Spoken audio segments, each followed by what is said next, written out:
with heat on it. You know, I could do diamond pleats, horizontal pleats. It's endless. You know, flames with inlays. It's amazing, is what it is. Yeah, it's freaking awesome But stuff. another thing, now I'm in the process of, I just finished a leather work for Laconia, New Hampshire, Harley Davidson. The Laconia Bike Week is coming up, and they have a giveaway bike. They're raising money for Harley for hospice, and they're donating money to the hospice. If you go on Laconia, Harley Davidson, they'll say the bike giveaway. Jimmy Snaz, a tattoo guy that I became friends with, I did his bike, and his bike was for show off in the Harley Davidson dealer because he was giving tattoos right in the dealer. And then the dealer says, hey, why don't you help us make a bike? So Jimmy wanted to make a bike, so he called me up. I made the seat and the bags. It's going to be a brand new 2026 Heritage Softail that's brand new for $20. They're giving it away, and it was custom painted, and I made seat and bags on it. This thing is phenomenal. They're just putting the bags and the seat on it probably this week because the painter just finished, and it's at Laconia. It's going to be for the giveaway for $10 or $20, and the money's going for Harley's for hospice. Laconia Harley Davidson. That is a cool bike. It's a teal color, Chris. Awesome. Yeah. All right. Brand new bike with a paint. It's a 26 Softail Heritage that looks like 1949. So they painted it like, and I did the leather. I got special concho, special studs. It's really cool. And that's the Italian leather. It's like butter. This leather's so soft. That comes up on my Facebook too. But you go to Laconia, New Hampshire, and put a raffle on the bike for $20, and you're helping people out. Oh, that one. Yeah, I'm showing a gray Ducati right now with one of your seats. Beautiful bike. Gray crocodile. Yep. Awesome. So I do BMWs, Ducatis, Aprilas. You know, we've done West Coast choppers, to Orange County choppers. I do a lot of Borgettes. I do a lot of V8 choppers. I do a lot of trikes. Do a lot of trikes. A lot of people do trikes, and I could do wheel well covers for the trike. I do some really cool stuff with trikes. Yeah, that's a I did. That's really cool. That's Florida. yeah, it's a freaking bike. Nice bike. I mean, you can see that he does the diamond pattern, the Indian, beautiful details. I mean, you look some of these. Oh man, the engine guards right there, the heat guards on this bike here. I don't know if you. It's a little bit behind there, Bob, but you'll see it's a red Indian motorcycle with a black what do you call that symbol on the gas tank. Really nice bike. 116. There you go, Max. That's what yours will look like. Yeah. Mm-hmm. Yeah. I had a red and black bike. There's a lot of stuff on that. It's got the get back whips on it, heat shields, the leather strands on the floorboards. That's cool. Look If at the you like mud. fringe. Yeah, mud flaps. If you love that fringe, that two-tone fringe, red and black, it's great. That's pretty cool. Hide and red Italian leather. Nice. Wow. That's beautiful right there. And see on the seat how I wrote Indian? That's hand carved. We didn't copy Indian exactly. We just did our version of it, but it's hand carved and stamped. That's one thing that we can't do here. We have a guy that does that for us, Slick Bald Customs in Colorado. He does all my carving. I call them seat tattoos. So we can write whatever you want into it, or a dream catcher, or feathers, or I call them seat tattoos. It's just different. Everybody else tries to give you embroidery. Well, I don't like that. That's kind of the chintzy way out. Mine tooled and carved and painted and clear coated. It's there forever. Mm-hmm. Look at That's that. called That's a- beautiful. Sure. That is beautiful right there. All right, let's see what else we got. KC's seat is I guess KC's got one of your seats, and Jeff says it's freaking amazing. Is there a group of people more charitable than the biker community? I don't think so. You're exactly right. Bob's Facebook is impressive. Exactly. It is impressive. We're going over right now and checking out some of his bikes. We're going through there. This is actually better than actually the screen, or what do you call it, the little carousel I was doing. Look at this. Look at this freaking, holy cow. Look at the details on this bad boy. Holy That's pretty smokes. cool. Mm-hmm. Dang. I mean, some beautiful work, man. Beautiful work. All I can A lot say. of people do. As you see the diamond pleats in the seat you're showing with the red diamond pleats, when you sew the diamond pleats into the Italian leather, I put a special foam under it that makes them puff up more. They're more pronounced. And then I seal all the seams so no water comes through. Because a lot of shops will spend all the time of making the diamond pleat and they don't seal the seams. And if you think about it, you got 1,000 holes in your seat from the needles and you just get a wet butt. You don't get a wet butt on my seat because I sealed all the seams. Maybe it takes me an hour, but now you don't have to worry about getting your butt wet. Nice. That's good to know, man. Good to know. Because, I mean, that's probably one of the most, I guess you can say, challenging things that a person would start thinking about and didn't know how to get a hold of you and say, you know, I would love to have one of these, but is it going to be waterproof? And you're answering these questions right now. And the good thing about when we do these interviews, and I love having people like you on here, is that this thing lasts on what do you call it, YouTube forever. I mean, people will, you know, type up, hey, give me a seat modification. This video will show up. And they can reach out to you. And that's what's one of the good things about what Throttle Iron tries to do is help support all aftermarket vendors. It doesn't matter if it's for Indian, Harley Davidson. I know we talk a lot about Indian motorcycles, and we have great bikes, but Harley Davidson has great bikes too. And so does Ducati, so does Honda, so does, you know, Kawasaki, so does, you know, all these brands. And this guy looks like he could pretty do any seat you want. Just reach out to him. You got a motorcycle, doesn't matter what you have, as long as you got a seat, I can help you with it. I get calls every day from all kinds of different bikes. It doesn't matter. You know, I can do it. All right. So let's see. How much is a mud flaps? You need to get a hold of him. Call him and he'll give you the price. So price till I see it, like the ones you've been showing, got fringe, it's got studs, it's got concho. So what you want, but the mud make out of heavy leather, saddlebag leather with a piece of plastic underneath it so it holds its rigidness, and then I have a waterproof leather underneath of it so the water doesn't hurt it, and then the outside is your Italian leather. So I have to, everything we do is one of a kind, so it's hard to give you a price till I know what you want. You know, I don't want $500 and then you walk out the door and it's $1,000 because you added all this stuff. So I'll help you, but show me what you have and what you want. And the Facebook will give you examples. I mean, there's thousands and thousands of pictures on the Facebook because I've been doing this for, 45 years of sewing. Bikes, probably about 30. Yep. All right, let's see here. We go back. See, we got a couple more here. All right, so there's that one. Alligator balls right there. Just to see what else we got here. It looks like we got another, that's another Indian right there. That's a Springfield. Look at that seat in the back. And you can see on the back fender, look at that right there. I mean, you guys can't see my mouse. Yeah, I guess you guys can see my mouse. I can't tell if you can or not. Yeah, you can. So look at that back behind there. And you got the engine guard, you know, pads right there. I mean, you're a one stop. Oh, look, I didn't even forgot about, look at the front fender by the Indian, what do you call that thing? Headdress? Yeah, the war bonnet. War bonnet. Yeah, front fender bibs we make. That's all bone beads that are stainless steel. That's another thing we do. The bones and beads that I use come from all around the world, but they're real animal bones that are drilled out and they dye colors. So the one red bike you were showing, the Roadmaster, I have red bones on it with glass beads and silver beads, and I wire them on. So every bone and every bead has 2 wires on it. It's not coming off, but it takes a lot of time to do that, but it's something that lasts forever. Dang. I hope you wasn't planning on taking a vacation this year. Let's see here. I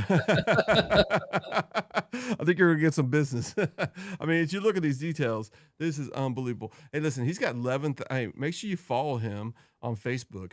He's got 11,000 people. We only got 1,000, so we're not really impactful like you guys are watching because it'll show up in your guys' feed. But make sure you guys are following his page. Holy cow. I mean, there's just so much. I mean, I can't go through it. Yeah, go ahead. Follow my Facebook page. I put new stuff on it, and memories that come up because I've been doing this so long. I'll forget about a seat I did 10 years ago. Then I'm like, oh yeah, that was a cool bike. And it shows all these stuff. So I hope I don't bore people by showing them this, but every day I'm putting on 5-6 seats. But it's really cool because a lot of people that are new customers didn't see what I did 10 years ago. Now it shows them. So if you follow. All right, Connie, thanks for giving me that. Connie, just text it to me if you can. The link. She gave me a link. I don't know if I can. Actually, I can probably pull it up. Okay, got it. I'm gonna send you guys the link to this bike that he did for the charity event. Let me copy it. The good thing about Apple and Mac is I can literally just put on my phone, copy it, and it's in my paste on my computer, and I can just go bam, like that. So here is that page. Let me go to that page real quick, and so you guys can see that bike. Look at this. This is it. Harley's for Hopsis right here. It's a nice looking bike right there, folks. Mhm. But that's the one you wanted $20 to get a raffle. It's brand new bike, 2026. Yeah, it's beautiful. I'm signing up. I love that. All I love know. I love that color combination. Yeah, it's a beautiful bike. What'd you say, Les? All I know is I'm going to hide the checkbook from my wife tomorrow and get a hold of Alligator Bob and have some stuff done. That's all I can tell you. All right, the Dancing Cowboy, which I haven't seen for a while, is on here. I know he's been busy. Yeah, he says following Alligator Bob, man, awesome. Let's see. Jason says, "Can you cover the whole bike in leather?" There are shops that have done that. Yeah, but you can wrap the fenders and take and everything, but that's a huge job, man. It costs more than the bike cost. Yeah, his Facebook page is called Bikes. Well, Porn. I bet the Go ahead. yeah, I bet the Creative Cruiser would like to have some of that on her bike. Oh my gosh, she would be a customer. Calamity I'm telling Jane. you. Yep. Oh yeah, absolutely.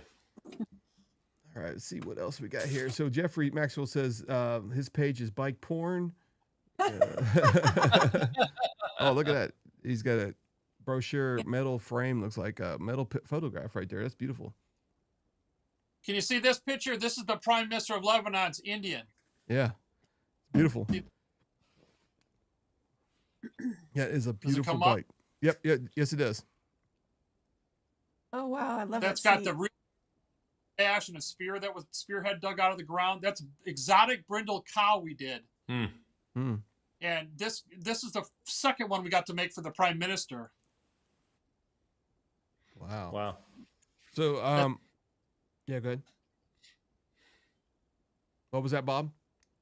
It's just a really cool thing. I mean, how many Yeah. people you know say they've got to work for a king or a prime minister? That is cool. That is very cool, actually. I mean, no, Look, I'm showing the people right now the actual trike. You got a trike on here with a black and tan, and it's got rear wheels, leather on the. Like somebody said, "Hey, can you do a whole bike?" This is pretty close. that one's a really cool. That's my fender wheel covers that I make for trikes, because my buddy has a real fancy trike on the showroom floor, and every time he rides it, he kept chipping up the fenders, and it's like $1,000 to fix his paint job. I said, let me make you these wheel covers one time, and you'll never have to do it again. Mhm. And after I showed his off, I got calls from all over. They wanted these because Harley just sells you these $100 vinyl ones, and they help, but they just look like crap. Mhm. So these are all going to match your bike. Whatever you do in your seat, I do in the covers too. Awesome. Look at there, just some little saddlebags on this one. Can't tell what brand the bike is, but the seat matches the bags. They got the bag on the front steering. I mean, the bars right there. Beautiful, beautiful stuff. I'm going to show you another seat here. Give me 1 second here. Okay. This is a Chieftain seat that I made for a sample. This is really. This is here in Belly the Crocodile with waterproof buffalo hide. This is what they call rogue. It's an Indian rogue seat, and this is a tall guy, so it moves you back 2 inches. I just made this for a sample to show what I could do. But this, if you could touch this is like butter. This is super soft crocodile from the Nile African River with waterproof buffalo hide. I put the exotics in. I even put some exotics in the side. I put them here, put them over there. And this is the stock seat, but I recovered it. And this one didn't want a Pro Pad because I just made it for a sample, but you can put a Pro Pad in it. But this is just something that will last you forever, and it's really cool. It's totally one-off. That's a beautiful sight. That's a beautiful seat, man. Freaking awesome. Yeah, definitely. All right. This is what I call inlays. When I say inlays, can you see that? Yes. Mm-hmm. Yep. Sure. That's inlays. This is a tribal flame that I did. I call it a tribal flame because it goes forward and backward. I even made little barbed wire tips. This is real python snakeskin underneath of it. See what I do? I take the real python, put it under the leather, then I sew it, and then I cut it out. Hmm. It's an inlay, so it's exposed underneath the seat. But you can do this any way you want it. I can put a barred shield in it. You know, you can do whatever you want. The flames look so good. Yeah, that's beautiful. Isn't that cool? Yeah. Yeah. You got some more you want to show us? Yeah, hang on. I got Wow. a couple. And I just finished a seat for our buddy here, Chris Marty, that he's going to Sturgis with you guys. Oh, hold on a second. He's actually on here, so. This is his tour box. Oh, He yeah. Pursuit. This is the tour box with I put straight up and down pleats. And this is an ostrich print. I do have a few that are prints if people don't want to spend the money on the real ones. This is a print with the waterproof buffalo hide. His bike is it's like riding fishes. It's a white with a little red pinstripe. Mm-hmm. So I put a red pinstripe to it. This is the bottom piece that's going to go under the tour box. But this will last you forever. This is waterproof buffalo hide. See all this? Yeah. Beautiful. Okay. Seat. Wow. This is the stock Pursuit seat. This is a stock seat. But if you notice how deep this is, we added 3 inches of back support and an inch wider on each side. So now when you sit into it, you don't have to kick your feet over a backrest because we eliminated the backrest and just gave you 3 inches more. The stock seat only went to there. Oh, wow. Mm-hmm. What you do with the stock in here all the time. So he sits into this bucket, and the pro pad is the whole seat except for the first 2 inches. So your butt, your legs, and your back is all a pro pad, and then the whole top of her seat is a pro pad. And what I do with her seat is see this little dish here, this little angle? What that does is that gave him 3 inches of back support. It keeps her from sliding forward, so she leans against the tour box. Now, what also Chris did, Chris put a tour box relocator kit that moves him back 2 inches for her. So there was a gap by the seat. So we added 2 inches to the foam. Now it's going to fill that up and she'll have a bigger seat. And she's got a full pro pad. And hers is. This has stock heat into it, as you see. Has the switches. I sold them. And then we put the pro pads in it and the heat on top of it. So heat will work like normal. Beautiful. Wow. Now I'm going to show you another one.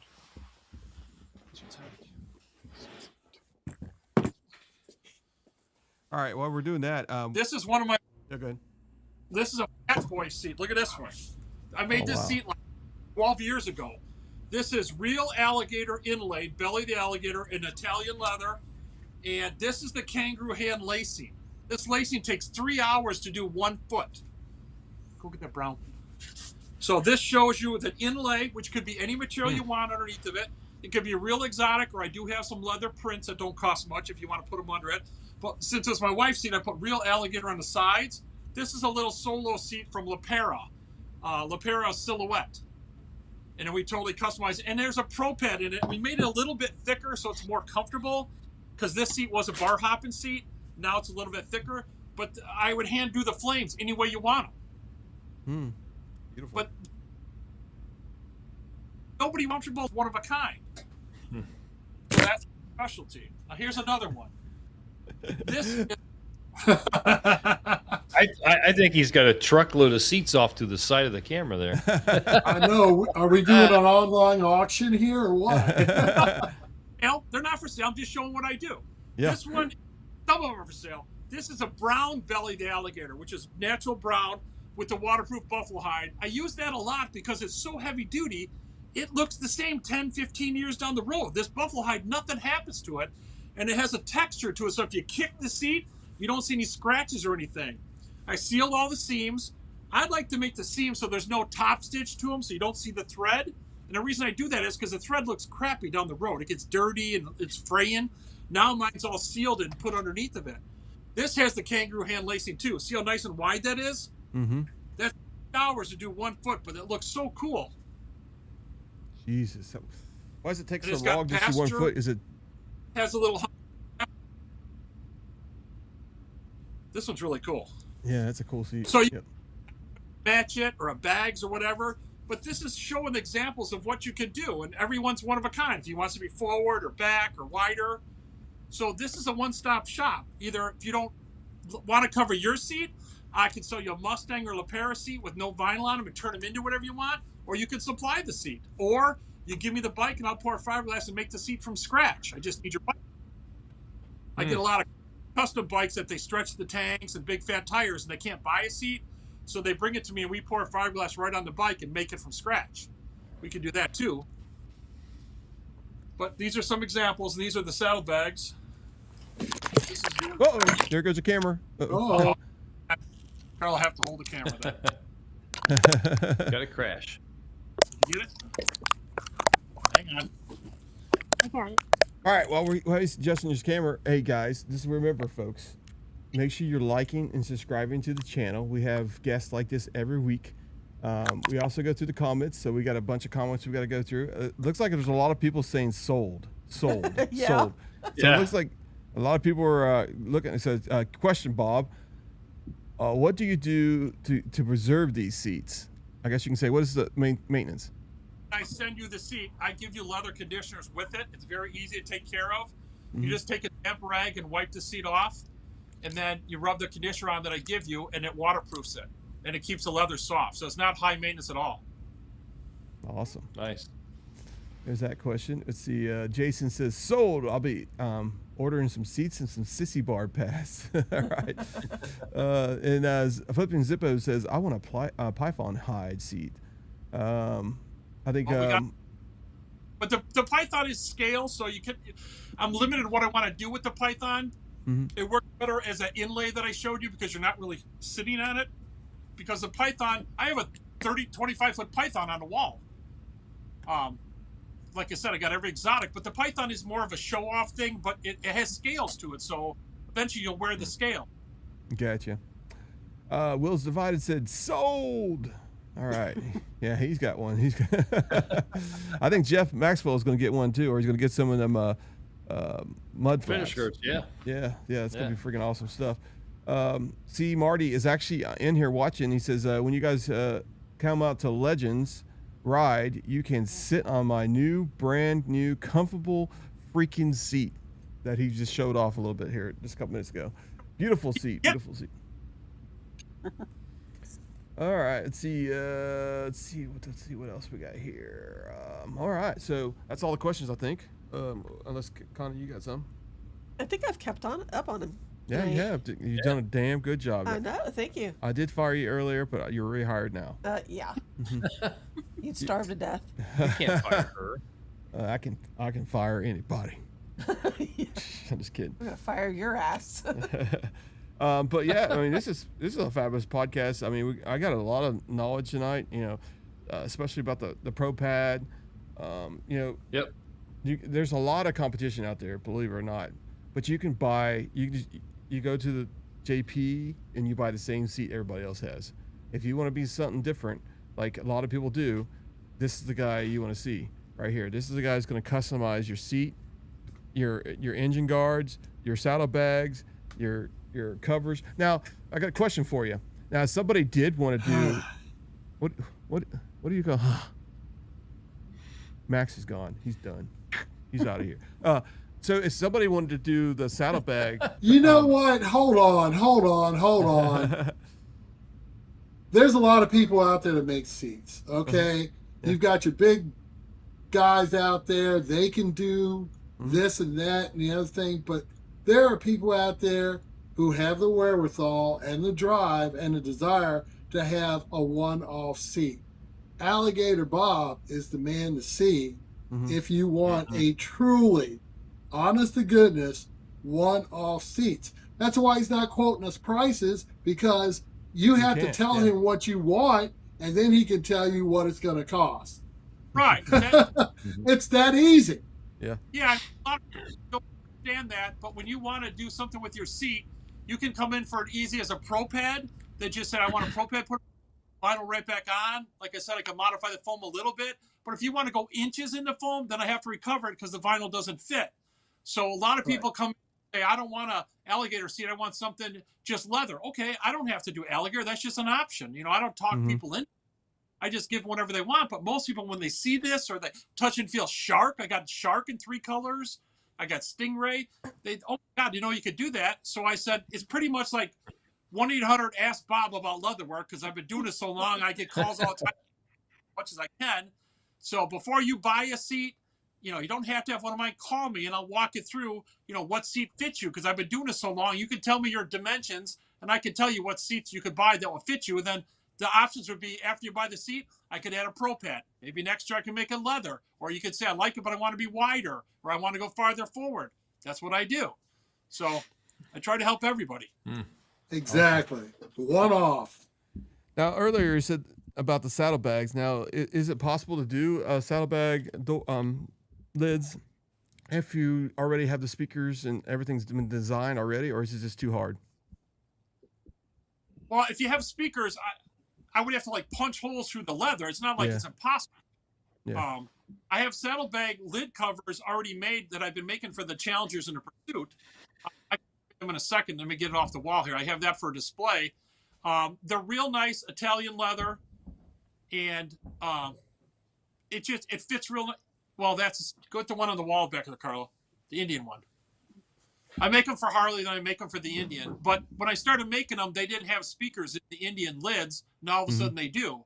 So these fit the Challengers and the Pursuit, and I also make that tank panel. That's really cool too. I'll show you that. But the lid covers, because people are kicking their saddlebags, and I make the tank panels because the Challenger to Pursuit, your coat hits it, you scratch it, and it screws up your paint. Well, with my tank cover, just leather, even if you don't do the seat, it'll still go with the seat. I use the smoother leather then, and it protects it, and it comes on and off easy, and you don't have to worry about hurting anything. It makes a big difference. Awesome. That's sweet. All right. So, you're good. The saddlebag lid covers. I'm going to show you these because these are pretty cool. I believe it. All right. Let's see here. We've got any more questions here. If you guys got any questions, make sure you start with a Q, and then we'll answer as fast as we possibly can. We're going to be on here for at least another 10 minutes, so that's about it. And so if you got questions, this is the time to fire them away. Fire them away. This is a Challenger or Pursuit lid cover. See how the covers are? This alligator print. Real leather printed from Italy, but it's not alligator. It just looks like that. And this is my Italian leather. I made a real nice French seam, which is a double seam. And then underneath of it, they Velcro on. So they come on and off. Oh, okay. And they do under suede leather. Hey, It's nice Chris. and soft. Yes. These are my lid covers for Challengers. Hey, And Chris, Pursuit. They're made for no do space. me a Nice. favor. Get rid of the bike thing so we can blow ours so we can see what he's doing. So he Okay. will see what he's pointing at. Gotcha. There we go. Yep. There. There we go. All right. Go ahead and look and show those details again, Bob, on that This lid. Is Yeah, the you can Challenger. see him a whole lot better. Can you see them now? Yep. This is the Challenger saddlebag lid covers. Velcro saying stretches across it real nice. You can still get at the locks. It's just something that keeps it protected. Then I can make the seat to match it if you want. Now these are a rear fender bib. If you have a Chief, like a vintage Chief or a Springfield, these are the fender bibs I make. It's curved leather. This one has an alligator print, which could be real or print, with a nice Indian head concho. That's the next thing. I have somebody hand make concho, so I got all kinds of concho. A lot of Indian theme. I got Indian heads or buffalo nickels or three feathers or arrowheads. Handmade conchos are something different. These are what I was talking about the seat tattoos. See this? This is hand carved. It's not exactly like the Indian, but it's close. So we changed a little bit. But this is hand carved. This is like 10 hours of work, if not more. It's carved, painted, 6 coats of paint, and clear coated. So this is what I call a seat tattoo. Then I would cut around it, inlay it into the seat. You don't see the whole piece. It's just inlaid into it. And here's one with a feather on it, just to be something different. Seat tattoos are called, any way you want them. Now here's a cool one. This was a saddlebag lid that we were making. See that? Oh, wow. That is Wow. cool. Hours into that one. But it starts out in a natural colored leather, and then it's painted and clear coated and all hand carved. There's not one tool that makes this. This is done by hand. So this is something totally unique. Look at that. And the definition and the different texture. This is what my carving artist, Slick Bald Custom, does for me. I give him what I want designs. He makes it, and then I turn it into the seat and the bags. But I call them seat tattoos. Everybody else is trying to give you a $2 embroidery, which, yeah, works. But once you get the thread dirty, you can't fix it. Awesome. Yeah, great point. This is the mud flap for an Indian that's curved. It's made out of heavy saddlebag leather with the plastic inside of it. It's got a nice leather on the back of it, and it'll be curved like that. So this could be the mud flap. This could be like a vintage Chief. This would be the rear fender bib. These are more carvings, just to show examples. I have a few of these on hand, but I custom make them per order. But see, you can paint them any color you want. So these are something different you can put into the seat. Wow. So anything you can do with the seat, we can do. So it's not, I don't do vinyl. I said, if you're going to spend the time and the money of doing something, why do I want to put vinyl on it again? That's what you get when you buy them stock. So we're making it better. So if you go through the Facebook, it's like I said, it's just going to be examples. Give me an email, alligatorbob@msn.com. Here's a picture of my bike. Give me your phone number. Everybody forgets their phone number. And then I'll look at it. And each day I try to call people back and say, okay, I see what you got. Was there anything on my Facebook that you liked that we could put together for you, or I'll help you design it from scratch? So that's what they need to know. And then the Pro Pads, that just makes you comfortable. That could be in any seat. It could be a Corbin seat, a Mustang seat, LaPera, Day Russell. We put the Pro Pads in all seats. We've got 2 questions here. He said, and I'm sure one of them could be made. He says, or actually both of them. Do you do fur accents? Do I do what? Like fur accents?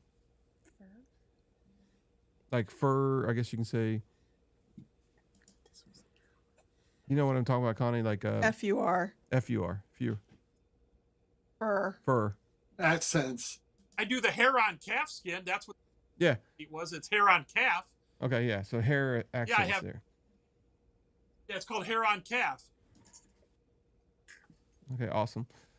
Another person says, in the future, it would be nice if you had a Illinois bait, like a inlay.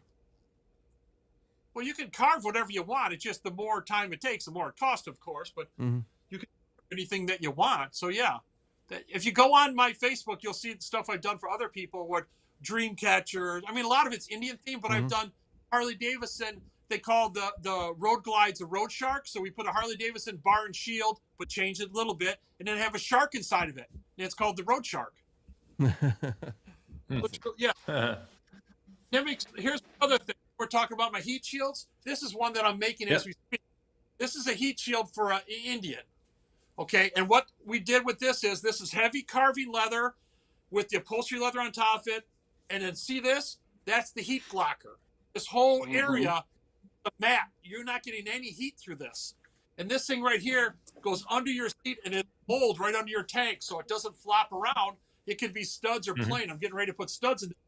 But this isn't just a piece of leather like everybody else sells you. It's heavy leather with plastic, with the heat blocker, and Italian leather on it so it doesn't fade.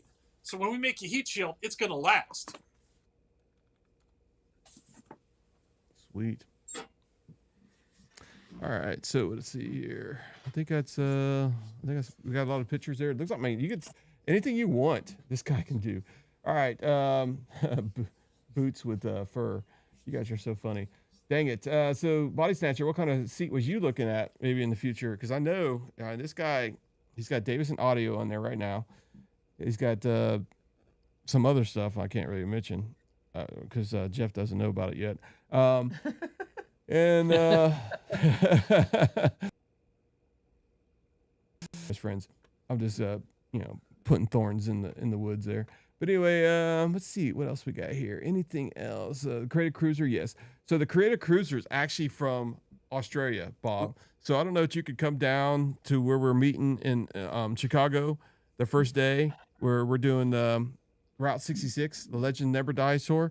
She's going to be there. She's from Australia, and she's got all kinds of leather on her bike, but she's not bringing her she bike got a horse here. saddle on her bike. Yeah. Yeah, she's not bringing her bike across here. So she's going to get one that's being loaned to her, which is pretty cool. And she's going to bring Max and Les's balls with her, kangaroo balls. And yeah, hey, I don't know if you saw her Facebook page or not, but she's been advertising that. Is she gonna be bringing the balls with her? Yeah, she's bringing balls. She actually had them and hung them up in front of the camera. Was showing them. When are you going to Chicago? It is in 2 weeks. The 20. What is it? 20. Let me make sure I get the right date here. 24th. We'll be there 24th. And we'll be leaving 25th on Monday. Going to the Indian Dealer. We'll actually be at the Indian Dealer sometime that day, and then we're going to be going towards Troy, Illinois. So, yeah. So All right. the plan is I'm going to actually go up to his. Hopefully, I'm going to find a good weekend. I'm going to go to his shop. I'm going to check it out, film it up there because it's going to be a part 2 of this. It's going to be pretty awesome just to go up there to see how it is. And the plan is I'm trying to go to. It's going to be like a Wednesday, Thursday kind of event. I'm trying to go to Harley Davidson Museum bike night on Thursday night. So, no, I'm not switching to Harley. What was that? I talked over you there, Bob. What was that? Yeah, you could come visit me, then go to the bike night. I'm only 45 minutes away, and you can see the shop, and I'll bring some bikes here to show you what I do, and then go up to the museum. That's cool. Yeah, the plan was he's got a bunch of friends. He does a lot of Harley Davidsons, but he's mentioned a lot of Indians tonight. So if you have a Harley Davidson, he does seats just for everybody, like we said earlier, for every bike manufacturer in the world. It's only 40 minutes from his shop. If I do go visit up there, it's going to be hopefully on a Thursday, and then we're going to take like 30 Indians to the bike night. I'm just kidding. Somebody's asking, can't- does he have any sets for sale? Hold on a second. We were talking over Bob here. Oh, sorry. Yeah. What was that, Bob? We take a bunch of Indians up there to show off my work all the time up there. All right. So, Connie, what were you saying now? One person wanted to know if he had any like seats or bag sets for sale already made. That's where you would call him and go ahead and answer that. I'm not answering for you. Sorry. Yeah, have them call me because I do have a couple things made, but it's just be somebody that like sold their bike and they don't fit their new bike or something. I have a few seats. I have some Indian seats. Right now I don't have any Harley seats, but I got beautiful Indian seats that are half the price of what they should be, and they look like brand new. The customer just can't use them because they switch bikes. Gotcha. Awesome. All right, folks. I think we're going to be wrapping this up. It is 1 hour and 35 minutes. This is where we usually are at. Sometimes we go a little bit longer, and sometimes we don't. But if you have any questions right now, let us know. If you haven't liked and subscribed, please do so. If you have tried out for the beta and signed up, and I haven't reached out to you, like Jason is on here right now, it's because I do not have Android up yet. So as soon as I get Android, I will be sending it to you. I have been not updating the app for the last maybe 24 hours. I've been usually updating it pretty much every day. It's because I'm actually redoing a SDK, learning that and that kind of stuff. So that will be probably within the next 24 hours, that will be updated and get that back to normal. We're having some issues with some turn by turn, and I'm trying to get that figured out and get that fixed before I roll out the next fix, because I'm tired of doing the, rinse and repeat over the same error, and sometimes it gets better, and then the next time it gets worse. So we're going to make sure it's 100% correct before I push the next update. All right. Let's see here. You need to switch to Apple. I'm sorry to say, and you'll have the app faster. But eventually, Max is giving me the 3 fingers here. The problem is that the update I'm doing right now is not actually in the Android part of it. I will actually have to recode that also in the future. That's also going to delay that app. So if you're really thinking about getting a phone shortly, go to Apple, let me know, and I'll add you to it. Now, there is a couple people that have Apple phones, and they sent me a request, and I haven't added you yet. The reason is because of this update first. I want to make sure that update's out before I do that. All right, let's get back to Bob. Thank you, Bob, for coming here tonight. Man, I should have blown this up earlier with all the exotics and stuff like that. So Max needed to speak up a little bit earlier. Max is always right. But yes, you can see all the prints behind you now in clear vision. And it's beautiful. Yeah, go ahead. What were you going to say, Max? Max didn't do All his I heard job. was All right, Max I was wanna- always right. Thank you. I have to give you some credit. Let's see. Sorry, I'm still partying with Kevin Bronzine XX title. I don't know what that means. But anyway, Will's Divided. Welcome and thank you for upgrading the thing. Hopefully you got some sales here tonight. Looks like a lot of people are looking at this. As you can see, the picture right here with that seat right there, that brown and black. That's a beautiful seat. The leather. We didn't really talk about the saddlebags there. I know you were starting to, and then we got into a different conversation. If you want to show them off a little bit with the beads, we can do that real quick. All right, this is the fiberglass saddlebag shell that I make. I have these made for Indians and Harley. Fiberglass. These are all buckles that are hand carved, and these are the bones and beads I was talking about. This is my wife's saddlebag, which has a kangaroo hand lacing and Italian leather. Each one of these bones and beads are hand laced on with stainless steel wire. It could be any way you want it. This is what I just made for her, but it's a fiberglass shell, so it's super heavy duty. It doesn't sag, and it mounts real easy. There's no big bolts. It just pops on, and you get all the mounting hardware with it. So we can make bags too, or like I said, I can use the Indian bags and recover them and make them heavier duty. All right. Any last words there, Bob? Yeah, right. Well, I want to thank you guys at Throttle Iron for having me on. And I turn all of my customers and friends on to you guys. And everybody said that you're very informative and you're really helping people in the motorcycle world. I'm all for that.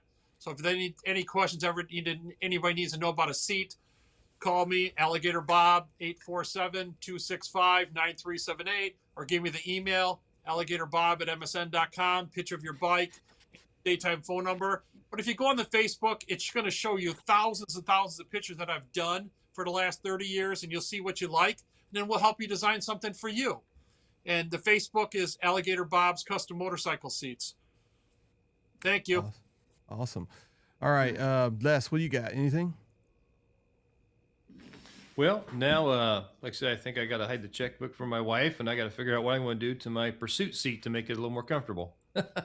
I know we're both doing iron butt, man, and you got one of them little comfy, whatever it is, pads.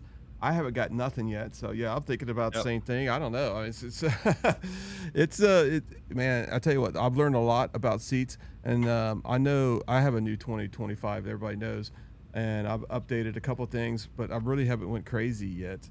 So I need to look and see because I'm doing that iron butt, so I might be getting hold of you also, Mr. Bob, and yeah, I don't know about Max. He might buy that one that's on your.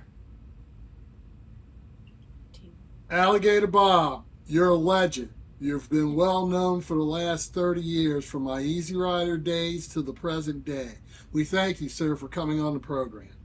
Thank you. Yeah, thank you. Did your wife want to come in and say wave or anything, or she just want to stay out behind there?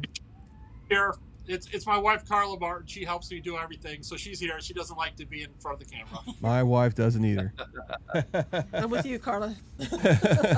Hey, it's Carla and Connie Mysterio. They Yeah, say but off how the many camera. women do you know of There we go. I'm sorry, we cut you off there. just 30? He's breaking up. Go ahead and say it one more time. Sorry. How many women do you know have driven to Sturgis 35 times and we go 700 the first day? Most guys haven't done that. My wife has done that. I haven't done that.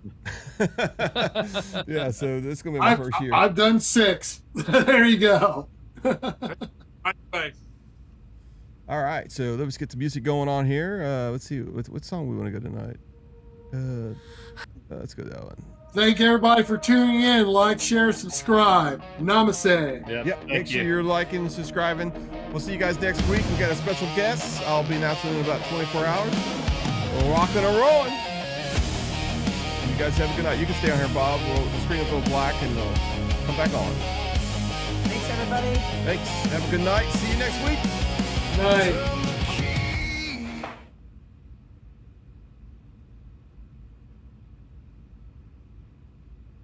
Ads last night, man, or yesterday. That was freaking awesome.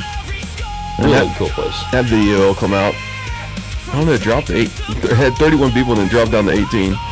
So I don't know what's going on. How's the sound? Everybody can hear us loud and clear? Let us know in the chat.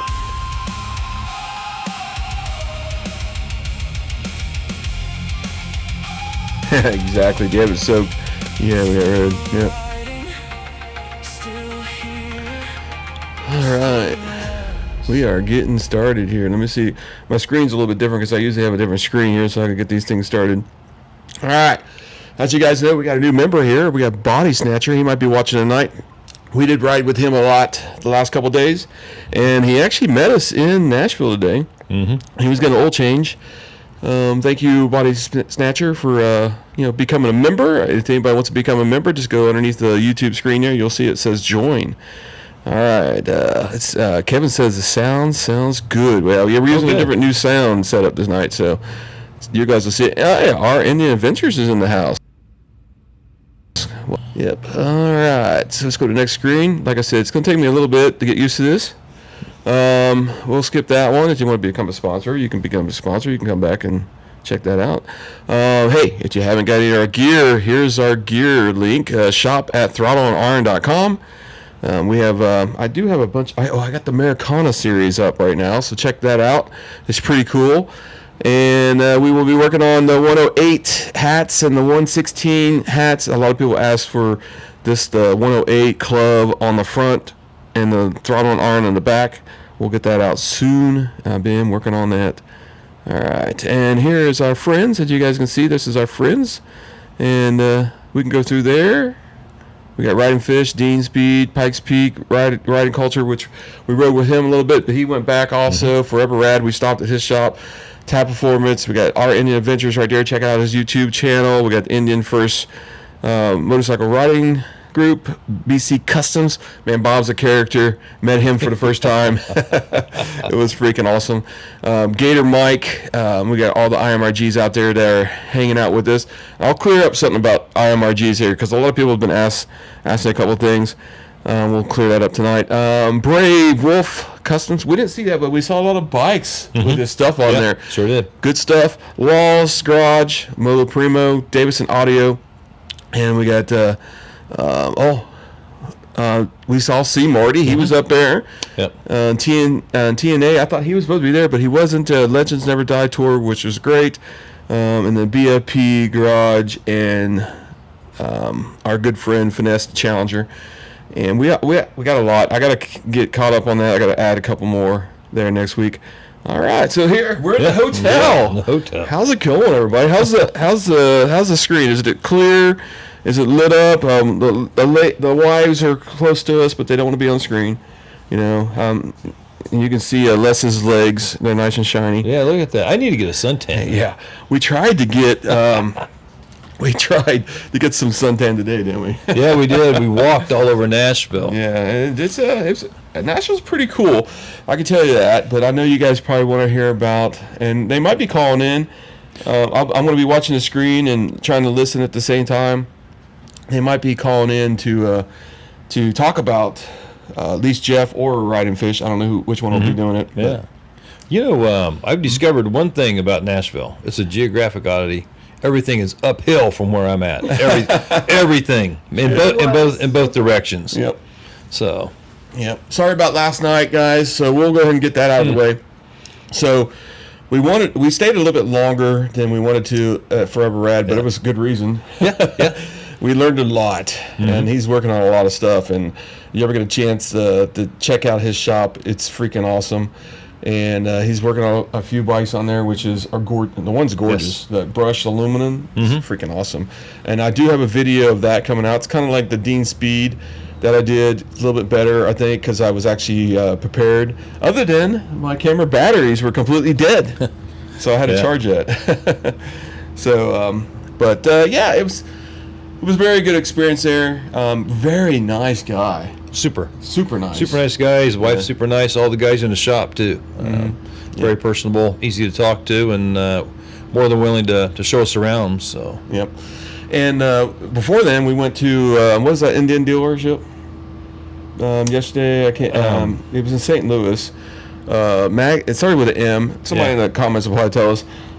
Great dealership there. I mean, it was awesome. And then we kind of parted our ways from there to go to Forever Rad. The actual plan, Les and Max is still on the road, by the way. But the actual plan was to go to the next stop And then we looked at the weather and we said, well, it's going to be raining the next couple of days. And if Wednesday turns out to be like Tuesday, then we're going to have a lot of delays getting to Nashville. And we have a hard set time in the morning to get our what do they call it? ECUs? The tune. Get the tune put in, yeah. Yep. So that's one thing we have to worry about. So we decided our original plan at the beginning was to actually leave as St. Louis, go to Forever Rad, and go to Nashville. Then we changed it because we wanted to go to Springfield and do an actual podcast.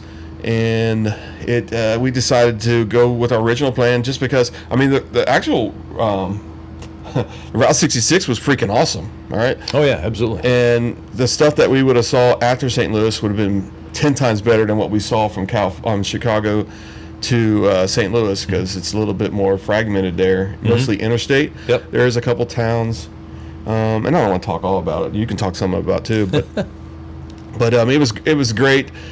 A lot of people were saddened that we were leaving because they wanted to see the podcast live and that kind of stuff, but we just thought the time frame and the quality, because we wouldn't know, because we're lucky here. We actually have 5 bars, and we could do a really good podcast and not having it all choppy. And I don't think it's choppy out there. Is anybody watching? Is the video good and the sound good and everything else? As you guys can see, we got little stands now. I need to get a sticker on mine. I was giving them away so much I didn't know if I had one left.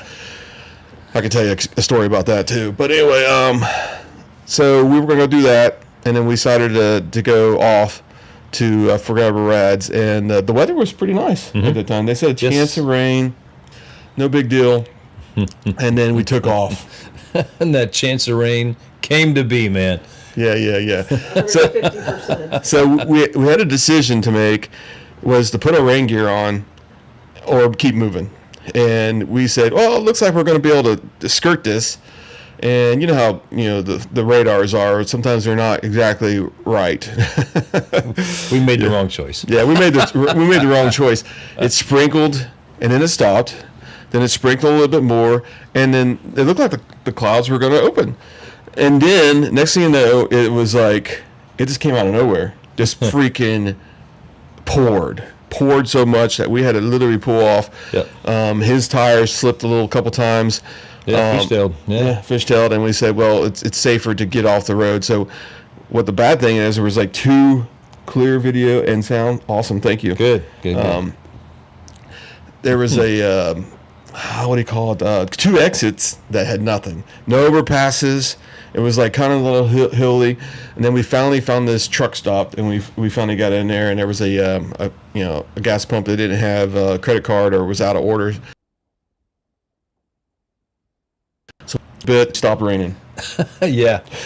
I had to change my shirt and everything right at the gas pump, and I wrung it out and wrung all the water out. It was we were soaked all the way through. It was like riding fish is in the house. All right, hey guy. I did send you a link if you want to join in. We'll get you in here as soon as we can. We'll talk about Route 66. We're going to talk about what actually happened to us first. So we did finally put some rain gear on, right? Yep, we did. And it didn't rain the rest. Well, it did that. It did right before we got to Nashville. Yep.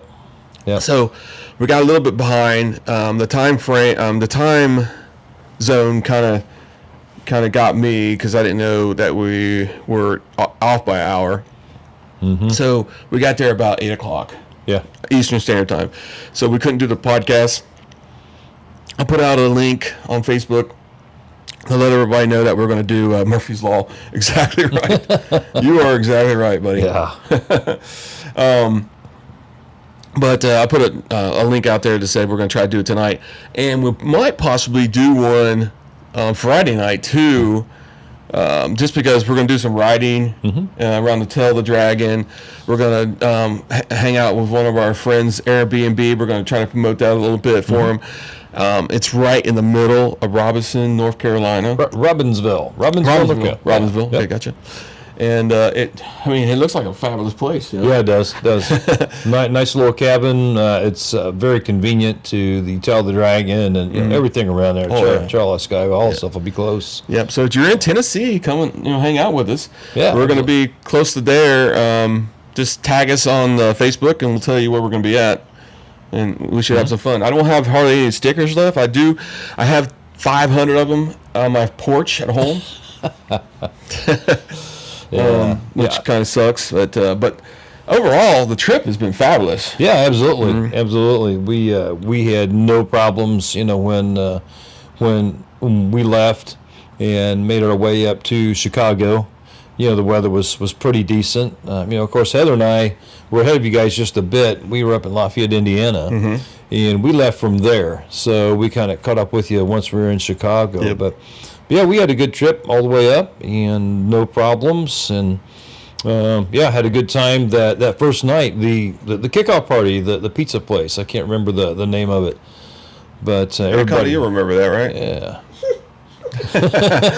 It was actually pretty good, and I got to tell you, the IMRG up there and KC, freaking phenomenal. What a great job, what they did for Ryan Fish and Jeff and the Route 66. Dinner was freaking awesome. As it was just great, and that guy is very nice. Did you ever get a chance to see his motorcycle? Whew.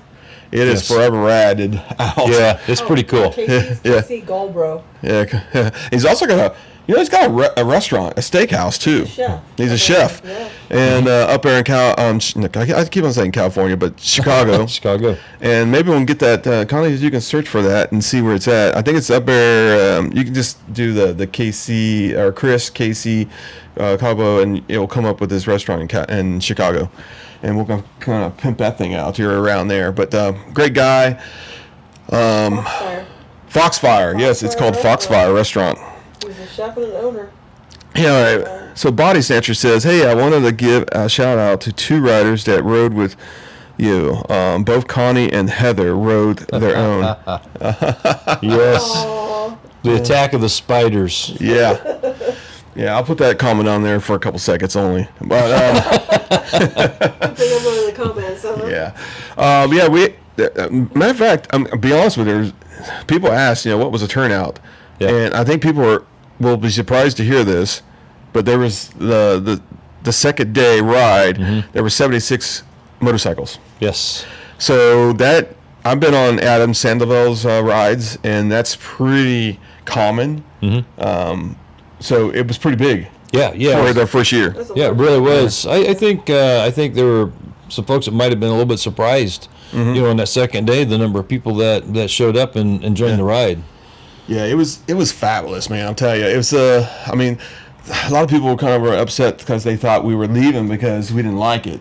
Oh no, not at all, not at all. Yeah. Looking at the weather forecast and the distance we'd have to travel. Yeah. If we went on out to Springfield, we had at least 7.5 hours. To get back here to Nashville for our appointments for tomorrow, and given any weather along that route, that would have turned into 10, 12, or even longer. So it just made sense to go back to the original plan. Kind of break away there after the arch, after the dealership, and go and visit Forever Rad, and then make our way over here. And it turned out for the best. It really did. Yeah, and it was Connie's first ride with a group by herself, and she's not used to that. I said, "That Connie, you got a bit of wet on the way home. So did you."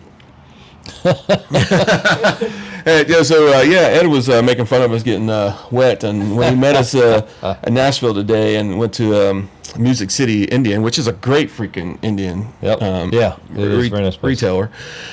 But he on his way back, he sent me a picture of him on the side of the road off his bike because it wasn't because it was sunny. We'll just say that. Turnabout's fair play. Yep. And he also gave me. You want to give me that phone right there? So I know a lot of people have been asking about the Android app, and then one of the reasons why I can't really get it out there is because I don't have an Android phone. He gave me one because he wants Android out. So thank you there for Mr. body snatcher. And also, and Ed and Jeff are from the 1984, 89? It was 85. 1985 IMRG in Chattanooga, and that's where they're the ones doing the ride and also doing the whole entire Jack Daniels event. So if you need some information about that, which I can tell you, I think I don't know if there's a hard cap around 500 or not, but I know there's like probably close to that, getting very close. Yep. So that thing's going to be sold out pretty soon. So you want to get your hotel. Yeah, definitely. If you've thought about going to the Jack Daniels ride and just haven't bothered to sign up, sign up, get down there. They have events each night. They have meetup points, and they have little continental breakfast and things like that every morning. It's a good time to go and meet. Heck, come meet us. If you've never met us in person before, we'd love to meet you and talk to you and shake your hand. And thank you for being out there and watching us every week. And it's a good time to meet, other Indian riders, and it's open to all bikes, but to meet other riders and just enjoy some time around Chattanooga. Yeah, very, very good time. And I think Jeff or somebody's going to try to come on and talk about the ride. We'll see how it goes, if they can or not. Because I know they're taking care of Max right now. I don't know if Max is watching, but they're taking care of Max. No, somebody said that. I'm not said that? It's right there. It's in the comments right now.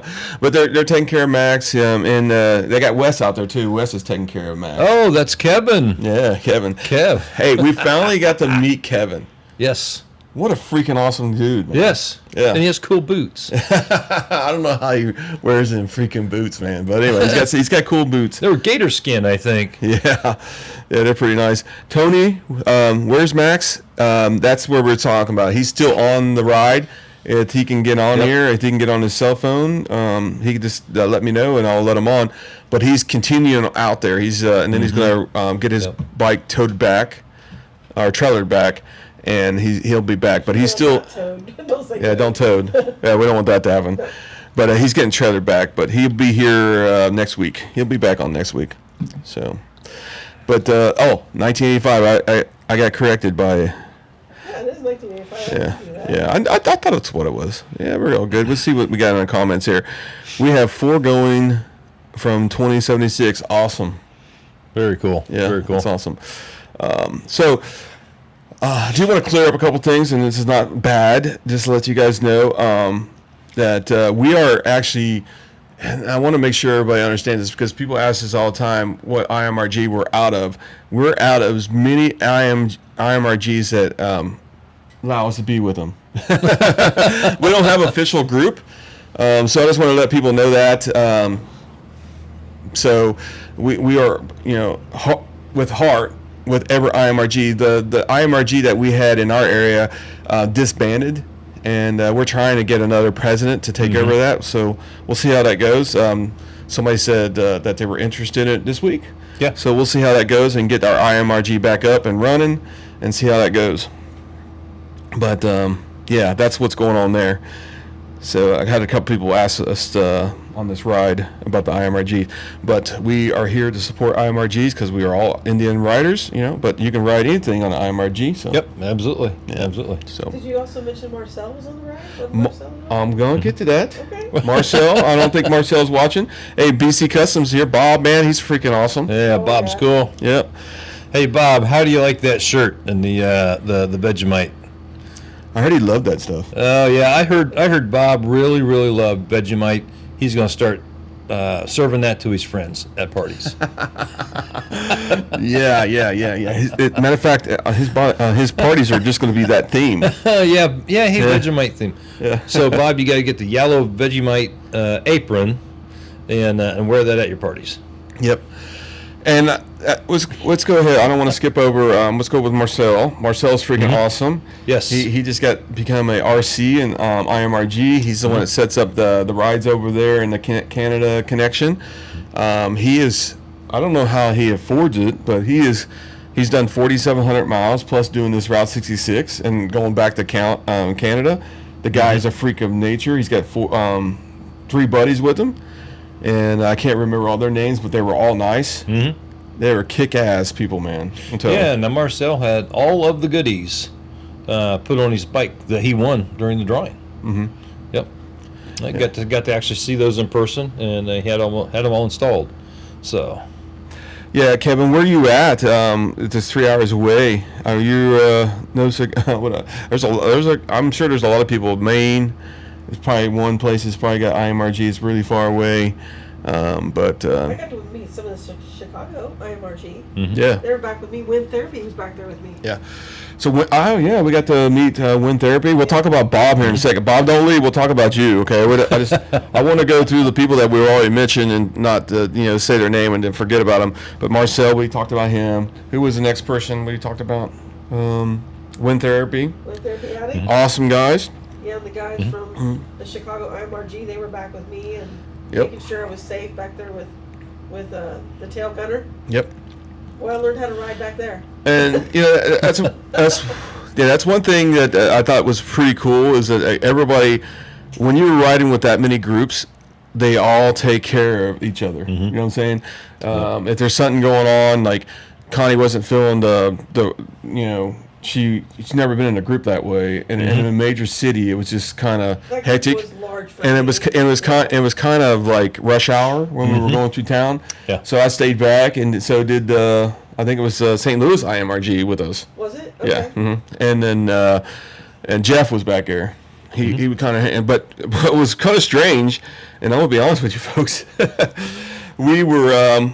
I just sat back and said, "Let's go. You guys go without us. We'll catch up." I got the GPS going. Connie just wants to be with a lesser group, and I said, "Okay, no problem." And that's we ride. What do you say? You ride your ride. You're right. So. So we caught up with the group. So I guess we were riding a little faster. She just wasn't. She wasn't just used to having that many people. Then we got back into the group right before we got to the actual the dealership, so, which was kind of strange.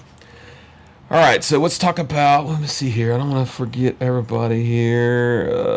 I'm going through the chat here. So. What's up, guys? Okay, so let's go with Bob. Bob. Yeah. Yeah, let's talk about Bob. Man, talk about a character. He looks so short on TV. Yeah. But he's about 6'2". 6'2". Very tall. Yeah, very tall guy. He's still bald. Yes. Yeah.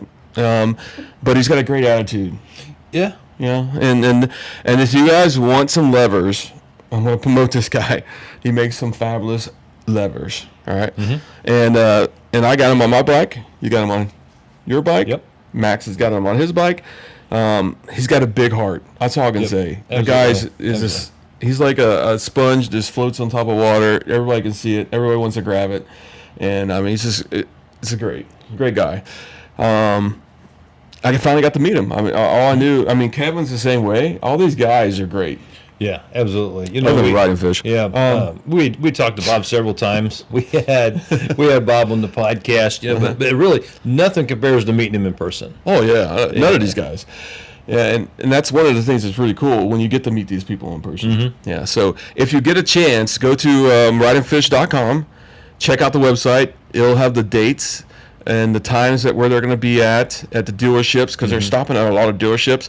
And I guess we can talk about, if you guys can, I know Pikes Peak, I know Primo Moto, I know what was the other one that are sponsoring all these this ride, pretty much.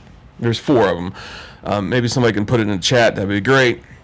So we can kind of give them guys some promo too. Sure. But yeah, Bob's a great guy. Check out our website. We have a link to the levers there. One of these days we'll have to get him a website. He's gonna have to get a website. Yes. Yeah. Yes. He does fabulous painting too. So you need your motorcycle painted. That's the guy to see. All right. I think Bob's afraid to get a website because he'll get inundated with work. I think, Yes, I think so, man. I think so. He says, my closest IMRG is 3 hours away. Let me check out the comments here because I think, hi everyone, jealous that you guys got to ride with the crew. Love those guys. Yes, they're great. I'm sure you'll get a chance to ride with them sooner or later. Thanks for being a member. And I know who that is. That's who's the Iowa team?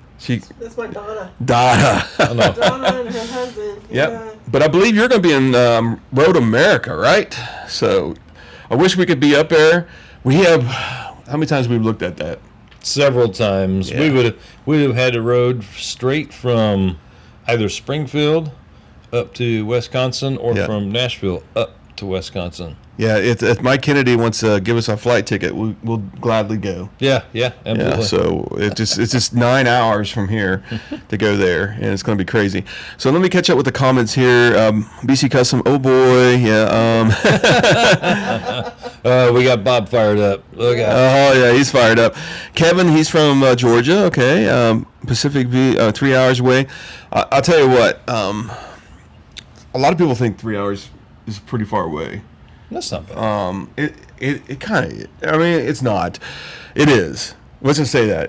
3 hours is a heck of a ride, but I rode 3 hours to meet you. Mm-hmm. Right. So, and it's a mindset, I guess you could say. And I'm not trying to say anything bad. I'm saying like this. No. But check out the rides in the local thing, and if you can get like a hotel or something like that, ride the night before, and then the next morning you're fresh and you get to ride with them, and you kind of, if you even get to do it like once or twice a year, I think it's going to be rewarding because these IMRG groups are freaking awesome. Everyone. So, yeah. Everyone. Yeah. So nothing negative there, Kevin. I understand if you're 3 hours away, it's not going to happen, but easily. Well, So. Tim Arnold, he's asking what happened to Max. Was that? Yeah, that was earlier. I'm catching up with them. I will see them at Durango. God, I wish I could go to Durango. Yeah, me too, man. I wish I had enough vacation time to go all the way to the coast and then come back to Durango. I'd love to do that. Now, if Elon Musk is watching and he wants to sponsor the podcast and give us a good sponsorship, we will be able to do that. We'll be at every event. So let's see what else we got here. We got Nightbolt. Where's all the comments at, guys? Come on. BC Customs. Levers. All right. So Ed and Jeff, let's go talk about them. Ed, we talked about earlier from 1985, IMRG. They're ones doing the Jack Daniels ride. Great folks. These guys will do anything for you. I mean, they really will. They'll help you out as much as they possibly can. Great guys. That's all I can say about that. We'll leave Ride and Fish last.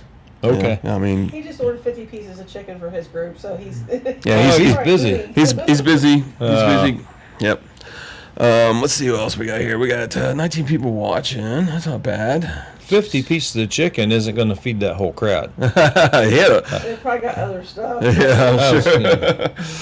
Yeah, but it was great. So, what's our plans now the next couple of days? We are going to Music City tomorrow, do some filming. He showed us some stuff that he's working on. I'm going to take the good camera tomorrow, do a little video, and then we're going to be heading to North Carolina, pretty much.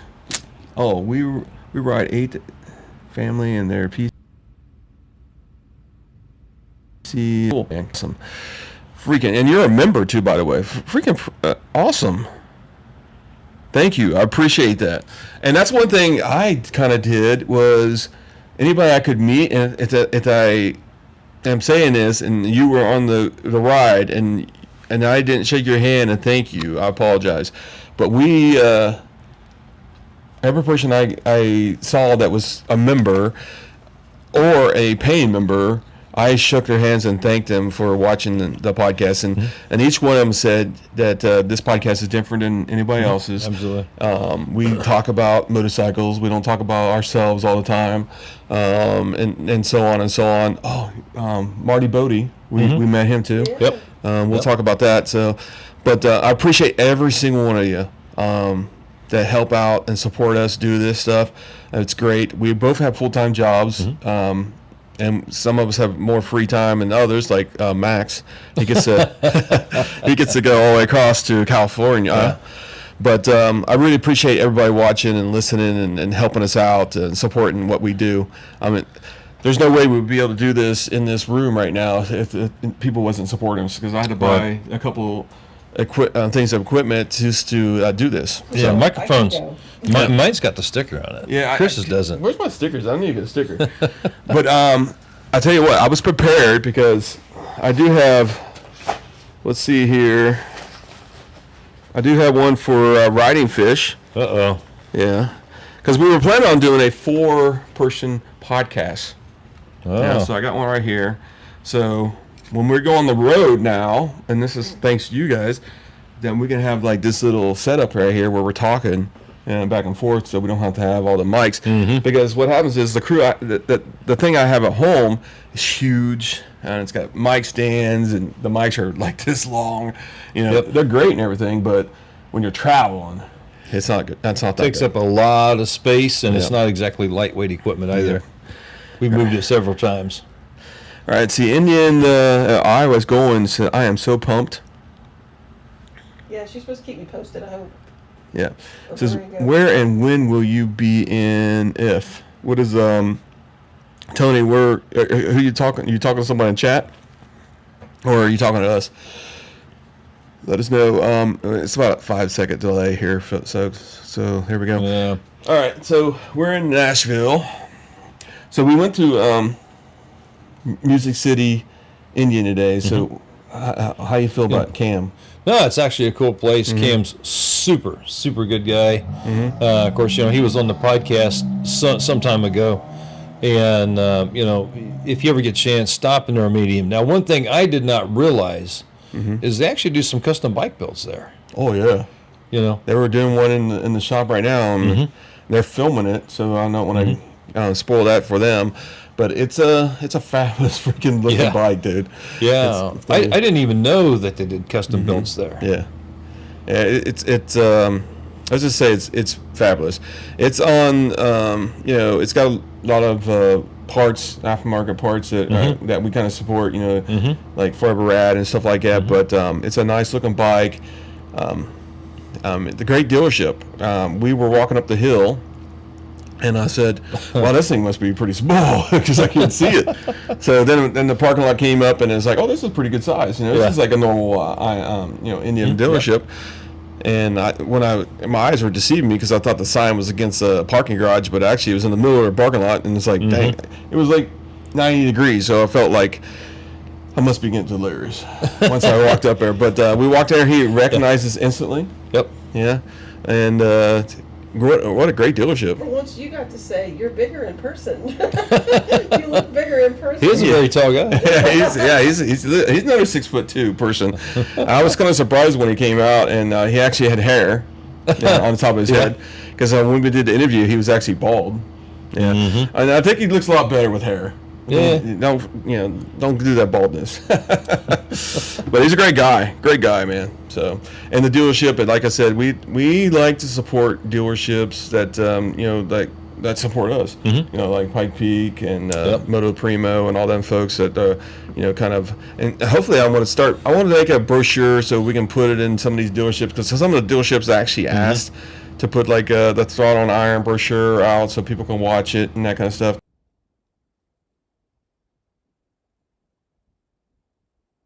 Because we can comments here. North Carolina, we will be there in the next 3 days. Yeah, so after we get our tunes, which is just plug in, unless there's issues, we're going to be leaving Nashville and getting North Carolina tonight. Staying there till Saturday.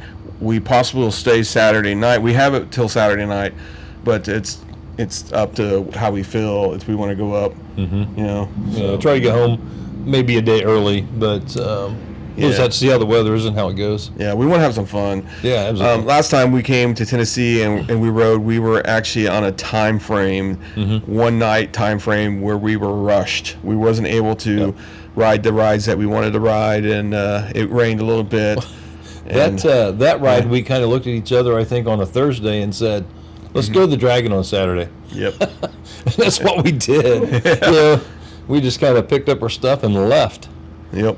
So, we were on a tight time frame. So let's see what we got here. I was wondering if you guys stopped at St. Louis area IMRG. Yep, that's where we were at. We're at the dealer there, Mike. This is Mike BBC. Let me great dealership. Let me see if I can get it. Why is this not coming across? There we go. Oh, it was this slow. But yes, it was a great dealership. It was a great experience there. They had lots of coffee, and I drank lots of coffee. Yeah, it was great. And if they have like a traveling like truck and trailer that's following the group, and they're selling the shirts and hats and a couple other places. I can't remember what that brand was. Good Trouble Supply. Yeah, check out that group. Good Trouble Supply. Let me see if I can get that in the chat here. Yeah, they had several of the tour shirts. Of course, then they have the Legends Never Die hats. You know, with the patch. Yep. All that stuff on there. And then some of the Good Trouble Supply things. Several different items in the trailer. I'm a terrible speller. Yes, you are. Oh, You yeah? just need to leave it to me. Yeah, Connie, take care of that for me. Sloppy, really sloppy. Sorry, Good Trouble Supply. And Wow. Legendary Dog. Yeah, legendary Doug. Oh man, This guy's so legendary. All his friends had shirts with his picture on the front that says "I'm with Legendary Doug" on the back. yeah, it's pretty wild. Let me see if I can get some of them pictures here. Yeah, that was pretty funny. You did mention ride culture, right? Yeah, I'm gonna get to him next. Ride Culture. Yep, we mentioned right. Yeah, Ride Culture had to leave earlier. He left about the same time we did. Where is all my pictures at? Sometimes when I get the photo album, it's like upside down, and sometimes it's upside up. So let me see if I can get some pictures in here so you guys can see them. All right, move this out of the way. But Legendary Doug is pretty cool. Now, if you ever been to St. Louis, and there's this like ramp on the other side of the river.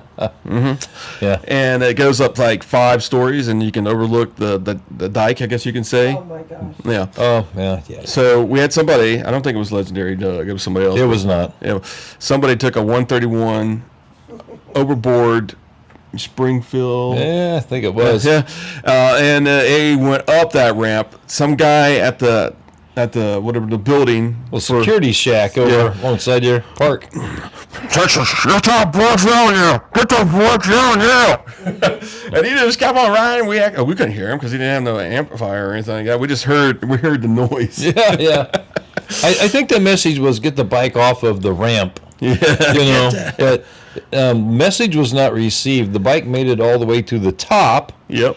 And there may be some pictures of that bike up there at the top with the arch in the back and the Route 66 group kind of surrounding it. Yeah, that was a pretty wild event, folks. I'm gonna tell you right now. Do you got a picture of that, Connie? I sent it to you. Oh, you did? I didn't see the group. I didn't have a group. That's with Riding Fish. All right. Let me see if I can get Connie's picture here and see if we can get that in there. Oh, up. You got it by yourself. I want all the people on it. Yeah, Oh, that's well, all right. I didn't. It's on Riding Fish's Okay. film. Well, let's just share them that picture. Yeah, let me see if I can get it in there. 'Cause Yeah, it doesn't look so- like it's that high up. But Yeah. It's really Yeah, it's high up. really 5 stories up in the air, up a roller coaster or spiral concrete Yeah. walkway. Yeah, it's a beautiful, beautiful picture right there. He did a good job riding that up there. Yeah. Actually, because that was some close turns, you know. I was very concerned. Yeah, me too. Yeah. I'm like, we got the picture of the group. Let's go before the cops get We here. gotta go. Yeah. We gotta go. And if you guys are watching on the mobile screen, I'm sorry I didn't have it on there, so I do apologize. But yeah, it's technical. If I had all my setup here, I would be able to do that. But I'm toggling around 3 different platforms here. What's it called? you know what? You want me to put it over there for a second? Hey, that's when the people got to meet Connie Mysterio too. Yeah. Everybody recognized her voice. Yeah, they did. Yeah, It was so pretty funny. wild. They'd shake my hand, then when they figured out who I was, they'd hug me. Yeah. It was great. Yeah, That's so let me it. duplicate this on the other screen here for a second. Why is it not? There it goes. But anyway, it's right there. Pretty wild. And like I said, it looks like it's on the ground.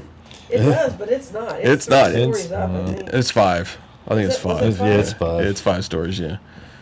It was pretty wild. Let's see what Kevin here says. My tab header pipe should be here Friday. Probably install this rainy weekend in the garage. Okay, cool. Nice. Yeah, nice. I have Tab. I like Tab. They're great. Firefox Restaurant started following us. Oh, nice, nice. Casey, welcome. Thanks again for the food, Casey. Yeah, what a great guy. And we talked about Tim, so I don't want to forget everybody, man. But it's been. Let's see. Let's make sure we're not. You're going to be able to meet us up there, Tony, somewhere. We're going to let you know where we're going to be at, and we can ride. So Yeah, heck yeah. yeah, be awesome. And let's see what else we got here. Make sure you guys keep on commenting here so I can say it. Say stuff. Oh, I'm going backwards. My mouse is always backwards. All right. Oh, geez. Connie says. Yes, you can't spell.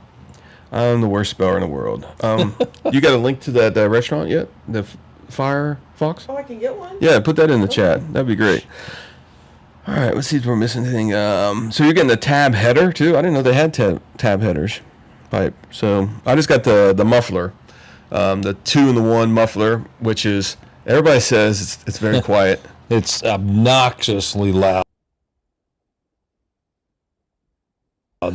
Yeah, she was like a half a mile away and was still saying, "Hey, you're in a loud environment." Maxed out at 90, I think. Yeah. So I am trying to get with Tab and see if I can get the louver baffle for that to quieten that bad boy up. So right now they sell them in a 2-pack. I think when I purchased it, they said that they was exchangeable, so I should be able to do that. So. Yeah. So, I've had loud bikes. I don't mind loud bikes. I like loud bikes. Yeah. But this was loud. It was so loud that Riding Fish actually made a comment. Yeah. It's like, wow, that thing's way too loud. Exactly right. I hope you guys are enjoying your chicken as you guys are watching. Yeah. Yeah, so, yeah. Delete cat with their head pipe. Okay, gotcha. Okay, cool. Yep. I have when you get the muffler, it actually deletes the cap too. It only cost me $700, so it wasn't that bad. It's the cheapest. If you want a 2-in-1 and you want to see how it is, a couple people asked me. I think it was like 2 or 3 people that asked me, was the balance of your bike different because the muffler was missing on the other side? No, it's not. It's only 17 pounds. The cat delete is probably another 17 to 20 pounds, and then the other muffler is only 17. So you're not really thinking anything about it. Yeah, that cat's a pretty chunky assembly under there. Yeah, yeah, it really is. It's I stubbed my toe on it when I was getting ready to leave, but yeah, it spun around and kicked me in the ankle. Oh, nice. Yeah, getting revenge for taking it off of there. Yeah, but a lot of people ask, do you have a lot of codes? Do you have a lot of issues? It seems like the motor kind of, or maybe the newer ECUs kind of, learn. Maybe they do. Yeah. I was really expecting, because I went ahead and I put the SNS. Hey, you're talking like me. Yeah, SNS high flow air filter on the right side. So the additional air intake. I put the high flow air filter underneath the tank, and then I did the cat delete, and I did all that myself to kind of save a little bit on the labor and time and things like that. And I was thoroughly expecting I would get a check engine light or something along those lines, until I could get the tune put in it. But seemingly the bike hasn't even noticed that I put that stuff on there because it still runs good. Nope. I've had no issue.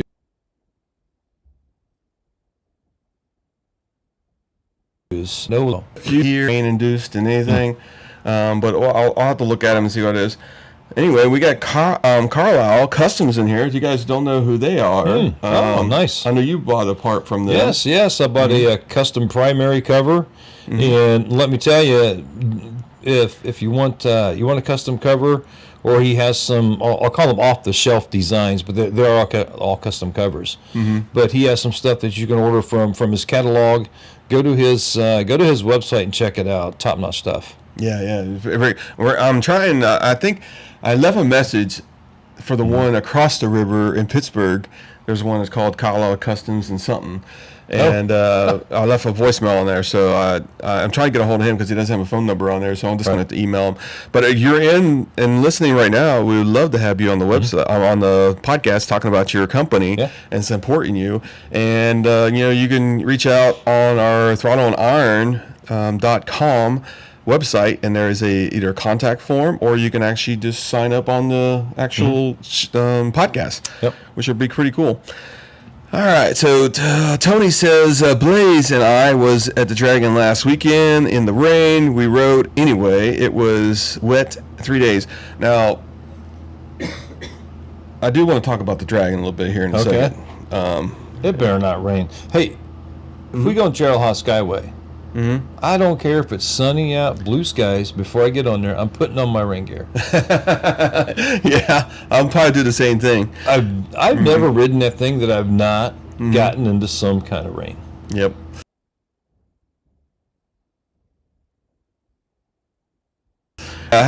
Ready just added forward facing air cleaner cams there. What kind of bike you got there, buddy? Tell us what kind of bike you got. And I need some water. You go ahead and talk there, Les. He always puts me on the spot like that. But no, like I say, I didn't. I don't think that the bike even noticed, that I made those changes to it. Now, once we get the tune put in it, I'm really anxious and curious to ride it on the Tell the Dragon. My understanding is the throttle response is a lot better. The power curves are different. The bike just performs overall much, much better. So I'm really excited and curious to get it on something like the Dragon or even the Skyway, with some of the larger sweepers and the elevation changes, and just see how the thing runs and see what kind of improvements to get out of it. He has a 22 Roadmaster, awesome bike. Oh, nice. Yep. Nice bike. He said not riding to the Dragon in rain. Sure, Harley, yes, he said. Yeah. Yeah, so let's talk about the Dragon. So, I mean, I keep on hearing, or I see stories about people racing and just making it bad for everybody else, So if you're one of them people that's watching this podcast, don't get me wrong, man, but, ride it reasonable. Don't go out and just try to break records, because there's no records to break other than your bones and, your motorcycle and your life. So, yes, it's a fun road to have, some curves and stuff like that. But ride your ride, and sometimes I used to thought that the people that pull off, it's a good thing. But sometimes when people pull off, they might actually induce a accident down the road.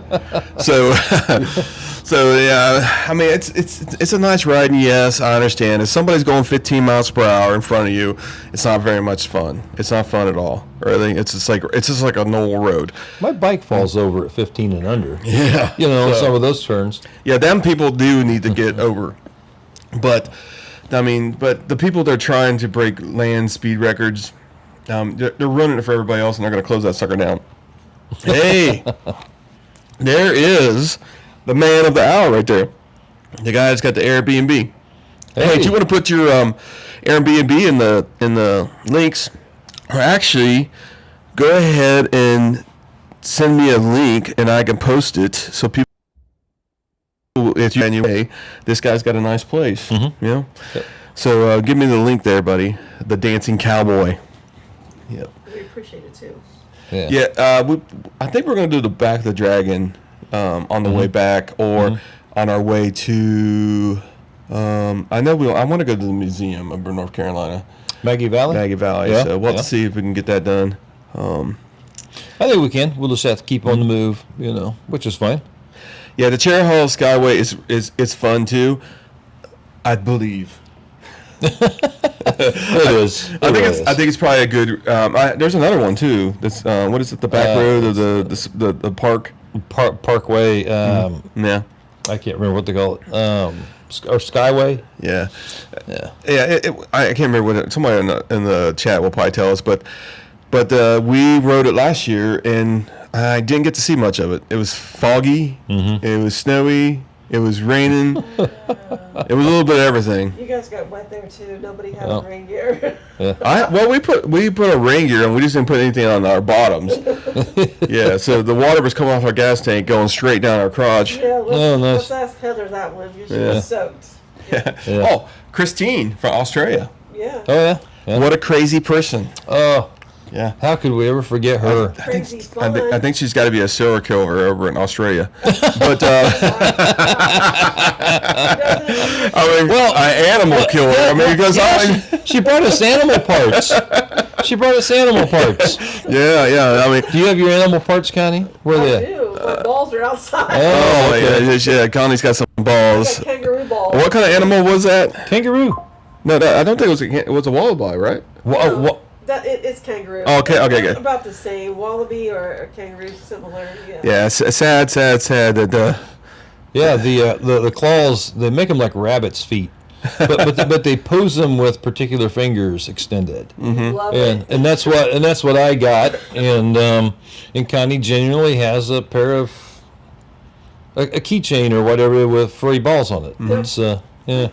Yeah, the body satcher says Blue Ridge Parkway. Yes, that's what it is. Yep, great place. Foothills, that's what it was. Foothills. Foothills, yes, Foothills very Parkway. freaking Yeah. good. Yeah. I like that one. I think the speed limit's like 45 or something. Yeah, But man, those big sweepers and stuff that are on it, it's hard to keep it under 80. It's a lot of fun. yep, It's fun at more speed on that one. yeah.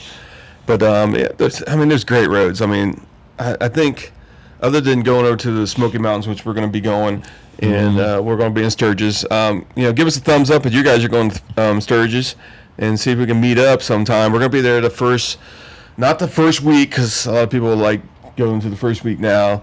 We're going to be going to the second week, shaking hands, kissing babies, and then we're going to be going from, Wednesday on, we're moving to Pikes Peak. Pikes Peak. Yep.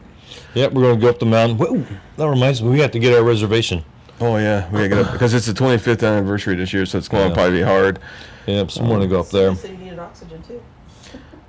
Yeah, you feel kind of lightheaded when you get up there. Yeah, but we'll see. So how's the room, guys? How's the screen? You guys? I know we're looking at the laptop sometimes, so we're not really looking at you guys. Yeah. I apologize for that, but it's pretty tight here. Yeah, we have the city behind us back over there. Let's see. Wheels True Time is. Wheels through time. Wheels True Time. Yeah. Yeah, it's fabulous. It's fantastic. We love it. I want to get that guy on the podcast. I've reached out to him. I've actually called to get him on the podcast. They said they were going to call me back. They never did. I think he's scared. That's all it is. We'll just have to hunt him down while he's there. He'll be at the museum. Yeah, we're gonna I met. Then at the museum. we're gonna hunt him down. I was down there and looking at. There's a trash can right here by my foot. Sorry, folks. Yeah. It was tight. And walking around, he's talking about different bikes, and he says, "Hey, let's go start a bike. Come on!" And he pulled up I think it was 100 and some years old, little 4-cylinder bike. Used to belong to Steve McQueen. And he jumped on it, and he started pedaling, and he threw a lever or something, and this bike fired right up and just sat there and idled like a sewing machine. Yeah. It was just amazing, and he sat and talked about how it was 108 years old, I think it was at the time, and he said, "Look, listen to how it runs. This is just amazing time." Amazing guy, super nice. Walked around, talked about a lot of bikes in the museum. So. Oh, which one? Which one are you talking about? He said, "Pull the mic away from your mouth a bit." I don't know which one. Who's too loud? Who's too loud? Yeah. Probably Chris. I don't know. It probably is me. I talk really loud. I was probably putting it up way up here. Yeah. Yeah, this is new, so Indian fanboy, I'm sorry, we're not used to these things. So if we got them too close to us, just let us know. I turned it down a little bit too. Yeah, that's cool. So yeah, maybe we get to meet Matt and chat with Matt there at the museum, and give him the opportunity to jump on. Hey, once he gets a Throttle Iron keychain, he'll be all in. I'm telling you. Yeah, exactly. Awesome museum. Let me just turn it down a little bit more, see how we're doing. Yeah, I just don't want us to cap out. I understand what you're saying. This is new equipment. Yeah, so let us know how it sounds. Yeah, let me Yeah, this is new for me. Normally, when we do the podcast, I have my mic sitting on the desk, and it's it's this far away from me. And They say it's perfect now. oh, good. And you're at your Good. house. Yeah, and I'm at my house too. Yeah. Yeah, we don't normally get to be sitting together, right? I know. This is actually kind of cool. I hope that's a little too close for me, thanks. Yeah. Let's see. It's got a little bit on me. Well, let's put a spit in the center there. Yeah, that's good. That worked. Yeah. So yeah. We got a shot of the pillows in the back. Yep. There was somebody laying there earlier, and I said, well, they're gonna see you sleeping back here, so. I think she's hiding over here behind the. Yeah, I think she went back She to the. left us. Did she leave? I think she left. She didn't want no part of this. Man, she's missing out on all the fun, dude. All right. Let's see what else we got here. Any other? Yeah, Carlo Customs is in the house. He's been active on Facebook. I've been watching a lot of stuff he's been doing. Very good stuff. You met Dell when he was still had a Harley dealership in Mount Vernon, Illinois. Yep. Awesome.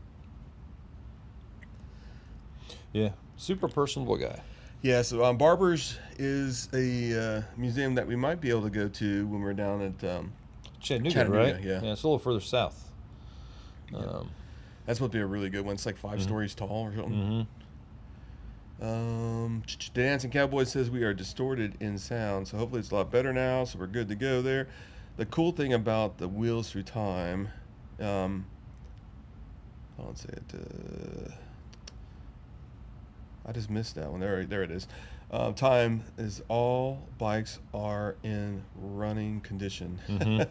Yes. Yeah, they build them suckers. They do a lot of videos. They're on YouTube a lot, so if you don't know what we're talking about, go check them out. I like the one where we had the Harley powered airplane. Did you see that one? That was pretty cool. Oh, really? Oh, yeah. He said, I wish I knew you guys were coming into town. Where you live at, bro? Where you at? Are you in Nashville? We'll be here tomorrow, too. Yeah, come meet us at Music City Indian. We'll Yep. be there at 9 o'clock when Yep. they open up. Yep, we'll check it out. Let's see what else we got here. I need an hour if you go to Barber's. Yeah, you need an hour. Yeah, gotcha. Yeah, I'm sure that a lot of people talk about that museum is pretty wild.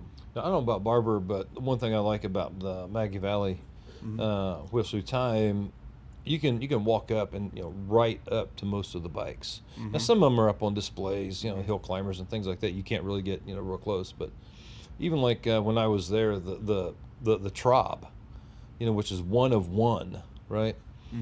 Ever known to exist. You could walk right up to it and look at it and see it, touch it, feel it, kind of thing. And that's what I really like, because you can get a nice up close look at all the bikes. Yep, it's a really cool place. Some of the events that we're gonna be going next is he's gonna be at the mobbing of the hills, right, or mountains. Mob in the mountain, yeah. I'm actually going to ride over on Friday after work, so Friday late, and then I'll be there for Saturday, and I think that's the day that they do the back of the dragon. So I'm going to try to stay, as late as I can, try to meet some of the folks over there, and that's Max calling. Should I answer it? Oh yeah, go ahead. Hello, Max. How you doing? Hello. Hey, don't say any curse words.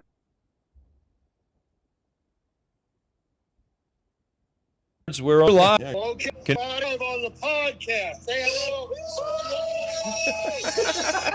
Well, it sounds like Max is having a party, is what it And sounds like. Nobody's watching because all the people are right here with me. We Oh, got no. watching. Never die. Hey, here's the bearded bobber. Oh, We've raised $1,400 so far for Folds of Honor. That's the new update right there. That is Awesome, good great. job. cool. All right. Let me get Fred on here. Hey, He's just right on.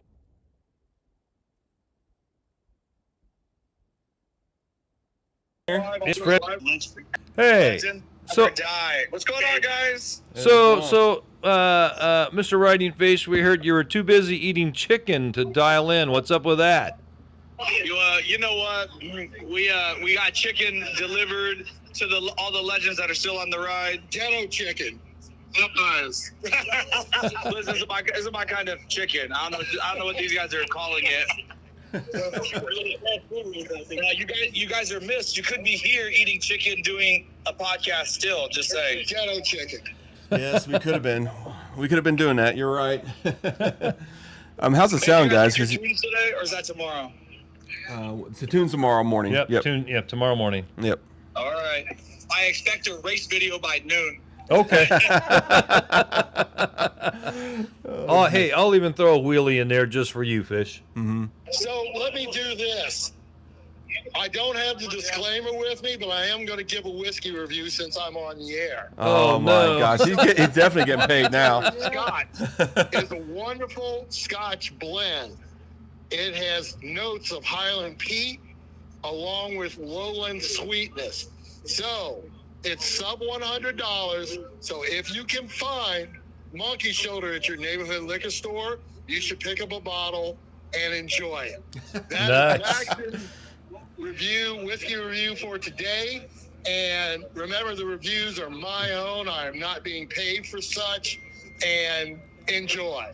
Yeah. So Max, when we get back, I have something new for you to try. We found a distillery here in downtown Nashville, and I bought one of their single barrel proofs. It's right at 131 proof.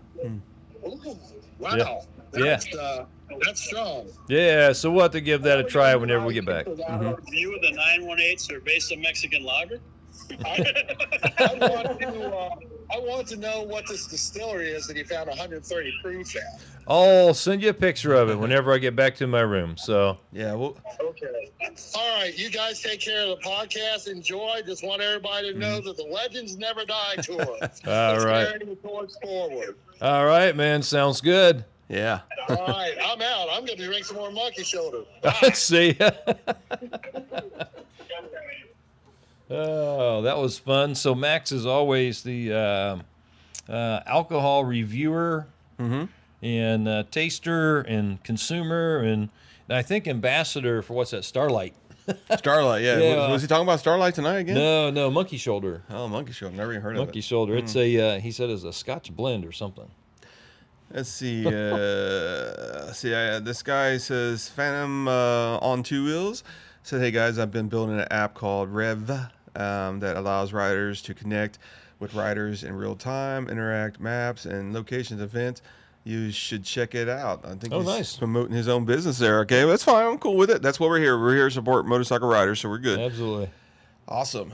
All right. So hopefully everybody could hear Max and Fish and those guys. I asked them, and they said, yeah, they can hear him. So it's pretty good. But did they ever say that there was a way they could donate? People could donate to the Folds of Honor without, you go to foldsofonor.org. Oh, it's .org? Yes. Okay. Yeah. Okay, just checking. Yeah. So you can get that link. Just search for it real quick, and you can just post it in there. But yeah, we're going to be setting up our page where people can donate to.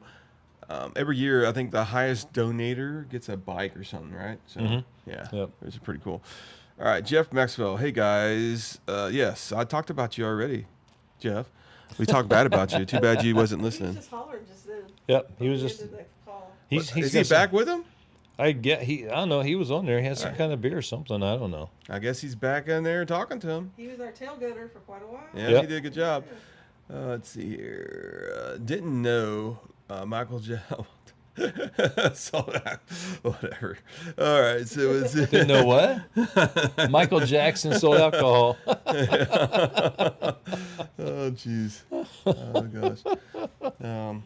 But that's freaking crazy. Oh my gosh. All right. So let's see. What Jeff Maxwell sent me? I think it's a picture of everybody together. I guess he went back and hung out with them. I guess. Monkey Shoulder. Oh, that's a picture of Max's bottle there. Yeah, we can care less. Just kidding. No, that's great stuff, man. Great stuff. All right. Well, anybody else got any more questions for us? What time is it? We've been on here for what? Oh, an hour. Yeah, Holy over shit. an hour, just over an hour. Yeah, we're rocking and rolling. Like I said, I'm sorry about last night. We didn't have the podcast. We'll get that thing. We got slightly delayed. Yep. We well, we were at Forever Red for just a little bit of time, and which was great. We saw a lot, had a lot of good conversation. with Kyle and his wife, and folks in the shop, and so it was very, very worthwhile to to stop in there. And you got a souvenir, didn't you? Well, no, I actually bought this. I don't know if you guys know that I did get an S&S air filter 2-stage. You can get it from anybody, really you can, but I bought mine from Forever Ad because I like to support our partners, our friends, and I had him sign the back up because I literally have mine's still got the 112. It's kind of like a what do you call that? Stealth. A stealth. Yeah. Yeah, it's got a S&S air filter underneath the 112 V cap, or what do they call that things? But then I had him sign the back of this one, Forever Ad, thanks for your support. So yeah. Yeah. So when you went in to get that signed, we asked Kyle's wife, does he have a lot of people ask for autographs? And she said, no, Chris is only the second person ever. Oh, you gotta be kidding me. That's nuts. But I can probably let's see if I can show you some of that video, folks. Let's have some fun here. I know I said I was going to show him before we did it, but I'll show you guys a little bit of the video here. I just got to find it real quick. Go ahead and talk a little bit. No, you'd be amazed. Forever Rad is kind of out of town sort of thing, Hillsboro, right? Hillsboro, Yes. Missouri, which I believe is southwest-ish of St. Louis. Kind of out in the country, but not hard to find, right off of Main Road. And, when you go in, Hold on a second. Sorry. Oh, yeah, there you go. Yeah.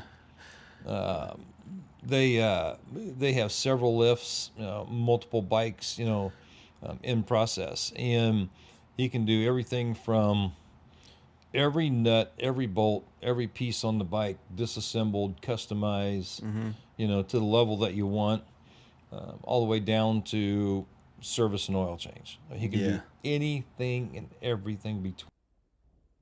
That they built were nothing short of amazing, and they did have a Challenger that I think they were getting ready to start on, and the parts were just sitting there on the bench. Why does they keep on doing that? Hold on a second. I don't know. All right, go ahead. You're running the tech. Where's the tech guy? I know. I'm listening. Keep on going. But yeah, You got it? Yeah. any level, and then the paint shop, is second to none. You got to see where they actually do, some of these custom paints, and artists at work. That it's all you can say. Yeah. This bike right here was taken all the way down to just the frame and parts, and every aluminum piece on that frame is polished out. Yeah. And it is really, really sharp. So, a lot of the details that you don't normally see, like the backbone as it extends down below the tank slightly, those are normally all blacked out. You just don't ever see them. Now, when you walk past this bike, you actually see that aluminum backbone, the bottom part of it, extending below the tank and that kind of thing. Yeah, let me see if I can get this on the other screen too, so you guys can see what we're doing here. Let me get in the middle here so people. Yeah, can see it. and that pipe that was just a beautiful piece of work too. Yeah. Amazing, just amazing stuff. I can take stuff and I can unbolt it and bolt it back together, but I can't unbolt it, rearrange it, recreate it, and then make it all fit. It just doesn't work. Yeah, let me get this another thing. I'll show you guys a little bit of this video here, so you guys can see it. But let me skip through it a little bit here. Here we go. Fans. So this is the beginning of this video. Of like, how can I be a motorcycle business but still sell skateboards to people? It's more of a, like everybody has a banner. You guys hear that but video? a skateboard's Let me know cool. in the chat here. There's a bunch of skateboards too. But we try to do limited edition, and we don't want to. We're not trying to turn it into a Let me know if you guys can Yeah. hear It's the just video. like, and you guys, Now that we're in manufacturing at the age that I'm at, it's one of those things where we it's can't hear it like, because we turned down. cool if I have my own skateboard. Yeah. And so we just got into it, and we're going to continue doing it. We've done like 3 of them now. Yeah. And it's been really fun. So. Yeah, we were talking about the skateboards all around here, man. They're beautiful. They're everywhere in this place. And we're talking about, does he make them or what it is? It's more of a he's definitely hard to go artist. over because the air compressor was going. Yeah, I mean, I grew up on We found skates, some right? stuff that the So, you can hear it. Okay, gotcha. I knew I couldn't raise a family riding a skateboard, but I got into motorcycles and I figured out how to raise a family riding motorcycles. So now that we have a big enough shop and all that and plenty of wall there'll be more space, of this it's kind to of come. my guilty pleasure is collecting Chris is gonna skateboards. do some editing on and the video. it's just, you got to have an escape from the normal daily thing. So that's pretty much what that's all about. All right, let's go look at this. Everybody's gonna be wanting to know about this bike right here. Or what? Actually, we just start right here. So, any stories about these bikes? Yeah, I mean, I could talk. So this is a customer's bike. They're on a home I could move talk right now. for days about all of them. They all have their own personal story, and one thing we take a lot of pride in is stacking miles on bikes. So, it's just real quick, that Sportster over there, that's the first bike we ever built. Thank with my my wife son. for That's his personal bike. holding the camera. And She he did a great blew it job. up and learned how to fix it and put a new motor in it and all that. So that's kind of his pride and joy. This is his second bike. He moved up from a sporty to a lowrider, and not a lowrider. This is started as a Softail standard. Okay. But we upgraded it to the big brakes, and it's got a cam, and everything's detailed. And this one is just about to hit 40K on it now. Wow. This is Steve's bike. He's our right-hand man here in the shop. This bike was raced on the track for over 3 years. It's a 2018 Road Glide, completely custom built.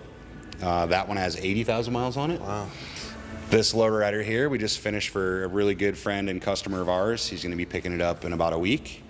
I think he's about to hit 30K on it, so it's something that we take a lot of pride in around here. It's not just building beautiful bikes, but she wanted that fully one. functional bikes that hold up. Definitely wanted to steal that one. We prefer to have our customers come back to us so we can maintain them and service them and keep an eye on them, And you are a full shop. You get paint job and everything, right? Yeah, we're capable of everything except dyno tuning. Now on the Harley side, we do He have has a people that huge dyno tune garage for on us, the so side, which that's no I issue. kinda cut out. On the It's Indian in the side, it's first part of just this Lloyd's video. tuning. We've been actually very But fortunate to that'll become probably be the in first small actual independent main shop video. to be able to do But it's Lloyd's pretty tuning. cool. Now, And we started I'm that showing 3 you guys years ago. this, So that's been but I really need you cool guys because to when we're watch building these Indians the here, video when whether I it's for actually me put or it a out. customer, I'll it's cut nice here to be in a able to short- just plug in while you're here in instead of a having to short send amount it of out time, and but wait on it, the ECM What do you to come guys think? back. So I think quality's pretty good, right? It's been a good I mean, we're program. gonna do for more us. of this. So, I think these interviews but other is than gonna that, bring yeah, we got a the- couple of my personal Indians sitting right the people here. that are doing aftermarket parts These are both closer set up to you, to so you my understand standards who and my you're buying specs. from and I how ride it's both of helping. them. This one is the 25 Power Plus Chieftain that I was riding last year. When And I ordered I got this one for my sale just so we can keep moving forward and doing some new exciting stuff. So I'm trying to keep the mileage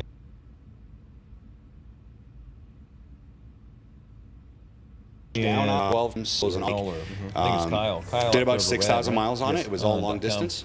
And And I had answers basically just waiting for it to sell. in- I don't want to in keep no stacking time. miles on it. And Beautiful when I bike. did Yeah, it place turned the out really order, cool. This was I mean, it one of the shipped first Power Plus lightning- Chieftains to ever be lightning custom built. fast So to we're make proud my of it house. for sure. I think It's I done got me mine really in 2 well. days. Yeah.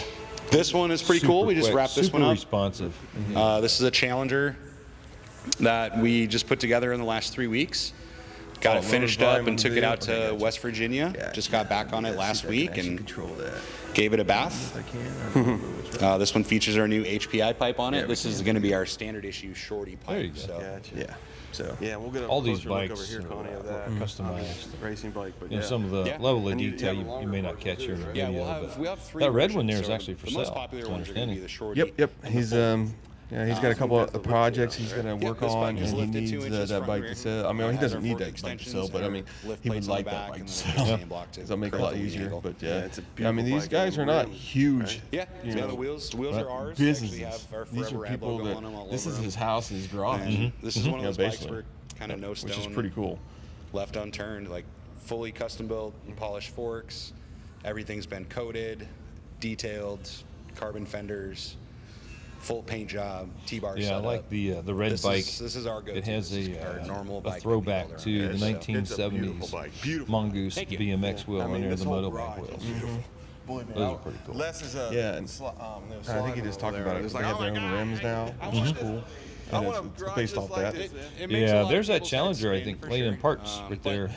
Right there. That is the frame to a Challenger. Come in here, man, so you can be a part of it. I know you got tons of questions, but You can imagine as you that. can see, nice, clean work area. They're working on the race Yeah, part the one right there. that That's the one beautiful over there there. was They're tearing one right here down. Oh no, I'm Technically, sorry, the there'd gold be one. 3 of them going on right now. So these parts are going to be going for this new Power Plus Chieftain. Yeah. So. The race bike is being worked All right. on, and then Well, that the was empty it lift on is that. going- We'll give you guys the real video here shortly. I know you guys probably want to watch the whole thing, but I think it's going to be good. Yeah, the video's pretty lengthy. We were there for a bit of time, so Yep. lots more on that to see. Yeah. Yep. So, well, thank you guys for watching. It's been a great podcast. We'll probably do one on Friday night and get more people involved, see how the Legend Never Die tour is going with everybody, and have everybody check in. It was great. If you get a chance to go catch up with them, go to the rideandfish.com website all the times.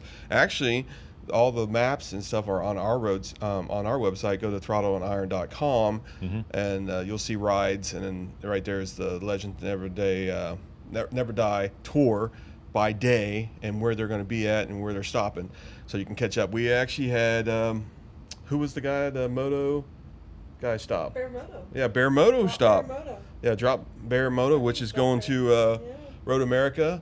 Hopefully he'll say hi to Mike Kennedy for us. Yep. But he's going up there to the races. I know Donna's going to the races. Yeah, Donna's going to keep us posted on that too, I think. Yeah, hopefully. But we have such great fans. I appreciate every one of you guys and helping support us and what we do. We love helping everybody we possibly can. One person said out there is like, we try to bring the community together, which is really, that's what our goal is. So we're not looking to be, we want everybody to go. If we get bigger, we want everybody else to get bigger. We want to share it all. Absolutely. And we want people to know that. So It's our family. yeah, it's our family. Every person that we meet out there and the people that are watching, on the other side of the screen here, you are part of our family. So I appreciate y'all. Yep, absolutely do. All right, so unless somebody's got some more questions, Man, we'll boy wants to know how long we're going to be at Music City. Just tomorrow, right? we're gonna be there. We'll be there tomorrow till probably noon. Noon, 1 o'clock. Yeah. My understanding, it takes about 2 hours to put the tune in, and they're going to do 2 bikes. So, if they're faster than that, we'll be out of there sooner. But, I would say at least noon, between 9 and noon. Yeah, what time can you be here? I guess you can say, and then we can try to meet you somewhere, and that way we can hang out.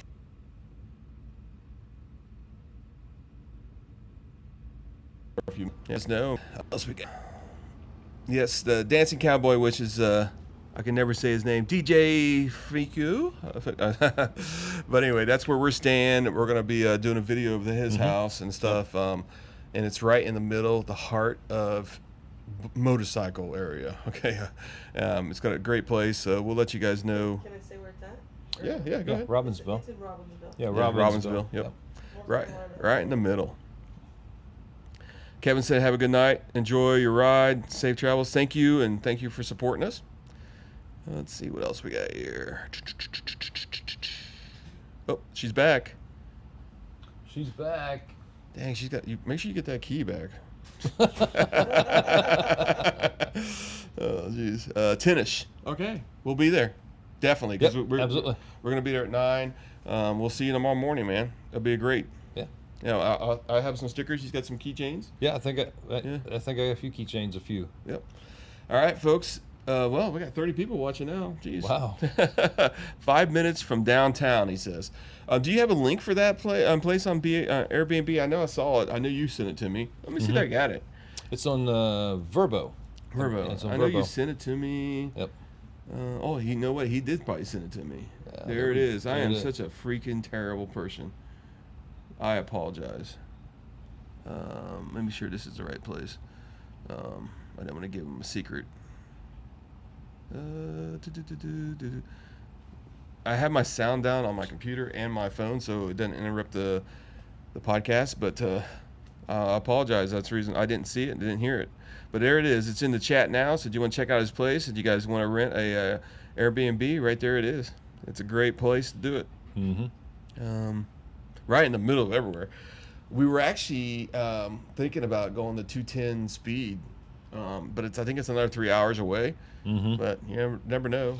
Yeah, you never know though. Yeah. I mean, 3 hours is not a bad ride if the weather's good. Yeah, we'll see what we can do on that part, because I think that's a great opportunity for us too, and see how that goes, because that's they're a great support of Indian motorcycles also. Yes. They do a lot of tunes and stuff, dyno tunes, and if you really want your motorcycle to be top notch, and pretty much every single sensor in that motorcycle working efficient, go to 210 speed.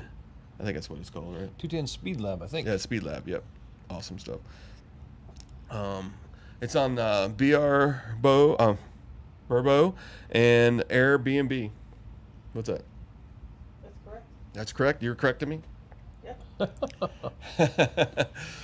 All right, so let's see over here. All right, well, thanks. I appreciate everybody watching tonight. We're gonna get out of here so we can get ready for tomorrow. I'm gonna pack this bad boy up, because first thing we gotta do is get out of this place, and then we gotta go over there, and then get that stuff. We'll meet you, and we'll move to North Carolina. I found a hairdryer, so maybe I can get her boots dry. Oh yeah, jeez. Her boots are completely wet. You know what? She had to say something, didn't she? I mean, every time we talk to somebody, she tells everybody the story about the rain. But she had to say something on the podcast too. She had to talk about her boots. Tell them bye. All right, bye. All right, everybody, you guys have a good night. Thanks for watching. Appreciate you being there. Yes. On the other side of the screen, and see you guys hopefully on Friday night. You guys have a good night. I don't think we're going to... Let me see if I can play some music here. I think I got something here somewhere. You got way too many screens. Yeah, and such a small screen. Yes. Yeah, such a small... Have a good night, everybody. Yeah, let's see. Come on. Where's the music? I don't know. Where's the Throttle Iron band? Hey, they're on here somewhere. Let's see. Max said, still easier to work on hop on a thunderstroke than a power... Max, go drink your monkey shoulder or shoulder monkey or whatever, wild possum, whatever that stuff is you're drinking. 6 o'clock in the morning, coffee in my hand. Yes, listen to this song. I think we should end with this. This is one of our songs. See, one of the reasons why we do this music is because copyrights. Man, I'm telling you that. So if I can keep this music, I don't have to worry about copyrights. I'm sorry, but that's the reason why we do it. Some people don't like it, some people love it. I prefer it because it's easier for us. And I'm the right rush to the so nice. And they're all spelled correctly. Because my wife looks them over. Oh my gosh. Yeah. You too, Donna. I wish we was up there seeing you. Say hi to Mike Kennedy for us. Hey, if you don't have one of our hats, hopefully you do. I think you do. Wear it. He'll know who we are. Yep, absolutely will.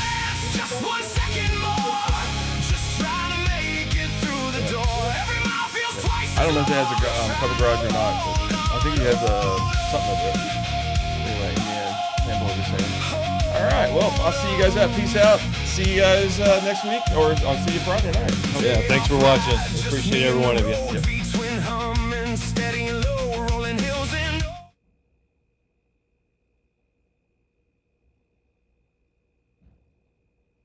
Throttle Iron music, and that is where all these songs are going to be in the next few weeks. That was in post. Yes, I know. We have a band, and they're going to be going across the United States singing this stuff. Oh, but we'll let you know when the tickets go out. Please support the band so they'll get out of my garage and practice. I have the neighbors all mad at me now. Yeah, exactly. All right, folks, here's our monthly members. Now, listen, if you haven't decided to, become a member yet, please do so, because this supports everything that we do. All our trips, all our freaking app development, which is going very well. I had a couple bugs today. I apologize for everybody. But anyway, it is working now, so download the new version. And that's the reason why it's in beta. That's the reason why it's in beta, folks. Anyway, but we got lots of things to talk about tonight. We're going to talk about King of the Baggers. We're going to talk about the rule changes. We're going to be talking about, the bagger race that Harley Davidson is doing. We're going to talk about touring performance and what it matters to all these aftermarket vendors, with all these people deciding that they're just not going to get a touring bike, they're going to get a performance bike. And we're going to talk about some upgrades and stuff like that. But anyway, here's our monthly members right here. Wind Therapy Addict. Connie, you got it already? You want to go ahead and say it? Let Les do it. He did really good last time. Okay, Les, did you want to talk? Go ahead. Or you know, Man, When is it my turn? When is it my turn? Okay, let him do it, Les. All right, Max, go right ahead, buddy. Gee, thanks. Hey, Wind Therapy Addict, Tim Arnold, Our Indian Adventures, Mixed Boy 420, Mr. BC himself, Bob Cole, Terry Connick, Gator Mike, Wheels Divided, Riding Fish, Tony Peoria, Donna, IAOWA, a.k.a. Connie. I forget who that a.k.a. is. It's Donna. Okay. William Blaze. Sorry I missed you on Sunday. Kevin Tatum, Joshua Pfeiffer, H.D. Ronnie G, Mike Sampaio, Doug Hampton, Rumble and Growl, Tony G, Bagger Legion, and 2 Rolling Stones. All right. Hey, Zach Rides, welcome to the podcast. Will and Blaze, welcome to the podcast. And Drop Bear Moto, man. I think he's an ambassador too. I think he's doing a lot of stuff. I've been watching some of his stuff on Facebook. Check him out. I think he's got a YouTube channel possibly, and I know he's got an Instagram, so check him out. Here we go. Look who just popped in. Who just popped in? Oh, Yeah. Cole's in the house. Welcome to the podcast. This is going to be a great show. I do have to tell you, we're going to start kicking off our Folds of Honor. We're going to start talking about that. We're going to have some guests coming up soon about Folds of Honor, just to give you a heads up and that kind of stuff. Also, if you're looking to sponsor the show, here's the link to sponsor the show right there. It tells you all the things that we do and why you want to sponsor the show. And here's the most important one here. We got some people buying some shirts, and I've been contacting them, and they loving everything they're wearing. That's awesome. They're showing off the Throttle Iron. I got a couple designs that are coming out soon. But anyway, go to shop.throttleiron.com. Check it out. And if you're just here now, this is your first time, please like and subscribe. And also, I also put it in the chat there. If you want to become a member, right there it is. That's the link to there. We're also on Facebook. Here we go. This is our friends. As you can see, Riding Fish is in here right now. Gator Mike sometimes is here. We got a bunch of IMRG fans, and we are fans of them too. It's one of the best riding groups you can get involved in. TNT Customs, Legends Never Die Tour, which we're going to talk about tonight, folks. We're going to be talking about tonight. It's going to be a great adventure.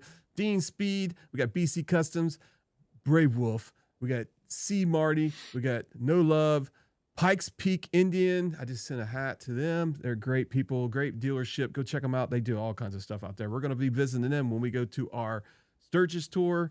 Lazy's First Indian, Lawless Garage, where it's where you can get your lift kits and all that kind of stuff. Davis Audio, the finest audio you can get for a Harley Davidson and Indian.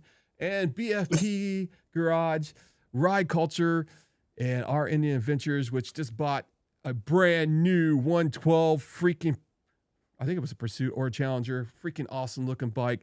Gave his wife the other Challenger he had. That's freaking awesome. Wow. And Moto Primo, we got Finesse, the Challenger, and Forever Rad, and we're gonna be putting Tab Performance on there pretty soon. Some of our friends, because we're gonna be they're gonna be on the podcast, and we're also gonna be putting Outer Gator Bob on there. That's right. All right, there we go, folks. Here we are. Let's go to the main screens there. I went to the wrong one. look at We still have Zach Rides on here. Maybe we should put him on here. You could put Connie up there.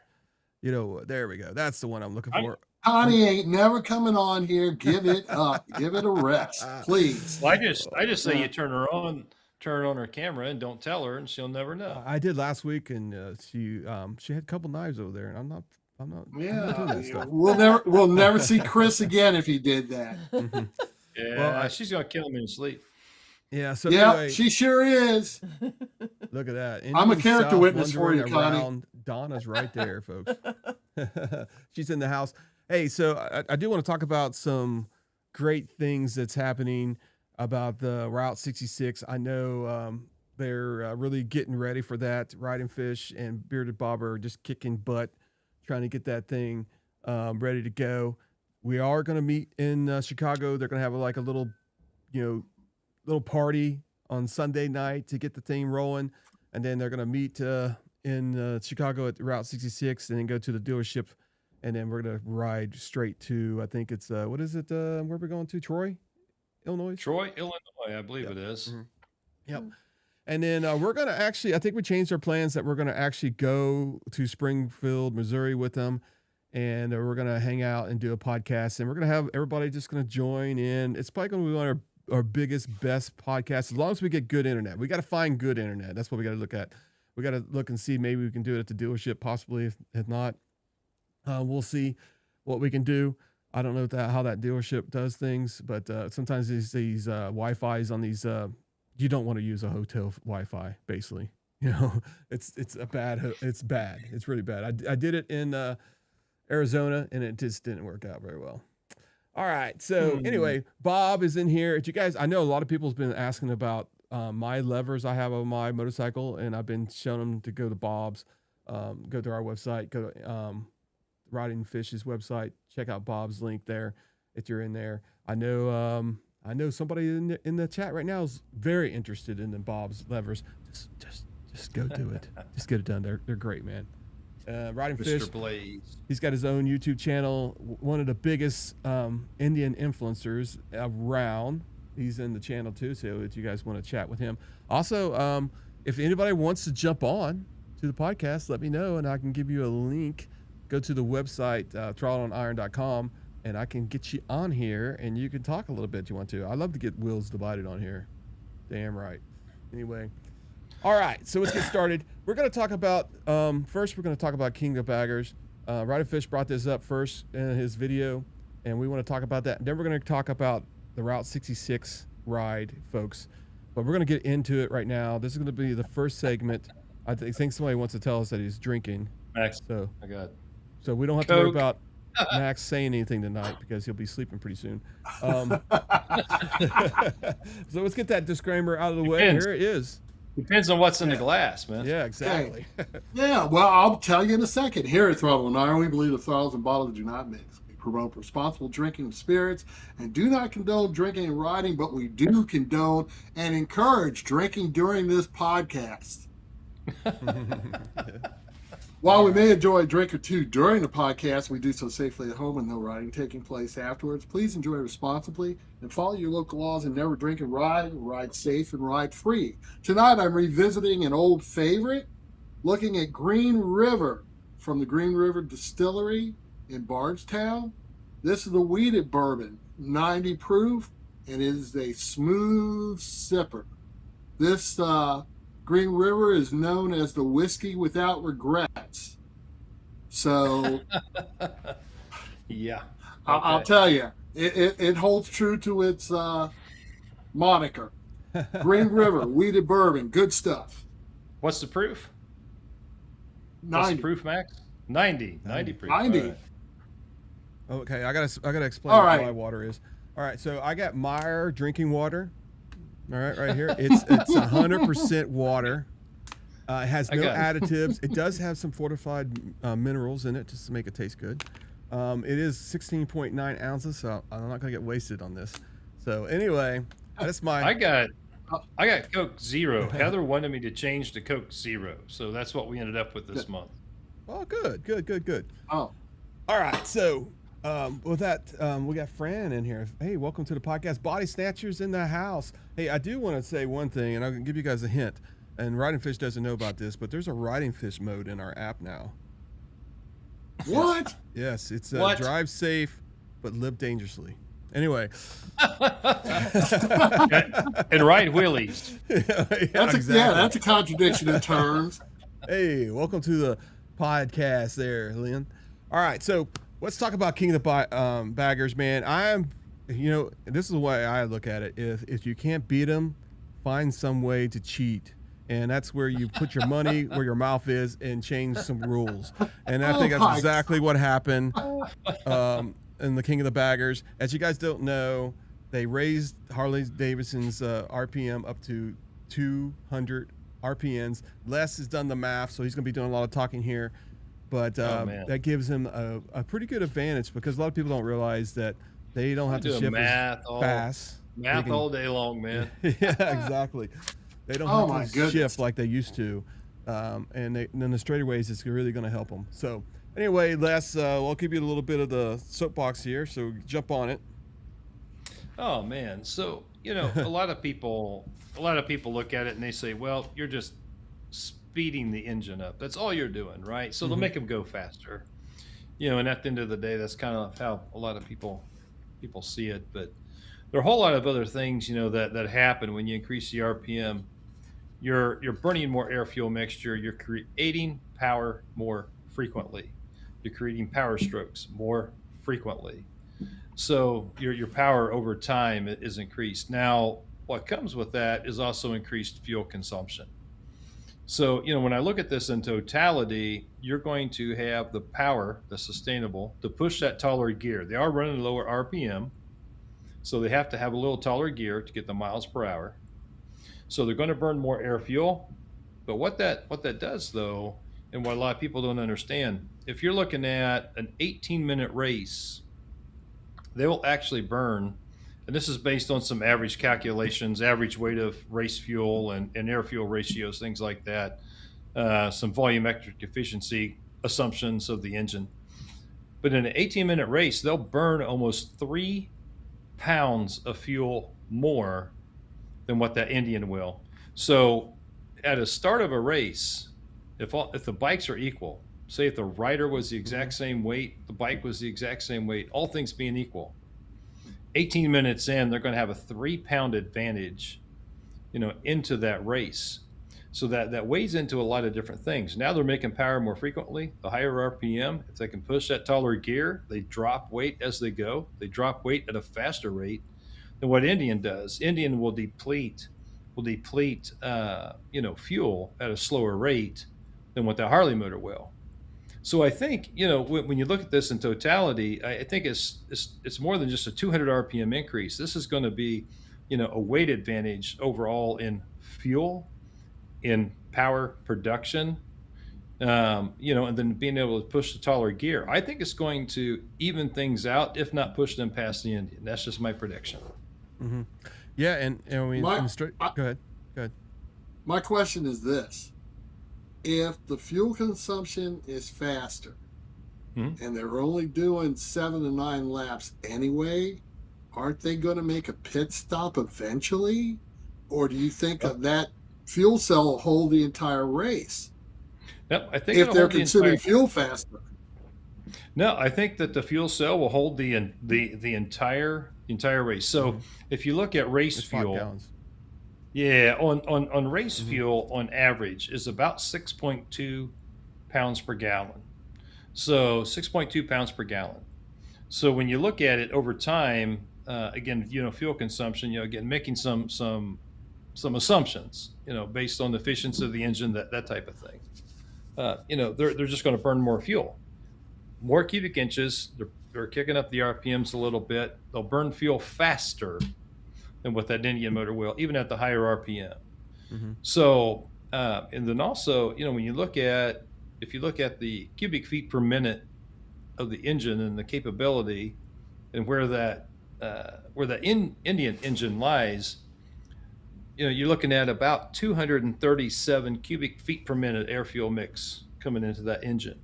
When you look at the Harley, even at the lower RPM, you're looking at 259 on average cubic feet per minute. They've got a 9.3% advantage just in fuel consumption and cubic feet per minute moving through that engine.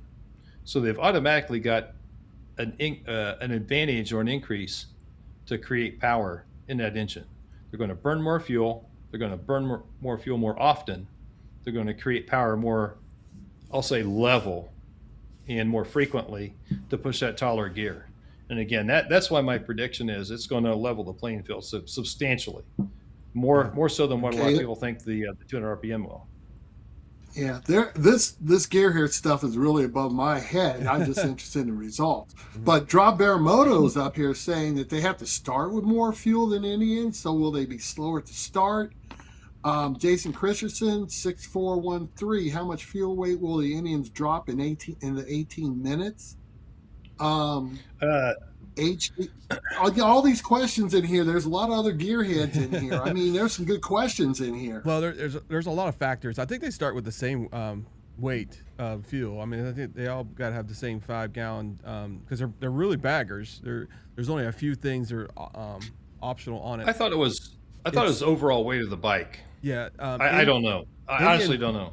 Yeah, Indian's 7,700 and Harley Davidson was 7,000. Now they're 7,200. For that's the RPM. So there's a difference.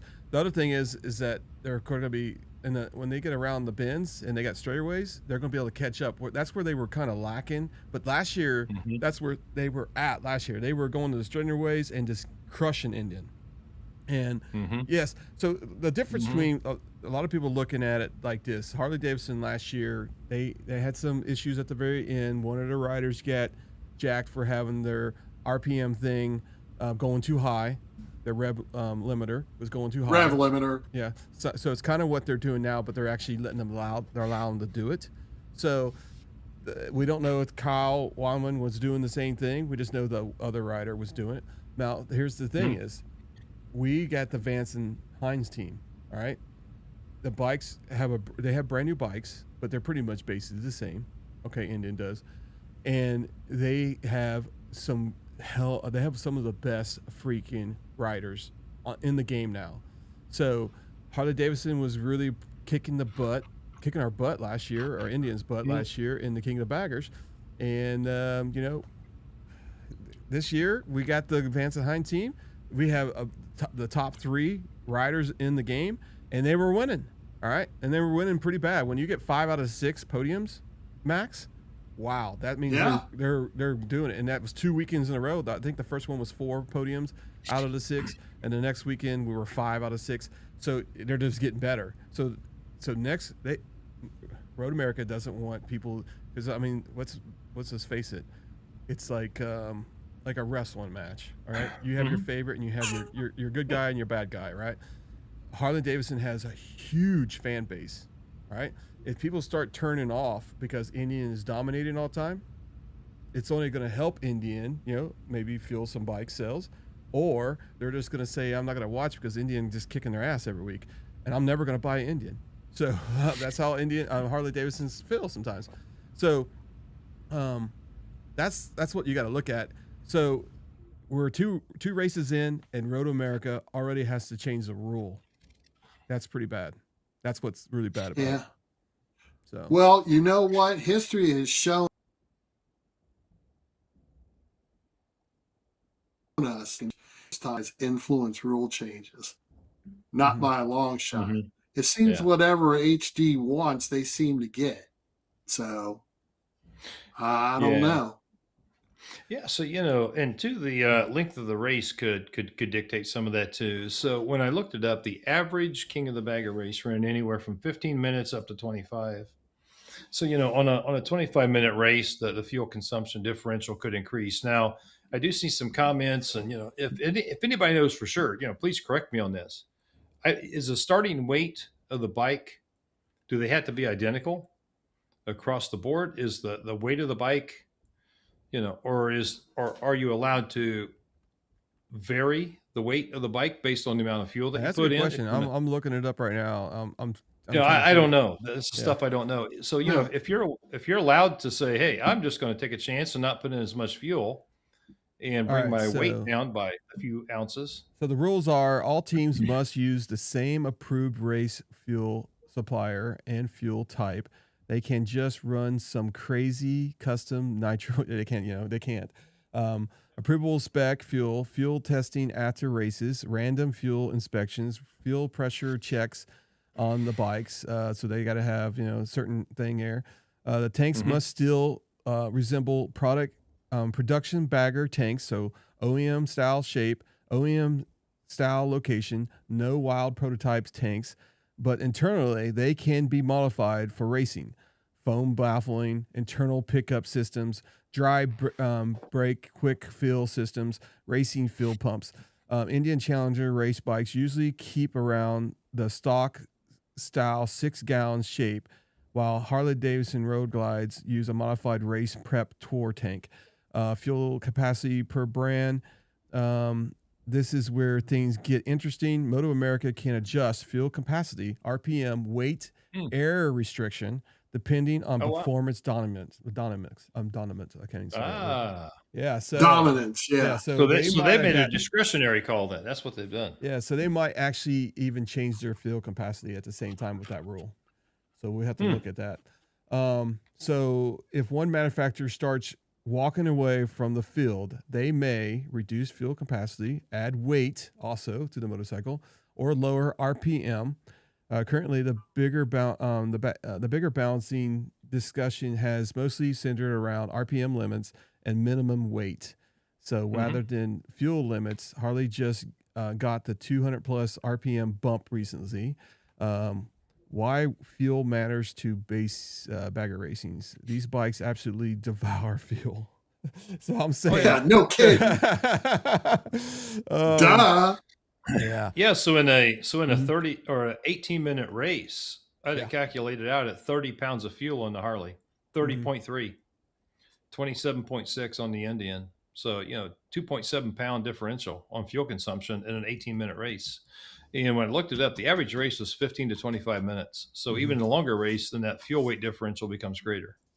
So as the race lingers on, if the tires, survive and the bikes continue to run, that weight differential increases toward the end of the race. So I think that advantage even increases the longer the race.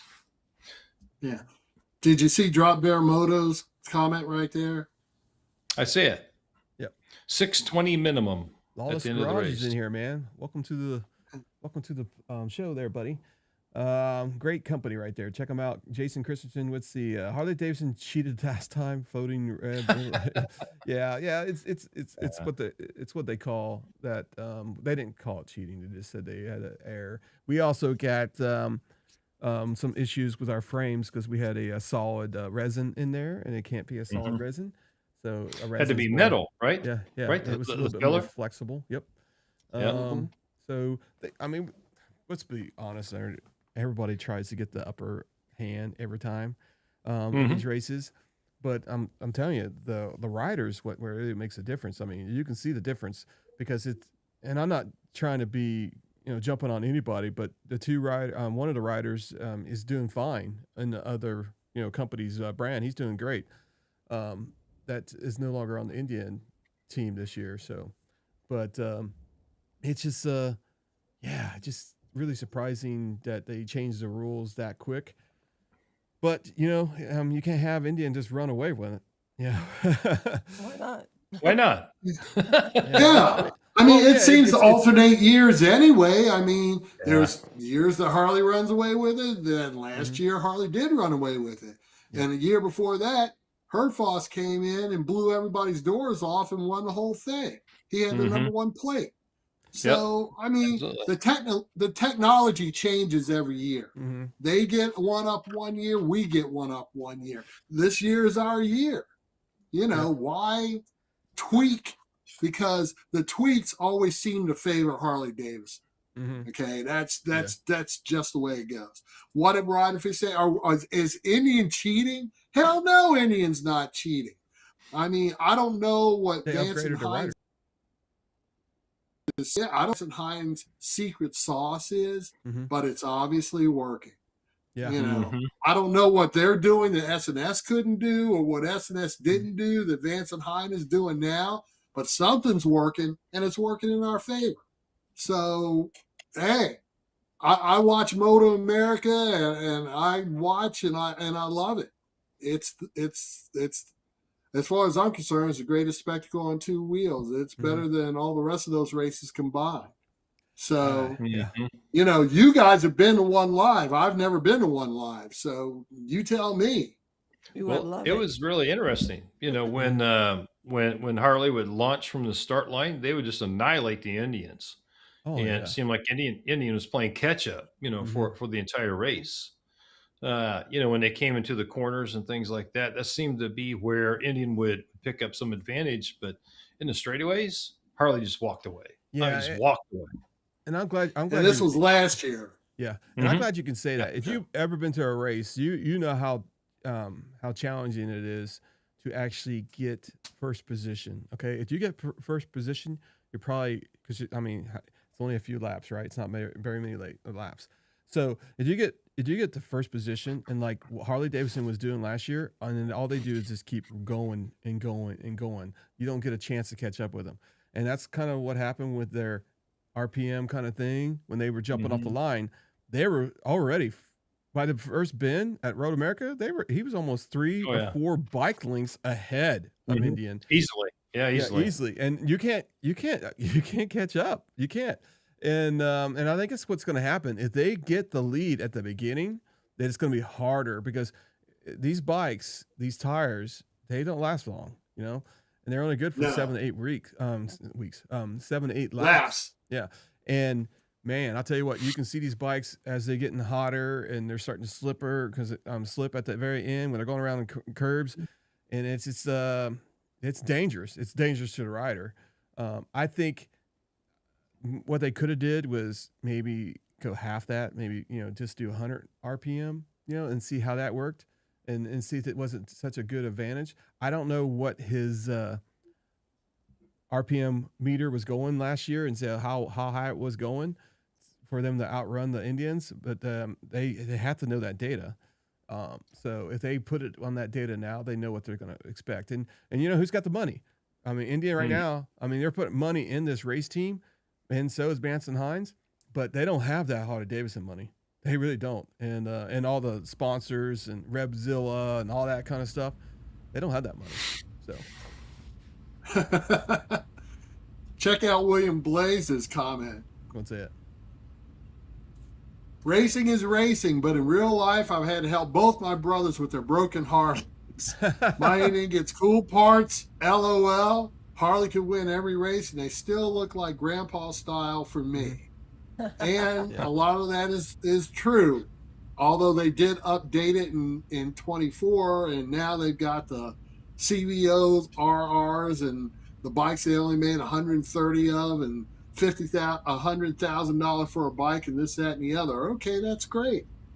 But to me, there was one comment on here that says Indians should start their own racing league and just race Indians only. Sparks Moto, I disagree with that. The competition between Harley and Indian is what makes better bikes for all of us, the consumers. Okay. No, we're not ever, except for those rare individuals who could buy that CVO RR at $100,000 a thing. None of us are ever going to get close to a race bike. I don't care what you do to hop up to it, you're not going to get close to a race bike.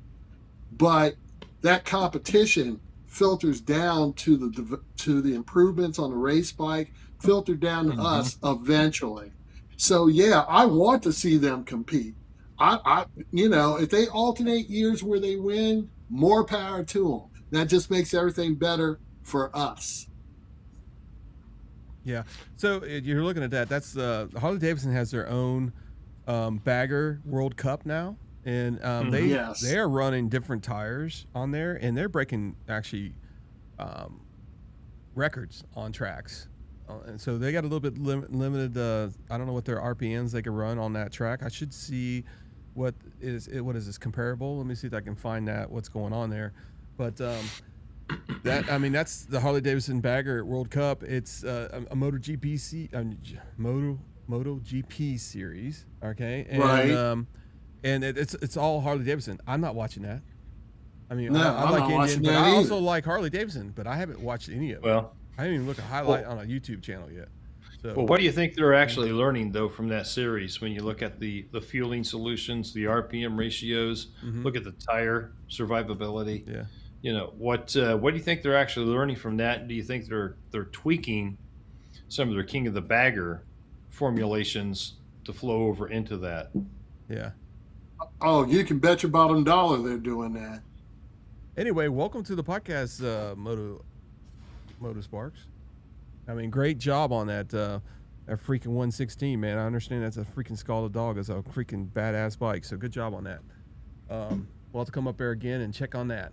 So, but let me see. There, actually, let's see. I'm looking on here. It looks like theirs is approximately 7,000 in the 130 in that division too. So I'll have to see.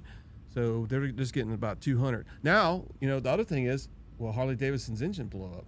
I mean, it's running that thing all the way around. It will change, the way that engine, goes through. How it gets damaged. It's gonna get tore up a little bit faster because it's not used to going that RPM that long. So I'll have to see. Have to see how that goes. So yeah. What's that on a percentage basis? 200 RPM. What is that? That's a good question. I don't know. I get my Kmart calculator. Got me. Yeah, we're gonna. Yeah, if you guys know, Pat, he reached 101 or 201,000 miles on his motorcycle in 1 year. Broke a record, pretty much.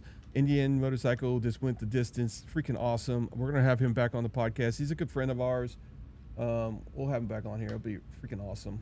So, all right. So we got 42 people watching here. Got 19 likes. Come on, get the likes going. If you haven't subscribed already, we talk about motorcycles all the time. We got some guests coming up. We got Alligator Bob. Likes. We're also gonna have Tab Performance on here, which is gonna be great. I don't have the actual dates yet. I'll give you them guys as soon as I finalize the details. But let's just say it's going to happen. We're also going to get more people on here. So Banson Hines, I'm also talking to somebody huge. So we'll see how that goes. So keep track of our Facebook. If you ain't on our Facebook page, that's where most of that stuff is going to be posted at. So if you go to facebook.com, look up Throttle Iron, you'll see us right there. Follow the page. Also follow because we don't have as many people in our group, but we have a group in there that is very active. Make sure you follow in our group, and that's the Throttle Iron official group. All right, and then we also have a group for the beta testers. So Wheels Divided was asking about the Harley engine. Yes, it is a 131. Yeah, it's a 131. Yes. Yep. Sure is. So right now, the exact official RPM limit on a new Harley Davidson Bagger World Cup has not been widely published. So we don't have no idea. So that's another thing. So if we don't know the rules and the standards in that racing, you drank the whole thing, huh? I was trying to get to the Spider. I was trying to empty it. So then you can't really compare, the King of the Bagger series with the Moto GP series. So I can't remember. I think I'm trying to remember the twin cams came factory set, I think at 5,500. And when we would build them, we run them to 6,500. We would set the limiters at 6,500, and they held together pretty well at that. So it's a pretty good increase on that. So a couple hundred RPM. I'm not certain 2 or 3% bump in RPM is going to be traumatic to the life of the engine, so to speak. Mm-hmm. Yeah, so let me see. I got a text message here. Let's see what we got. Hey, I'm also looking to see if I can get a hold of a couple other dealers on here. Let's see. So it looks like you got some. All right, cool, awesome. He's going to become a Hoonies dealer pretty soon. So Moto is in Indiana. If you want to tune up your freaking motorcycle, damn, Hoonies, huh? That's going to be great. I hope I was allowed to say that because you did text it to me. So if you text it to me, I got to say it. Sorry. All right. So the question is, maybe you can put in the comments, can you do the 23 and up Indians on site, or do you have to pull the ECU and send them in? Yeah, Sparks Moto, put that in the comments. Yeah. Chris Marty is from Japan, and thank you for our service.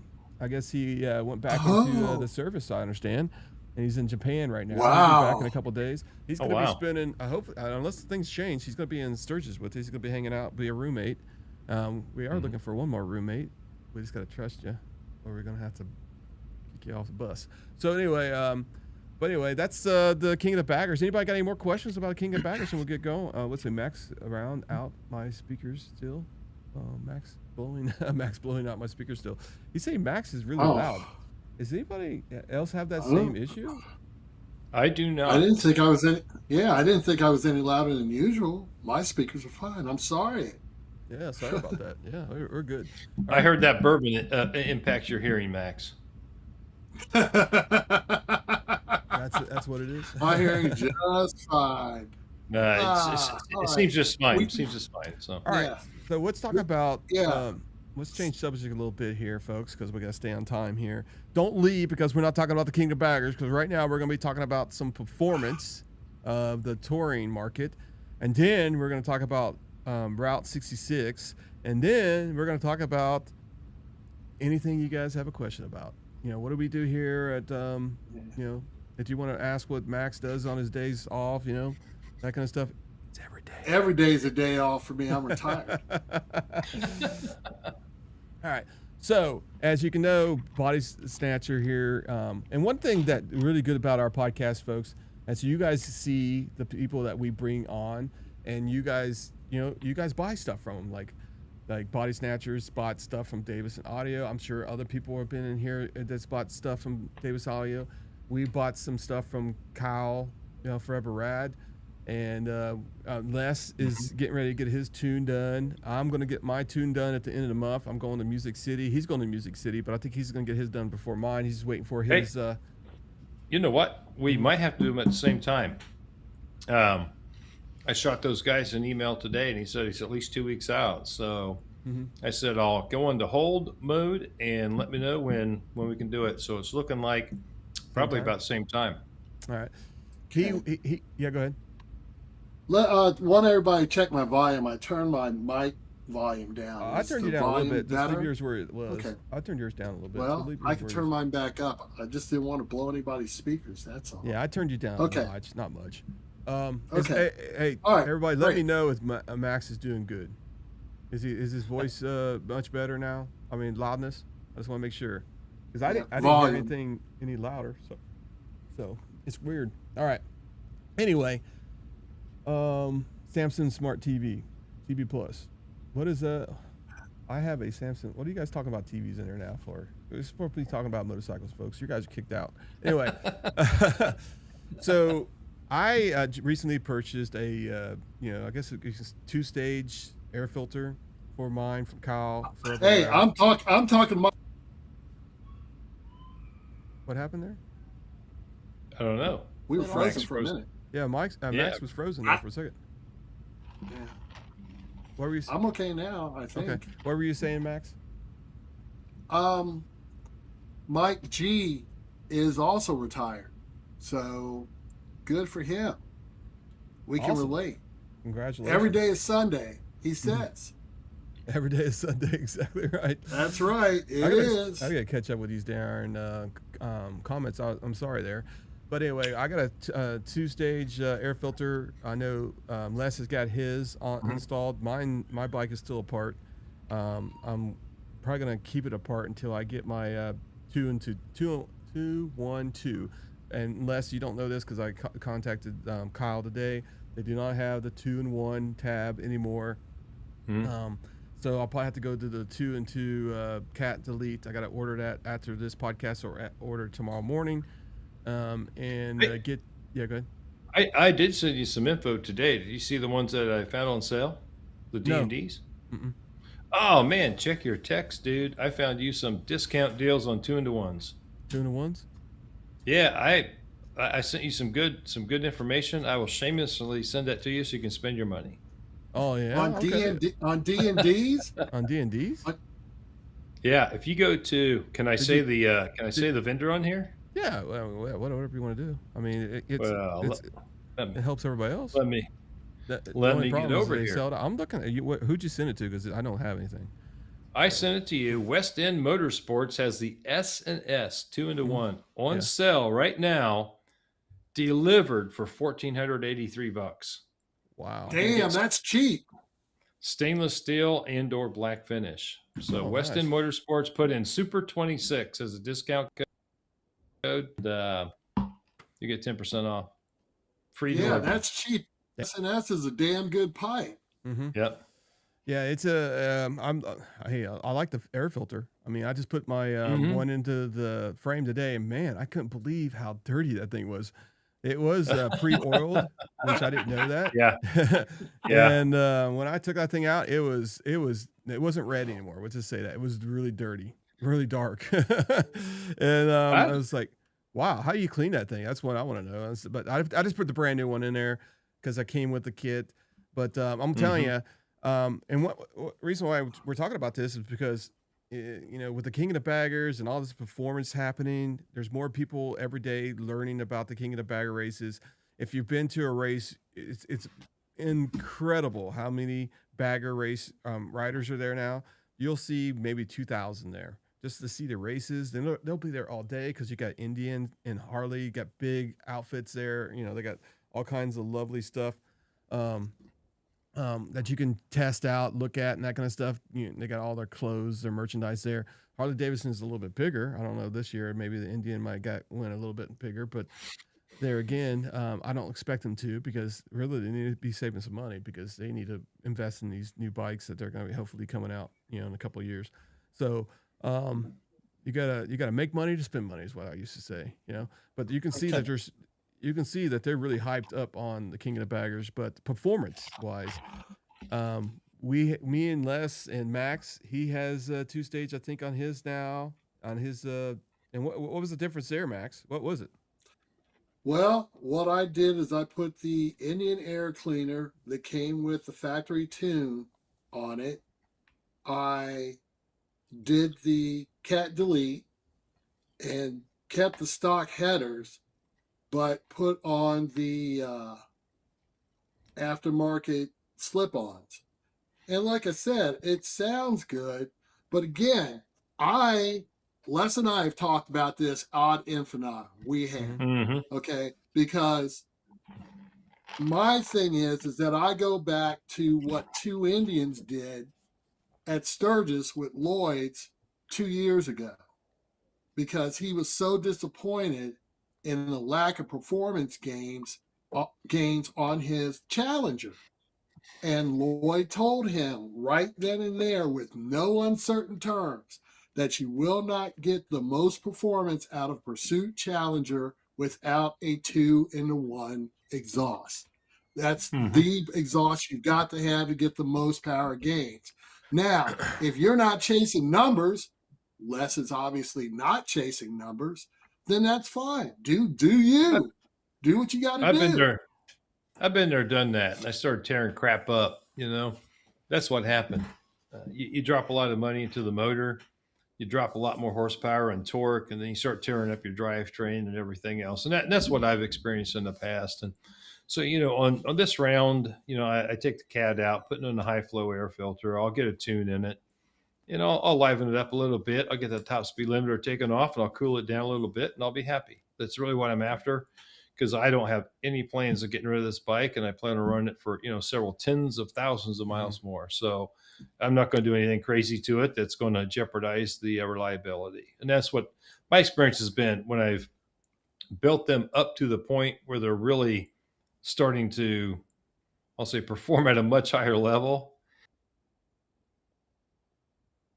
The curves start to come down as the performance curve goes up. So I'm not looking to find that inflection point. I want reliability. I just want to run nice.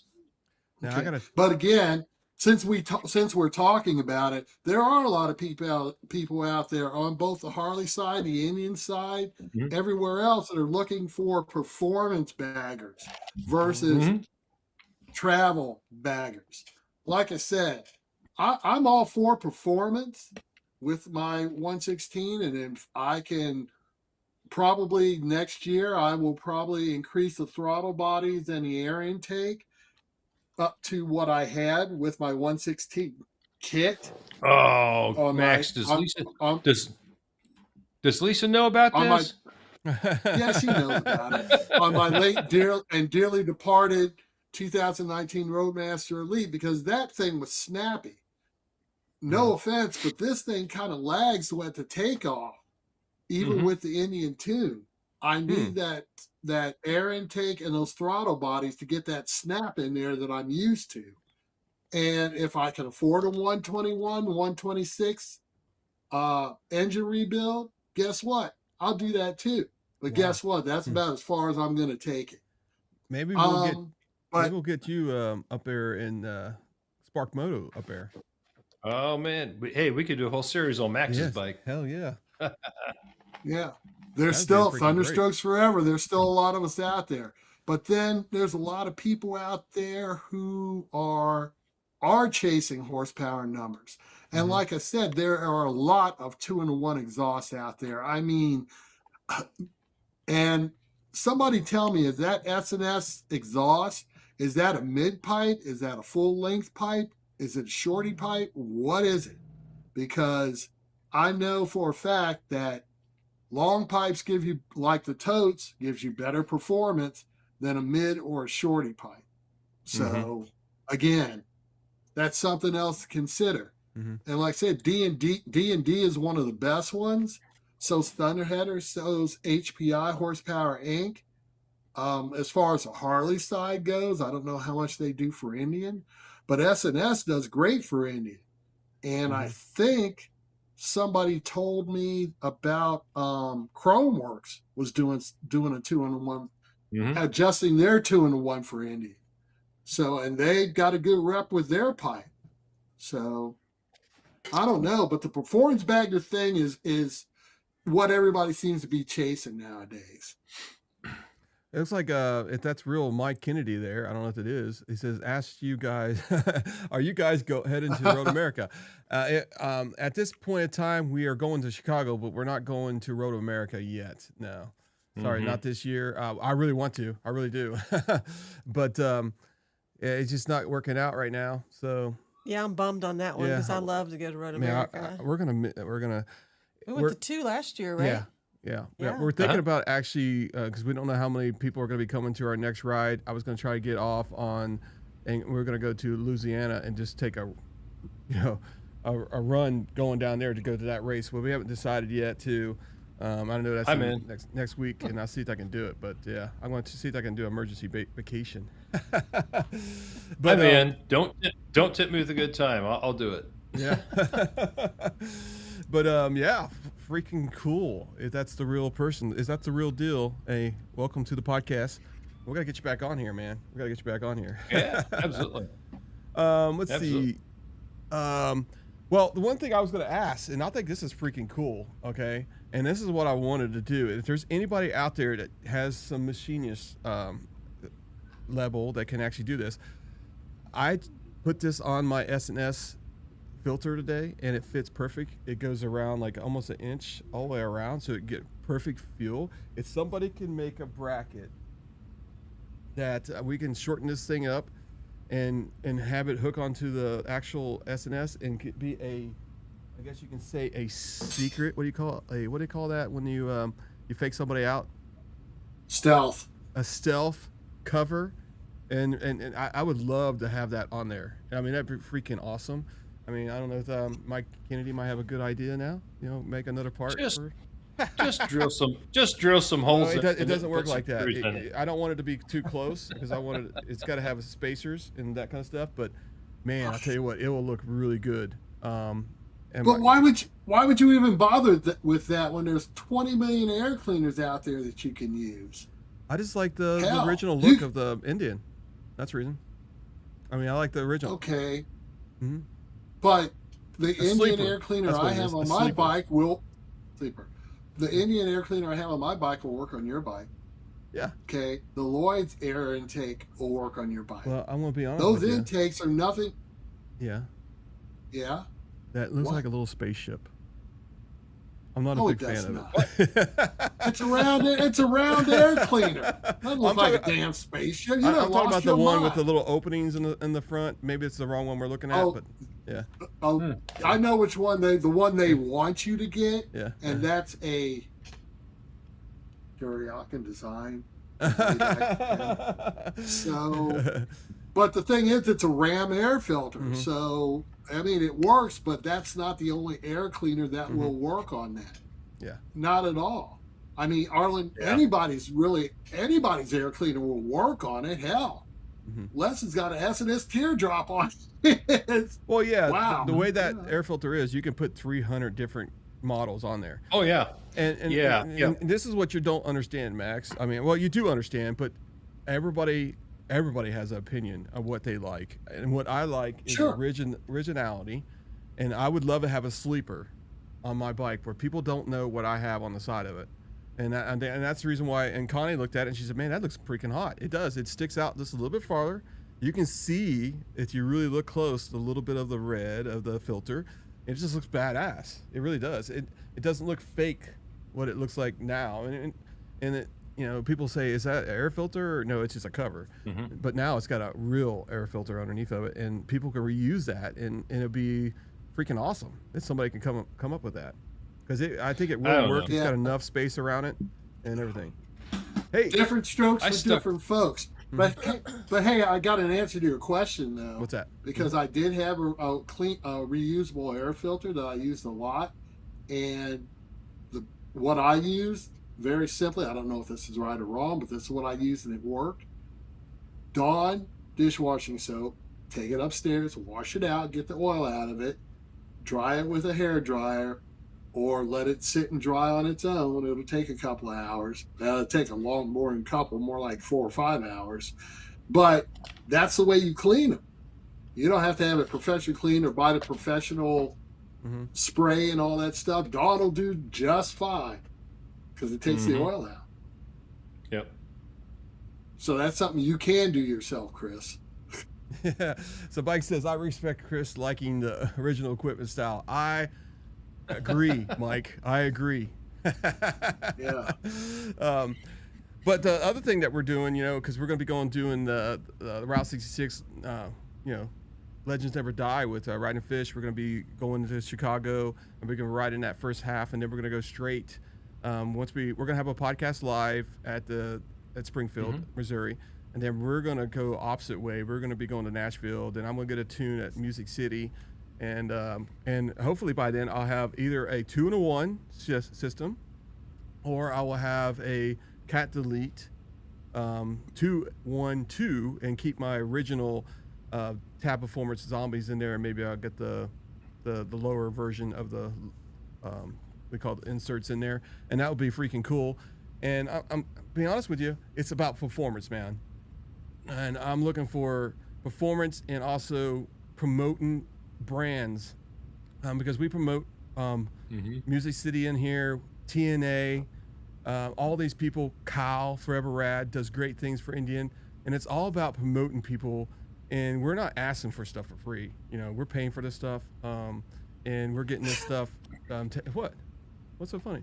You got to have credibility in people, Max. Okay, you know what? I'm gonna mute him for the rest of the night. But that's the whole thing. But guess what? We have a platform. We promote products. Why not? Yeah, exactly. And it's what it's all about, is growing the brand as much as we possibly can. I mean, as you guys know, it's $5 a gallon now. When you go to Sturgis, it's going to take you twice as much to get about that kind of stuff. But please don't. Let's talk about the facts. The people, you know, the hotels. I mean, the fuel, all that kind of stuff. It's up. It's more than it was last year. And you know, going to races. You know, going to Road America, I would love to go there, but it's a 6-hour ride, and I love Road America. If anybody's in that area, I know Donna went there last year. I met a lot of people there last year. Go to that race, experience it. It was a freaking nice race, and especially if you get that pass. I don't know if the pass is up yet, but you get to go a lap around the track at least 3 times. It was one of the funnest events. When you go up that hill, and then all the benders are there. And then you got the paddock, and you can go there and you can almost touch the bikes.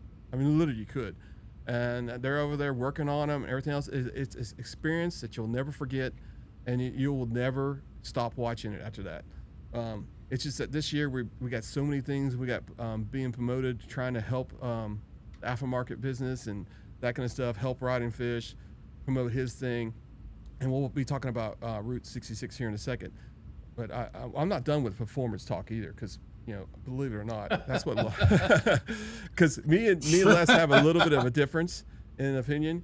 I'm not really for high, of the most performance in the world, going 200 miles per hour down an interstate. It's not my thing. I've never done that, for the record. No, and neither have I. But it sounds it. like you're. Are you chasing numbers, Chris, or are you not? I'm chasing numbers in our app, and this is a good segue. I want to talk about our app. Okay, so folks, you got to check this freaking app out. It's coming soon, and it's going to be freaking awesome. There is a ride and fish mode in there, and you got to check it out. And I'm telling you, I don't get it named Ride and Fish because he's got a copyright, so I can't really do that. But you'll know exactly what I'm talking about when you hit that thing. It does something here, and I can't really tell you. And it does something here. Can't really tell you much about that. It's in beta right now. I don't want nobody to be taking our stuff. But man, I'm telling you, I used it yesterday. I was surprised by what the hell it did, and it was pretty wild. Pretty wild. I know there's a bunch of beta testers in here. They can confirm what the app is doing. It's more than what you think it would ever be. Let's just say that. If you thought it was just a Google Map thing, you're completely wrong. I'm just going to be honest. Is there a closer setting on there that takes you down closed roads and makes you U-turns and all that shit? Yeah, it definitely does. Yeah, that. damn well. Mm-hmm. Yeah. We have people using our app making. I do have some beta testers. They're actually making routes for people to share. I know Body Snatchers in there making some for the, and we don't forget about the Jack Daniels ride. We're all going to be down there. It's going to be a great event. I know he's using it right now. He communicates with me pretty much daily if there's any issues. I know the Beard Bobber was using our app, and I was making changes immediately with his input. So hey, it's going to be great. And I don't think you're going to be. There's not going to be no limp mode in this app. I'm just going to let you know. So it's going to be fast and furious. All right, so that's a segue to our next subject, man. Let's go right into what? Silence is deadly. You guys can't do that. No, you were driving the conversation. What do you want to talk about? Oh, we're going to be talking about. I covered my part. King of the baggage, man. Because here's the thing. Don't discount because I do my research on performance baggage. I'm not discounting you. Believe me. I know what works for your Challenger, your Pursuit, as well as my Thunderstroke. So I'm voracious about that. I love reading and gaining knowledge about what can you do to increase the performance on the engines. Mm-hmm. Well, so that being said, go ahead, Les, please. No, like I said before, look, hey, I'm going to do the tune. I did the cat delete. I did the filter. I want to bump it up a little bit, smooth it out, make it run a little cooler, and get that top speed limiter taken off, and that's going to be that. Get that throttle leg out of there, and reliability is going to be good. But if I want to go fast, I'm going to go buy me an old GSXR or something like that I can go crank down the interstate and get that speed demon worked out. So when I get on my Pursuit, I don't have that anymore. Yes, we live. Well, yeah, go ahead. I was just going to say, I lived through those days. I've been there, done that. My speed demon's dead. So carry on. I just want to let everybody know that I live in Indiana, okay? And then right next to us is Ohio, and then right below us is Mexico. So, and I ride there all the time, and it's great roads. I go very fast. I mean, yes, if you haven't closed course roads in Mexico, that infamous closed course road in Mexico. If you haven't rode every YouTuber seems to find. If you never rode in Mexican, I'm trying to say, what do you call it? Kentucky, trying to merge the English roads. One is 125, I believe, right, Les? I mean, Max? Yeah. Just go down that sucker. And some fabulous roads right before you get to Tennessee, man. And they got some straight stretches, and they got some curved roads that are really nice in Mexico. So if you ever get a chance, I know there's somebody in the chat right now, Mr. Blaze, was riding some of them this weekend. I think he liked them. Yeah, I think he did. I think he Yeah, enjoyed I think coming to he Kentucky. said- So we do kind of. I heard one of our fans was coming up close to us, and they were going to Frankfort, Kentucky, and Max was invited. Okay, but he had plans to put his derby hat on. On Derby Day. And yep, and he was with the family spending Derby time, and it was actually a good race. We actually watched it down there in the what is it called, the Brown Barrel, and we got to meet some of our fans, and we want to do that sometimes. It was actually a great time, and it was a pleasure meeting him, and we got to see his motorcycle. We got to see his friend's motorcycle, his brother's motorcycle, Miles and Joe, I believe. yeah, and it was a freaking great time. I wish we could have spent more time there, but we only had a few hours, and that was it, because we were about 2 hours. We went straight down there for about 2 hours and came back 2 hours, and it was great meeting them guys. And we want to do more of that, and that's the reason why we're doing this Route 66 ride, because we want everybody to show up in Chicago, and go to meet us in Troy, meet us in Springfield, and then we're going to be in Music City, and we're going to be filming a lot of this too. By the way, we're gonna film a lot of it, and it's gonna be fun. One of the bad things about the way things are is that these memory cards are jacked up in price now. They're almost double the price what they used to be, and that's not because of what's going on there. It's like they have a limit of how many they can make, and you just can't. They got to raise the price up to slow the demand down. So that's the reason why that is. But the memory cards, I had one in my car. Okay. And and be clear. Yes, the memory chips are a bad idea. That's another thing that we're going to stay away from, because that gets into another realm. But again, make sure you keep people in mind too, that while you two are deviating from the Route 66 tour, myself and two of my friends are going to continue on. Billy will go as far as his job will let him work remotely. And I think Wes is going to go all the way with me. Stick my toes in the Pacific Ocean in Santa Monica. So Chris says I'm going to get a camera to document that film. So that'll be coming to you too. Once I get it back here to him. Yes. We get to see Max's toes. Oh no. Yeah, I'm gonna give him a GoPro, and he's gonna take it with him. I'll get a pedicure before I go. So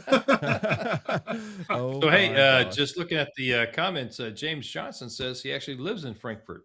So well, yes, one of them did. Yes, awesome. Yeah. So hey, James, question: have you ever been to the House of Commons in the old downtown area?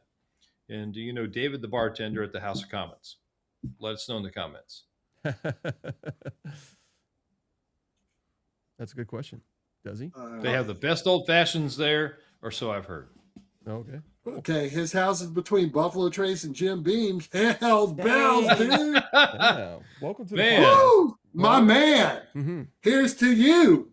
Yeah, if you haven't got a chance to go down there and check out Buffalo Trace, they have some of the best root beer you can get. Freddy's, we got a whole case of it. You can't find it pretty much anywhere unless you're down there. But it's great stuff. I can't drink, as you guys know. I have diverticulitis. And it really affects if I drink any alcohol. So I'm not an alcoholic or anything like that. It's just my health reasons. Yeah, I almost killed him once. Yeah, he did. Almost put me in a. Let's see. Will you guys be stopping in Durango for an event? No. Dang, no, man. sir, I will not. I wish wish I it was, but no, I was not. Next year. We will be seeing you though, Mike, in Sturgis. We are going to Sturgis. We will be skipping Durango this year. We plan on going there next year. But it's going to be a great time. It's going to be fabulous because we're going to be going, I think it's 4 days or 5 days in Sturgis. And then we're going to go straight to Pike Peak and then go to that dealership and do a video on them because that's a great dealership out there. And then we're going to go straight to Pike Peak. We got to make sure we get our ticket passes that time for that day. Yep. And then we're going to blast it home 1,000 miles because what the problem is, we was going to do the $1 Million Highway and go to Durango, but it was the week before when we're doing Sturgis. It's like right after that. But, if I had a different... So how long are you guys going to be gone? It's a whole week. Because if I'm doing 10 days, how long are you guys going to be gone? We're doing 10 days. Yeah. On that trip. Yes. We're doing 10 days on that trip. But we're also, Mike, if you really want to hang out, and we've been talking to the dealership, we're going to have, and if this is the real Mike Kennedy, we are going to be doing a podcast at the dealership. We've already been talking to them, and we've been, what's her name, Les? Is that Lauren? Lauren. Lauren? Yes. Yep. And hopefully we'll have some time there. If you want to stop in and, hang out with us a few minutes, that'd be great. Sturgis, exactly right. Hey, Billy, my friend Billy Crafton's on here. He'll be on his Spider, I believe, but he says he's bringing his Insta360. I'm working on an Insta360 now, but I have no idea how I can mount this to the bike or you how have one? it will work. You have one? You talked me into buying one. That's what I've been using for you're the talking podcast. about, yeah. Oh yeah, you're using the webcam. It's just the camera. I do have Go ahead. a ×3, I think, that I can let you borrow too. So I can give you 2 cameras on that trip. I'll give you a GoPro and an Insta360.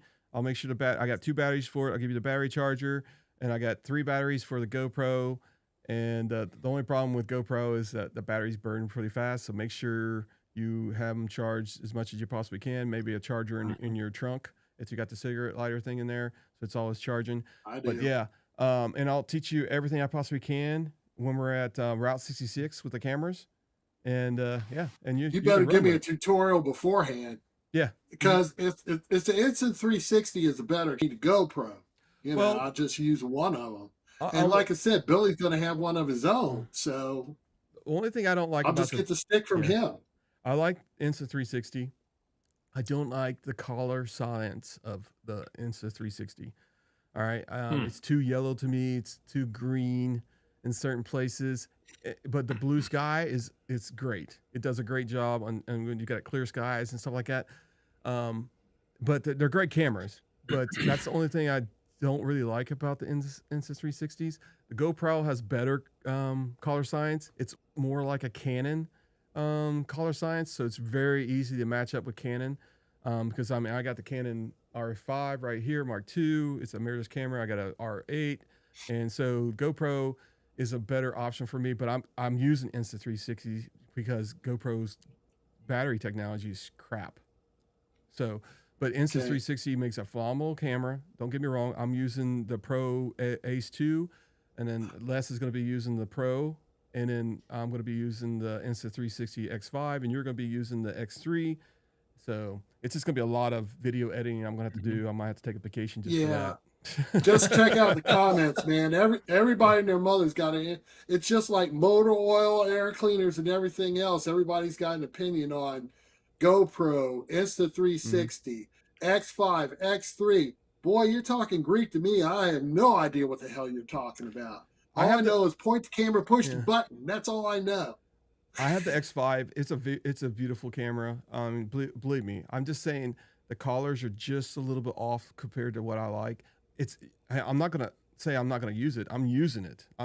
It's a great camera, but the way I look at it, my eyes, when I'm very picky about stuff, the way it looks and stuff like that, and that's the reason why I just say it's a little bit off. I'm not dishing the camera by any means, Body Snatcher, or Billy. That's the one I'm mainly using anyway. So I'm just saying whoever's got the better. The company has a better color science is GoPro. Go ahead. Go ahead, Les. Well, just for the record, I have no cameras other than what Chris loans me, so I have no opinion. I'm the same way. I give everybody my equipment.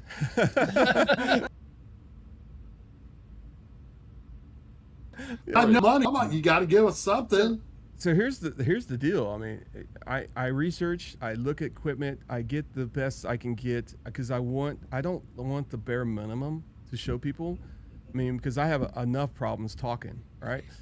But if I have a beautiful picture, beautiful graphics, all that kind of stuff, I got people here to co-host that know what they're talking about. Hey, and I have guests, that come in here from aftermarket to take up most of the spot on the talking. Then I win. So that's what's so important to me is to make sure we have the best that we can possibly use give out the best product, just like Indian does. They have the best product out there, so use it. And that's what we're doing. We're using our bikes. We're adding aftermarket, products on there, and trying to get that business up. That's what we're doing. The word of mouth is the best freaking advertisement you possibly can. So we've talked about a lot of things tonight.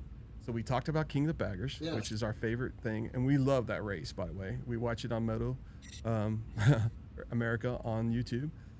We just can't be at every one. I wish I could. I had to work a lot of weekends, which sucks. I wish I had a job that I didn't have to do that. But the rest of these guys, he's off. He's retired. Les gets his weekends off. But I'm constantly, I'm either working on the app, and it's a sunny day out, and it's 70 degrees, and it's perfect weather. Les is riding. Max is dreaming about riding, and he's wearing his derby hat and watching the race with his wife.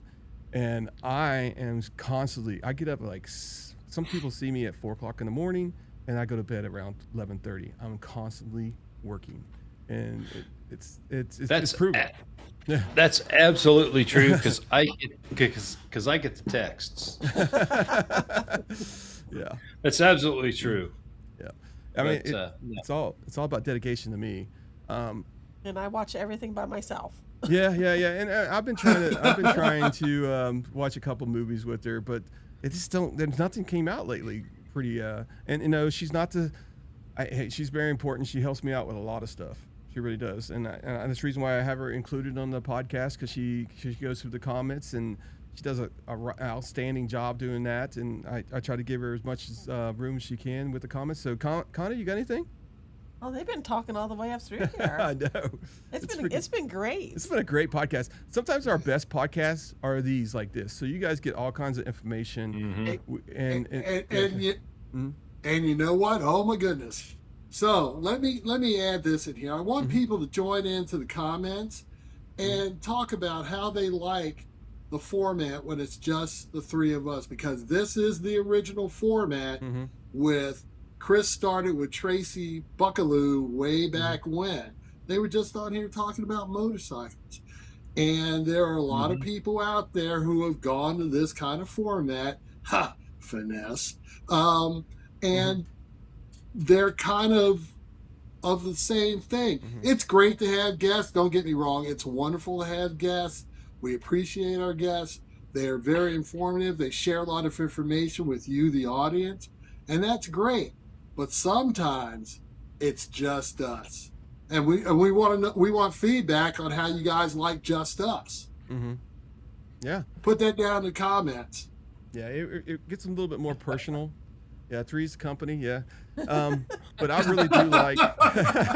You're showing your age wheels divided. Yeah. Where's Chrissy and Janet? What's that? Yeah, no I kidding. think I'm watching Trailer Park Boys for the 200th time.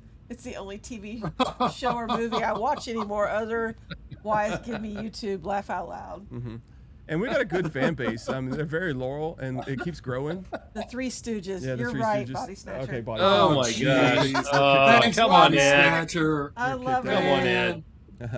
Be nice. But yes, but it is important for our fans to get to see who's out there building stuff for Indian motorcycles. Because believe it or not, we are more of an Indian motorcycle group than most people. I do have a guest coming on that will probably be Harley Davidson here soon, just to balance it out. It's fair and it's fun. It's going to be fun, and I'm reaching out to him in the next couple of days. It's going to be. He already knows I'm reaching out, so that's a good thing. But we also got Tab Performance, a great aftermarket builder for Indian and Harley Davidson. And Harley. Yeah. And we're going to have Alligator Bob, which is in Chicago, and he makes a lot of seats for Harley Davidson and a lot of freaking seats for Indian. And one of the things that we are focused on is doing that. And so, yes, we're going to have this one-off where we do three of us. We're going to have that podcast. But then we're going to have guests on here, and it's the right thing to do for our community. It's freaking awesome. Zach Rides, he was on here. Freaking awesome. Great interview. Go check that thing out. That was last week. I'll upload all 3 of the versions of that going to Spotify, and which is going to be a freaking awesome thing. I wanna visit Zach Wright's dealership. I wanna have you distract him, Chris, and I wanna shoplift that piston plaque thing he had in the background. Oh Lord, goodness! I'm gonna steal that, and I'm gonna put it right back up. I'm gonna put it right up here behind the camera, so you see he can see it on the podcast. Yeah. You're gonna steal it and then have the evidence right in front of everybody's face. Oh, Yeah. Have it right back here on the podcast. Heck yeah, man. Yep. And yeah, I mean, it's just freaking outstanding. This was a 126 Roadmaster. I've never seen that guy in here. Welcome to the podcast, brother. Yeah, Roadmaster, way to go, bro. Yeah, welcome to the podcast. We're here growing the community one step at a time, man. Just rocking and rolling, man. If you guys got any questions for us, just kind of going to the Q&A. Well, did we really talk about we talked a little bit about Route 66. Now, believe me, no, we need to talk more go about to ridingfish.com. All right, check out the site. It has all the information there. There is a Route 66 app that they are kind of pushing that gives you all, if you can't, because they can't go all the way doing every single bend and turn of Route 66, because it goes Route 66 then highway, then Route 66 highway, and sometimes that little Route 66 is only a mile. So sometimes they have to go highway, and then they get to a really long stretch, and they'll be on Route 66. So that's how it's going to go. I know there was a comment on YouTube that said, you guys ain't really going to the Route 66. I mean, it would take a long time. It would take more than 2 weeks to do that ride. But they're going to be going to dealerships. They're going to do a lot of shout outs. They got a lot of vendors kind of sponsoring them. I think it's going to be a great freaking adventure and ride. I wish I could do the whole entire thing, but to come back, we just didn't have enough time. We ain't doing what Max is. But we have to do the loop, so we come back. But yeah, go ahead. No, there's actually a question. It says, are you guys going to do a Throttle and Iron meeting? Jason Christensen, Saxon. Were we talking about maybe doing that in conjunction with a Jack Daniels ride, maybe, or something like that? Yeah, I'm trying to get all the vendors to kind of commit. Now, they're not going to be selling stuff. We're going to have a nice time. We're going to have some fun. All the influencers to commit to Jack Daniels. And these tickets are going to be flying out. So make sure you guys are going to the REI website. I can give you guys the links. Connie, you can find that link real quick for the Jack Daniels, to register. Please do. They do have a limit. I don't know exactly what the limit is, but it's where if you're an Indian rider and it's the kind of the year ending kind of ride. And it's kind of central there's like no roads like it in that area, which is really cool. And there's a lot of riding. So I would tell you, it's only really 2 days. I would tell you what you really need to do is take a vacation, get you an Airbnb, hang out with the IMRG down there. They are fabulous. And they got rides like nobody's business. And then you can go to throttleiron.com. We'll be posting them rides. So if you're in that area before Jack Daniels, let's say you're there next week, you can follow them rides and check them out. They know how to do these routes, man. They're unbelievable. You got Jeff, you got Ed, which is Body Sancher. The whole entire, I think it's 1985 IMRG. So check them out. Really good friends of ours. And pretty much but the job that time. So yes, we're going to do a meetup there, have a little party, hopefully. That's what we're wanting to do. We're going to be staying probably Saturday night, and we'll have to look at that less. And because it's over on Saturday, and then Saturday night we'll have a little bit of a get together before people leave, and then Sunday we'll be heading home. But yeah, that's what we're looking at, and hopefully you guys can hang out. Bad timing for Farmers at Jack Daniels. I apologize. I wish I could go to Road America and meet up with you guys. I'm sure you're probably going to Road America. That's going to be a great time there too. So, but Donna, yes, it's a bad time, and we can't do things without having farmers. You got to plant them fields. I mean, I was talking to him because she's actually, her husband's on the app, and I asked him, he said, listen, Kate, how's the app doing? And she says, he's planning. He has no time. I said, you could use the app on the tracker. On the tractor. Use the tracker. Yeah, because it's, you can do your whole route back and forth in the field. It would look like the roller coaster line, back and forth, back and forth, back and forth. Yep. And I can prove that that person that's watching the podcast is the CEO of Indian, folks. I just want to let you know he is in here listening. Nice guy. And that just tells you right there how important Indian is to him, is to jump on here and watch the podcast. That's incredible, folks, incredible. So you can test right there. I guarantee you, there's no Jack Daniels CEO in here, even though we have friends that ride. Not Jack Daniels. I'm sorry. Harley Davidson CEO. Yeah, Harley Davidson. That's what the problem is when you're dyslexic. I'm just saying, in your mind things are backwards. I think my problem is I think faster than I can talk sometimes, and that's what happens. I think I apologize. It's scary. So I think if we ever got acquainted with the CEO of Jack Daniels, it'd probably be detrimental for Max. No, not at all. Jack Daniels has always been one of my favorites, so there you go. In fact, they came out with a new bottle the other day. I got to pick that up and bring it to the broadcast. Yeah. Oh, no. Another single barrel. Hey, did you see what Body Snatcher said? What'd he say? He said that I believe Jack Daniels is currently over halfway sold out. Mm-hmm. So, I saw that. Oh, cool. And I did put the link in the comments. Awesome. So it is in there at 9:22 p.m. Mm-hmm. Yeah. So we've been talking to him, and we're trying to plan something there. So it's literally a great time. But there is some time that you have free, okay, where you're not really doing anything. All right, you're done with your rides, then you got a dinner in 2 hours, and that kind of stuff. I'm being honest with you, Indian did a fabulous job last year. It was outdoors. There was probably 500 people there. Okay. It was awesome. It was an awesome time. They have a, like a, what do you call that? A bike show, and you get to judge on them. That was new last year. It turned out really good. The way the hype is this year, that's going to be I'm telling you, I'm looking forward to that trip almost as much as my first trip to Sturgis, to tell you the truth. So it's going to be fabulous, man. I'm telling you. You guys, if you get a chance to go down there, if you can get the free time, do it, man. Meet us down there. It's a freaking unreal time. So. Yeah, great time. You got Flip and Zippo in the comments? Yes. Ah, nice. Awesome stuff. You also have Kevin Tatum. Hey, so let's talk about Folds of Honor, man. And that's one of the biggest charities that Indian does. And I'll be honest with you, we're going to start our campaign starting next week.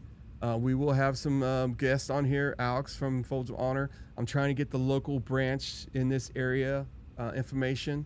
So next week you'll see some links.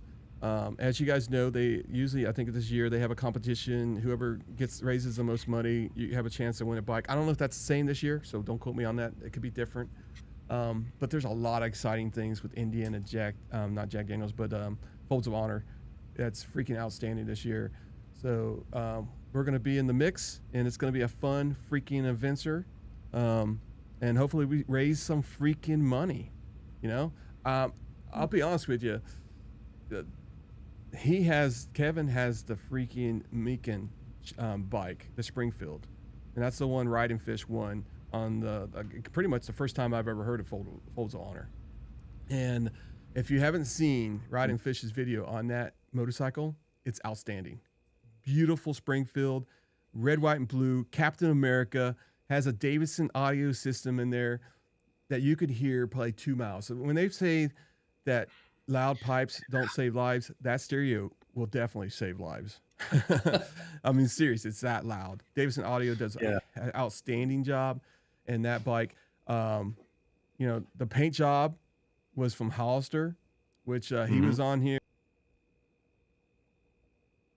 The new Ray was on here, but he's the one that owns Hollister Power Sports out there in California. Unbelievable, unbelievable paint job. And then we had I think it was the chief, sports chief, if I'm not mistaken. And I went to I flew out to Arizona, went to the Barrett Jackson auction. If you get a chance to do that. It's freaking awesome. I don't know if they're going to do it next year, going to the Barrett Jackson, or if they're going to even auction off a bike. I don't know. That hasn't been released yet. But if they do, I'm going to tell you, go there. It's freaking awesome. Support that. It's going to be fantastic.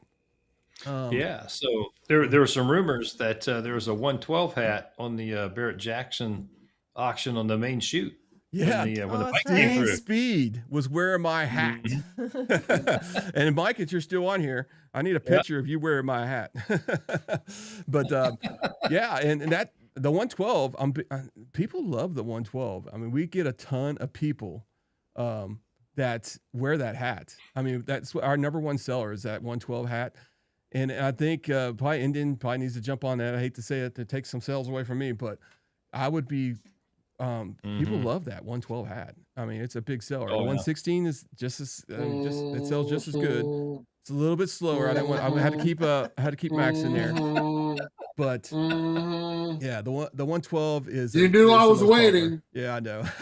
You got a bee next to the microphone? Yeah, it is the most popular. I'm not going to sit and deny that. Yes, people are buying the 112. I mean, I was just down talking to our local dealership the other day. And they said they've had the best month that they've had since COVID, just last month. And I asked them which sold more. And I said, which sold more, Thunderstrokes or Power Pluses? And they said, yes, Power Pluses outsold Thunderstrokes. And not necessarily by a wide margin, but they did sell. People are interested in that platform and the performance aspect, which brings us back to the performance bagger thing. People watch the races. People get interested. They want that performance bagger, and that's great. But don't forget about the engine that started it all, the engine that brought Indian back to the fore, and that's the Thunderstroke, because there's still a lot of old guys just like me that are out there riding it. Thunderstrokes forever. Let me hear you in the comments, folks. Thunderstrokes forever. So I don't know if you. And let's give a shout out to Mr. Ray, who was on our program the other day. Yeah, I got a package from him. Sent him a nice T-shirt. Yeah, thank you. T-shirt's awesome. The T-shirt's awesome. Thank you. So a big shout out to Ray. Yep. Big shout out to Ray. I got a question for Mike. Is the 250? What I'm sorry. That hat that Les has on right now, is that hat gonna be back out again? No, or not. That's no. You are a hose. No. Damn. So yes, you are. Find one in a closet somewhere. Please let me know. I will pay for that hat. Chris was working. I was working. I could not for it. They sold out pretty quick, and I think that's I don't want to go into the dealer practices here, but I think they got to get more of that stuff in. And but I had to work because I had to work a weekend because that's the way it is. Guess what? You've got a. I do have this. You got the Dixon that nobody else had. Do you hear less of me whining about it? We're not whining about it, but we got hats. So there you go. Hey, Max. So we were up at, go ahead, Les. We were up at Iron Pony, 2 or 3 weeks ago? Yep. We went to a dealership. And they actually had one of the Dixons in XL on the shelf. And I said, NFW. And I said, I'm not going to buy it. And then I said, I want to buy it because it'll be the last time I'll ever see one. So I went and bought one. So I actually have that same flannel that Chris has on. He's not telling you the whole story. Okay. So I'm going to the dealership and I see one for XL. And I thought he was going to be I thought he was large. So I was actually possibly going to buy it. Okay. Because I knew he didn't get one. So I went to ask him. Okay. And said, listen, man, did you see the shirt in there? And he said, yeah, but I got 3 or 4 flannels. And I was like, okay. So what size you wear? He said, extra large. I said, man, there is an extra large, and you ain't ever going to find that. I said, and it was pouring down rain outside. And I said, you're gonna miss up on that one because it's on that hanger right now, and you can purchase it. So we're on our way out. I get in the truck and I said, "Where's Les at?" And Connie goes, "He went to go get that flannel." True story. Yeah. Yeah, it's freaking awesome. But Iron Pony, me and Mike, we got to talk. But anyway, but That's all right. If he finds an XL Dixon anywhere, I'll take it because nobody thought about me. It's cool. there was only one. They only had I one. know there Mac, was only one. And I'm glad Les has it. But guess what? I'm not a flannel wearer much, so it wasn't that big deal of a thing to me. But guess what? If I'm able to lay my hands on one, I could certainly buy it. So anybody can find me an XL 150 anniversary Dixon. I'll be happy to pay for it. So Tony Piora says there's a bunch of them on eBay. I'll have to go take a look. Yeah, I'm sure there are. At a premium. Christmas is coming up, man. At Christmas 3 times the coming price. Thank you. Yeah, thank you, but no thank you. At 3 times the price. I'm gonna go Hey, look Zach right now. Rides. Thank you, brothers. Thunderstrokes forever. Thank you, Zach Rides. All right, let's see here. I think we talked about a lot of things tonight. I know Max is probably he's probably falling asleep here. I'm gonna give you guys one last chance to become a member. I'm gonna give you guys a link here.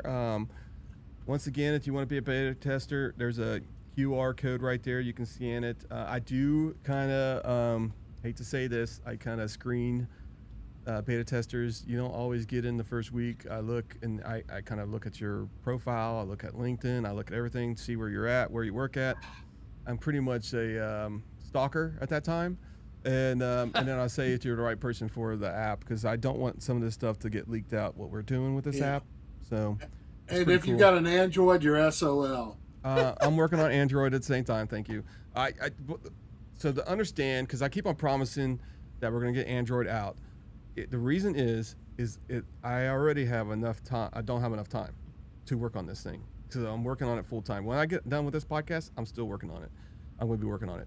So, and the reason is I can't have 2 things of bugs coming at me at the same time. I can smash right now quality bugs, and when I smash them, they should be working for Android at the same time. So it's going to lessen my workload when the Android version starts really getting into effect. Now I do have the page up already for the app, all that kind of stuff ready to go. So it's going to be easy to convert it over as long as everything works out well. So right now we're doing 2 versions, but I just literally can't test it because I don't really have an Android phone. But I do have an Android phone coming, hopefully from Body Snatcher. He's got one. He's going to be letting me test that one. And once I get that, Hey, Les. Yeah, go ahead. Yeah. This is when that high school tech guy would have came in handy. Oh God! All right, so I don't know if Hey, the link. so just for the record, I've actually searched eBay while we're sitting here chatting. I've not found a single Dixon 125 anniversary flannel on here at all, man. Not a single one. And I've actually searched a couple different ways. It's a unicorn. I'm telling you, it's a unicorn. If you got one, more power to you. Because it's like the 150 Roadmaster Elite. Only 47 of them made it stateside. Guess what? There ain't a single one out there. I look on Cycle Trader every day, praying that I hit the lottery because I can afford one. There ain't none. They're gone. So the next couple weeks, Les is going to be getting a tune on his motorcycle. He's going to have a cat delete from Tab Performance. He's going to tell you all the performance, all the metrics, all the numbers. They're going to do the tune. We're going to film it down in Music City. It's going to be a great adventure. I'm going to get also tune. I'm also going to have the air filter on the side. I might have a different exhaust, so we'll have some different story to talk about. Maybe a 2-to-1, which is going to be freaking awesome. And then we have Max. He's got the 116. He's already got his stuff on there already. He's already got a Lloyd's tune. But we might talk to Sparks Moto, and maybe we can get a tune for him for his 116 that is a little bit better right now. That's right. And so we got a lot of stories coming up for that. We're also got guests coming on, and we're going to have more on that coming on. I can't really speak of that until we get the final time frames done and get them on the show. And maybe if Mike Kennedy's listening, maybe we'll get him on here in the near future, and we'll talk about some stuff, maybe pre-Sturgis, about all the stuff Indian's going to be doing before at Sturgis, and get that drum freaking drumming. You know what I mean? And then everybody says, you know what? You can't miss Sturgis. Let's get going. And then we'll see you guys at the dealership. So first we got to do is we got to get Route 66, and we're going to get that thing rolling. And it's going to be fun. We got a super chat in there. Will's Divided, thank you. And I don't really talk much about that, but there is an option to do super chats also. If you don't want to become a member, you just want to do it one time. Hey, there you go. Super chats is right there. But anyway, thank you. I got to appreciate people that when they do that. We have a lot of members, as you can see. Tony's right there. He's one of our members. Almost 4 months. Past 4 months now, I think, because he's on 5 months right now. So is Will Divided. So we got some loyal freaking fans. We haven't even met them. We haven't really met them. So we will sooner or later. I hear the tractor pulling up into the driveway. It means my honey is home. Donna, I know what that means. It's time for you to go. Yeah, that's right. Anyway, RT66 IMRG present. Hey, welcome to the podcast. He is a member also. You see the gold little star right there. That's our members. I appreciate you guys more than you know, really, because, you help fund this bad boy. So I appreciate it. All right, let's go with Max. You got anything? Hey, it's been a great show tonight. Lots of good topics going on, and we're appreciative for every single last one of you who tune in and join us every Tuesday night for the madness and the confusion that is the Throttle Iron podcast. We thank you. Yeah, absolutely. I try to keep it entertaining. If I started dancing, it'd still be a great show. No, we try to keep it entertaining. You're just there. Yeah. Les, you got anything there? No, thanks to all the folks that have tuned in. Mike Kennedy, thanks for jumping on tonight. Hopefully we can cross paths here in the near future on some of our adventures. And looking forward to the next time that you're on the podcast. So lots of good stuff. Yeah, I was talking to Casey today from Tab Performance, and I was like, hey, listen, we'll get you on the podcast. It's not just one night. It's every day somebody watches the podcast over a rerun. And every day you have a potential new customer. And that's what we're doing. That's what this podcast is all about, is getting another customer on the Throttle Iron, fanboy, kind of Indian, you know what I mean, kind of thing. Aftermarket, supporting these guys. These guys are working hard every day to make performance parts, aftermarket parts, making Indian it's already a great bike, even better, and making it personal, making it your own thing. I like the little sleeper. I like the sleeper that's very powerful, but it looks like an original bike. Other people, like Riding Fish, have 6-inch, 12-inch speakers on his back of his luggage. No, it's not 12 inches, but who did that was Davidson Audio, one of the great audio companies. And you got Kyle, Forever Rad, that does freaking outstanding stuff for Indian. You got TNA that does the, all the carbon fiber in the world, and also is getting into more. And you also got, we can't forget Toast. I don't even think I mentioned Toast tonight. I apologize, Dan. Great company there too. So there's a lot of people in our wheelhouse, and we just want to, as they get better, we want to get bigger. And if we get bigger, they get bigger. That's the way it is. So everybody have a good night. Thank you guys. I appreciate it. I'll see you guys next Tuesday. We should have a guest I will be announcing pretty soon. I just got to make sure his phone is working on Friday. And we should have him on here on Tuesday, and we'll announce it. And everything will be good. So let's rock and roll. And I think that's it. Here comes the AI band. Hey, I can't afford a real one, so we got to do it this way. Namaste. Thank you very much, people. Geez. Thanks everyone for tuning in. Appreciate all you Max folks. This is his last night, folks. I appreciate you listening. He will no longer be. He will no longer be on the podcast. Jeez. Every day, every choice.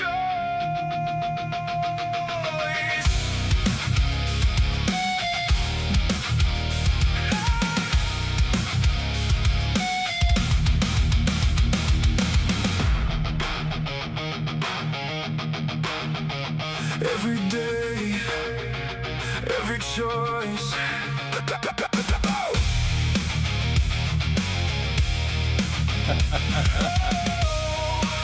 Hey, I have one of those covers we can experiment with, man. I know. Somebody make that. He just needs to drill holes in it. Yeah, drill some holes in it, man. Everybody have Hey, an adapter plate. I think we can make an adapter plate. Yeah, exactly.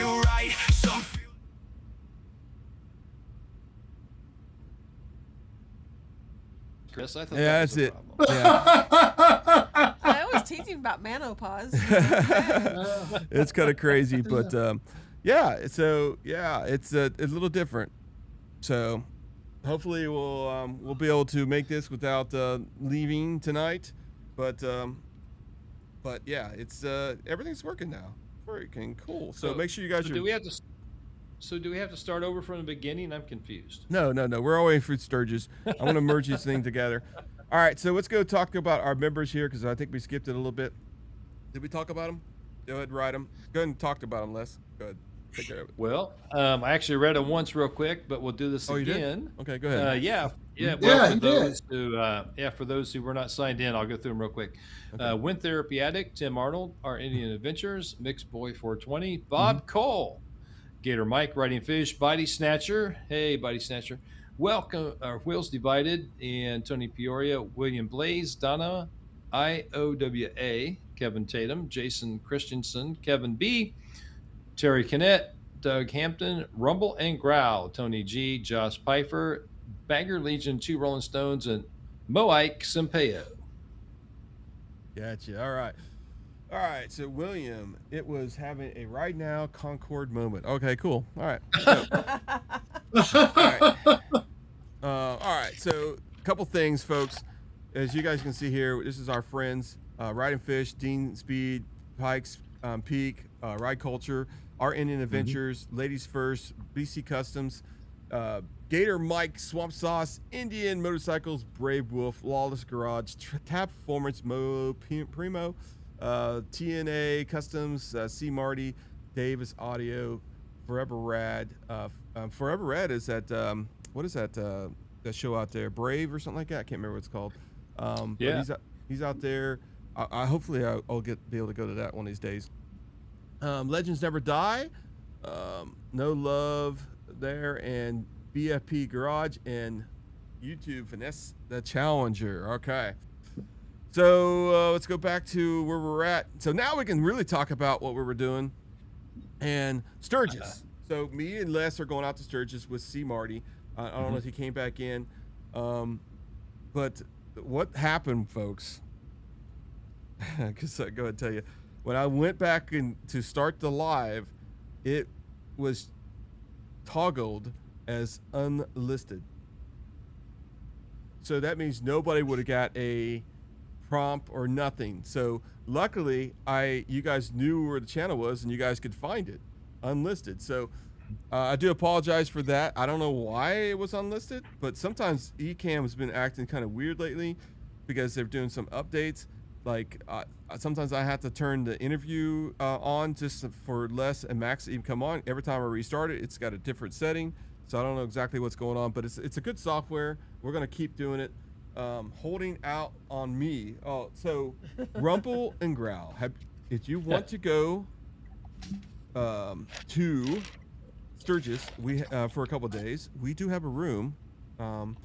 It's very cheap, by the way, because we rented it really early, and we got how many we got going? It's got 4 bedrooms, right? Right now we have 2 couples and 1 single, so I think we have 1 bedroom open. Yeah, we got 1 more bed left.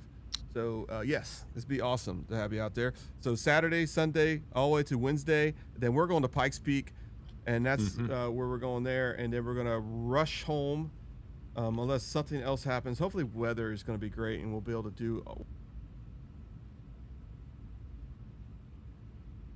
what all we see. This is Ryan. Welcome to the podcast. We had some technical difficulties here earlier. We started it around on time, right? But Sturgis we started Close twice. to it. yeah. So we have a new screen at the very. I'll show you guys here in a second, which is going to be pretty cool. So we're showing some of the new software that we got. This is in-house software. Right now, as you can see, we're 6 seconds over Sturgis talking about it, and then we're going to talk about the credit screen. We're going to do that here in a second. I'm going to click next and go to the next statement here. But this is to keep us on track, but we wasn't very much on track because our stream was unlisted. All right, so it kind of sucks. Sorry. I had a request to show my shirt on the screen, so that's what I was doing. Really? Yes. Yeah. Nice. For real, in the he chat. did. All right, It's in the Very chat, nice. man. it's in the chat. Yes. Oh my God, who the hell said that? Wheels. Wheels. Divided. Wheels Divided said, "Oh, I want to see your chest." My You want to shirt. see your shirt? God. Good jeez. We're supposed to be talking about new credit end screen. What's that? Yeah, so at the very end of, let me see if I can find it here because I know it's on one of these screens here. Countdown, USA King, new, what is this new screen here? New, I think it might be this one. So we're going to go blank here for a second. But anyway, as you guys can see, there's nothing on this screen. So I'm going to create it here real quick so you guys can see it. Do not leave, all right? Do not leave. And Should I I will sing again? No, don't do it. Don't. It's not worth it. Let me go back to the screen while we're doing this. So I can get the right things here. Let me go up here. There we Kevin go. Hunter, he says effing here. All right. So let me. You guys talk for a second while I get this this thing set up. I don't know why I can't find it. It's supposed to be here. Go ahead. Looks like William Blaze is scared of the dark. He says, who turned out the lights? So Go ahead and talk. What's that, Les? You're leaving me at home? I'm Yes. staying home. Retirement income, brother. You'll find that out someday. yeah, I know. Hey, so we were going to talk about Sturgis, Chris. It Yes, looks go like ahead. we skipped to the next thing. Yeah, we were talking about Sturgis. We talked about it. Yeah. So we're That's talking it. about the So we're credits. done with that. Oh no, keep talking about Sturgis. It's fine. Oh no! So the game plan, at least at this point in time, is that the Saturday we're going to do a 1,060-mile iron butt run. We're staying in Rapid City, so it's 1,060 miles to our Airbnb, and we're going to make a straight shot out there. Be out there Saturday night. So Sunday through Thursday we'll be in Sturgis, and then what Chris talked about. We're going to head south then and go down to Pikes Peak on Thursday afternoon, and we'll be there on Friday. We're going to go up to the top of Pikes Peak, run around, go to the dealership, see what we can see, and then kind of like you said, we're gonna turn and head home. We're gonna have to ride hard to get home on Saturday and Sunday, and should be a really good trip. So we'll see how it turns out. Yeah, we're hoping it's going to be a really good trip. Weather, should help us out. Hopefully, I mean, that time of the year, it's usually. I mean, I've heard Sturgis rain all freaking week sometimes, so we just got to be careful of that. But let me go to this. Chris, yeah, go ahead. I will jinx us all to heck. So No, I've don't made say two nothing. trips out. I've been 2 trips out there, and both trips have been completely dry, except for maybe a little sprinkle here and there, and never really any rain gear required. So I just jinxed us all to heck. That's crazy. All right. Well, the 2 times I've been. Yeah, go ahead. 2 times I've been to Sturgis, I ran into tornadoes and hurricanes both times. Gotcha. All right, so here's the new thing here. So we're going to be doing. This is going to be the credit. This is going to be tonight's riders, and that kind of stuff. As you guys can see, it's going to see who's in the chat, and you can see it's gonna say tonight's riders. The first thing was a little test, a demo. But as you can, you're not gonna see us. But at the end of the show, we're gonna have everybody that's in here that was, in the chat, talking, and there's gonna be stars next to your name, and then we're gonna go. It's gonna go to the rest of the crew and that kind of stuff. So we got a little work to do on it. I understand, but at least I think there's 2 of them actually showing up on this thing. So let me edit widget. Let me get rid of one of them. I think that's what the problem is. Let me turn this one off. That's right. All right. There we go. There we go. So I turned the other one off. It's going to be on the other side too. As you can see, Dr. Holler's on here. We got Brian. We got SE Dida. We got Les has been in the chat and that kind of stuff. So this is a new thing that we're going to be doing too. I think it's going to be cool for everybody. I think you guys will like it. Let me get the one on the actual vertical one screen showing so people can see that one. Let me duplicate this thing onto the other window, vertical screen. I'm in the chat. How come I'm not in there? That's because you're a member. You're a member, bro. All right. So that's how it works on that. I am a member. So what do you guys think about that? So we got some exciting stuff for version 2.0. I think you guys will like that. At the end of the show, you guys will be listed in there. So, what's in the cup tonight, Les? I want to know, what are you drinking there? Well, officially Diet Coke, but I put Crown and Coke in the comments. So there might be Crown and Coke. I can't tell. Yeah, if there's somebody here, let me make sure. Let me see if it's actually if. Announcements, celebrations. Okay. If somebody's in here and they haven't subscribed, please subscribe. All right. Because I want to see if it works. I have a new thing that is supposedly working. We'll see if it works. Celebration. So let me know if you subscribe and we'll see if that works. Subscribe. Yep. We'll see how it goes. All right. So that's the new credit screen. I think you guys will like that. It's pretty wild. And we got a lot of things working on. Awesome. Nothing for me tonight in the RV. However, I have lots of moonshine with me. Chris. All right, Doc. Got your plate full doing all of that software stuff. Yeah, I know. It's been fun. I mean, I haven't got burned out. My days off, it's either I go to the doctor, check my kidney stone, see how close it is, and then I go to basically. Oh, what's the health update with you, Max? You got anything? Not yet. Okay, cool. Doctor, I get scoped on the 1st, so I'll know something after that. Nightbot says, I'm only trying to help. Stop spanning. Nightbot's working. Oh, Lord. There we go. Yeah, he's back. Yeah, Nightbot is back in full freaking force. You know why? I don't like Nightbot. Because Body Snatcher asked a question. Oh, what was his question? When is William Blaze going to be in a eagle outfit? All right, so go ahead, Les. Explain what's going on there. I'm going to move to the next screen while we're doing that. Well, so Heather and I are actually riding down to Johnson City, Tennessee on July 3rd. We will be there for the 4th. And then Mr. Blaze will be riding down. And on the 5th of July, he is going to ride, I believe it's Back to the Dragon. Mr. Blaze, you can correct me in the comments if that's not right.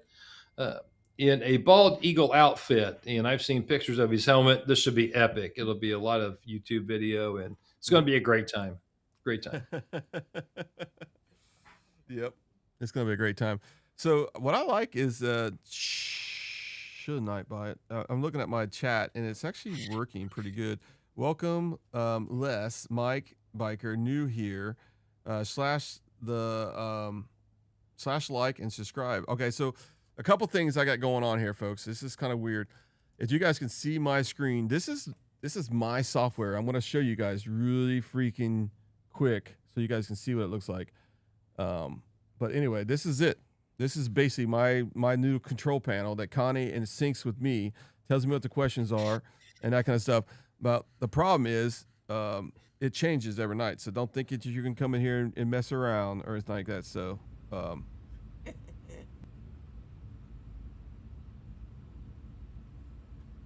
Yeah. Is Yeah. So that's basically it right there. Chris, yeah. delete. Yeah. Yeah. He's gone. Yeah. So it's been fun.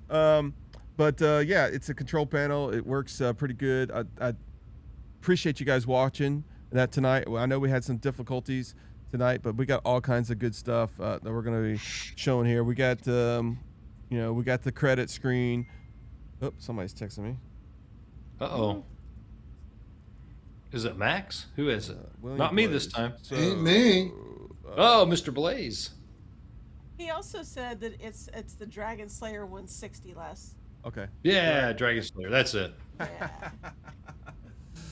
Yep. All right. Dr. Halter's pretending to be drunk. Yes, right. Yeah, you're gonna see it. You're gonna see him. He's gonna be at the Mobbing of the Mountains, right? That's this weekend. Yep. Yeah, Yep. he wanted The to know stars- if you were going. I literally tried to get off and I was not able to. Kind of sucks. Well, So- we're also so- babysitting a stupid freaking Yep. kidney stone that's Well- really getting on my nerves. Well, so Doc Harley, you'll get the distinct pleasure of hanging out with Heather and I. So I will bring you some Throttle and Iron swag. Yeah. So I will show you guys some of the new announcements in case, since nobody wants to subscribe for us, kind of sucks. But I'll show you guys what it looks like here in just a second. You guys don't want to play with us.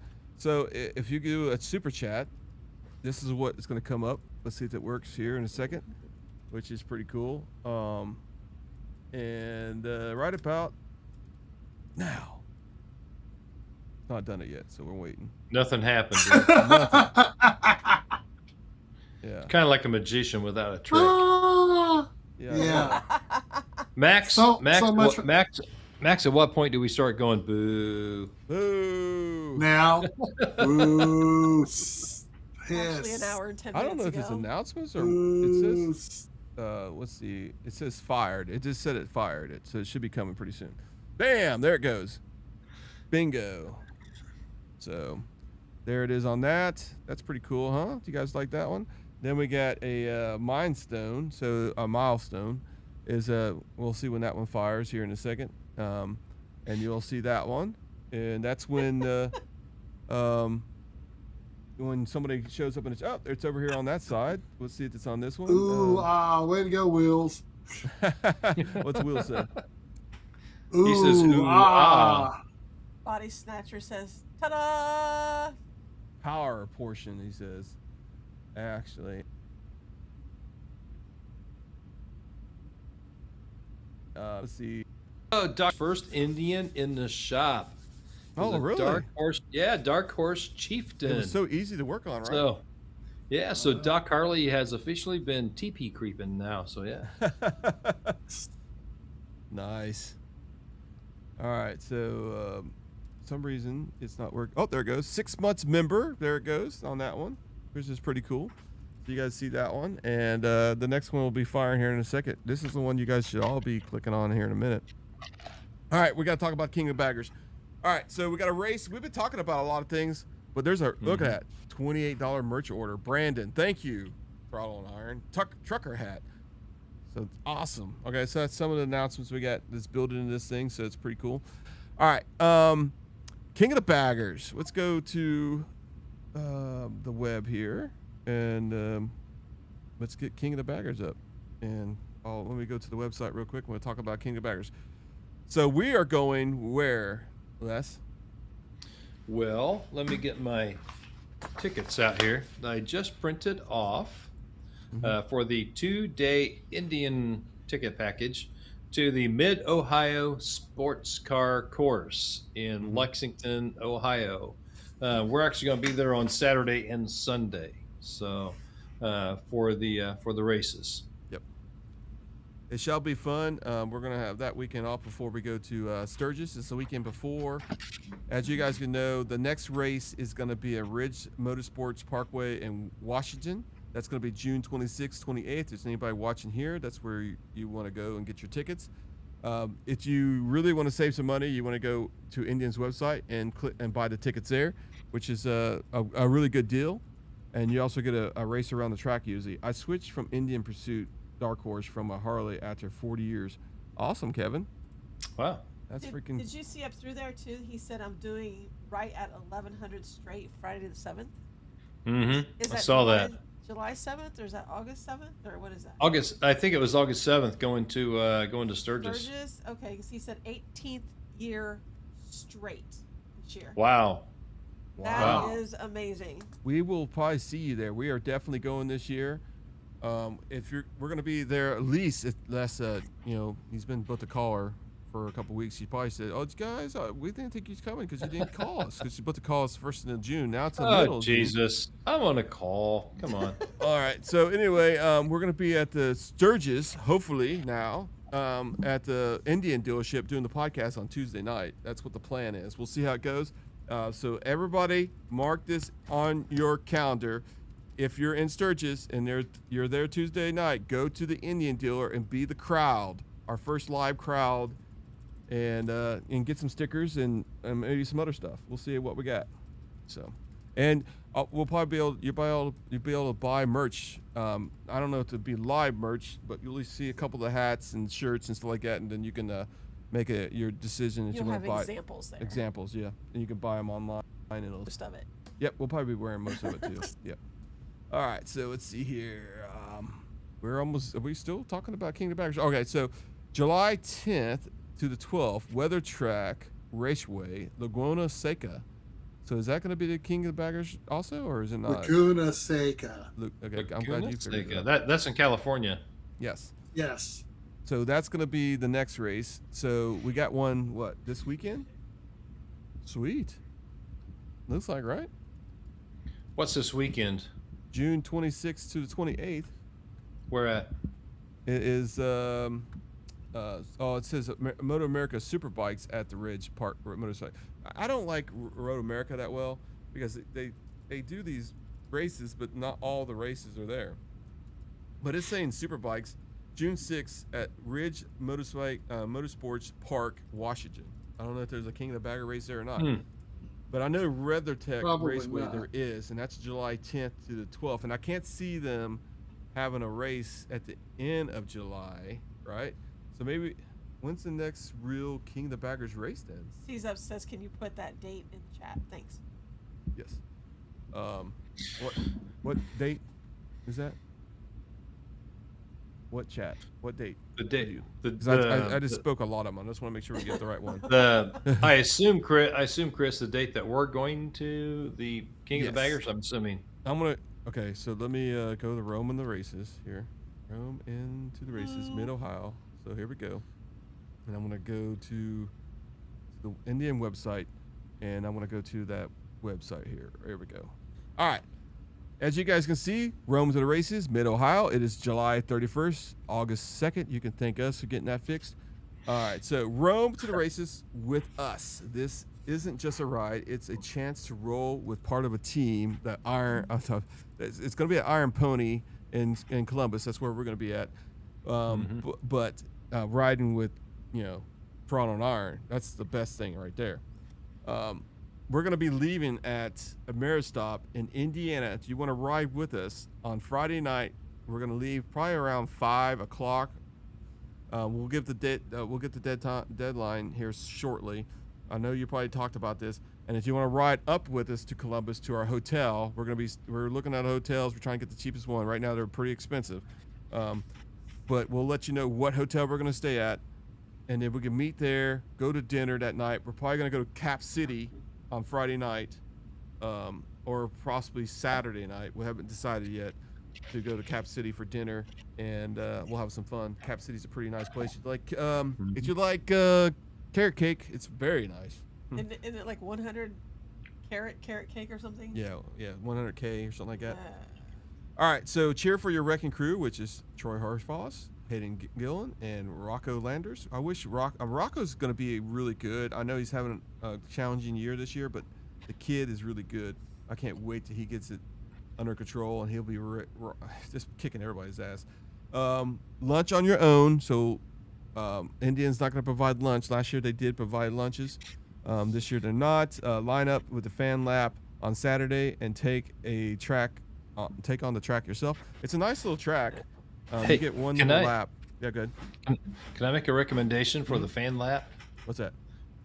Go get a demo bike and take the demo Oh bike my on the fan lap. Oh my God. Yeah. They won't know a damn thing because it's inside the park.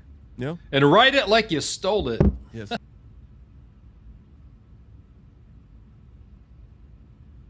It's a custom like you need at the King of the Baggers because you're pretty close to that. So come on up there and hang out with this Carlisle's family. I don't know what your first name is. I can't remember. Is it Chris? I think. What is it? Les, you bought something from him. Carlisle. Yeah. But anyway, I have to go back- if you I have to haven't go back seen, and I've been look at my posting email. some of his stuff in the group forums, and it's freaking awesome. I'm being honest with you. It's great stuff. It is. It really is. Good stuff. Yep.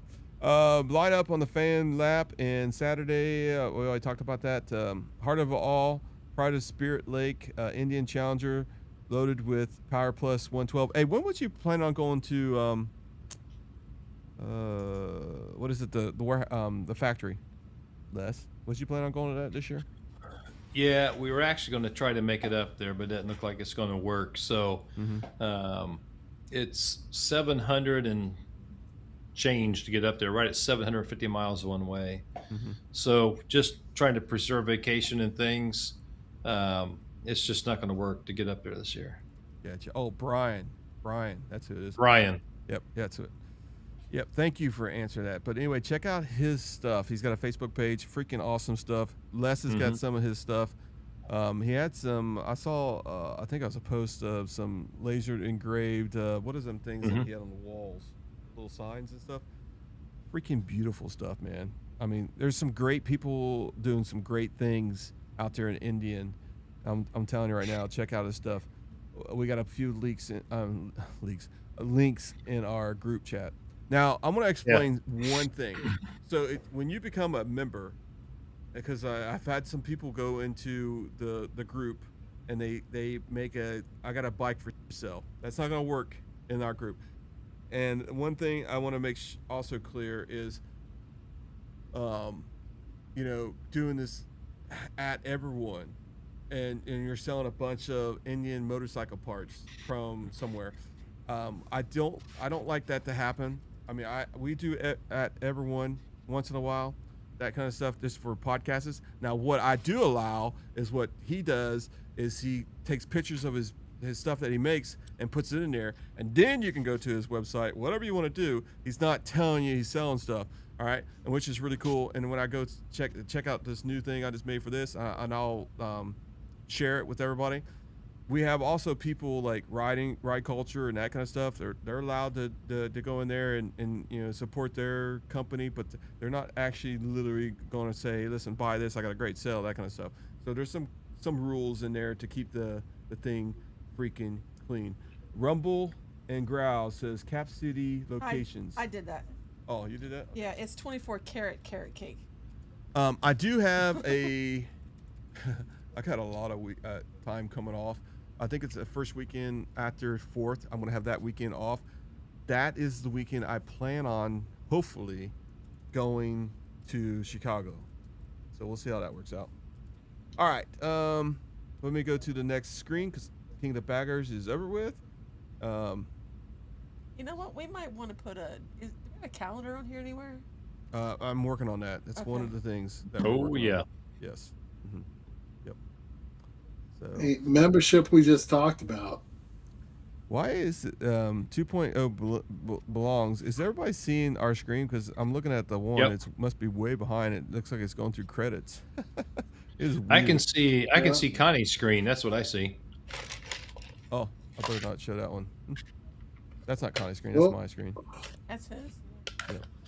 All right, let me go back to the thing here. There we go. Bingo. All right.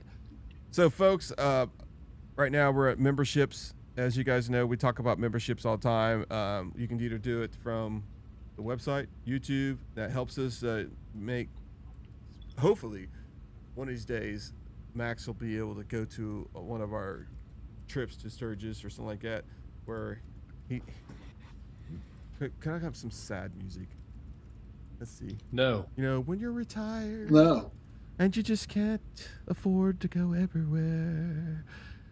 Throttle Iron needs to help our friends out. There's only one way to Oh do my that. Lord.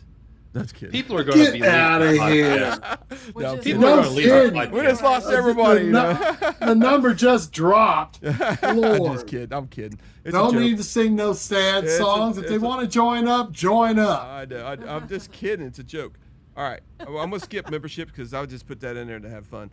All right. So this is pretty cool. Donna's not here tonight. Donna's our first ambassador. I will be sending her a shirt out today, or not today, but the next couple days, and a hat. And it's going to say ambassador on the side, and it's going to have Throttle Iron ambassador. And that's where she kind of promotes Throttle Iron in her area for pretty much free because she loves the podcast, And I know there's a couple people that would really want to do that too. So I just want to give you a heads up. It will be released on the website soon. Let me see if it's on there right now. I think it is. If you go to the Throttle Iron website and you wish, it's not. I can't pick every. But pay for a shirt and I got to pay for a hat, and I really want it to be kind of like. I want it to be kind of balanced in different areas. All right, so I can't have like two people in the same area. You'd be competing with each other. Well, I mean, might be nice, but maybe I can work on it, on a kind of a expense level as a maybe in 2 months, and bam, you're a ambassador. But anyway, if you go to I think it's community. Yes, right there it is. Throttle Iron Ambassador Program, and you can fill it out right there. And we go to the website here. You guys can see what I'm talking about.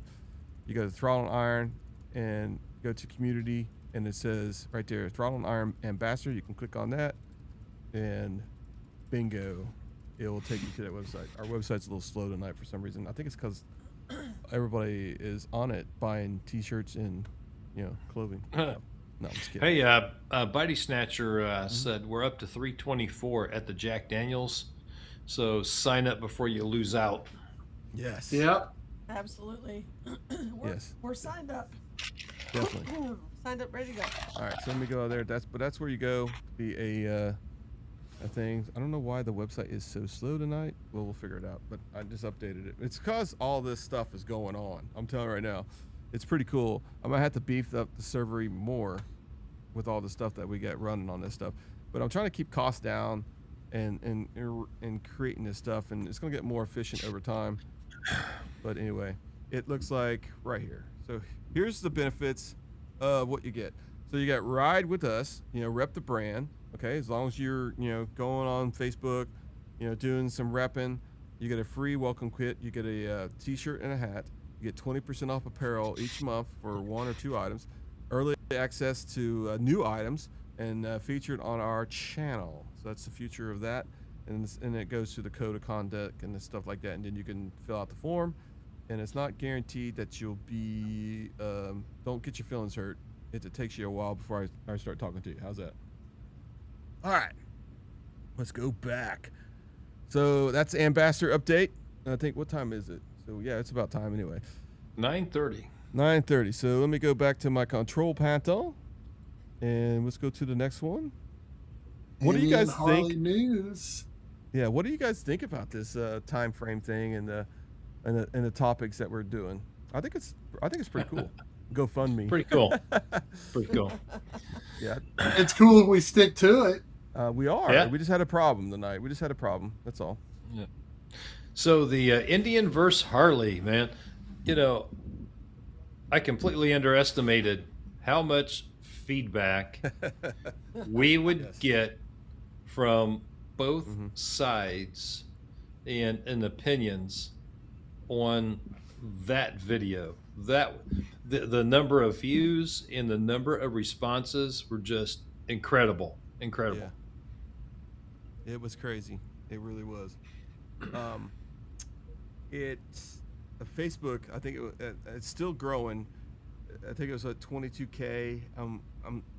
I was gonna release another one right after that, but we just was getting hammered left and right on our notifications. 24 hours a day. There was like 3 or 4 people. Almost every 2 minutes, somebody was doing a like or somebody was making a comment, and it was just pinging and pinging and pinging. Okay, I've been waiting for a Harley versus Indian. Um,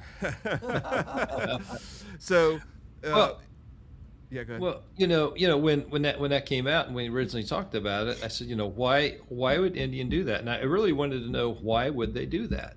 Mhm. And I wanted to kind of get some commentary back, and we got that right. Mhm. So a lot of people saw it as they're just kind of stirring the pot. They're getting the competitive juices flowing between the companies.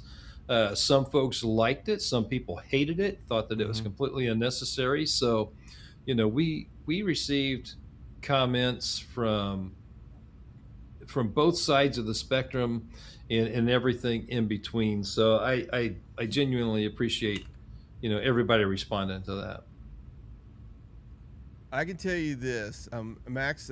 Question, Max. Being a old school guy like me, what are your feelings? And I think a lot of people do know what your feelings are. I definitely know what your feelings are. Um, the good thing is, you go ahead and talk. Oh, I'm so glad that you know what I'm going to say, which you don't. I do. I personally think it's a good move by Harley to bring back the wide glide, just as it's a good move by Harley to bring back the Sportster with the Evo motor. The thing is, if you have something that's tried and true, and that's what the brand is all about, why not give it another shot?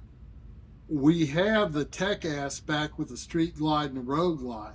Why not bring the wide glide back? You can't hurt anything. You're not going to lose them up. You're not going to lose a lot. Well, if I'm not mistaken, the new White Glide is the red, white, and blue Evo Knievel Exactly. kind of It's a, paint scheme kind of thing, right? yeah, it's a patriotic thing. And that, the wide glide itself was a tried and true bike. A lot of people Absolutely. had them back in the day.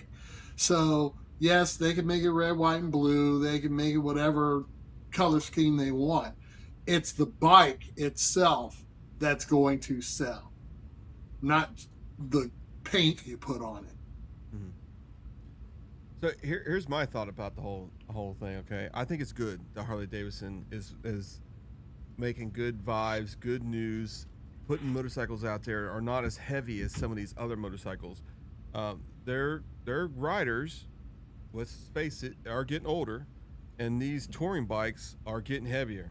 I mean, unless you start spending a lot of money and lightening it up, and I think these bikes, especially the Sportster and stuff like that, people can feel good and comfortable riding around town and going to bike nights and stuff like that, not having to worry about an 800-pound bike. I mean, it's going to be 600, close to 700, but I think it's going to be a good trade-off for older riders. I think it's pretty smart.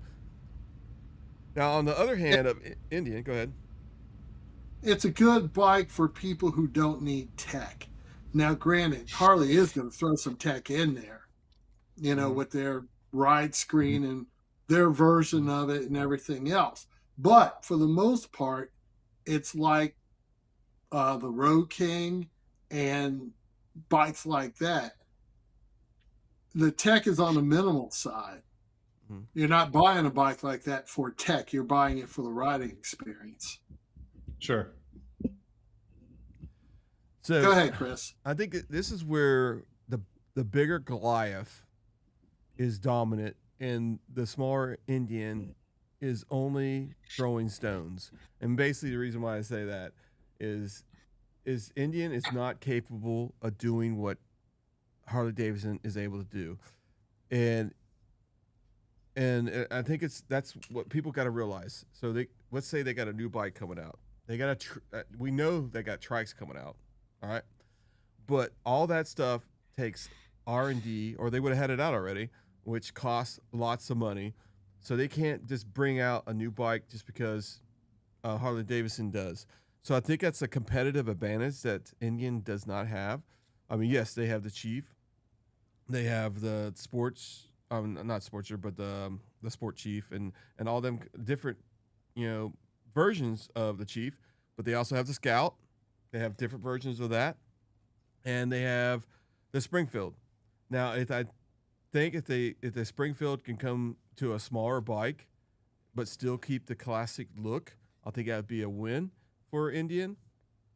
But I just don't think a lot of people think Indian's like a huge company. Literally, they're probably 10% of the sale. Maybe I think it was like, if I'm not mistaken, like 18,000 bikes that Indian sold last year. Harley Davidson was over 100K. All right, so that's just unbelievable sales, right? And it is Yes. Yeah. But as you're about to find out when you go to Sturgis, you're going to see more and more Indians. Oh yeah. You know, so don't discount that 18,000. No, it's not 100K, but don't discount it. Somebody asked me if I had the choice between the two and the new vintage, being a Thunderstroke guy. Oh, come on. Really? The vintage all day long. And the vintage is bike, everything, a low tech or no tech bike. I get a Springfield.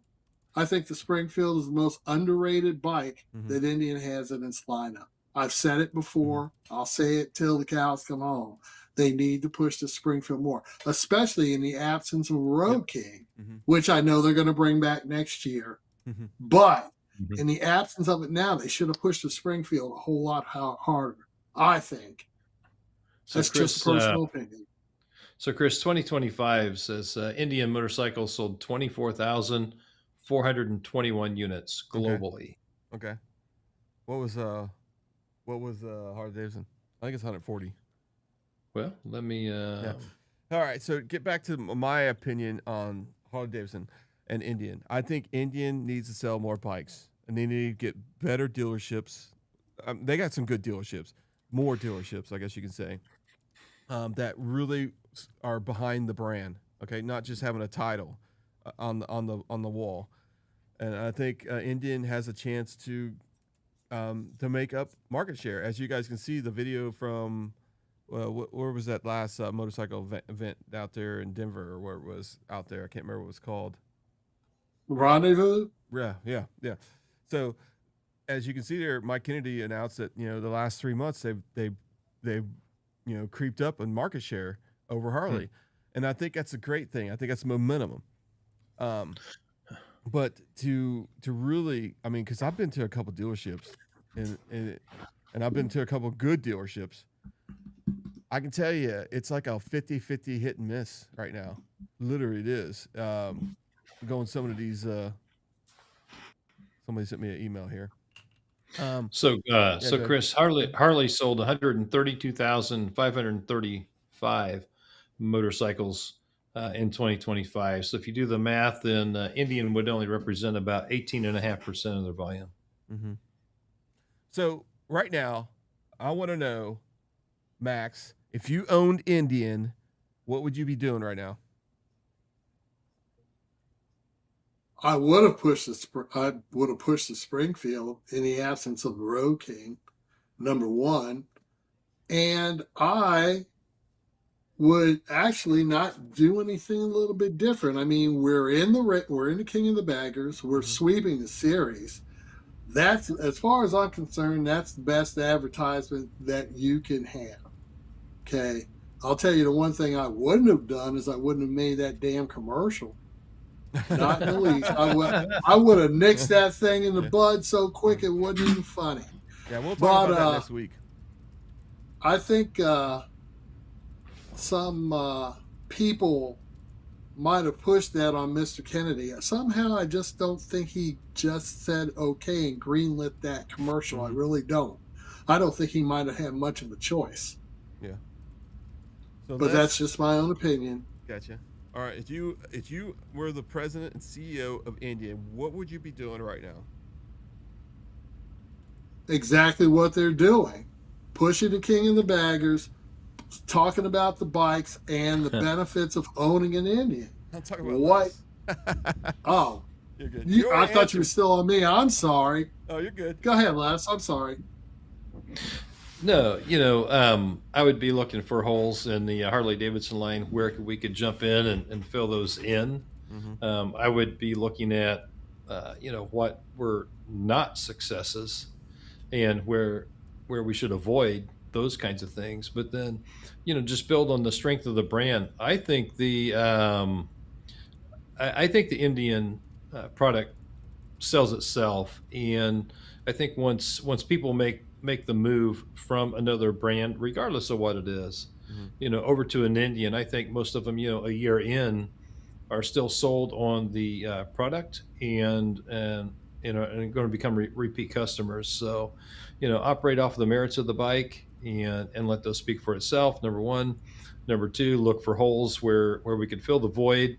I know Mike Kennedy talked about the Scout fits the entry level.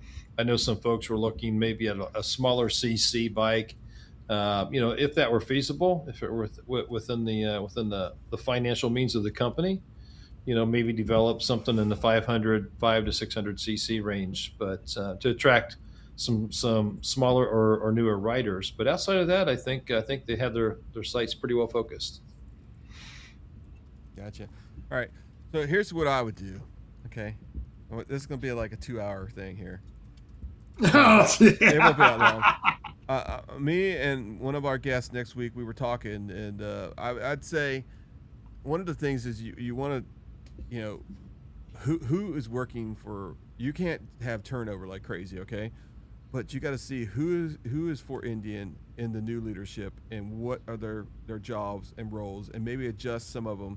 I think one of the thing is, I think Mike Kennedy is going to some of these dealerships, but I think there should be some kind of market or regional kind of people that are not just titles, but are really love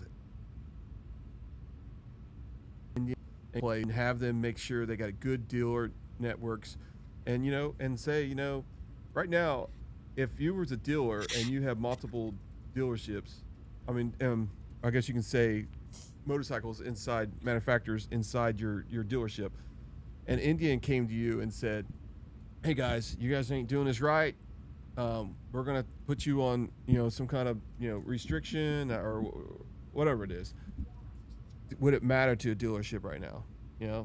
Are they selling enough bikes to say, you know what, I gotta follow the rules, I gotta do that? I think that's that kind of person, but they can't have that kind of attitude. They got to go in and work with the people and get a good freaking relationship with Indian again, because this is a brand new company, and I think that they need dealers like crazy. Now, King of Baggers, I think it's awesome that we're winning races. I think that's, people going there and every person that was riding a Harley Davidson going to a Road America or anything like that and seeing their asses getting whipped, they go home thinking about, damn, Indian, I need to go check out some Indians. Holy smokes. If they go to a dealership, Kenny has yet to build his team. You're exactly right. It's brand new. It's brand new. I'm just saying, if we were, and I'm not second guessing Kennedy. I want to make this clear right now. We're just saying, I'm not second guessing Kennedy. I think he's doing a great, phenomenal job. I think for the time period that he's here, and is that Kennedy is kicking ass. All right. But what I want to put straight to everybody, and this is where I'm going to, because I've heard some people say that Indian is tightening their belt and they're not really doing some of the stuff that they did last year. They don't have Polaris behind them like they used to. All right, they don't have a huge checkbook like they used to. All right, they got to be conservative. This is their first year, and this is the reason why I'm saying this. That's the reason why you might not have lunch at a King of the Baggers. All right, because that's one budget thing they can take off the list and put that in bike development, bike marketing, and that person that's going to different dealerships. All right, and I think a lot of people are like, sponsorships and stuff like that, going to bike weeks. Hey, he went to Durango, freaking awesome, fired up the work base. I think Mike Kennedy is doing absolutely everything he possibly, other than maybe that commercial, that he can to make Indian stronger into the freaking views of all the riders. And I think everybody in this chat right now, are feeling very good about Indian and their position for a company that's only 4 months old, which I think is outstanding. I think they're doing the right thing, but their first year is pretty much a kind of a make and break themselves, and they can't just go spend a ton of money and make new bikes and go that kind of stuff. So if you're looking for new bikes and being competitive, you got a back Indian, all right? And in 4 or 5 years, you might be seeing some new freaking bikes coming out that people are going to love. And I think when Mike Kennedy says, "Oh, it's not in our plan. We can't get distracted for making a smaller bike," he's exactly right, because Polaris wasn't making one, and now Indian's here, and everybody says you guys need to get a smaller bike, and it's got to be in this price range. Guess what? That's gonna. Look at this, 5 months. Remember, wheels divided. Welcome. Yeah. All right, it works. It works. Damn, it's awesome. Thank you for being here. Hey, so Yeah. Tim Arnold is asking, what commercial is everybody referring to? I haven't seen it. I'm not. It's out there. Yeah, it's out there on YouTube, Tim. If you search a little bit, put Indian versus Harley or something like that. I think you probably come up to it pretty quick. And Indian kind of just dotted Harley in the eyeball with that commercial. Yeah, it fired the base up, and I don't think I don't know how much, like you said, Max. I don't know how much Mike Kennedy had involvement on this. It fired up Harley Davidson, and you woke up the sleeping giant. Basically, what it is. I think what they could do is have a great video with King of the Baggers, Indian winning, going to, they could have did something different that could have been really competitive. I think that the way the environment is right now, you have people that's 50-50 on this side and that side of the thing. And George is making some good comments here. He is. Yeah. Of course he is. I mean, this guy is very wise. Yes. He knows what he's talking about. I'm just spectating and that kind of stuff. I do not any of this kind of stuff, but Okay. All I know is this. Every die-hard Harley podcaster had something to say. Every single one of them. And most of it was negative. Because, again, I thought it was a cheap shot. I thought it was. I disagreed with the one part of the commercial. Other than that, and just fine, as you guys said the other week. Leave out the political type stuff, and the whole style of the ad was like a political primary ad. I see enough of that bull crap on my TV now. I don't need to see it about my motorcycle. All right, we're 14:08 over. Yeah. Well, let me make a couple announcements here. It looks like Rumble and Growl is gifting memberships, which is pretty cool. No kidding. I've never Way seen to that go. before. Thank you. That's crazy. That is awesome. So we got Zeus on here. Do you want to go ahead and say these names, Connie? Since I always have trouble speaking people's names. I hate being dyslexic. It says Gnarly. That's Gnarly. Gnarly Zeus. Okay, cool. Gnarly Zeus. Yeah, just became And a then sponsor. Chris. There's another Chris. There's a guy named Chris too. Why? Oh, you have Ralph. Gotcha. It's Why Ralph? Yeah. Welcome to the podcast. Make sure Cedar Key. Cedar Key. Welcome to the podcast. Zan Biker. Yeah. Hey. This is cool. This is very cool. Yeah, this is cool. I really appreciate you, man, taking it out. Oh, Zan Biker? Yeah. Damn, how many did he do? 5. He gave one to Wow. Christopher 0587 as well. But let's see, and yeah, That is it's awesome. We are over 15 minutes. I'm sorry about the actual live tonight when we first started, and it didn't go off like we wanted it to. It was actually delisted when we first went live, so nobody could see it. It was kind of private. I do apologize for that. I should have caught that when I actually did the setup of the live like 24 hours ago. It's never been that toggle has never been changed. So I don't know why that was changed.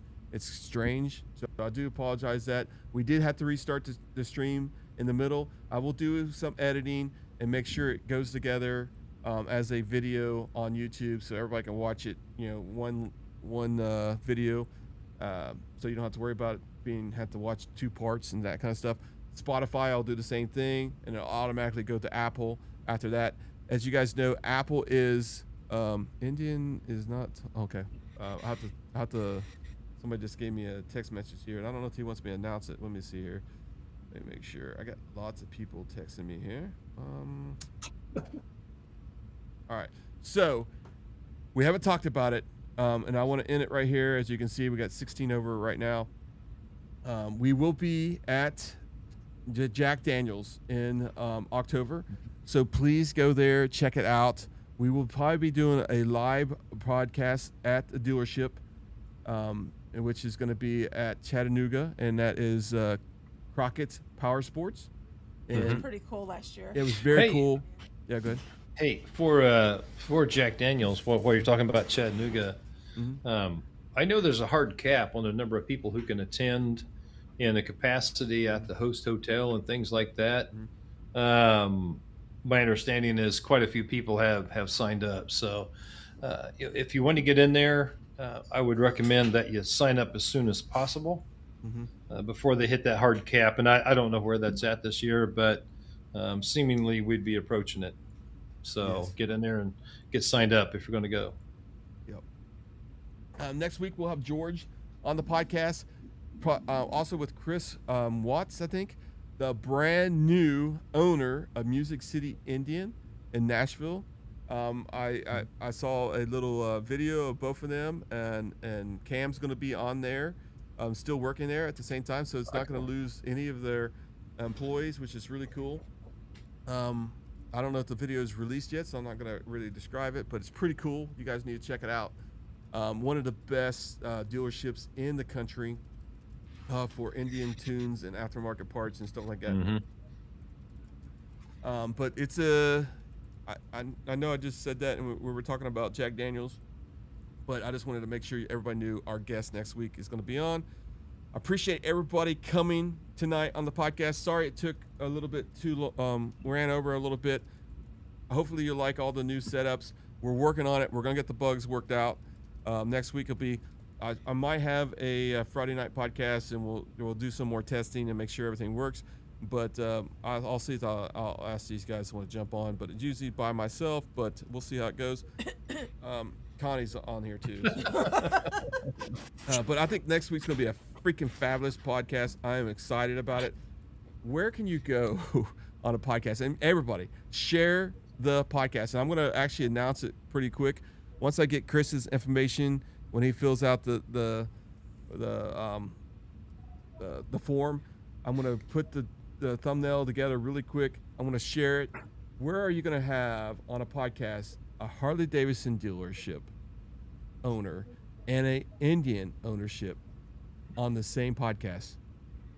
There's not going to be fireworks. They're not going to be fighting, but it's going to be interesting on both sides what they think about what's going on in this motorcycle environment, and I think it's going to be awesome. All right, so let me go ahead and do one. You're saying bye? You're saying bye? Oh, hold on. Max is leaving us. Max is leaving us? Somebody keeps on texting me. Who's texting me now? Oh, here we go.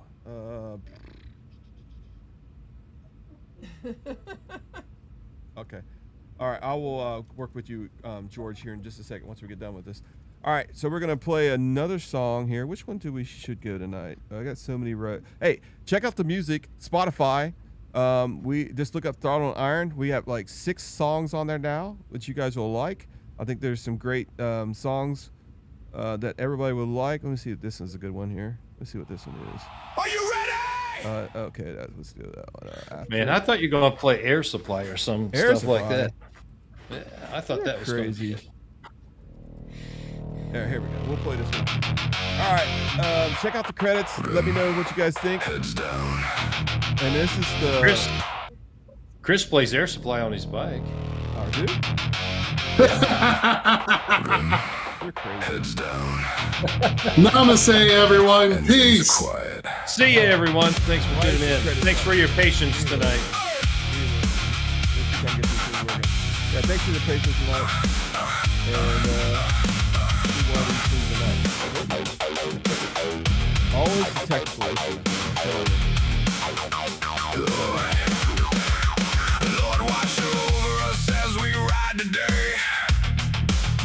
Keep our hands steady and our minds clear.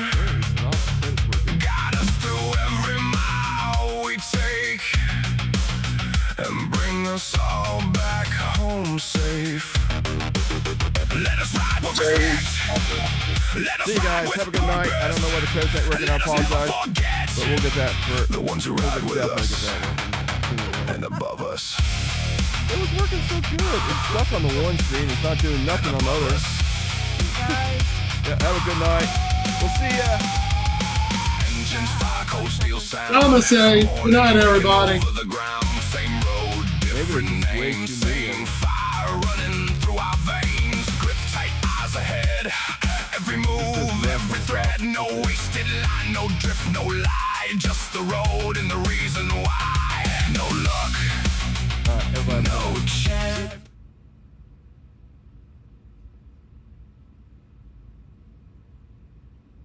Native Cruiser. This might top that one. I hope so. It's going to be Hey, funny. Chris, I wanted to ask you, too. I've got people asking about how they can view that episode because I can't find it and pull it up on YouTube. Oh, really? Okay, well, I'll Yeah, fix you that might out. wanna look. I'll make a note of that, Yeah. and I'll bring it up. Yeah. All right, so a couple things. Tim Arnold, I don't know if I mentioned your name. Welcome to the podcast. Anyway, we got a couple things. I want to make sure we get that clear first. If you're watching on a TV or a widescreen phone, and if you're seeing us in a small part of the screen, that means you're watching the mobile version of the podcast. Go to YouTube, click on the widescreen one, and you're good to go. Mike, welcome to the podcast. All right, so let's get to it. I just wanted to make sure, because we get a lot of questions in the middle of the podcast about why is it only half the screen? It's because that's the mobile version. I just want to make sure. And also, Jeff said you should explain how to become a member. Oh, okay. Of So Throttle Iron. if you're on Facebook, you can't become a member. You got to be on YouTube, and then right underneath of it is the membership. It says join now, and that's how you become a member, which is pretty cool. All right, there's 3 different things, and also I'll be sending out a couple emails to everybody that is a member, and you guys will get special discounts on merch and all kinds of other stuff. All right. Also, one last thing before I go crazy. I know this is his interview and his show tonight.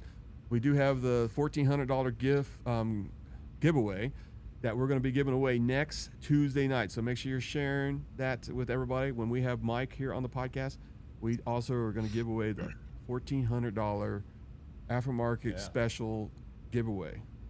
And Bob Chris? Cole gave me the levers today. What's that?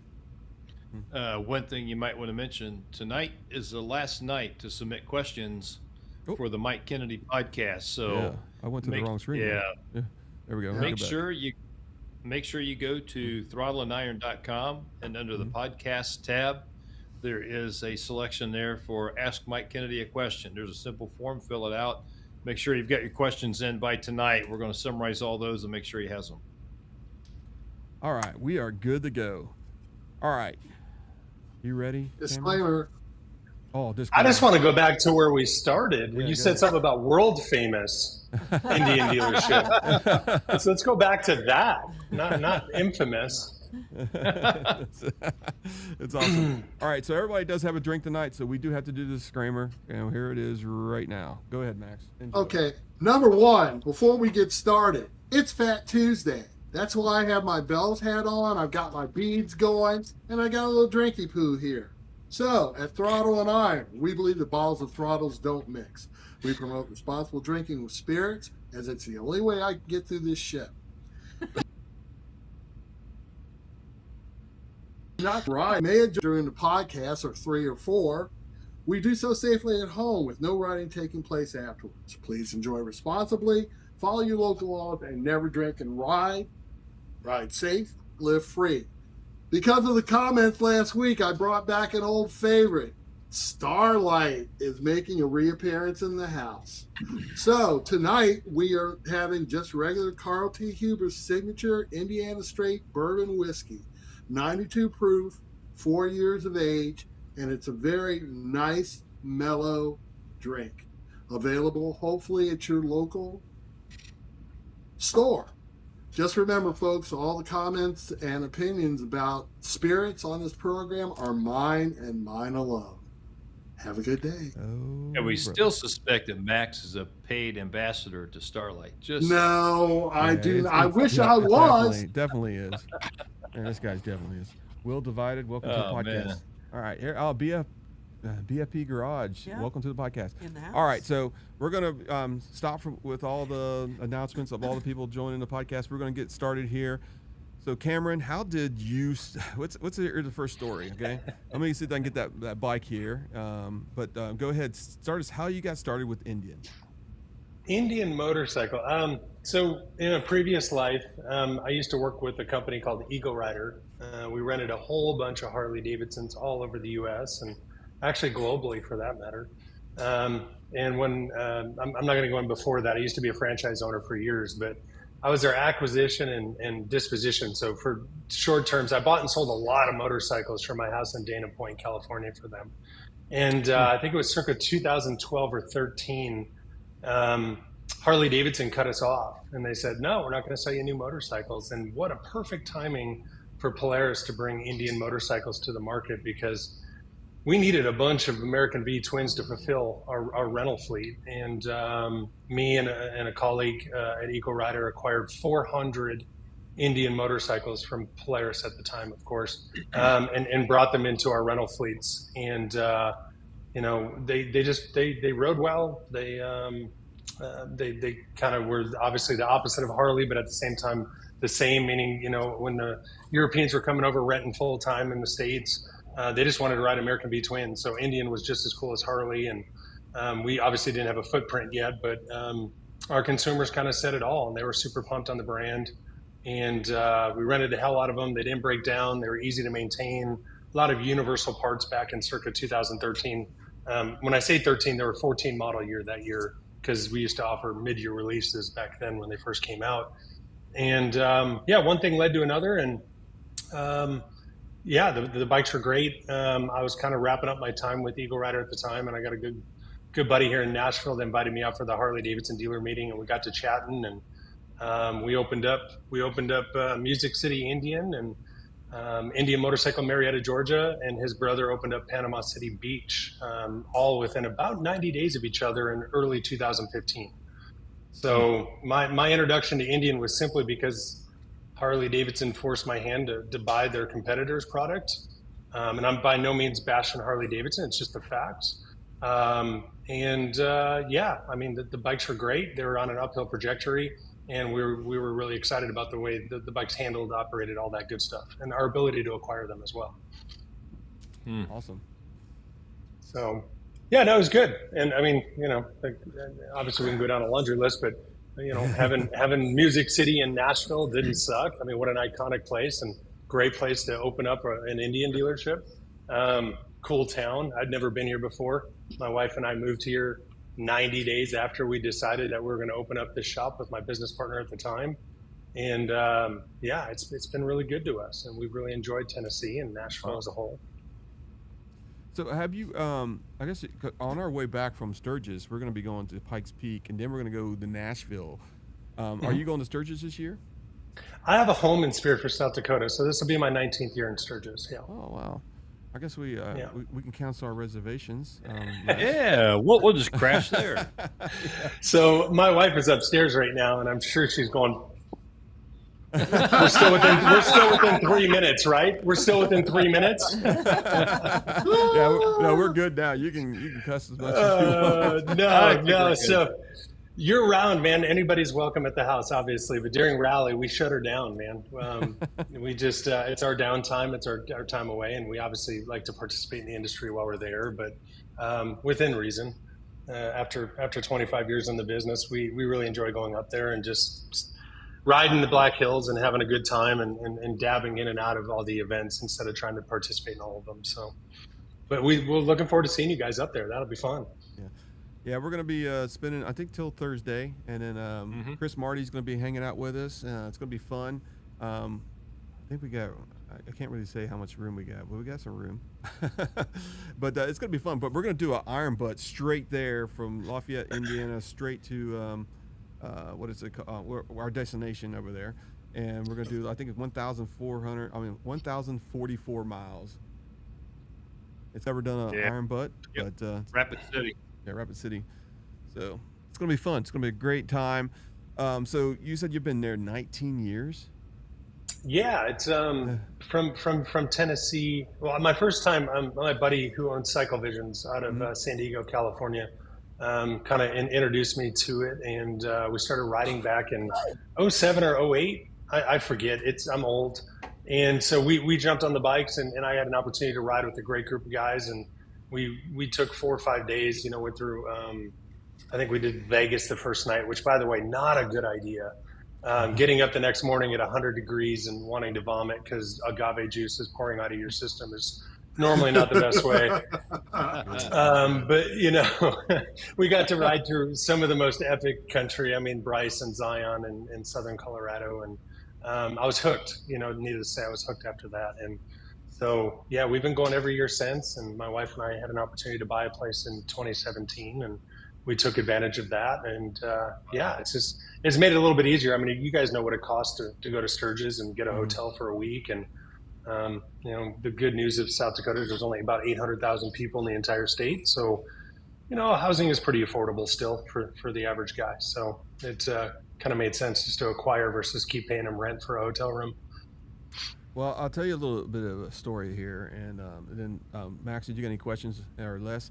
But anyway, a couple of nights ago, we just started looking, and then we found this place, and man, it was a nice price. It was really good. I should put it up here and just flank. Anyway, Don't do that. I know. I think I should. But anyway, they come back and say, "I'm sorry, you're denied. Please go to Vervo and rent there." So I go to Vervo, and it's like $1,500 more. It was $1,500 more, and I said, "Well, can you help us with the price?" And they said, "Well, it's Sturgis that week, and Vervo cannot lower the price, raise the prices up because it's already been listed. So we're not going to deal with Vervo right now. We're only doing Airbnb." And I said, "Well, can you meet us at least halfway?" He's never answered us back. So here's the property, folks, right here. And we get it over here, drag it in. Just kidding. I'm not going to do that. But don't do that. But we went ahead and rented another one. I think we got a great place. It's actually bigger than the one we were going to rent. Yeah. But I've never been there before, so I think it's going to be. You've never been to Sturgis? No. Mm-mm. Oh man, you guys are in for it. That'll be fun. I love a good Virgin Sturgis story. You guys are going to come back with so much content. That'll be ridiculous. Chris will. Yeah, Chris yeah, will. Chris will. I've actually been there, so I'm assuming I'll be the tour guide. But we actually had a question: is how hard is it to find a place for Sturgis? Depends on what you want to spend. There's plenty of places out there right now for $4,000 and $5,000 for the week. If you're on an economy budget like Chris and I are on food stamps and welfare, we're trying to get the budget deals, and there's just not many of those left out there. So Les is looking for a sugar mama for that EBT recredit or what? Hey, dollar's a dollar. Those relatively inexpensive places usually tend to go a year in advance. I've been there twice, 08 and 11, but I haven't been back since. I figure I got one more trip in me, but I'm not going to make it with these guys. So Ginger's got a question here. She Yeah. says, "Have you sold any Indians to country singers?" Yeah. Yeah, name. No, I mean, yeah, that's not really our cup of tea here in Tennessee. I think. Thank you for the question. Obviously, we're very excited to have the opportunity to meet and/or ride with a bunch of really famous country artists, and but with that, we'll say yes. We have had that opportunity, and yes, country artists love Indian motorcycles as well, and. Yeah, I mean, we try not to expose that sort of thing at our dealership. We're by no means want to pick on the question, but we like to have a little more class than that, and just kind of keep things kind of on the DL when it comes to that. But with that, you guys have seen through Indian socials, so I can bring up one name. Buddy of mine, Kip Moore, met him 11 years ago, and he's done some stuff. He wrote Baja with Taylor and some of the folks from Indian Motorcycle, and him and I have ripped here in Tennessee. Hell, the guy works out at my gym, which is rad. And we've been very blessed to meet a lot of very cool people and artists here in Tennessee. So yes, to answer your question, am I going to name drop any more than that? Probably not. So, Cameron, I've heard about Music City Indian. What sets your dealership apart from others? And this is from Wheels Divided. My staff. We were talking I get to sit and I get to do this podcast, which is pretty cool. I think a lot of them would probably say, "Fuck that! I don't want to be on TV, or I don't want to be in front of the camera," because they're not as comfortable, or maybe they're just not as versed. But my staff is what created Music City Indian. When we opened, we had it's an amazing thing when you open a store. There's no owner's manual, right? In fact, the very first negative review I got, and I'm not going to mention his name, but was most certainly reversed, and now he does my payroll for me. But when you open up your doors, we call them the remote control wallet. And if KB, if you're watching, I love you, brother. But yeah, I mean, we didn't know, right? Like, a guy came in, and he's like, "Oh, I need a nut for my windshield," and we had $200,000 worth of parts that Polaris Indian shipped us, and we had no idea what any of it was, and we're kind of scattering around. We got beautiful lifts that had never been scratched and brand new air compressors, and the dealership was immaculate. And not that it's not today, but it's got a little more class to it now, I would say, maybe more patina. But yeah, I mean, the guys have been with me. I mean, my two, Blaine and Joey, have been with me for almost 11 years. I got Eli and Carl, who are in the back, that are epic. They've been with me for 4 or 5 years. Jeff, who, if anybody's ever called and needed a PG&A or a part, he's our rock star at the parts counter, and he does a bit more than that. And Mark, who's a new addition within 4 or 5 years, a sales guy. But yeah, my crew. If you go on, yeah, I'm a little harsh with some of our critical Google reviews. I tend to fight back a little bit where most people wouldn't. But for the most part, nobody really mentions my name when they come into our dealership. They come in and they're going to give us a review or comment about my dealership. They're talking about my staff, and they're really the reason why Music City Indian is what it is today. Yep. Oh, very cool. That's freaking awesome. The thing is, yeah, good. Yeah, it sounds like because I've seen videos of your techs doing different things to different bikes. Your dealership is one of the few that does actual customization for people's bikes. I mean, you're in the big bore kits and stereos, of course, Davison audio and everything else. It's just amazing what you've done to expand that dealership. Talk about some of that too. What made you go in that direction where most dealerships just do bolt-ons?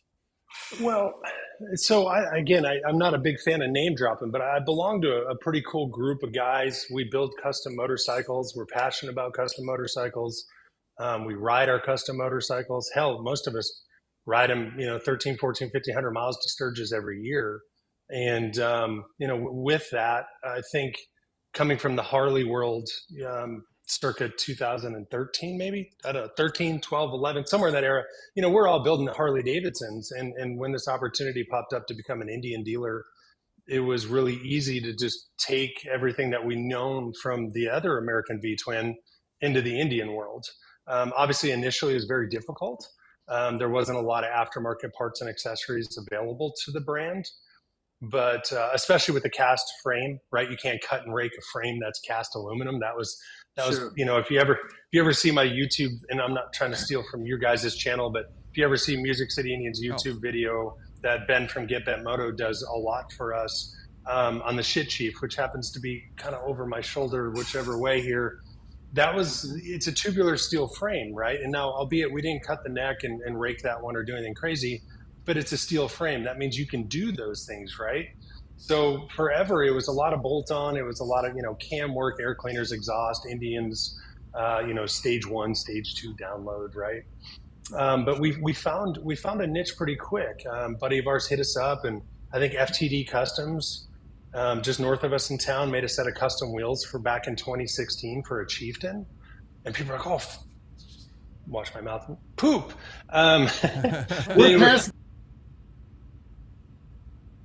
They were like, you know, people are like, oh shit, right?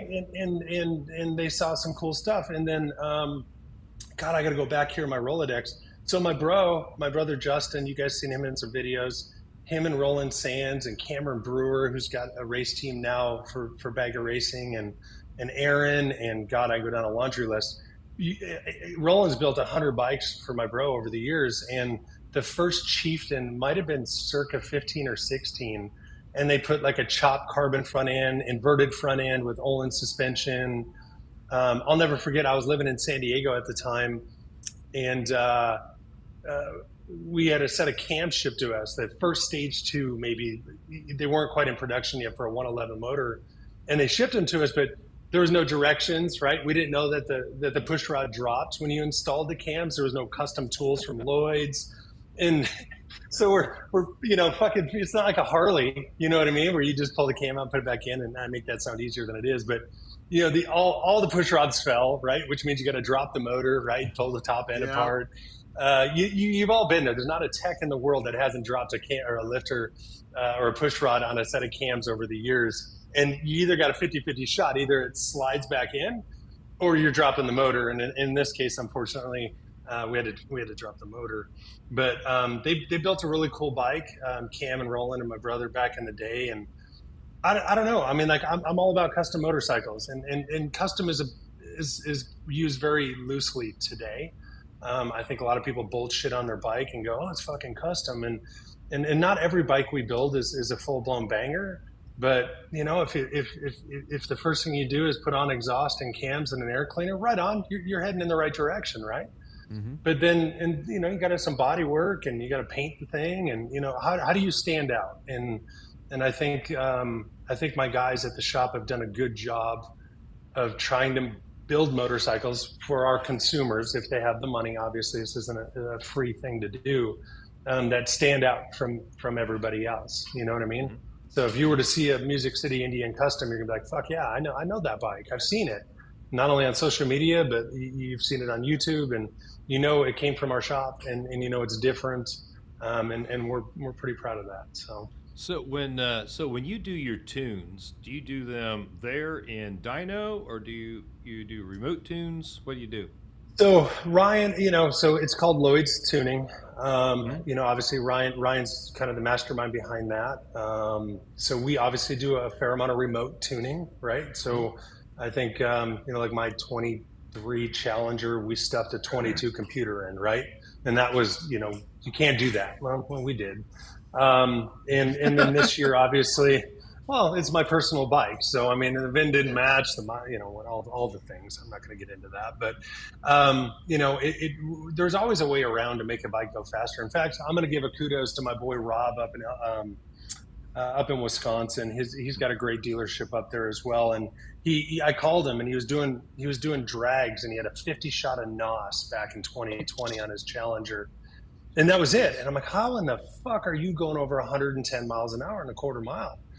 And Rob's like, dude, pull the ABS sensors. I'm like, no fucking way. Like, you go back to where this all started, you know, like with the manufacturers, you know, governing our top end speeds and things of that nature. But Rob was smart enough just to think really simply and go, well, the only thing telling the computer how fast it's going is the ABS sensors. So if I pull those, slap a 50 shot of NOS on a stock Challenger, I'm going to haul ass in a quarter mile. And he's doing wheelies and shit, you know.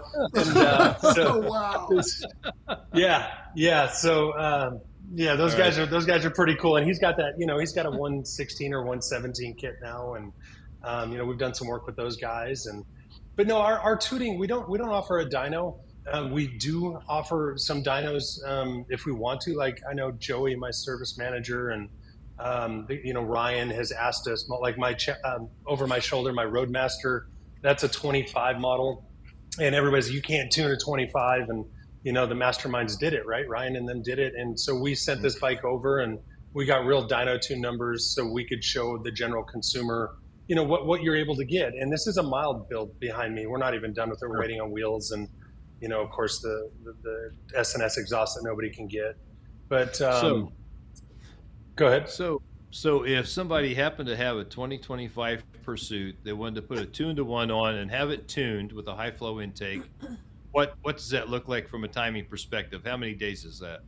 If you want to add a cam to it, we'll have it done same day because we have blank ECUs in stock and ready to roll. So we can remote tune. You know, I'm going to give Eli some love here. He's my youngest tech, and he's 29, but he's fast as fast can be. And we can slap a set of cams, throw a 2-in-1, and you know the air cleaner is not the big of a deal, and have it tuned normally same day. We like to have the bike for 24 hours. That way, when we're done, we can throw some miles on it. We never just want to knock it out and be like, "Here's your bike," and the dude gets 3 miles down the road and it's throwing check engine lights and shit like that. But no, our guys within 24 hours. We just did something on one of our channels. Ebony and Ivory, we called it. We had a group of guys come in from Indiana, southern Indiana, and they had Challengers 25s or Pursuits, and they both dropped them off. And within, I think, 48 hours, we had both of those done. Cam tuned, cat delete. They kept the dual exhaust, but we did a cat delete. Cam's tuned, like I said, and the guys had it knocked out in no time. So. Wow. So when you do the cat delete, you just put that mid-pipe conversion in. Is that what you're doing? Yeah, I think I'd have to ask. Of course, he's not present. Maybe he's over in the right column here talking shit. Jeff, my service advisor, I think he chooses tab performance for the cat delete for the guys that want to keep their dual exhaust. I mean, I can name drop all the brands, but we're pretty. You know, we work with CMP, Mike out of Arizona. We were introduced to him from Kyle at Forever Rad years ago. I ran that on my Challenger for years. S&S obviously has an amazing product. You know, as far as slip-ons, we've been Reinhardt for many, many years. I don't know exactly where we stand, but I know we're within their top, 3 dealers in the nation for selling, Reinhardts because they sound fantastic. Not only on the Thunderstroke, but on the Power Plus motor. Tab performance. I mean, there's only so many aftermarkets available, PG&A, if you will. Now that we have a pretty good lineup of people that we choose to do business with. I mean, Kraus is coming on strong, with his aftermarket PG&A, floorboards, foot controls. He's got a new set of hand controls coming out. But as far as performance is concerned, there's really just a handful of guys that we work with, and it's a tried and true setup, if you will. Not to say that you can't go outside that box, right? Like my buddy Rick Warden up in Minnesota, he port and polished my heads on a 112 through Revolution Performance a couple years ago. But we found, no disrespect to that setup, but a regular 112 with the proper tuning and 2-in-1, you're pretty close, right? I think until you really start pushing the envelope with, 117 or, guys that are even going larger than that are racing. I think a 112 with the proper tune and exhaust, you're pretty much good to go. Cool. Great. Okay, now we talked about the Power Plus. Wait a minute, don't even cut me off here. It's time to talk about the Thunderstroke because I'm a purist. I love the old engine. Tell me what you're doing for those. He's got to take a drink. No, not at all. That agave juice is pretty good. No, man, Tiffany, I built a bike a couple years ago, the Chief Classic, that we put T-bars on it from Kraus and 2-in-1 Trask stainless steel exhaust. And what is that? We did a 116 set of Lloyd's cams. We tuned that one. With the remote tuning on the Thunderstroke motors, though, we were able to do wideband O2 tuning, so we could actually send that data. We would collect the data real time, and send it back to the boys that do our tuning for us, and we could dial that in pretty quick. My brother's bike, God, I'd have to go back. He built a 19 or 20 or maybe a 21. What did we do on that bike? It was a Chief Dark Horse. Excuse me, and we put a 131 from Lloyd's back in the day, and that bike's a fucking stump puller. We did carbon fiber wheels, T-bar setup, carbon fenders from Hoffman Designs, my buddy Curtis in Minnesota.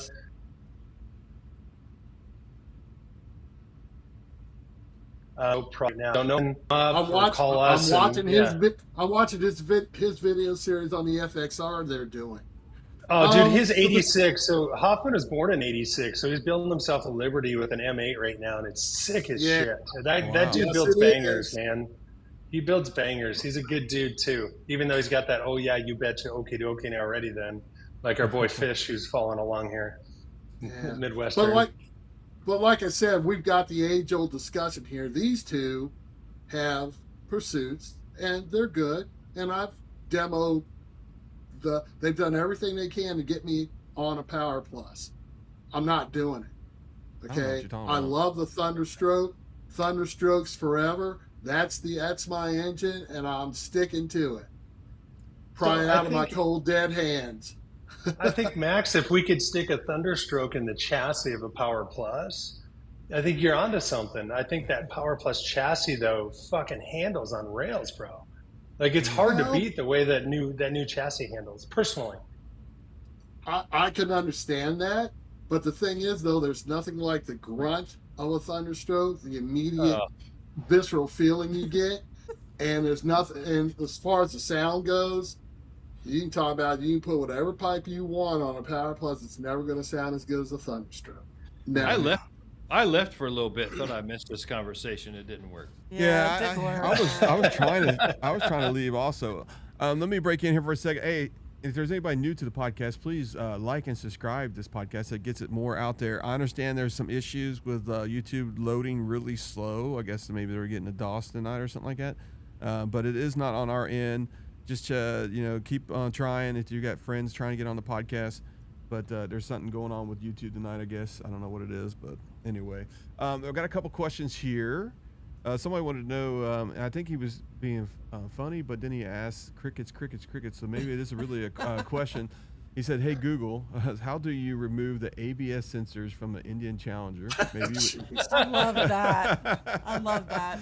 But I thought maybe he was trying to ask us a question because later on he says crickets. So maybe he wasn't asking Google. Maybe he was asking Cameron here. Writing Fish said one. Yeah, he said take the fuse out. I can't tell you how to do that. Man, my luck, I'm going to get a lawsuit on Tuesday morning next week. Yeah. Man removes ABS sensors, eats pull at 111 versus 110. No, pretty straightforward, bud. Look for your fuse panel and find the ones that say ABS on it. Yeah. Hey, Cameron, let me ask you a question here. Because Fish said he rode a Sport Chief with a 131 in it. When you're talking about a 131 because of the heat that it generates, would you recommend like a remote oil cooler or an ultra cooler or something of that nature? Or do you think the Indian system I think you should put those it? big fans on the side. Those are cool. Oh, no. Those things are love jugs. Those things are love jugs. Yeah, love jugs. That's what they are. No, I mean, I think we did on my brother's bike because we put a 131 in his. We just added the oil cooler that used to come factory. I think it was circa 14 to 16, 17. All the Chiefs, all the vintages, all the Chieftains, all the bangers still have the oil coolers today, the Thunderstroke motors. Yeah, I think it's like $300 or something to add that. I don't think it's going to hurt anything. If you're going to jump up to a 131, absolutely toss an oil cooler on there. It's not going to hurt anything, but it's an air-cooled motor, man. I mean, if you're sitting in bumper to bumper and it's 150 degrees out, maybe just pull over for a minute.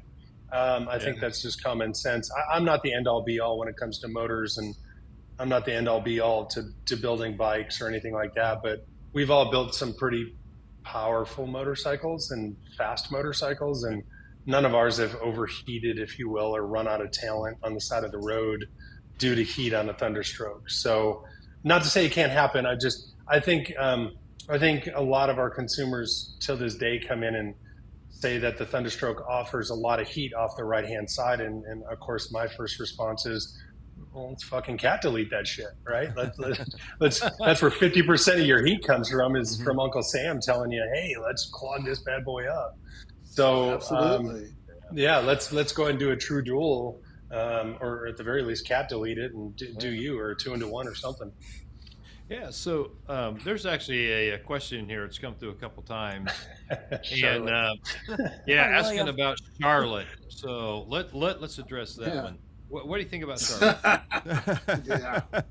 Um, Yeah, Cam, you've got all that money sitting around, right? You can go buy that dealership.